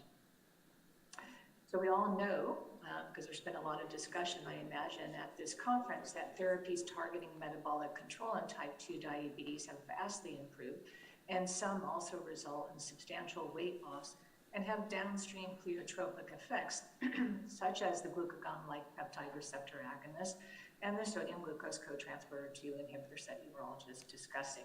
We've made many advances in surgery and endoluminal interventions that parallel surgery. And then, of course, there have been intensification of behavioral and lifestyle managements that have led to successful remission of type 2 diabetes. And our experience with these sustained improvements in glycemia have highlighted the need to reevaluate the terminology and definitions of diabetes remission to guide clinical care and research. So the purpose of the 2021 updated consensus statement was to propose suitable definitions excuse me, and ways to assess glycemic control.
Is it lack of detection of the disease based upon diagnostic or laboratory studies, or the absence of ongoing treatments?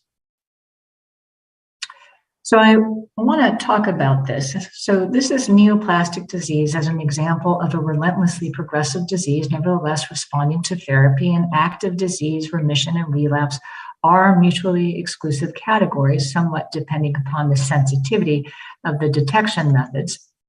And as you can see, time is on the x-axis and Y is disease severity based upon neoplastic cell load on the Y-axis, and here is just the detection threshold, and beyond which that person is considered having active disease. Now, when we employ or apply effective therapies, that individual can achieve partial remission or even complete remission below that diagnostic threshold. But we do need to be very aware that relapse, of course, can occur. Now, I want to give this example of hormone receptor positive breast cancer, which is usually treated by lumpectomy followed by radiation therapy, sometimes chemotherapy, but many women can achieve remission. But how is that remission defined? Again, is it the absence of detectable tumor on imaging or margins free of disease on anatomic pathology? And what about post-treatment therapies?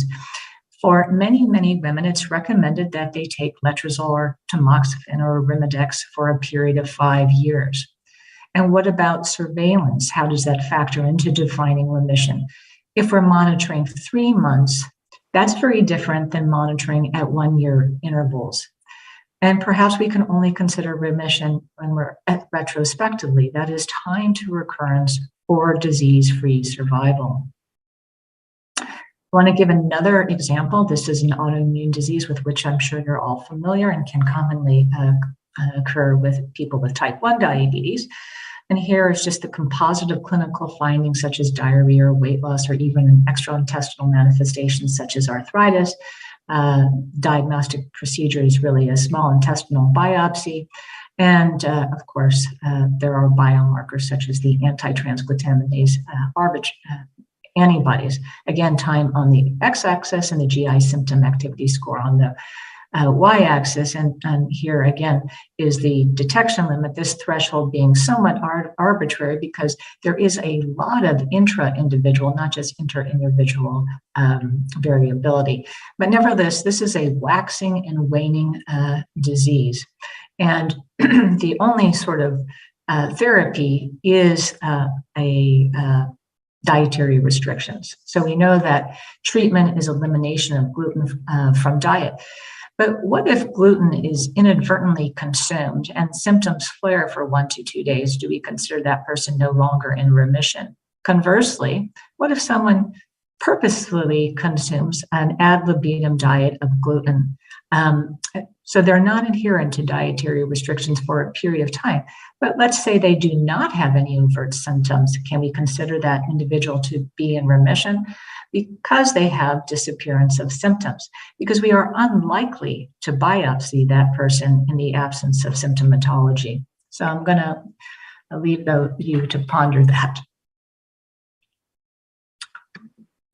So the criteria for type 2 diabetes remission that was decided upon was that it should be defined as a return of hemoglobin A1C of less than 6.5%, that occurs spontaneously or following an intervention and persists for at least 3 months in the absence of usual glucose-lowering therapy. And I'll get to that in a minute.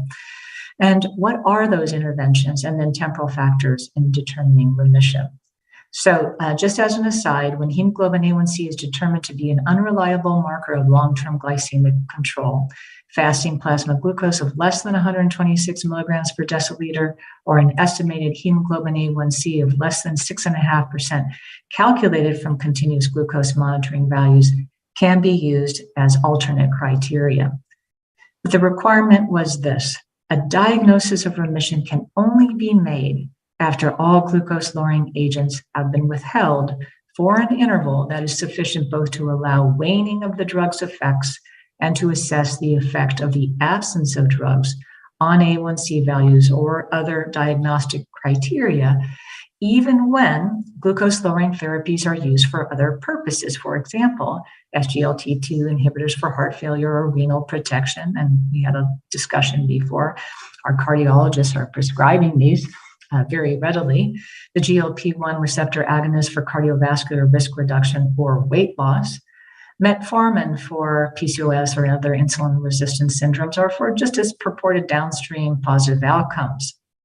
Now, these may not be feasible to stop, nor may be worthwhile to stop. And in that case, diabetes remission cannot really be ascertained. The group also recognized that some drugs have a modest glucose lowering effect, but are not indicated for glucose lowering, as is the case for some weight loss drugs. And because these drugs are not used to manage hyperglycemia specifically, they would not need to be stopped before a diagnosis of diabetes remission can be made. And this was the case, for example, with orlistat. So I want to turn now and talk about sort of the circumstances or context in which remission can be achieved. And nobody knows this condition better than your chair, Dr. Guillermo Pierres, who's been studying it for probably 20 plus years. As we all know, ketosis-prone diabetes is usually acute without clear precipitating etiology, although there's usually some stress, and associated with impaired insulin secretion and action. And intensive insulin management up front results in reversal of that glucose toxicity and eventual improvements in beta cell function and insulin sensitivity within a really short period of time, usually 1 to 3 months, at which time insulin is usually discontinued. And that normal glycemia or near normal glycemia may persist for months to years. So this is, if you will, a classic or representative condition in which diabetes remission is achieved. Let's turn and now talk about a lifestyle intervention. So this was the seminal study published in Lancet called the Primary Care-Led Weight Management for the Remission of Type 2 Diabetes, or the DIRECT trial.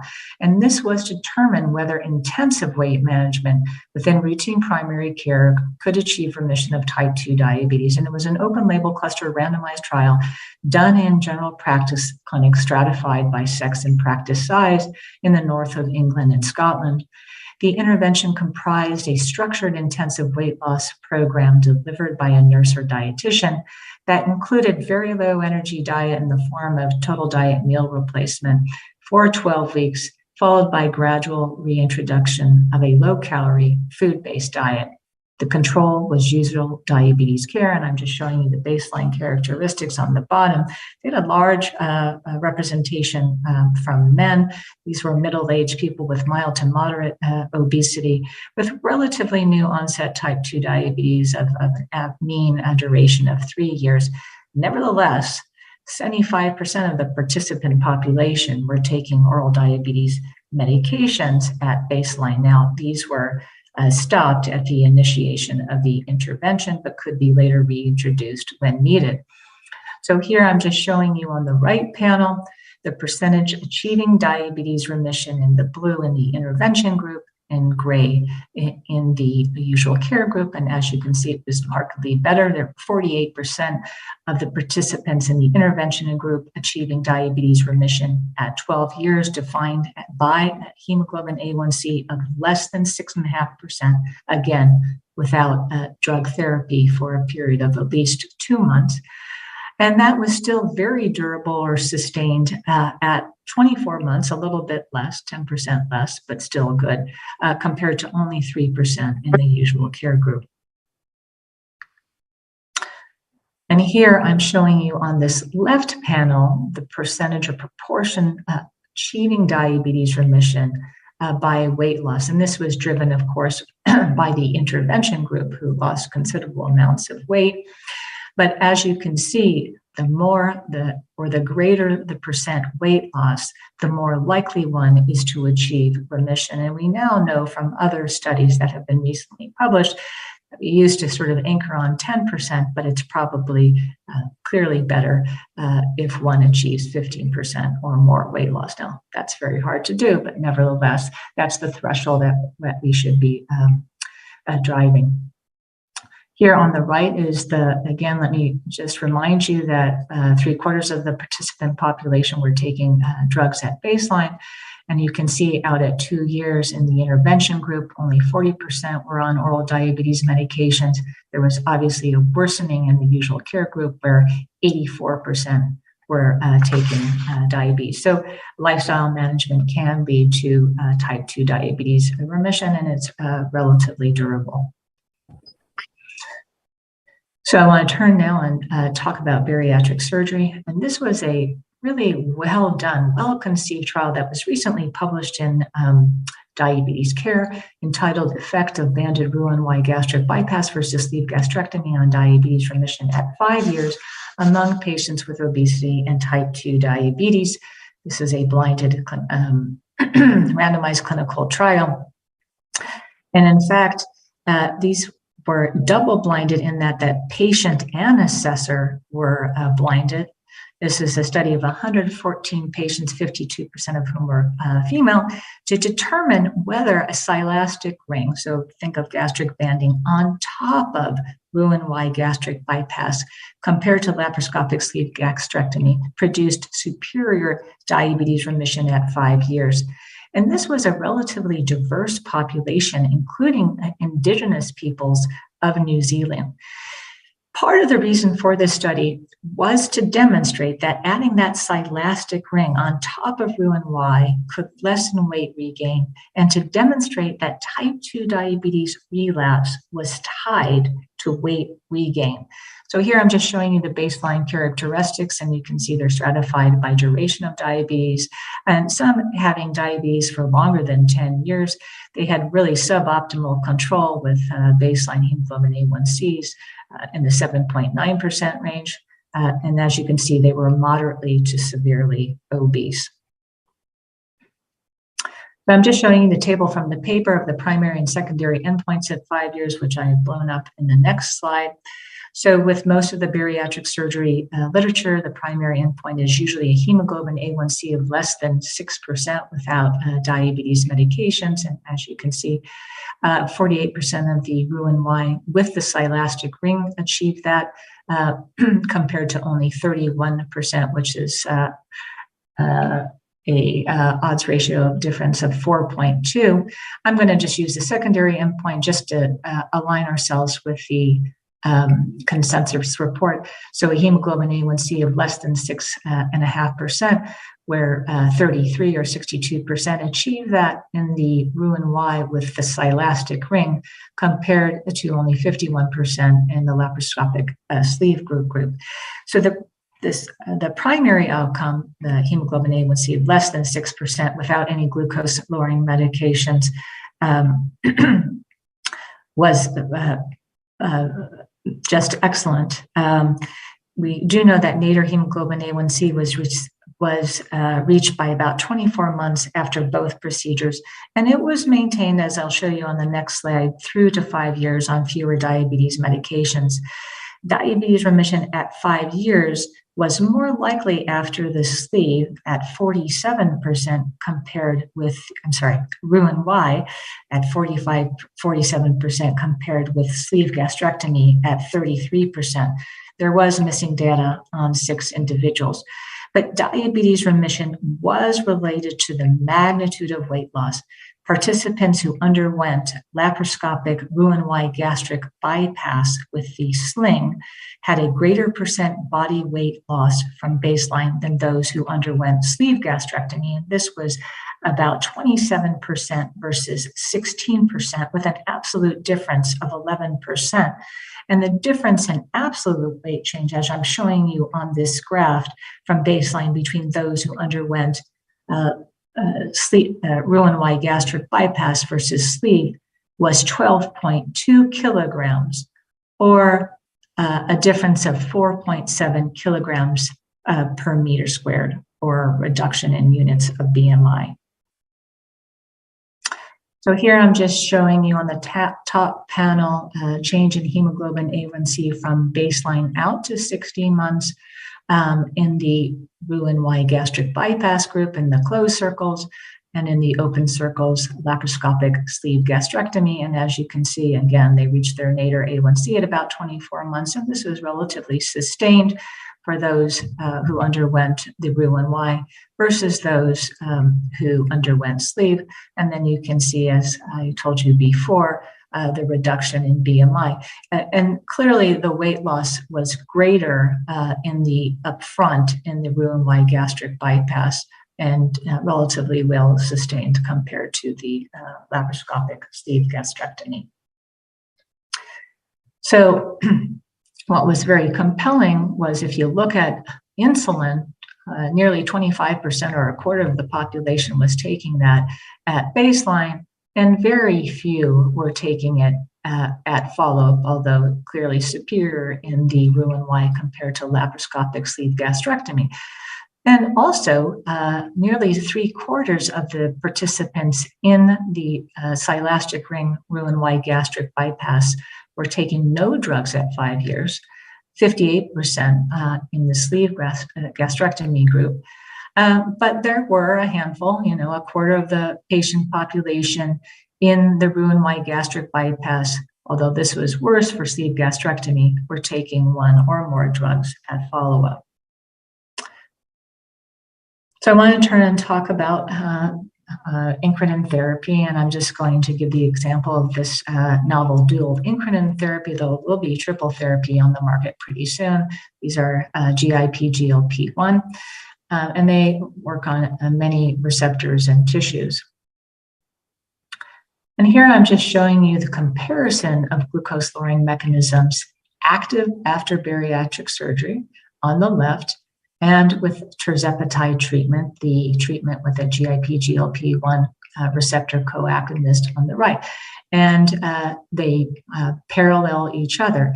The only difference is that after bariatric surgery, these are more robustly and endogenously secreted, whereas we have to administer these by an injectable, or these are exogenously administered.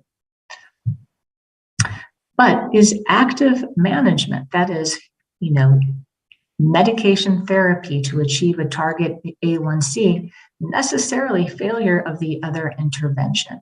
And I do want to turn and talk about what is the duration and frequency by which we are assessing remission.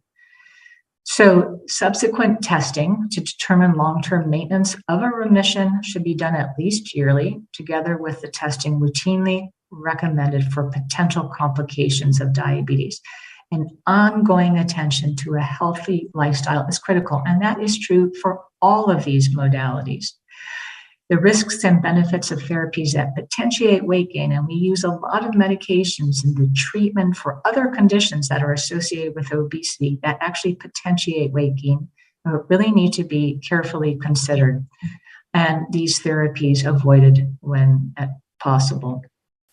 So the consensus statement is based on expert opinion. It is not a clinical guideline, but it proposes terminology and a framework for discussion to facilitate future research and support future clinical guidelines. But areas in need of research are that validation of using hemoglobin A1C cut point of less than 6.5%, validation of the timing of glycemic measurements, evaluation of the effects of metformin and other drugs after remission is established. After diagnosis of remission, the non-glycemic therapeutic role of metformin and other drugs needs to be established. And evaluation of non-glycemic measures during remission, that is, what's the role of changes in neurohormones or peptides after behavioral, pharmacologic, or surgical, or all interventions in altering the risk of relapse or other clinical outcomes. And then finally, research of duration of remission given the various interventions and how data are collected and analyzed. And I will stop and thank you very much.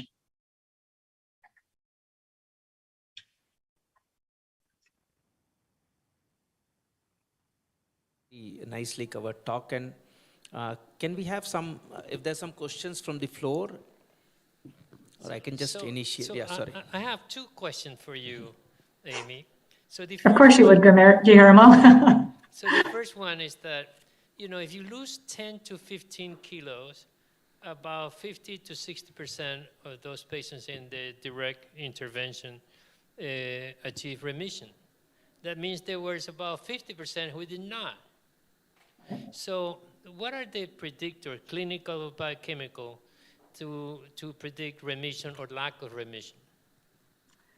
So first of all, that is anchored on percent weight loss, right? So not everybody achieved that 10 to 15% weight loss. I will tell you that early weight loss is a predictor of both short and long-term weight loss success. And so that weight loss success is uniformly tied to type 2 diabetes remission. Now, clearly, most of these people fit in the new onset category, but those with longer duration of type 2 diabetes, more severe type 2 diabetes, are less likely to have remission of type 2 diabetes, largely because of beta cell dysfunction. So the second question is, you lose weight, you go in remission. How much weight do you have to regain to lose remission or going back to hyperglycemia? If there is any, you lose 5 kilos, 10 kilos, how much you need to regain to lose what you gain?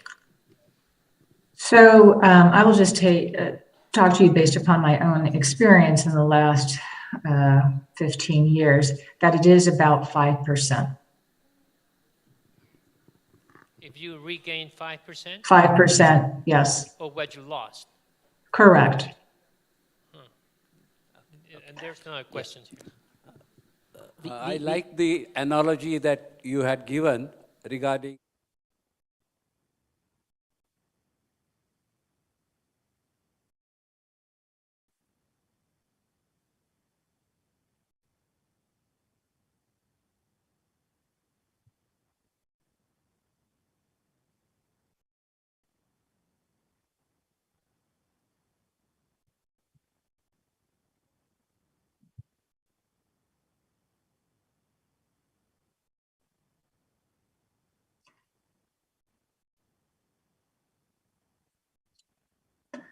Absolutely, I could not agree with you more. I mean, this is the problem with lifestyle management, of course.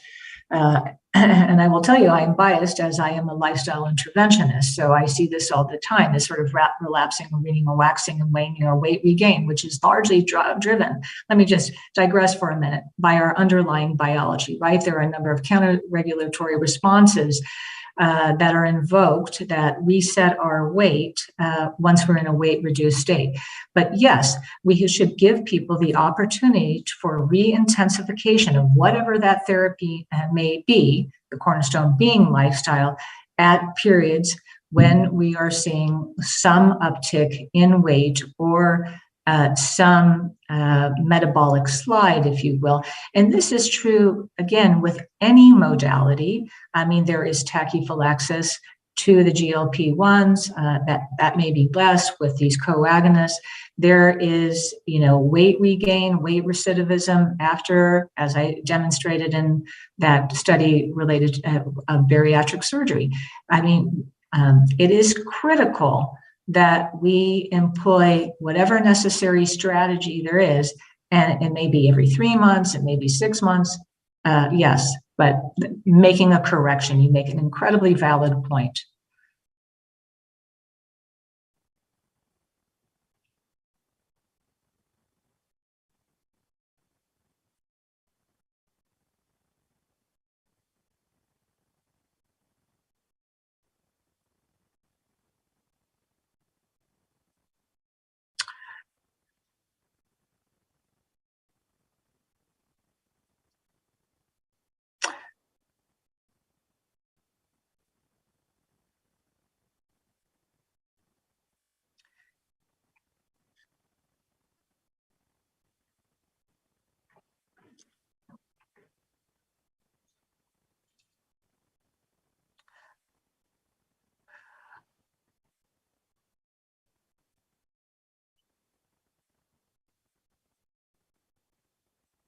Right. So the direct trial did publish, there was 2-year results, and they will have now 5-year results. And some did go on to have re-intensification, as we were just discussing, of dietary restrictions, or had dietary restrictions because they were perceived to fall out of remission. So yes, and those are being published as we speak, but the 2-year data I did show. And so there was still a 36% of the population in the intervention group who achieved remission.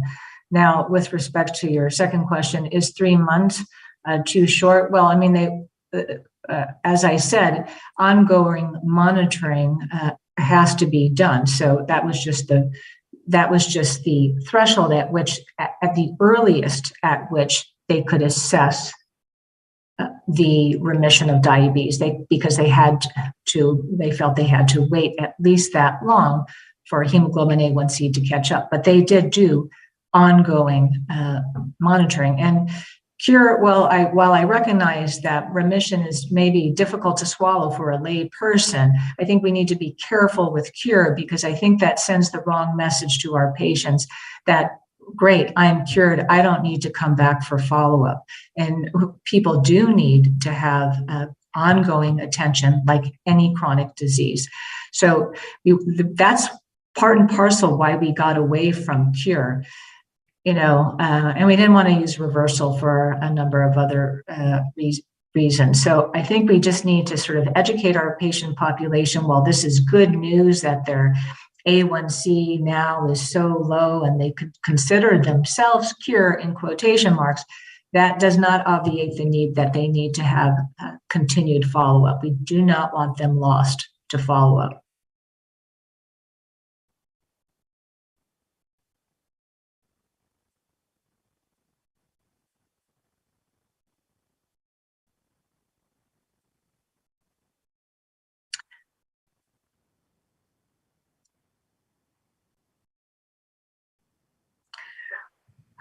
Yeah. So the DIRECT trial did that, and they also looked at MRI. They scanned the liver, scanned the pancreas to look at reductions in fat surrounding those organs, and showed actually, morphometrically, that the pancreas, which was, all cobbled and pebbled looks, actually went back to looking more normal, and that there was a reversal of all this liver and pancreatic fat. And yes, they did do OGTTs. And I run a large clinical research program in which we do OGTT, because we feel that is still the gold standard, to see if people do, it correlates well with the hemoglobin A1C, because, in a fraction of people it doesn't. And I will say that those who achieve 15% weight loss or greater usually have, based upon OGTT, remission of their type 2 diabetes. So yes, those studies are done, and they were done in the DIRECT trial.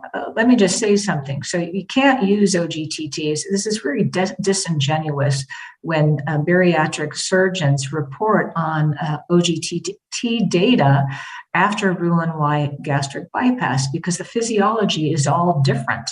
So that is not the test to be doing in those patients who have undergone surgery.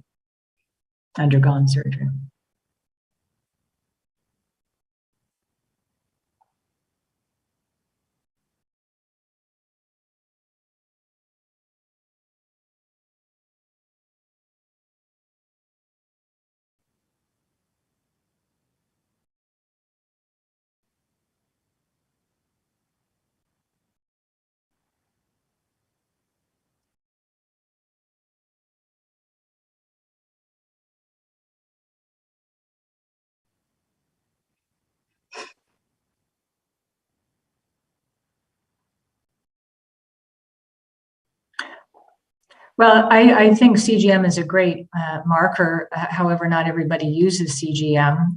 CGM is still expensive, and we are an expensive healthcare system. I don't know how it's being used in India. Maybe you could speak to that.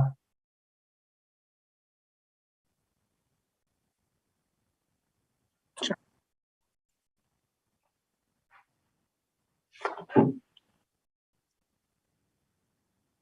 Thank you very much. So now we have the next session. Thank you very much, Ami. And now we have next session with Nicola Nepoli, who's going to speak on exercise and diabetes. May I have the introduction slide of Dr. Nicola? Yeah. Professor Nepoli received his medical degree in 2000 and completed his clinical fellowship, PhD in metabolic disease in Washington University at St. Louis. He's the professor of endocrinology at the University campus, Biomedico of Rome, and adjunct faculty at the Division of Bone and Mineral Disease, Washington University in St. Louis. He's the chief of division osteometabolic and thyroid disease at Campus Biomedico University Hospital and Director of the Fellowship Program in Endocrinology. His research focuses on bone fragility in diabetes and obese, vitamin D, anti-osteoporotic medication. He has served as an associate editor of Journal of Clinical Endocrinology and Metabolism and bone leader of annual meeting steering committee of Endocrine Society. He has received several research awards from ASMBR and ECTS and other institutions. Over to Dr. Nicole. Good morning, or good afternoon, actually, good evening in India. I am Nicola Napoli, and first I would like to thank the organizing committee and Professor Guillermo Intierrez to have invited me. It's a great honor. I wish next year that we make the same in my Mediterranean Sea right now, so I wish you were here with me right now. We could have a nice event together in Italy. So the physical exercise and diabetes is a huge, I would say, interest the last years. There's been a lot of effort. Several societies and communities and the healthcare providers, but still physical exercise is for patients with diabetes and in general with obesity. So the why physical activity is important in healthy people. So there is a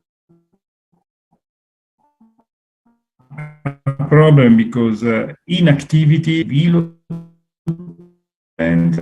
of age-related insulin resistance, causing the onset of obesity, and physical inactivity and factors associated with chronic disease incidents, including heart disease. Yes.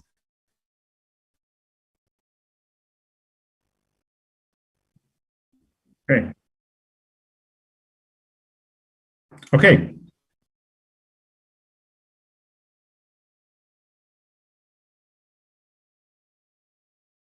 Okay. Okay. Let's see how should I do.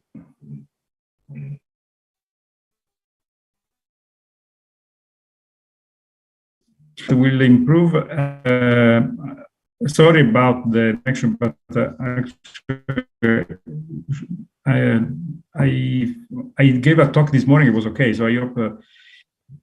Okay.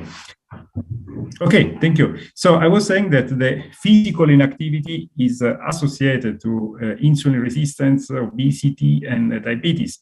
And physical inactivities and inadequate diet are major factors associated to chronic diseases like heart diseases, stroke, type 2 diabetes, and other kinds of, and some types of cancer. And of course, is also a major cause of death. So in obese patients, it's very important, the effect of weight loss, and you discussed this topic with the previous speaker. But whenever we suggest to patients in the diabetes clinic or in an obesity clinic to lose weight, we start calorie restriction to patients. We should know that if we don't suggest also physical exercise, we will cause a decrease in all body, but also lower extremity lean mass reduction, suggesting also skeletal muscle atrophy, reduction in aerobic capacity and catabolic activity on the cardiovascular system. So it's very important that mostly if we discuss about insulin patients lose just weight, they will lose also lean mass, they will lose muscle and sensitivity, and the risk of diabetes will remain the same. So exercise preserves and improves lean mass and the absolute aerobic capacity, and this promotes the improvement of physical function, preserving, resting, weight regain. As you know, the physical activity together diabetes, and when we put all this cocktail of factors like this environment, pollution, and inflammation, oxidative stress, all these factors together increase the risk of cardiovascular disease.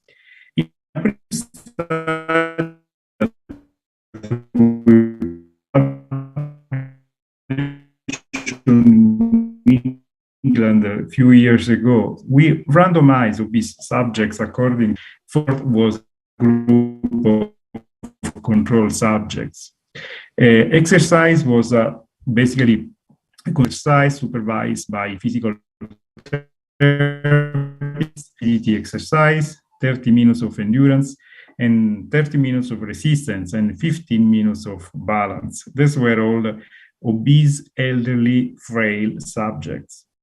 And after 1 year of intervention, patients who were on diet and exercise, and in the diet group lost, as we actually planned, they lost 10% of their body weight, contrary to the patients who were controls or just exercising.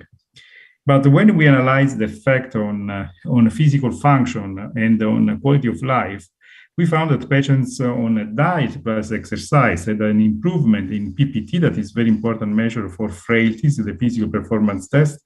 They had a better VO2 and a better function status questionnaire. But all these measures are associated to frailty and are associated also to improvement of adipose inflammation, adipose tissue-related inflammation. And surprisingly, we found that also analyzing the mini mental state, so the memory of these patients, the word fluency, the executive functions of the subjects measured by trail A and trail B tests, and the depression scale. All patients who were on diet and exercise did much better than subjects. So the secret, if we want to improve health of these subjects, mostly in elderly age, is not just suggesting to lose the diet, to lose the weight. So we should not just put there in a weight loss program, but we should also suggest exercise. But again, when we advise both diet and exercise, an improvement in all measurements related to frailty, related to cognition and mood. But not all exercises are the same. So that was conducted by Dr. Villarreal and published 5 years ago. They found also that the combination between aerobic and resistance is perfect in terms of frailty, in terms of peak oxygen consumption, in lean mass, and also in terms of BMD. All these measures, again, are important because are associated to lower inflammation, are associated to better insulin. And in fact, we know from this meta-analysis, the physical exercise reduces the visceral adipose tissue, and reducing visceral adipose tissue, we have better insulin sensitivity, and we have also lower inflammation, meaning basically the subjects have lower risk of diabetes and lower risk of cardiovascular events. But again, not all exercise is the same, because according to this meta-analysis, aerobic exercise is better in terms of reducing visceral adipose tissue compared to progressive resistance training or their combination. This is the meta-analysis that may again suggest that the aerobic exercise is the best way to train our patients and improving adipose tissue and fat mass. But importantly, when we put together the data related to physical activity and the onset of the and clearly associated And in meta-analysis, it was also proved that lifestyle and diabetes are reduced also on long exercises of over 7 or 10 or 13 years with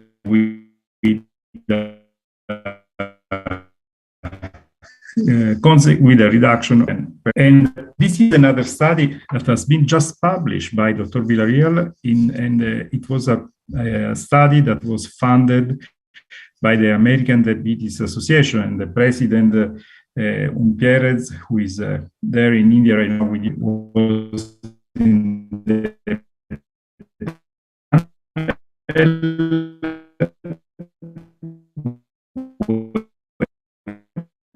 of the study, and it's very important effect of size according to healthy lifestyle. And the other 50 subjects were randomized to intensive lifestyle. And at the end of the study, that was lasting 1 year, basically patients who lost weight are those with intensive lifestyle and not on healthy lifestyle.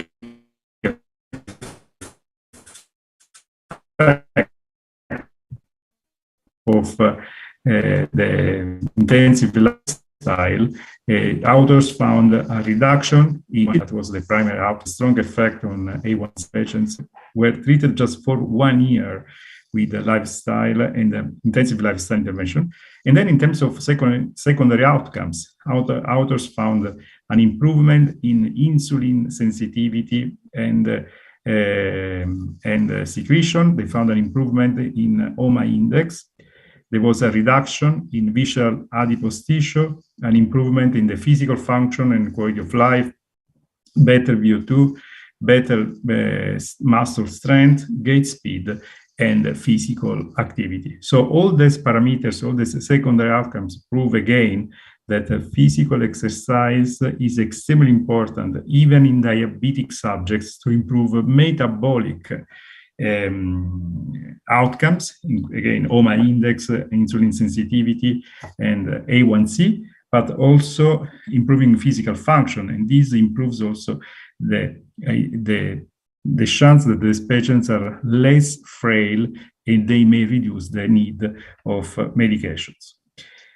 And in fact, if we use medications in diabetes and we analyze the effect of single medications plus exercise, the effect on glucose control, on exercise tolerance, on in general cardiovascular disease risk is different according to different medication factors obtained still with metformin and with GLP-1. Medication plus exercise is effective in reducing A1C, fasting glucose rate, and VO2, improving lipids, body weight. And so when we associate a medication like GLP-1 agonists that are medications plus exercise, we obtain a great effect on not only on glycemic control, exercise, and cardiovascular disease risk.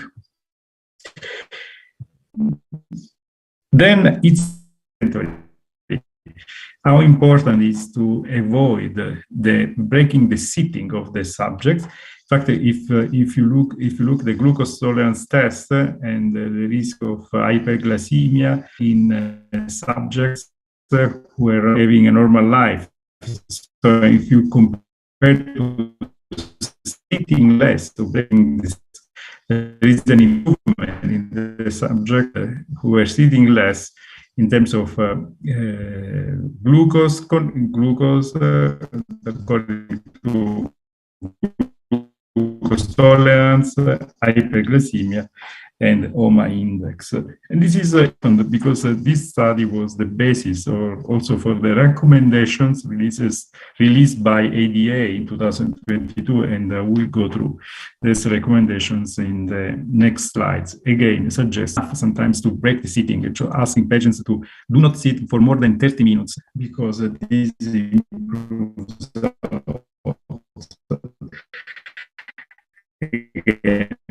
glucose tolerance and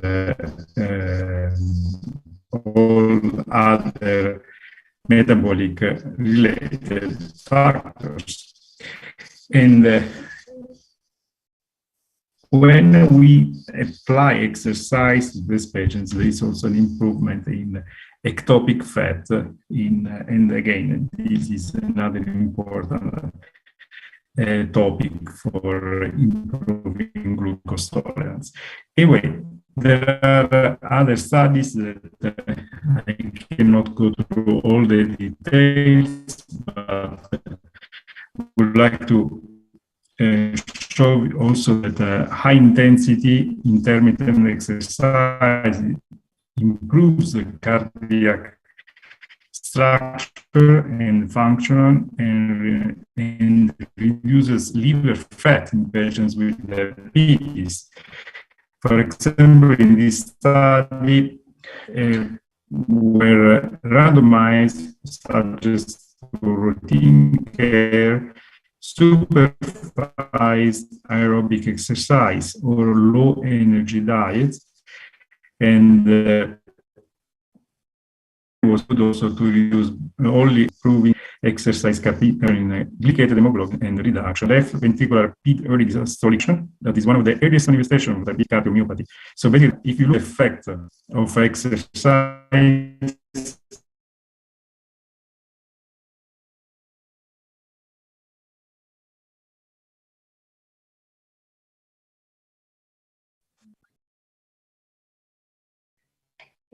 and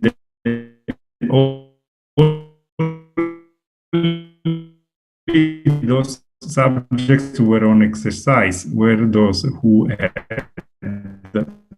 an improvement. And there are other studies that will go just quickly on exercise and, for example, an exercise on heart rate, on diabetic neuropathy, diabetic foot ulcers. So there are several studies addressing any aspect, any complications of diabetes. And there is also an important meta-analysis showing a positive effect on diabetic retinopathy, proving basically that exercise may have an effect also on diabetic retinopathy and can prevent also gestational diabetes. So there are no doubts that exercise is important to prevent diabetes, but to prevent also all the complications related to diabetes. And these are the recommendations from IDEC published on the Standards of Medical Care in 2022, reminding that children and adolescents should have a very intense physical activity during the week with at least 60 minutes per day or more of moderate or vigorous intensity aerobic exercise at least 3 days a week. And in terms of adults, most of adults with diabetes should be engaged in 150 minutes of moderate to vigorous intensity aerobic activity every week. And associate aerobic with resistance exercise, and it's important also, as I said before, the prolonged sitting of patients and should be interrupted every 30 minutes and in order to achieve this. And it's important also in order to prevent falls and to improve muscle function, to associate also flexibility training and balance exercise. And all this data, all these recommendations are based basically on the data that I showed at the beginning that have been for diabetes subjects. In conclusion, physical activity is associated with an increase of diabetes. Physical exercise should be promoted in patients with diabetes, improve glycemic control and body fat composition, physical performance, physical frailty, and quality of life. And when associated with the glucose lowering therapies, physical activity enhances their efficacy on diabetes management, and the physical exercise promotes the prevention and improvement of diabetes complication. Finally, physical prevents. I would like to thank all of you for your attention, hoping that connection problem did not affect my presentation. and I'm available, of course, to send you my slides and I'm, of course, available for any questions you may have. But again, if you need my slides and to share my slides with the audience, it will be a pleasure to send to the conference my slides. Thank you so much.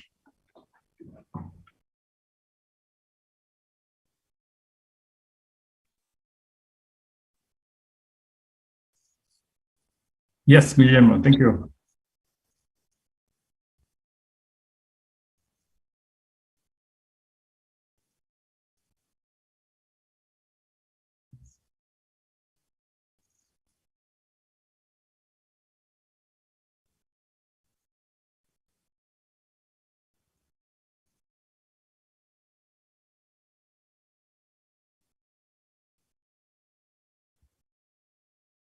Of course. So, Guillermo, the first data from Billy Zieken actually were a huge concern, and it was a main problem with canagliflozin.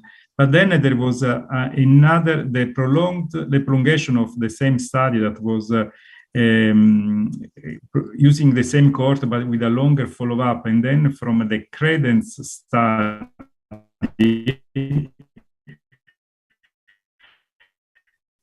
there was another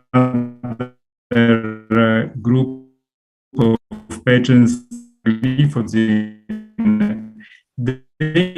could not find any association with the fractures in the urine. So I think in terms of the same cohort and then a second in patients were easier and more frail. Actually, there was no effect on any signal of concern about fractures. So actually, we prescribed canagliflozin also in elderly people, and we APA and empagliflozin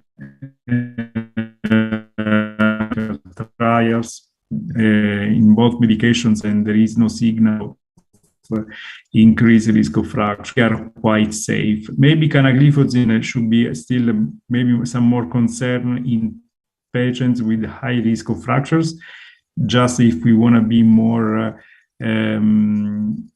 prudent, but for negative effect on bone health.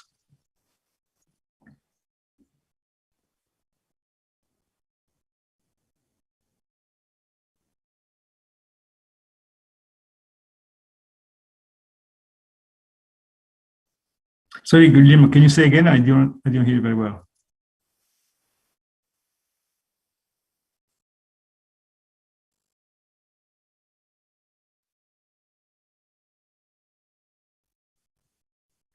Well, if the problem is that in terms of BMD, in terms of bone mass, if losing 10% of body weight increase the risk of bone loss, but this increase risk of bone loss is basically neutralized if subjects have also physical activity. So it's very important to associate always physical activity and weight loss. Patients just on weight loss lose bone, lose muscle, and again, they lose 2-3% of bone in 1 year without any, and this may increase the risk of fractures. So but this risk again is neutralized by associating exercise.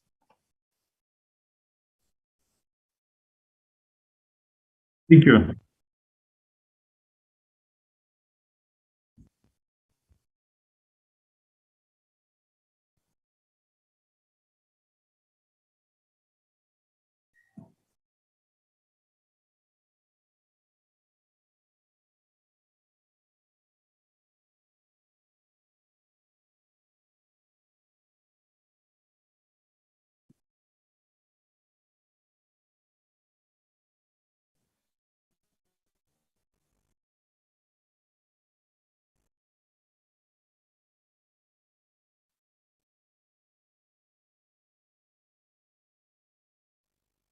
Yeah, this may be related to the physical exercise is important for sensitivity. And I think there there is a difference,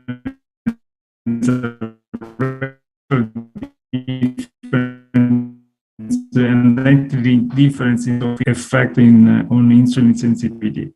It's not clear why, but ethnic groups. Plus, the main problem here is, if we conduct all the studies, these are randomized studies, and patients are in follow the clinical facilities in the universities. What we try to do, Dr. Villar, was send the patient home and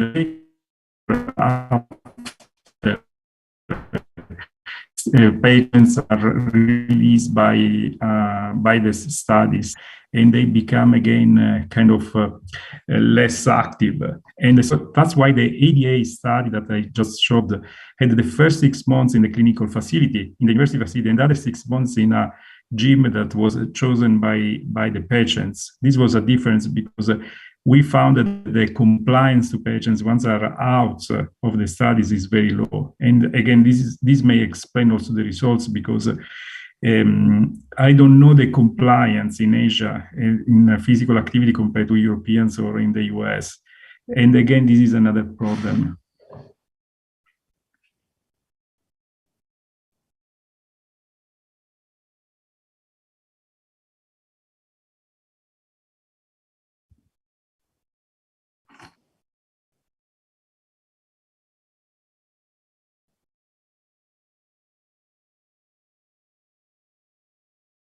Thank you.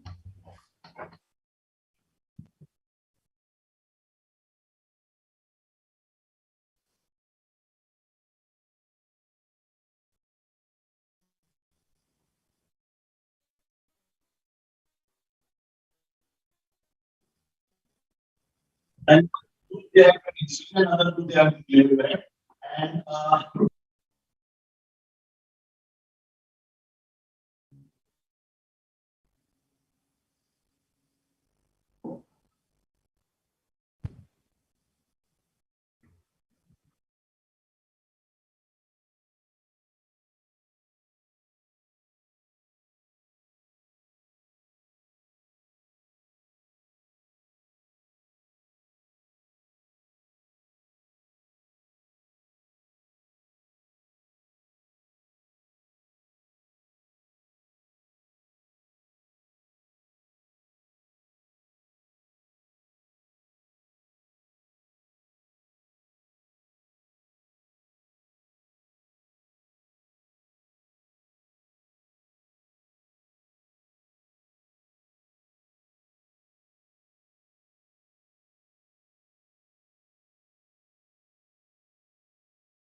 Yeah, I'm on.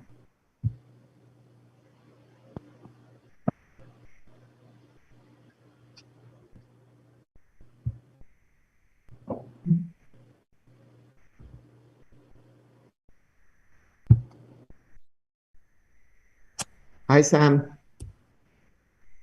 Hi, Sundar. Good morning.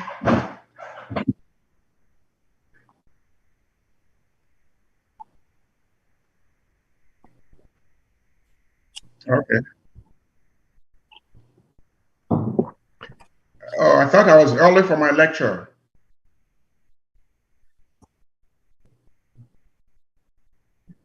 Okay. Okay.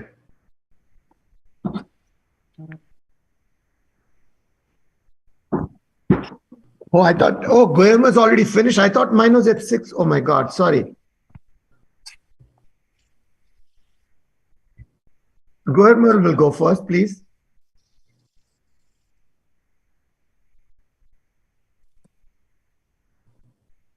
I know. I have to refute it.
Yes, Sanjay. Yeah.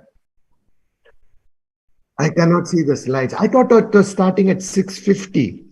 That's what I got the thing for. Anyway, I can't see the slides. No, no. Okay.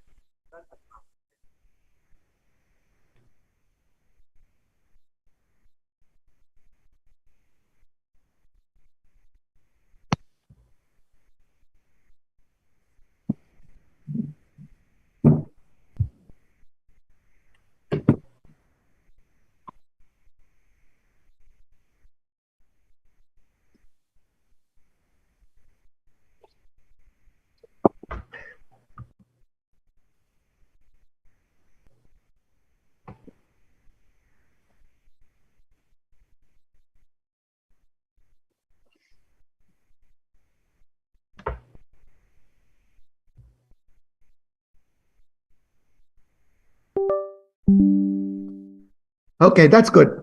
You can continue, Guillermo.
In the presence of cardiovascular disease or renal complications, you should use these agents independent of hemoglobin A1C.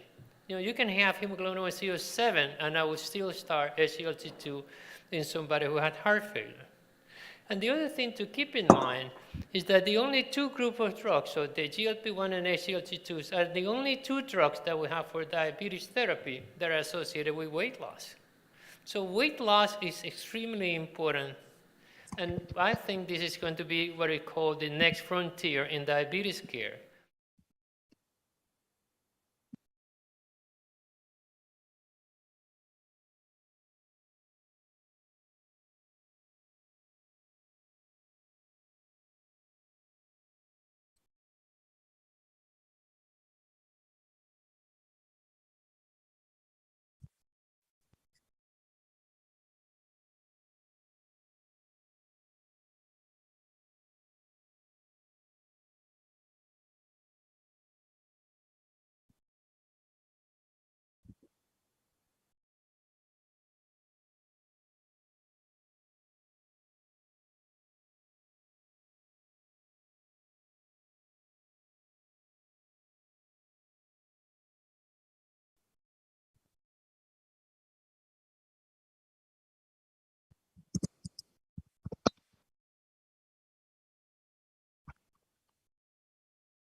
rate of overweight and obesity, the one that gives you diabetes and pre-diabetes. So if you look at several intervention studies, like for example, this is diabetes prevention studies, you see that weight loss is better than any medication, well, in this case the metformin, and it's better than placebo, and weight loss preventing diabetes in more than 50% if you lose just 7% of body weight. So somewhere around 5, 10, 15 kilos was able to prevent diabetes. How much weight is shown in this slide? If you lose 5, 10%, 10 kilograms, the diabetes usually improve, or you can prevent progression. And it was discussed in the lecture for obesity.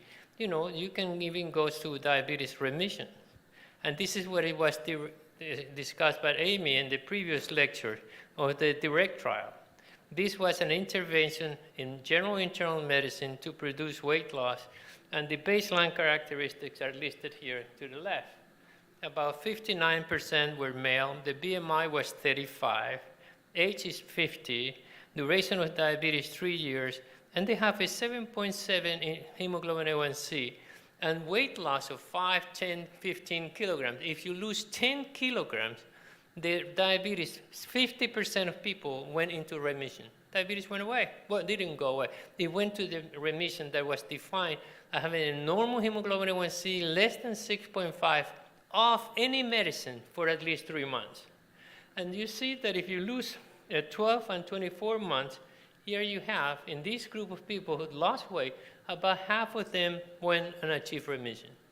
If you improve glycemic control, you don't do remission of diabetes. What you have is to lose weight.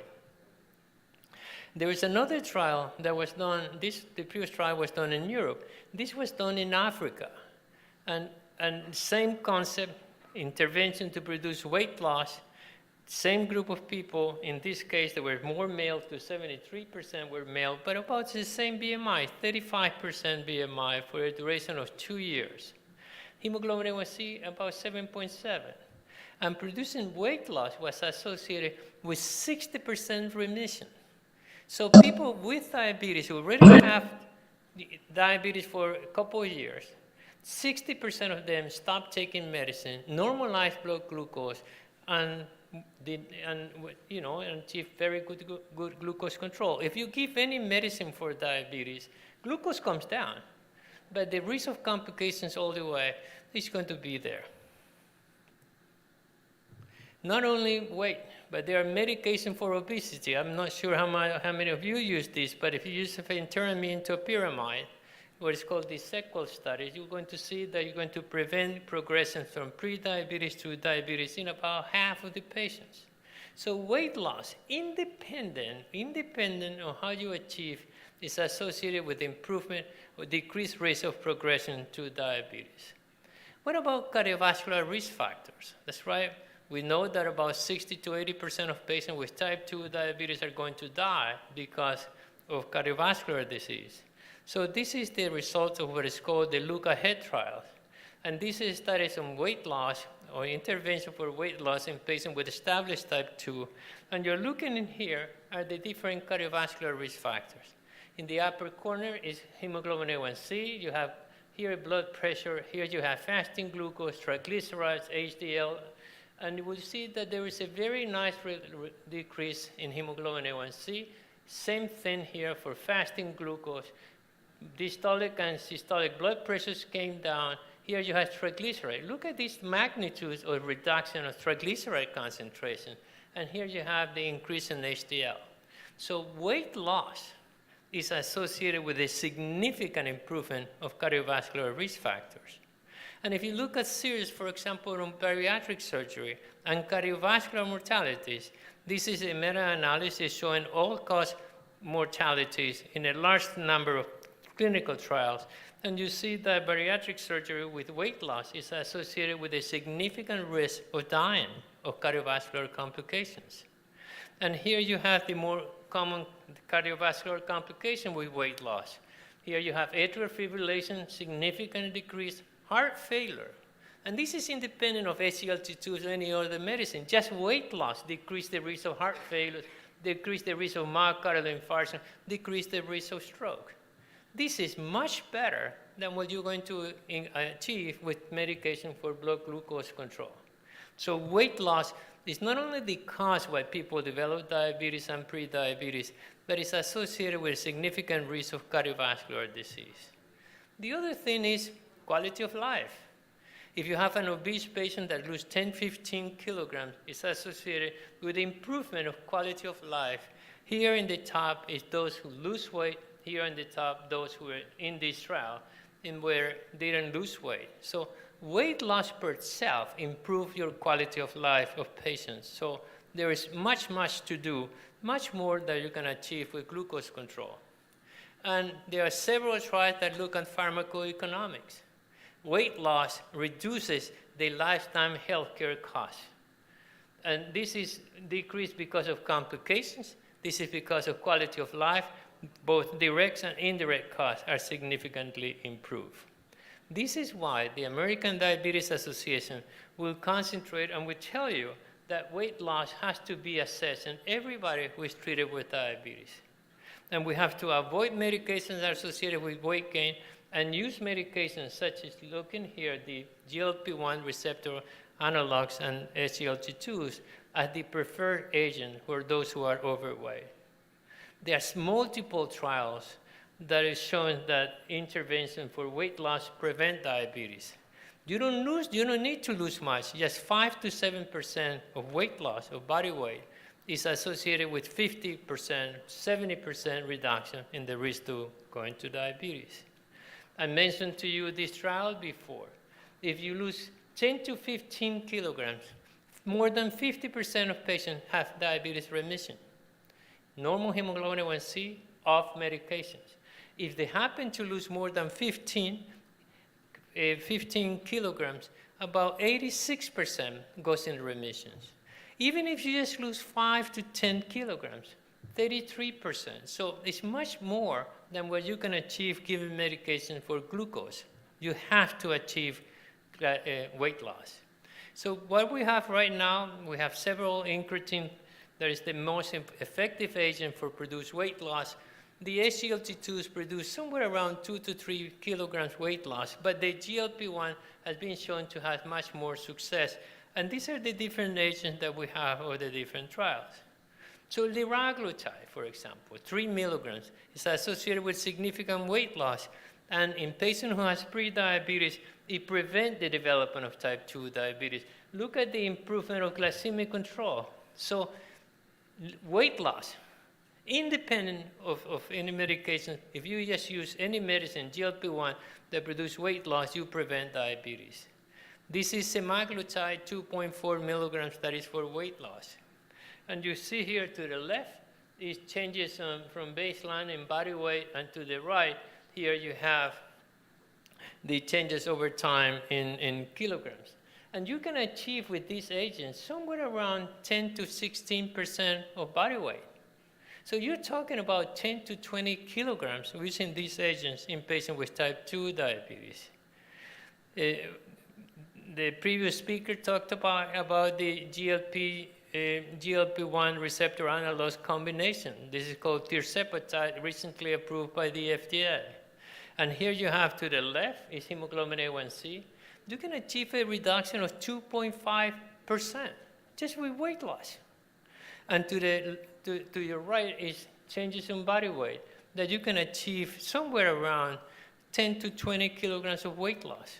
A medication that is given once a week. And if you do this medicine, 95%, the same thing with the semaglutide, or those who have pre-diabetes reverse to normal glycemia. 95%. So now we have very important agents that produce weight loss, and of course that's going to improve all the complications associated with obesity, and of course will prevent diabetes and pre-diabetes. So in the past, for the last who knows how many years, a century, we started with insulin, now we have all of these agents. We have been concentrated on improving glycemic control in order to prevent long-term microvascular complications. You do not reduce cardiovascular disease except if you use the SGLT2s and the GLP-1. I think that the next frontier is going to be weight loss. because weight loss is going to improve not only glycemic control, but it's going to control all of the complications associated with obesity, such as obstructive sleep apnea, NAFL, or non-alcoholic fatty liver disease, osteoarthritis, hyperlipidemia, hypertension, coronary heart disease, type 2 diabetes.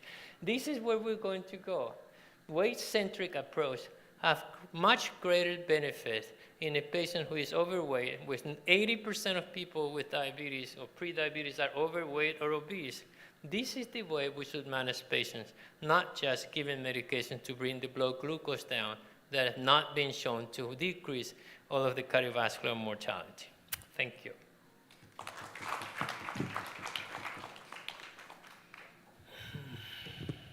Thank you, and we invite Dr. Sundar Mudaliar to present his part of the glucocentric approach. Guillermo, would you like to join us on the stage?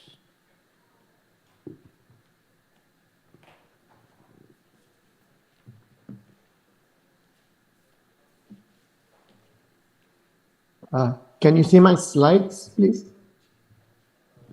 Sundar, Okay. not yet. Just give us a moment. Let's Sure. get you on the screen first. The EV team, can you get the slides on, please? Okay. Sundar, I'll just give you a heads up once we have it on the screen. Sure.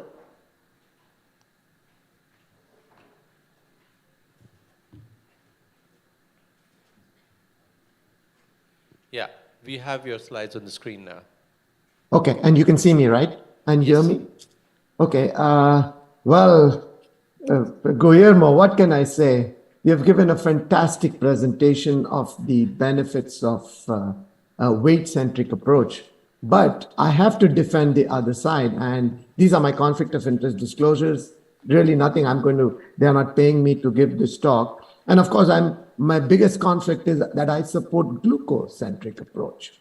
So Professor Umpierrez has supported the weight-centric approach, and it's really an honor to debate with you. A few years ago, I had the privilege of debating Dr. Ratner, who was then the Chief Scientific and Medical Officer at Endocrine Society on metformin versus weight loss versus exercise for diabetes prevention. And for those of you in the audience who don't know, Professor Umpierrez is from Ecuador. He's from a city called Guayaquil, which I've gone there. But in Ecuador, if you go there in Bogota, you can see the center of the earth. There is a line over there. Just a little trivia point about him. Very humble person.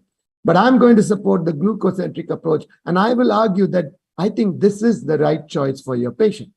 Let's take a patient from our clinic. I mean, what Professor Umpierrez has presented is all very ideal, but we live in the real world.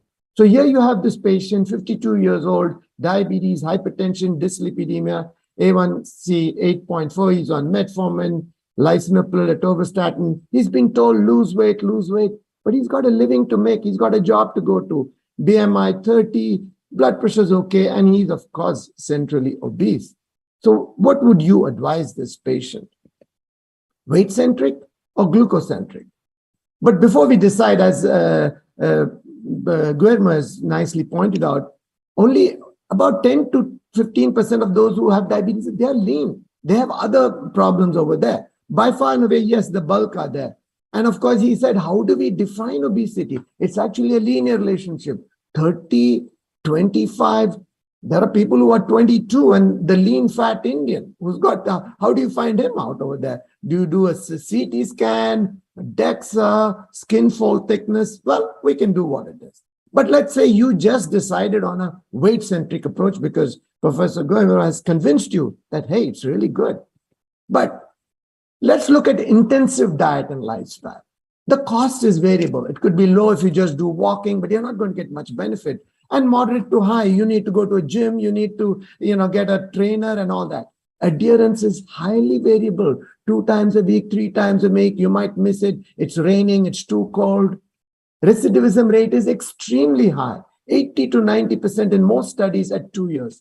Efficacy is variable, unpredictable. You don't know who's going to lose the weight. And the benefits, of course, as he showed, is dependent on how much weight. You don't lose weight really. You may get some metabolic benefits. Short-term cardiovascular metabolic mortality benefits As of today, really none. Short term, short term. Long term also is uncertain. The best data is from the Daching study in China. They've got 30 years of follow-up, but Daching study was not randomized. It was, each clinic was, said, you do this, and that's what it was. So let's look at the Look Ahead trial, which was the largest study looking only to see intensive lifestyle, lose weight, and see what happens. 5,000 patients, intensive lifestyle, decrease calories, increase physical activity. I don't know how many of my patients will go on a 1,200 calorie diet and run for 175 minutes away. Other group, yes, do your regular thing. They said 7%. That seems to be the magic number. What happened?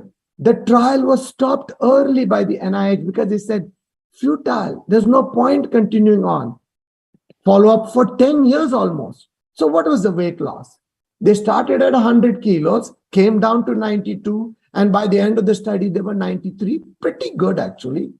Plus the control group, 96. So 3 kilos difference between them. Good. Hemoglobin A1C at the end, about the same, 7.3, 7.4. So not much change. And they said an intensive lifestyle focusing only on weight loss did not reduce CV events in overweight or obese adults over 10 years.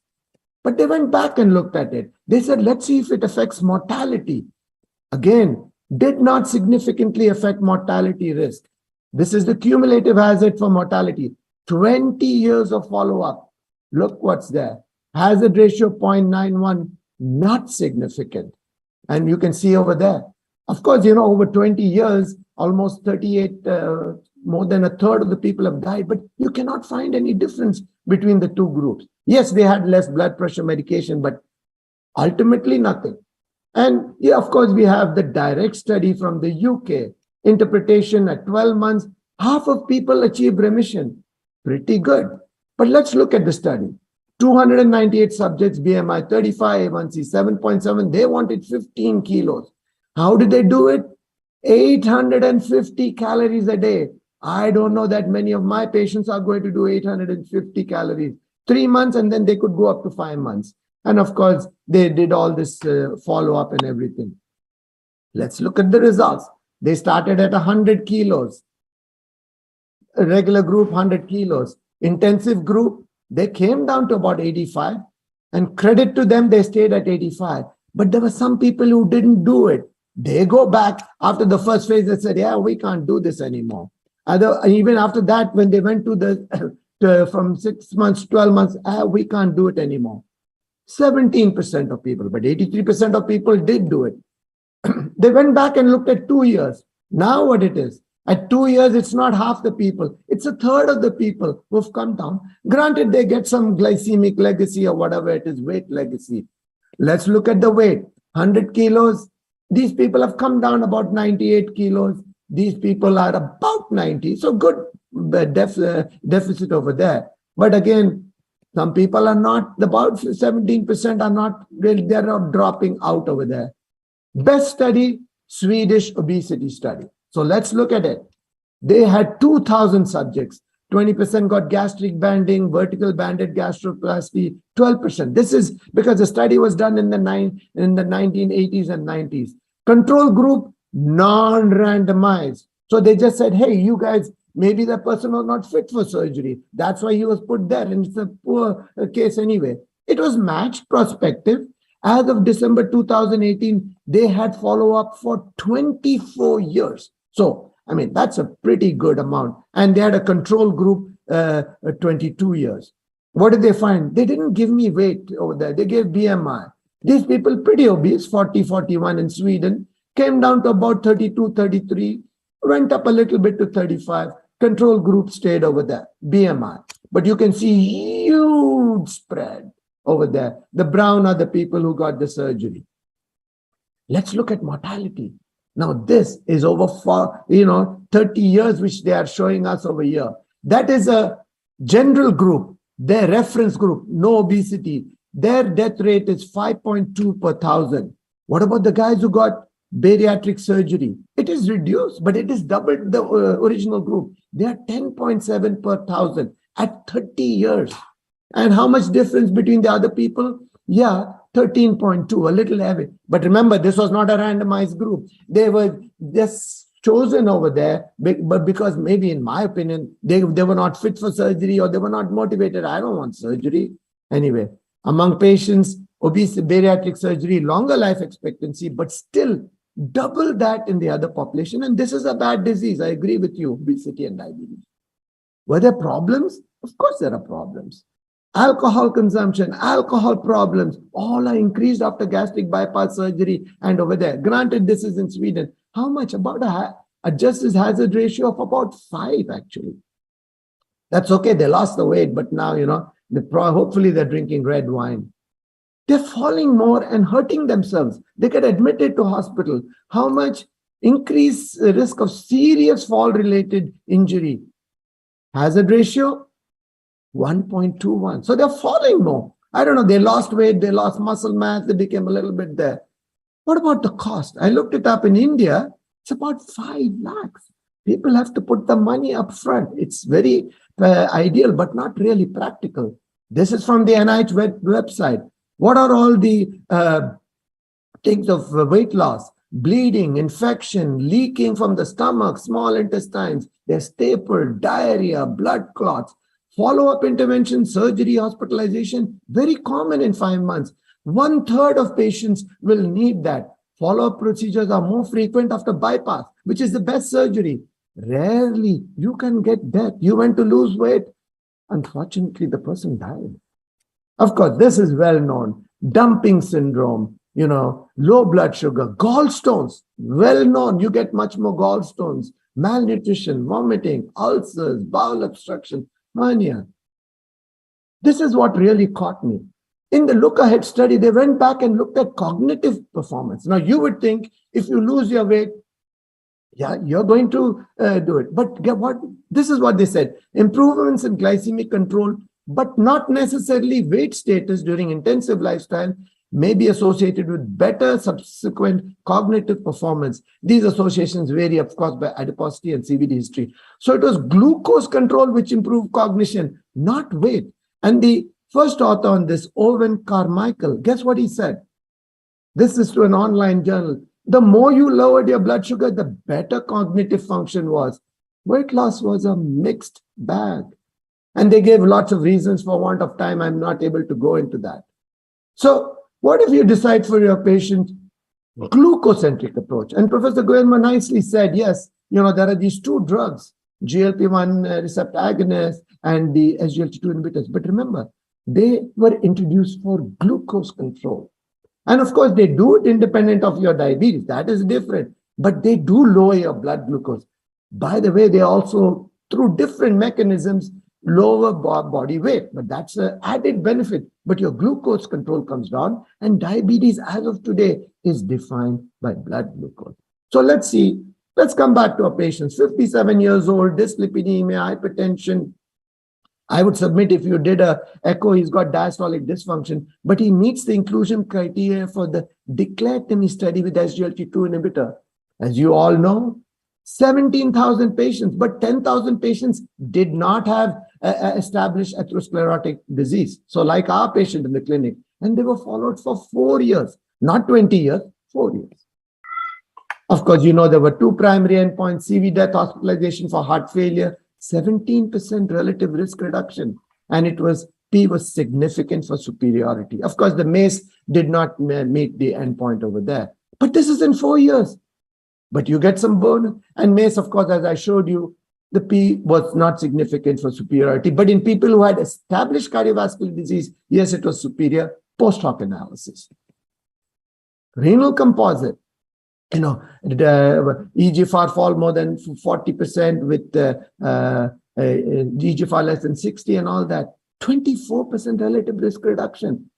Now, there was no p-value because they went by that hierarchical testing and they could not test for it. And this was in an editorial in Diabetes Care. They said in type 2 diabetes and multiple risk factors, dapagliflozin reduce heart failure adverse outcomes regardless of your baseline, and it supports in a broad primary prevention population, like most of the patients you see in the clinic, diabetes, hypertension, dyslipidemia, they meet the criteria. Is it cost effective? Yes. And the UK is very strict. But by UK NICE standards, it was cost effective at UK willingness to pay thresholds. And it has got a great potential to have a meaningful impact in reducing the economic burden of diabetes. And of course, that is all trials. What about real world data? This is from Taiwan, and they have a very good closed thing. Look at that. All-cause mortality hazard ratio 0.51. Yes, there are not many people, 3,000 and 4,000 in the other group. They did all the propensity score matching. Is this really true? I don't know. Those are the numbers. Of course, it suffers from the fact that it is a database.